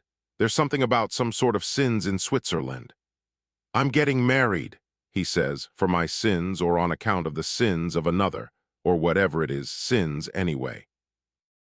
The girl, says he, is a pearl and a diamond, and well, of course, he's unworthy of her. It's their way of talking. But on account of some sins or circumstances, he is obliged to lead her to the altar and go to Switzerland and therefore abandon everything and fly to save me. Do you understand anything of all that? However, I notice from the expression of your faces, he turned about with the letter in his hand, looking with an innocent smile into the faces of the company, that, as usual, I seem to have put my foot in it through my stupid way of being open, or as Nikolay Vsyevolodovich says, being in a hurry. I thought, of course, that we were all friends here, that is, your friends, Stepan Trofimovich, your friends. I am really a stranger, and I see. And I see that you all know something, and that just that something I don't know. He still went on looking about him. So Stepan Trofimovich wrote to you that he was getting married for the sins of another committed in Switzerland, and that you were to fly here to save him, in those very words, said Varvara Petrovna, addressing him suddenly. Her face was yellow and distorted, and her lips were twitching. Well, you see, if there's anything I've not understood, said Pyotr Stepanovich, as though in alarm, talking more quickly than ever. It's his fault, of course, for writing like that. Here's the letter. You know, Varvara Petrovna, his letters are endless and incessant, and you know for the last 2 or 3 months there has been letter upon letter, till I must own at last I sometimes didn't read them through. Forgive me, Stepan Trofimovich, for my foolish confession, but you must admit, please, that though you addressed them to me, you wrote them more for posterity, so that you really can't mind. Come, don't be offended, we're friends anyway. But this letter, Varvara Petrovna, this letter, I did read through. These sins of another, are probably some little sins of our own, and I don't mind betting very innocent ones, though they have suddenly made us take a fancy to work up a terrible story, with a glamour of the heroic about it. And it's just for the sake of that glamour we've got it up. You see, there's something a little lame about our accounts. It must be confessed in the end. We've a great weakness for cards, you know. But this is unnecessary, quite unnecessary. I'm sorry, I chatter too much. But upon my word, Varvara Petrovna, he gave me a fright, and I really was half prepared to save him. He really made me feel ashamed. Did he expect me to hold a knife to his throat, or what? Am I such a merciless creditor? He writes something here of a dowry. But are you really going to get married, Stepan Trofimovich? That would be just like you, to say a lot for the sake of talking. Ach, Varvara Petrovna, I'm sure you must be blaming me now, and just for my way of talking, too. On the contrary, I see that you are driven out of all patience, and no doubt you have had good reason, Varvara Petrovna answered spitefully. She had listened with spiteful enjoyment to all the candid outbursts of Pyotr Stepanovich, who was obviously playing a part. What part I did not know then, but it was unmistakable and acted indeed. On the contrary, she went on, I'm only too grateful to you for speaking, but for you I might not have known of it. My eyes are opened for the first time for 20 years. Nikolay Vsevolodovich, you said just now that you had been expressly informed. Surely Stepan Trofimovich hasn't written to you in the same style. I did get a very harmless and very generous letter from him. You hesitate, you pick out your words, that's enough. Stepan Trofimovich, I request a great favor from you. She suddenly turned to him with flashing eyes. Kindly leave us at once and never set foot in my house again. I must beg the reader to remember her recent exaltation, which had not yet passed. It's true that Stepan Trofimovich was terribly to blame, but what was a complete surprise to me then was the wonderful dignity of his bearing under his son's accusation, which he had never thought of interrupting, and before Varvara Petrovna's denunciation. How did he come by such spirit? I only found out one thing, that he had certainly been deeply wounded at his first meeting with Petrusha by the way he had embraced him. It was a deep and genuine grief, at least in his eyes and to his heart. He had another grief at the same time, that is the poignant consciousness of having acted contemptibly. He admitted this to me afterwards with perfect openness. And you know, real genuine sorrow will sometimes make even a phenomenally frivolous, unstable man solid and stoical, for a short time at any rate. What's more, even fools are by genuine sorrow turned into wise men, also only for a short time, of course. It is characteristic of sorrow. And if so, what might not happen with a man like Stepan Trofimovich? It worked a complete transformation, though also only for a time, of course. He bowed with dignity to Varvara Petrovna without uttering a word. There was nothing else left for him to do, indeed. He was on the point of going out without a word, but could not refrain from approaching Darya Pavlovna. She seemed to foresee that he would do so, for she began speaking of her own accord herself, in utter dismay, as though in haste to anticipate him. Please, Stepan Trofimovich, for God's sake, don't say anything, she began, speaking with haste and excitement, with a look of pain in her face, hurriedly stretching out her hands to him. Be sure that I still respect you as much and think just as highly of you, and think well of me too, Stepan Trofimovich. That will mean a great deal to me, a great deal. Stepan Trofimovich made her a very, very low bow. It's for you to decide, Darya Pavlovna.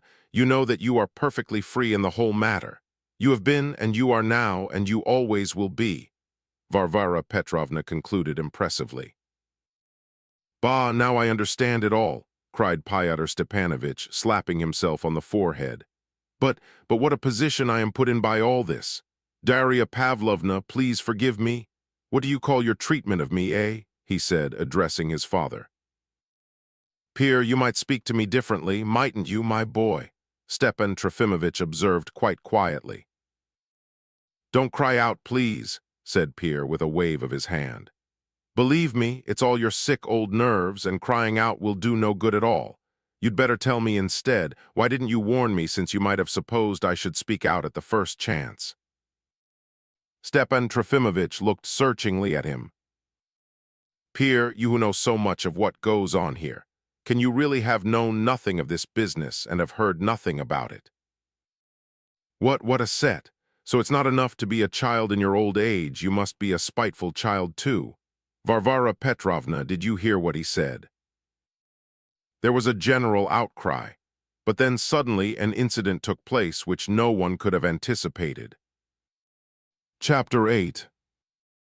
First of all, I must mention that, for the last 2 or 3 minutes, Lizaveta Nikolaevna had seemed to be possessed by a new impulse. She was whispering something hurriedly to her mother and to Mavriky Nikolaevich, who bent down to listen. Her face was agitated, but at the same time it had a look of resolution. At last she got up from her seat in evident haste to go away and hurried her mother, whom Mavriky Nikolaevich began helping up from her low chair. But it seemed they were not destined to get away without seeing everything to the end. Shatov, who had been forgotten by everyone in his corner, not far from Lizaveta Nikolaevna, and who did not seem to know himself why he went on sitting there, got up from his chair and walked, without haste, with resolute steps right across the room to Nikolay Vsyevolodovitch, looking him straight in the face.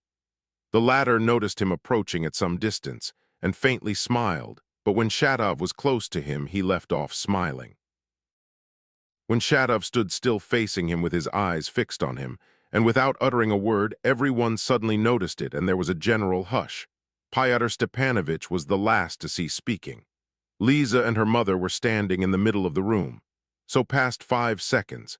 The look of haughty astonishment was followed by one of anger on Nikolay Vsyevolodovitch's face. He scowled.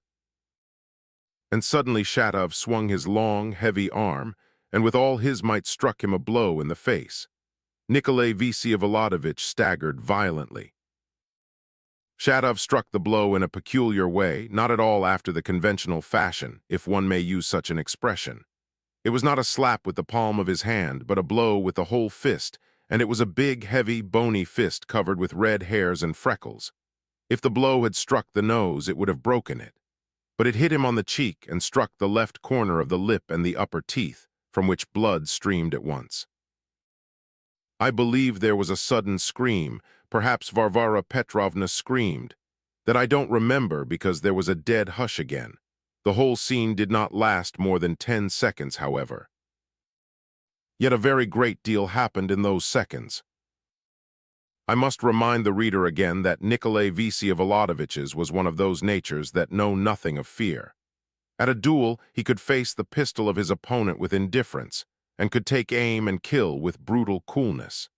If anyone had slapped him in the face, I should have expected him not to challenge his assailant to a duel, but to murder him on the spot. He was just one of those characters, and would have killed the man, knowing very well what he was doing, and without losing his self-control. I fancy, indeed, that he never was liable to those fits of blind rage which deprive a man of all power of reflection. Even when overcome with intense anger, as he sometimes was, he was always able to retain complete self-control, and therefore to realize that he would certainly be sent to penal servitude for murdering a man not in a duel. Nevertheless, he'd have killed anyone who insulted him, and without the faintest hesitation. I have been studying Nikolay Vsyevolodovitch of late, and through special circumstances I know a great many facts about him now, at the time I write. I should compare him, perhaps, with some gentlemen of the past of whom legendary traditions are still perceived among us. We are told, for instance, about the decabrist L.N. that he was always seeking for danger, that he reveled in the sensation, and that it had become a craving of his nature. That in his youth he had rushed into duels for nothing. That in Siberia he used to go to kill bears with nothing but a knife. That in the Siberian forests he liked to meet with runaway convicts, who are, I may observe in passing, more formidable than bears. There is no doubt that these legendary gentlemen were capable of a feeling of fear, and even to an extreme degree, perhaps, or they would have been a great deal quieter, and a sense of danger would never have become a physical craving with them. But the conquest of fear was what fascinated them. The continual ecstasy of vanquishing and the consciousness that no one could vanquish them was what attracted them. The same L.N. struggled with hunger for some time before he was sent into exile, and toiled to earn his daily bread simply because he did not care to comply with the requests of his rich father, which he considered unjust. So his conception of struggle was many-sided, and he did not prize stoicism and strength of character only in duels and bear fights. But many years have passed since those times, and the nervous, exhausted, complex character of the men of day is incompatible with the craving for those direct and unmixed sensations which were so sought after by some restlessly active gentlemen of the good old days. Nikolai Vsevolodovich would, perhaps, have looked down on L.N. and have called him a boastful cock, a hoop coward. It's true he wouldn't have expressed himself aloud. Stavrogin would have shot his opponent in a duel, and would have faced a bear if necessary, and would have defended himself from a brigand in the forest as successfully and as fearlessly as L.N., but it would be without the slightest thrill of enjoyment, languidly, listlessly, even with ennui and entirely from unpleasant necessity. In anger, of course, there has been a progress compared with L.N., even compared with Lermontov.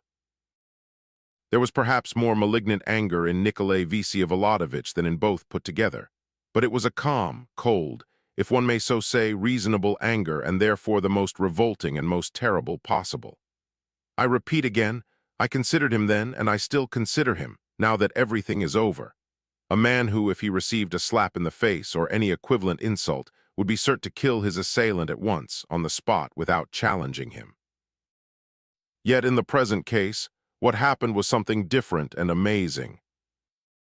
He had scarcely regained his balance after being almost knocked over in this humiliating way, and the horrible, as it were, sodden thud of the blow in the face had scarcely died away in the room when he seized Shatov by the shoulders with both hands, but at once, almost at the same instant, pulled both hands away and clasped them behind his back. He did not speak, but looked at Shatov and turned as white as his shirt. But strange to say, the light in his eyes seemed to die out. 10 seconds later his eyes looked cold, and I'm sure I'm not lying, calm. Only he was terribly pale. Of course I don't know what was passing within the man, I saw only his exterior. It seems to me that if a man should snatch up a bar of red, hot iron and hold it tight in his hand to test his fortitude, and after struggling for 10 seconds with insufferable pain end by overcoming it, such a man would, I fancy, go through something like what Nikolai Vsevolodovich was enduring during those 10 seconds. Shatov was the first to drop his eyes, and evidently because he was unable to go on facing him. Then he turned slowly and walked out of the room, but with a very different step. He withdrew quietly, with peculiar awkwardness, with his shoulders hunched, his head hanging as though he were inwardly pondering something. I believe he was whispering something.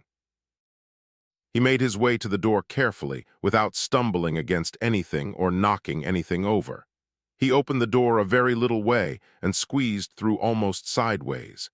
As he went out, his shock of hair standing on end at the back of his head was particularly noticeable.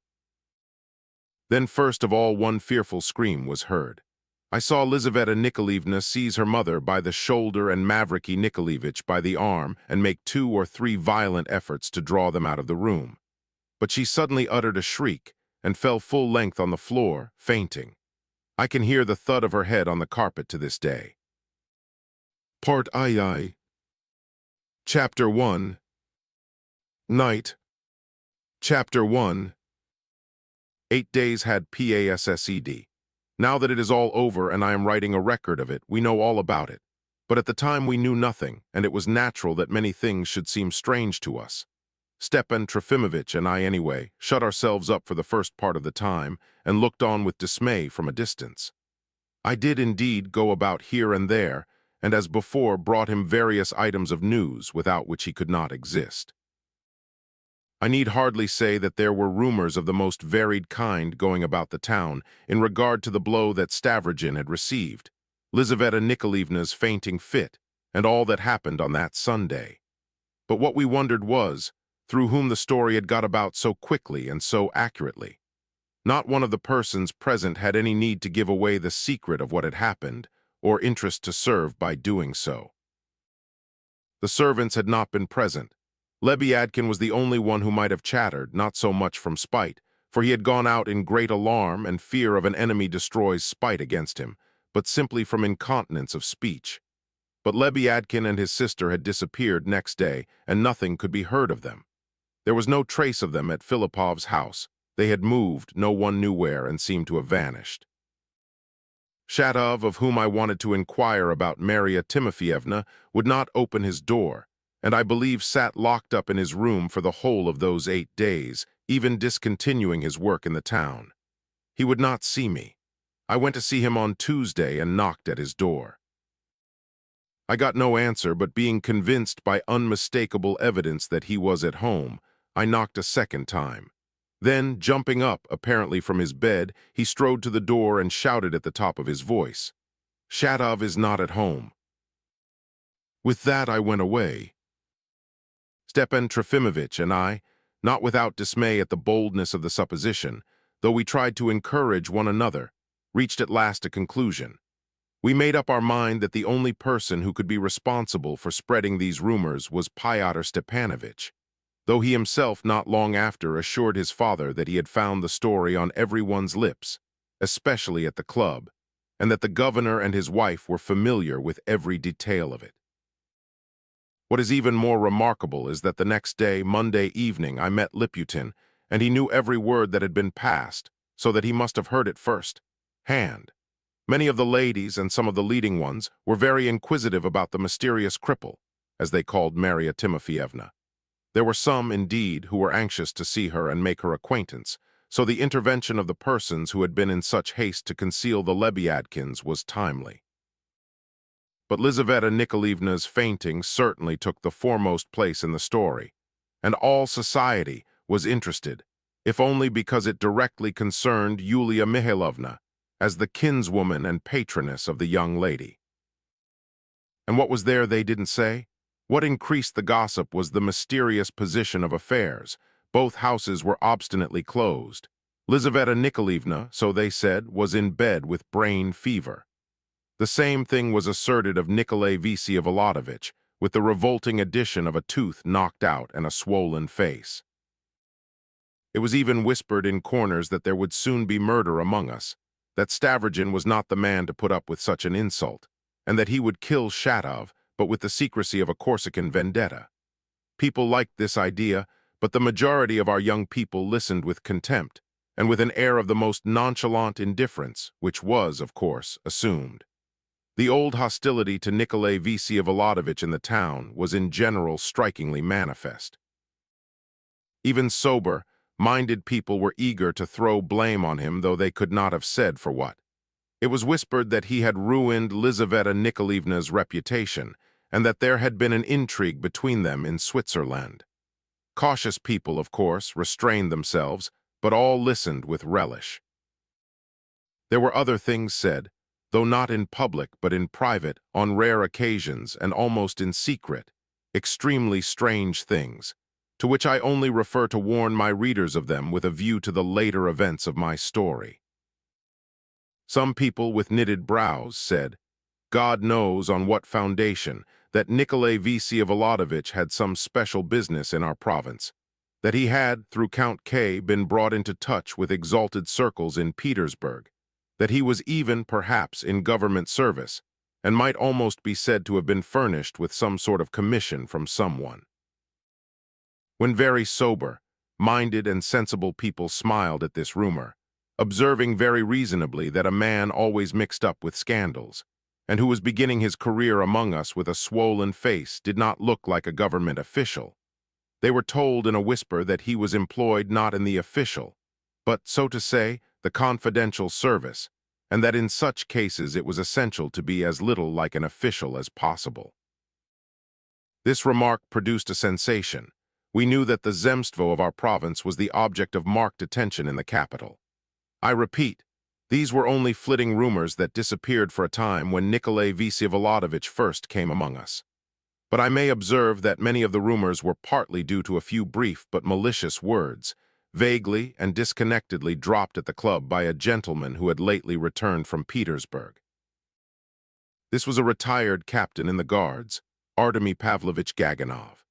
He was a very large landowner in our province and district, a man used to the society of Petersburg, and a son of the late Pavel Pavlovich Gaganov, the venerable old man with whom Nikolai Vsevolodovich had, over 4 years before, had the extraordinarily coarse and sudden encounter which I have described already in the beginning of my story. It immediately became known to everyone that Yulia Mihailovna had made a special call on Varvara Petrovna and had been informed at the entrance. Her honor was too unwell to see visitors. It was known, too, that Yulia Mihailovna sent a message 2 days later to inquire after Varvara Petrovna's health. At last she began, defending Varvara Petrovna everywhere, of course only in the loftiest sense, that is, in the vaguest possible way. She listened coldly and sternly to the hurried remarks made at first about the scene on Sunday, so that during the later days they were not renewed in her presence. So that the belief gained ground everywhere that Yulia Mihailovna knew not only the whole of the mysterious story, but all its secret significance to the smallest detail, and not as an outsider, but as one taking part in it. I may observe, by the way, that she was already gradually beginning to gain that exalted influence among us for which she was so eager and which she was certainly struggling to win, and was already beginning to see herself surrounded by a circle. A section of society recognized her practical sense and tact, but of that later. Her patronage partly explained Fyodor Stepanovitch's rapid success in our society, a success with which Stepan Trofimovitch was particularly impressed at the time. We possibly exaggerated it. To begin with, Fyodor Stepanovitch seemed to make acquaintance almost instantly with the whole town within the first 4 days of his arrival. He only arrived on Sunday, and on Tuesday I saw him in a carriage with Artemy Pavlovitch Gaganov, a man who was proud, irritable, and supercilious, in spite of his good breeding, and who was not easy to get on with. At the governor's, too, Fyodor Stepanovitch met with a warm welcome, so much so that he was at once on an intimate footing, like a young friend, treated, so to say, affectionately. He dined with Yulia Mihailovna almost every day. He had made her acquaintance in Switzerland, but there was certainly something curious about the rapidity of his success in the governor's house. In any case, he was reputed, whether truly or not, to have been at one time a revolutionist abroad. He had had something to do with some publications and some congresses abroad, which one can prove from the newspapers, to quote the malicious remark of Alyosha Telyatnikov, who had also been once a young friend affectionately treated in the house of the late governor, but was now, alas, a clerk on the retired list. But the fact was unmistakable. The former revolutionist, far from being hindered from returning to his beloved fatherland, seemed almost to have been encouraged to do so perhaps there was nothing in it. Liputin whispered to me once that there were rumors that Fyodor Stepanovitch had once professed himself penitent, and on his return had been pardoned on mentioning certain names, and so, perhaps, had succeeded in expiating his offense by promising to be of use to the government in the future. I repeated these malignant phrases to Stepan Trofimovitch, and although the latter was in such a state that he was hardly capable of reflection, he pondered profoundly. It turned out later that Fyodor Stepanovitch had come to us with a very influential letter of recommendation, that he had, at any rate, brought one to the governor's wife from a very important old lady in Petersburg, whose husband was one of the most distinguished old dignitaries in the capital. This old lady, who was Yulia Mihailovna's godmother, mentioned in her letter that Count K. knew Fyodor Stepanovitch very well through Nikolai Vsevolodovitch, made much of him, and thought him a very excellent young man in spite of his former errors. Yulia Mihailovna set the greatest value on her relations with the higher spheres, which were few and maintained with difficulty, and was, no doubt, pleased to get the old lady's letter, but still there was something peculiar about it. She even forced her husband upon a familiar footing with Fyodor Stepanovitch, so much so that Mr. von Lemke complained of it, but of that, too, later. I may mention, too, that the great author was also favorably disposed to Fyodor Stepanovitch, and at once invited him to go and see him. Such alacrity on the part of a man so puffed up with conceit stung Stepan Trofimovitch more painfully than anything, but I put a different interpretation on it. In inviting a nihilist to see him, Mr. Karmazinov, no doubt, had in view his relations with the progressives of the younger generation in both capitals. The great author trembled nervously before the revolutionary youth of Russia, and imagining, in his ignorance, that the future lay in their hands, fawned upon them in a despicable way, chiefly because they paid no attention to him whatever. Chapter 2. Fyodor Stepanovitch ran round to see his father twice, but unfortunately I was absent on both occasions. He visited him for the first time only on Wednesday, that is, not till the 4th day after their first meeting, and then only on business. Their difficulties over the property were settled, by the way, without fuss or publicity. Varvara Petrovna took it all on herself, and paid all that was owing, taking over the land, of course, and only informed Stepan Trofimovich that it was all settled, and her butler, Alexei Yegoritch, was, by her authorization, bringing him something to sign. This Stepan Trofimovich did, in silence with extreme dignity. Apropos of his dignity, I may mention that I hardly recognized my old friend during those days. He behaved as he had never done before, became amazingly taciturn, and had not even written one letter to Varvara Petrovna since Sunday, which seemed to me almost a miracle. What's more, he had become quite calm. He had fastened upon a final and decisive idea which gave him tranquility. That was evident. He had hit upon this idea and sat still, expecting something. At first, however, he was ill, especially on Monday. He had an attack of his summer cholera. He could not remain all that time without news either. But as soon as I departed from the statement of facts and began discussing the case in itself, and formulated any theory, he at once gesticulated to me to stop. But both his interviews with his son had a distressing effect on him, though they did not shake his determination. After each interview, he spent the whole day lying on the sofa with a handkerchief soaked in vinegar on his head, but he continued to remain calm in the deepest sense. Sometimes, however, he did not hinder my speaking. Sometimes, too, it seemed to me that the mysterious determination he had taken seemed to be failing him, and he appeared to be struggling with a new, seductive stream of ideas. That was only at moments, but I made a note of it. I suspected that he was longing to assert himself again, to come forth from his seclusion, to show fight, to struggle to the last. "Cher, I could crush them," broke from him on Thursday evening after his second interview with Fyodor Stepanovich, when he lay stretched on the sofa with his head wrapped in a towel.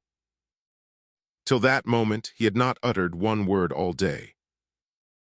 Fils, cher, and so on. I agree all those expressions are nonsense, kitchen talk, and so be it. I see it for myself. I never gave him food or drink. I sent him a tiny baby from Berlin to X province by post, and all that, I admit it. "You gave me neither food nor drink and sent me by post," he says, "and what's more, you've robbed me here." "But you unhappy boy," I cried to him, "my heart has been aching for you all my life, though I did send you by post. Ill writ. But I admit it, granted it was by post," he concluded, almost in delirium. "Passons," he began again 5 minutes later. "I don't understand Turgenev. That Bazarov of his is a fictitious figure. It does not exist anywhere. The fellows themselves were the first to disown him as unlike anyone. That Bazarov is a sort of indistinct mixture of Nozdryov and Byron, c'est le mot. Look at them attentively. They caper about and squeal with joy like puppies in the sun. They are happy, they are victorious. What is there of Byron in them? And with that, such ordinariness. What a low-bred, irritable vanity. What an abject craving to faire du brute aut or de son nom, without noticing that son nom. Oh, it's a caricature. Surely, I cried to him, you don't want to offer yourself just as you are as a substitute for Christ? Ill writ beaucoup, ill writ trop. He has a strange smile. His mother had not a smile like that. Ill writ Taugers. Silence followed again. "They are cunning. They were acting in collusion on Sunday," he blurted out suddenly. "Oh, not a doubt of it," I cried, pricking up my ears. "It was a got-up thing, and it was too transparent and so badly acted." "I don't mean that. Do you know that it was all too transparent on purpose, that those who had to might understand it? Do you understand that?" "I don't understand. Tant mia passons, I am very irritable today." "But why have you been arguing with him, Stepan Trofimovich?" I asked him reproachfully. "Je voulais convertir, you'll laugh of course, cette pauvre auntie elle entendre de belles choses. Oh, my dear boy, would you believe it? I felt like a patriot. I always recognized that I was a Russian, however. A genuine Russian must be like you and me. Il y a là-dedans quelque chose d'avugolet de louche." "Not a doubt of it," I assented. "My dear, the real truth always sounds improbable, do you know that? To make truth sound probable, you must always mix in some falsehood with it. Men have always done so. Perhaps there's something in it that passes our understanding. What do you think? Is there something we don't understand in that triumphant squeal? I should like to think there was. I should like to think so. I did not speak. He, too, was silent for a long time. They say that French cleverness, he babbled suddenly as though in a fever. That's false, it always has been. Why libel French cleverness? It's simply Russian indolence, our degrading impotence to produce ideas, our revolting parasitism in the rank of nations. Ils sont tout simplement des perçus and not French cleverness. Oh, the Russians ought to be extirpated for the good of humanity, like noxious parasites. We've been striving for something utterly, utterly different. I can make nothing of it. I have given up understanding. Do you understand, I cried to him, that if you have the guillotine in the foreground of your program and are so enthusiastic about it too, it's simply because nothing's easier than cutting off heads and nothing's harder than to have an idea. Vous êtes des perçus. Votre drapeau est un gentil une puissance. It's those carts, or what was it? The rumble of the carts carrying bread to humanity being more important than the Sistine Madonna, or what's the saying? Une berdise dans ce genre. Don't you understand, don't you understand? I said to him, that unhappiness is just as necessary to man as happiness. Il rit. All you do is to make a bon mot, he said, with your limbs snug on a velvet sofa. He used a coarser expression. And this habit of addressing a father so familiarly is very nice when father and son are on good terms. But what do you think of it when they are abusing one another? We were silent again for a minute. Cher, he concluded at last, getting up quickly, do you know this is bound to end in something? Of course, said I. Vous n'y comprenez pas, passons. But usually in our world things come to nothing, but this will end in something. It's bound to, it's bound to. He got up and walked across the room in violent emotion, and coming back to the sofa sank on to it exhausted. On Friday morning, Fyodor Stepanovich went off somewhere in the neighborhood and remained away till Monday. I heard of his departure from Liputin, and in the course of conversation I learned that the Lebeadkins, brother and sister, had moved to the riverside quarter. I moved them, he added, and dropping the Lebeadkins, he suddenly announced to me that Lizaveta Nikolaevna was going to marry Mavriky Nikolaevich, that although it had not been announced, the engagement was a settled thing. Next day I met Lizaveta Nikolaevna out riding with Mavriky Nikolaevich. She was out for the first time after her illness. She beamed at me from the distance, laughed, and nodded in a very friendly way. I told all this to Stepan Trofimovich. He paid no attention except to the news about the Lebeadkins. And now, having described our enigmatic position throughout those 8 days during which we knew nothing, I will pass on to the description of the succeeding incidents of my chronicle, writing, so to say, with full knowledge and describing things as they became known afterwards, and are clearly seen today. I will begin with the 8th day after that Sunday, that is, the Monday evening, for in reality a new scandal began with that evening. Chapter 3. It was 7 o'clock in the evening. Nikolay Vsevolodovich was sitting alone in his study, the room he had been fond of in old days. It was lofty, carpeted with rugs, and contained somewhat heavy old-fashioned furniture. He was sitting on the sofa in the corner, dressed as though to go out, though he did not seem to be intending to do so. On the table before him stood a lamp with a shade. The sides and corners of the big room were left in shadow. His eyes looked dreamy and concentrated, not altogether tranquil. His face looked tired and had grown a little thinner. He really was ill with a swollen face, but the story of a tooth having been knocked out was an exaggeration. One had been loosened, but it had grown into its place again. He had had a cut on the inner side of the upper lip, but that too had healed. The swelling on his face had lasted all the week simply because the invalid would not have a doctor, and instead of having the swelling lanced had waited for it to go down. He would not hear of a doctor and would scarcely allow even his mother to come near him, and then only for a moment, once a day, and only at dusk, after it was dark and before lights had been brought in. He did not receive Fyodor Stepanovich either, though the latter ran round to Varvara Petrovna's 2 or 3 times a day so long as he remained in the town. And now, at last, returning on the Monday morning after his 3 days' absence, Fyodor Stepanovich made a circuit of the town, and after dining at Yulia Mihailovna's, came at last in the evening to Varvara Petrovna, who was impatiently expecting him. The interdict had been removed. Nikolay Vsevolodovich was at home.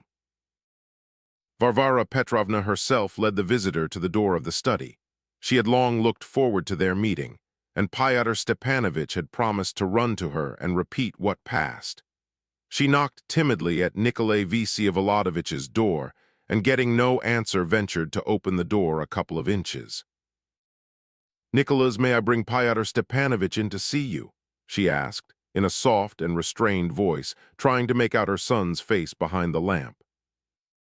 You can, of course you can," Pyotr Stepanovich himself cried out, loudly and gaily. He opened the door with his hand and went in. Nikolay Vsevolodovich had not heard the knock at the door, and only caught his mother's timid question, and had not had time to answer it. Before him, at that moment, there lay a letter he had just read over, which he was pondering deeply. He started, hearing Pyotr Stepanovitch's sudden outburst, and hurriedly put the letter under a paper. Wait, but did not quite succeed. A corner of the letter and almost the whole envelope showed. "I called out on purpose that you might be prepared," Pyotr Stepanovich said hurriedly, with surprising naivete, running up to the table and instantly staring at the corner of the letter which peeped out from beneath the paper. "Wait. And no doubt you had time to see how I hid the letter I had just received, under the paper. Wait," said Nikolay Vsevolodovich calmly, without moving from his place. "A letter, bless you and your letters, what are they to do with me?" cried the visitor. "But what does matter?" he whispered again, turning to the door, which was by now closed, and nodding his head in that direction. "She never listens," Nikolay Vsevolodovich observed coldly. "What if she did over here?" cried Pyotr Stepanovich, raising his voice cheerfully and settling down in an arm-chair.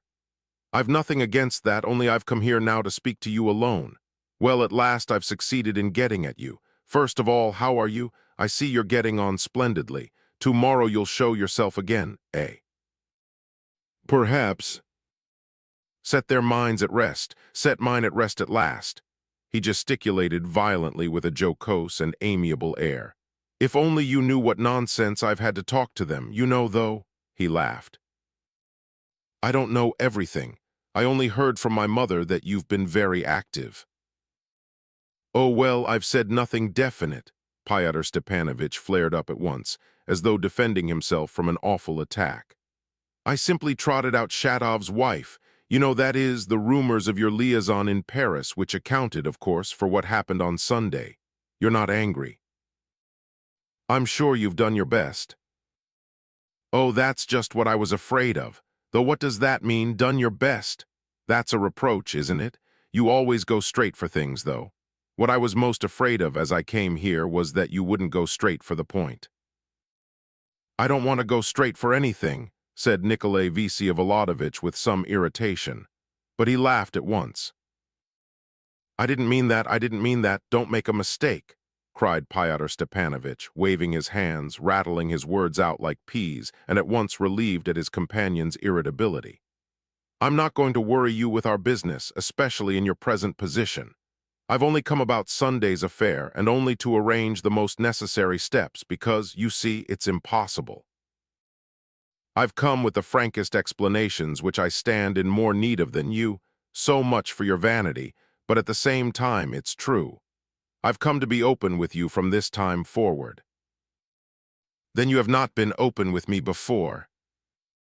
"You know that yourself. I've been cunning with you many times. You smile. I'm very glad of that smile as a prelude to our explanation. I provoked that smile on purpose by using the word cunning, so that you might get cross directly at my daring to think I could be cunning, so that I might have a chance of explaining myself at once. You see how open I have become now. Well, do you care to listen?"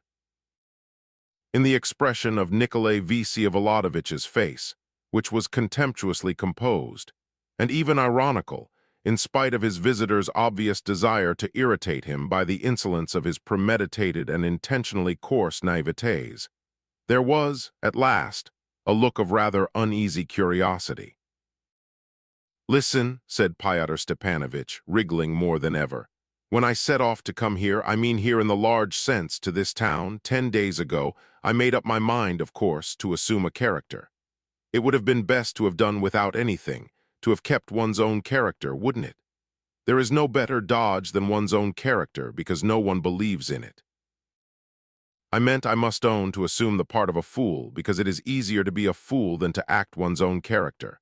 But as a fool is after all something extreme, and anything extreme excites curiosity, I ended by sticking to my own character. And what is my own character? The golden mean. Neither wise nor foolish, rather stupid, and dropped from the moon, as sensible people say here, isn't that it? Perhaps it is, said Nikolay Vsevolodovitch with a faint smile. Ah, you agree? I'm very glad. I knew beforehand that it was your own opinion. You needn't trouble, I am not annoyed, and I didn't describe myself in that way to get a flattering contradiction from you. No, you're not stupid, you're clever. Ah, you're smiling again. I've blundered once more. You would not have said you're clever. Granted. I'll let it pass anyway. Passons, as Papa says, and in parenthesis, don't be vexed with my verbosity. By the way, I always say a lot, that is, use a great many words and talk very fast, and I never speak well. And why do I use so many words, and why do I never speak well? Because I don't know how to speak. People who can speak well speak briefly. So that I am stupid, am I not?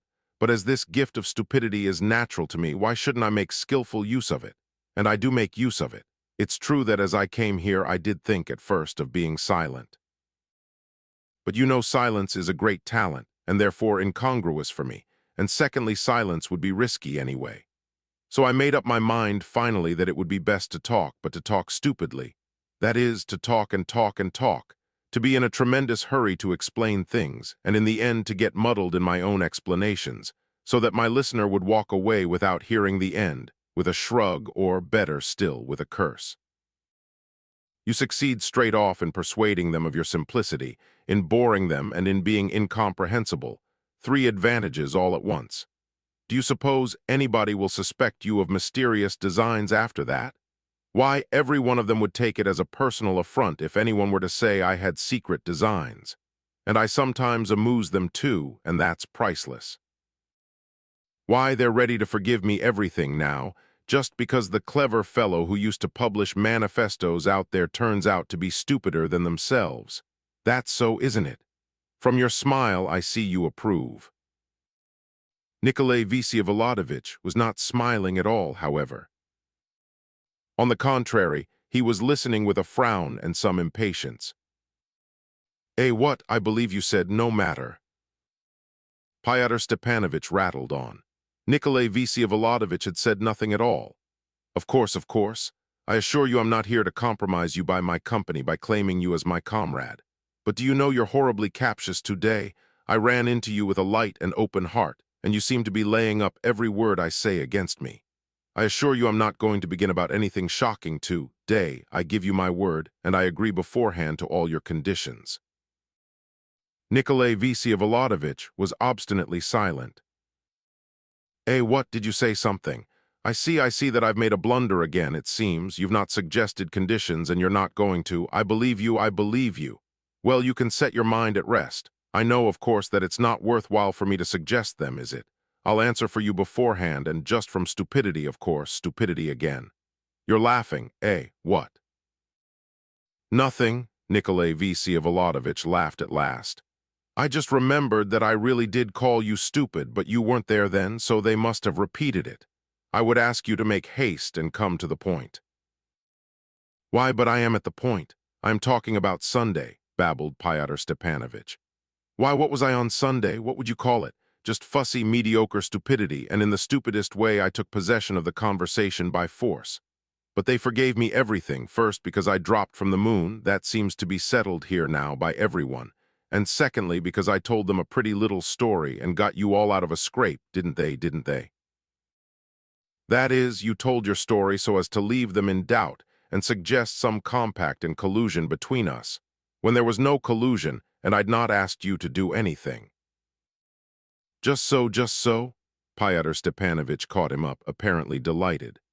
That's just what I did do, for I wanted you to see that I implied it. I exerted myself chiefly for your sake, for I caught you and wanted to compromise you. Above all, I wanted to find out how far you're afraid. It would be interesting to know why you are so open now. Don't be angry, don't be angry, don't glare at me. You're not, though. You wonder why I am so open. Why, just because it's all changed now. Of course, it's over, buried under the sand. I've suddenly changed my ideas about you. The old way is closed. Now I shall never compromise you in the old way. It will be in a new way now.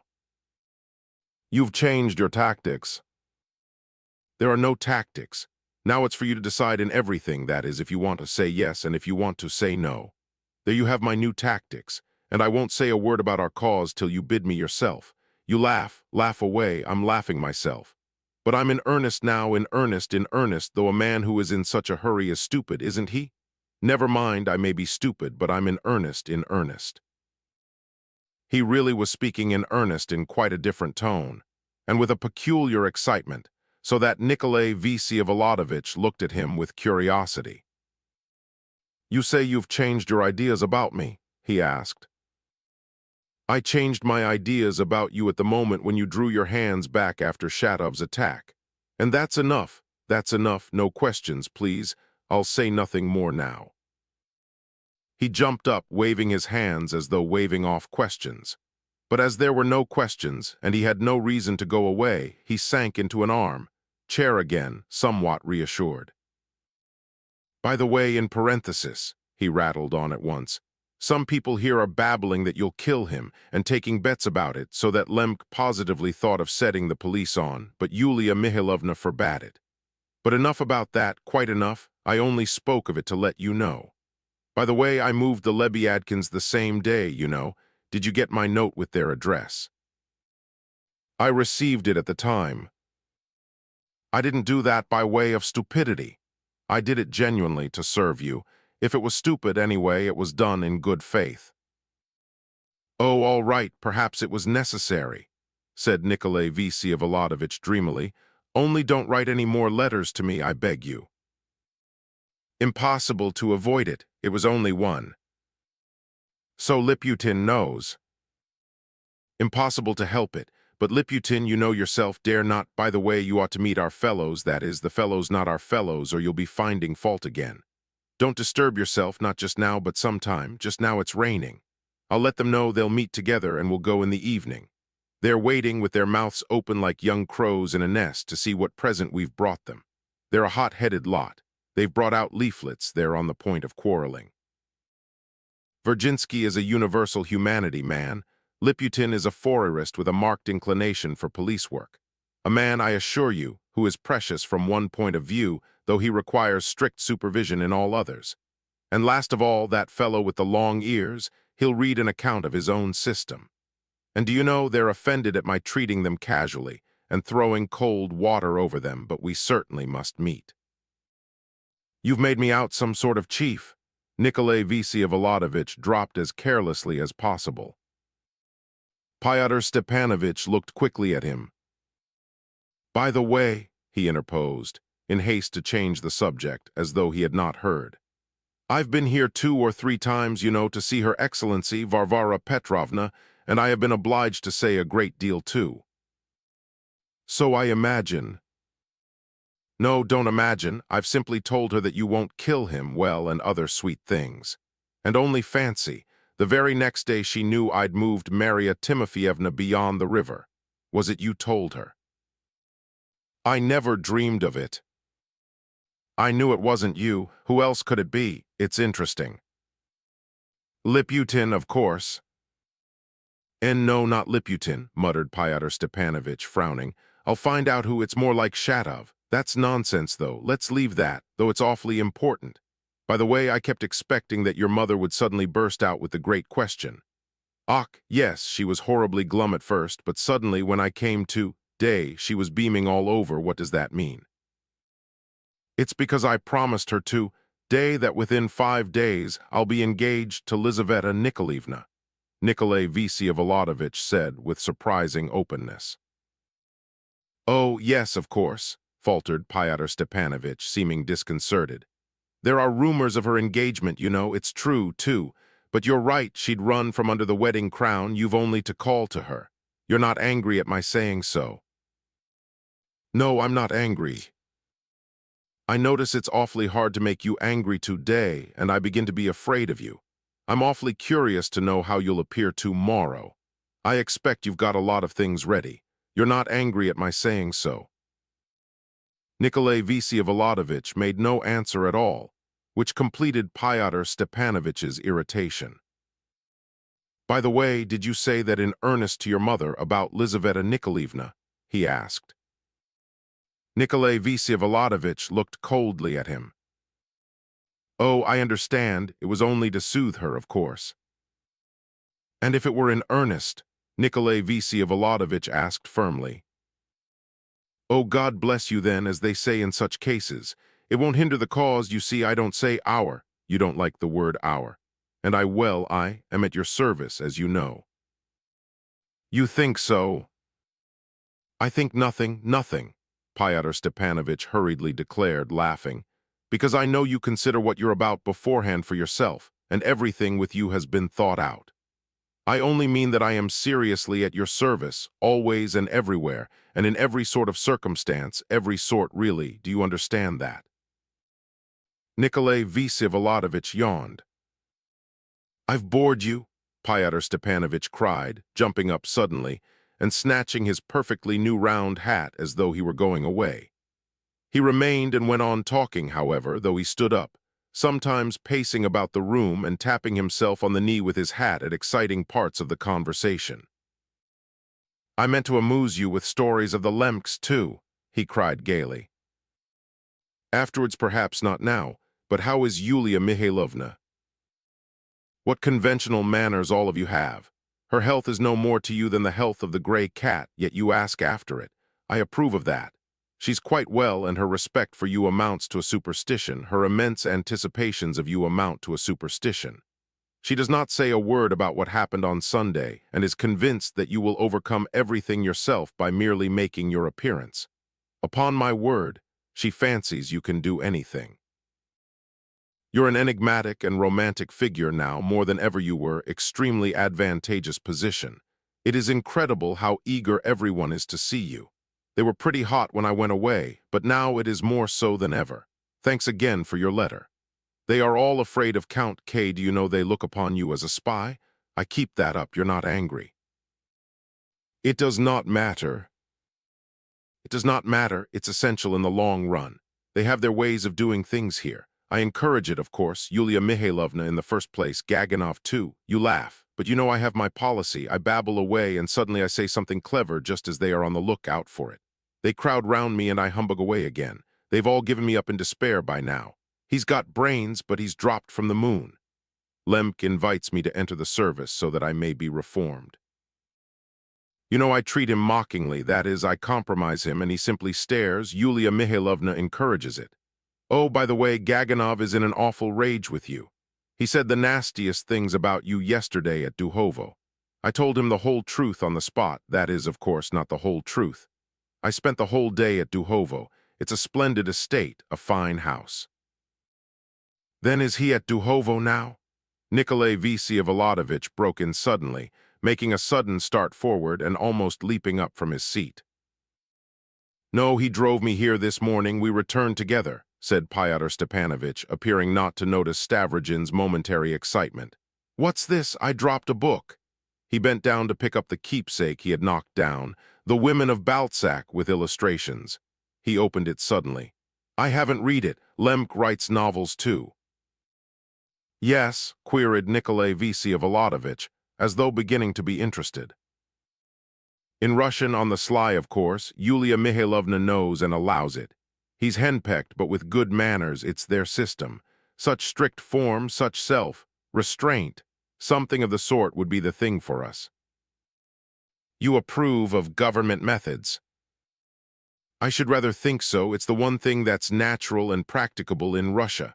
I won't, he cried out suddenly. I'm not referring to that, not a word on delicate subjects. Goodbye, though, you look rather green. I'm feverish. I can well believe it. You should go to bed. By the way, there are Skopsi here in the neighborhood. They're curious people. Of that later, though. Ah, here's another anecdote. There's an infantry regiment here in the district. I was drinking last Friday evening with the officers. We've 3 friends among them, vous comprenez. They were discussing atheism, and I need hardly say they made short work of God. They were squealing with delight. By the way, Shatov declares that if there's to be a rising in Russia, we must begin with atheism. Maybe it's true. One grizzled old stager of a captain sat mum, not saying a word. All at once he stands up in the middle of the room and says aloud, as though speaking to himself, "If there's no God, how can I be a captain then?" He took up his cap and went out, flinging up his hands. He expressed a rather sensible idea, said Nikolay Vsevolodovich, yawning for the third time. Yes, I didn't understand it. I meant to ask you about it. Well, what else have I to tell you? The S.H. Pigulin factory's interesting. As you know, there are 500 workmen in it. It's a hotbed of cholera. It's not been cleaned for 15 years, and the factory hands are swindled. The owners are millionaires. I assure you that some among the hands have an idea of the Internationale. What you smile, you'll see. Only give me ever so little time. I've asked you to fix the time already, and now I ask you again and then. But I beg your pardon, I won't speak of that, don't frown. There. He turned back suddenly. I quite forgot the chief thing. I was told just now that our box had come from Petersburg. You mean? Nikolay Vsevolodovich looked at him, not understanding. Your box, your things, coats, trousers, and linen have come. Is it true? Yes, they said something about it this morning. Ach, then can't I open it at once? Ask Alexei. Well, tomorrow then, will tomorrow do? You see, my new jacket, dress, coat, and 3 pairs of trousers are with your things from Sharmer's by your recommendation, do you remember? I hear you're going in for being a gentleman here, said Nikolay Vsevolodovich with a smile. Is it true you're going to take lessons at the riding school? Fyodor Stepanovich smiled a wry smile. I say, he said suddenly, with excessive haste in a voice that quivered and faltered. I say, Nikolay Vsevolodovich, let's drop personalities once for all. Of course, you can despise me as much as you like if it amuses you, but we'd better dispense with personalities for a time, hadn't we? All right, Nikolay Vsevolodovich assented. Fyodor Stepanovich grinned, tapped his knee with his hat, shifted from one leg to the other, and recovered his former expression. Some people here positively look upon me as your rival with Lizaveta Nikolaevna, so I must think of my appearance, mustn't I? He laughed. Who was it told you that, though? It's just 8 o'clock. Well, I must be off. I promised to look in on Varvara Petrovna, but I shall make my escape. And you go to bed and you'll be stronger tomorrow. It's raining and dark, but I've a cab. It's not over safe in the streets here at night. Ach, by the way, there's a run. Away convict from Siberia, Fedka, wandering about the town and the neighborhood. Only fancy, he used to be a serf of mine, and my papa sent him for a soldier 15 years ago and took the money for him. He's a very remarkable person. You have been talking to him? Nikolay Vsevolodovich scanned him. I have. He lets me know where he is. He's ready for anything for money, of course, but he has convictions, too, of a sort, of course. Oh yes, by the way, again, if you meant anything of that plan you remember about Lizaveta Nikolaevna, I tell you once again, I too am a fellow ready for anything of any kind you like and absolutely at your service. Hullo, are you reaching for your stick? Oh no, only fancy, I thought you were looking for your stick. Nikolay Vsevolodovich was looking for nothing and said nothing. But he had risen to his feet very suddenly with a strange look in his face. If you want any help about Mr. Gaganov either, Fyodor Stepanovich blurted out suddenly, this time looking straight at the paper. Wait. Of course I can arrange it all, and I'm certain you won't be able to manage without me. He went out suddenly without waiting for an answer, but thrust his head in at the door once more. I mentioned that, he gabbled hurriedly, because Shatov had no right either, you know, to risk his life last Sunday when he attacked you, had he? I should be glad if you would make a note of that.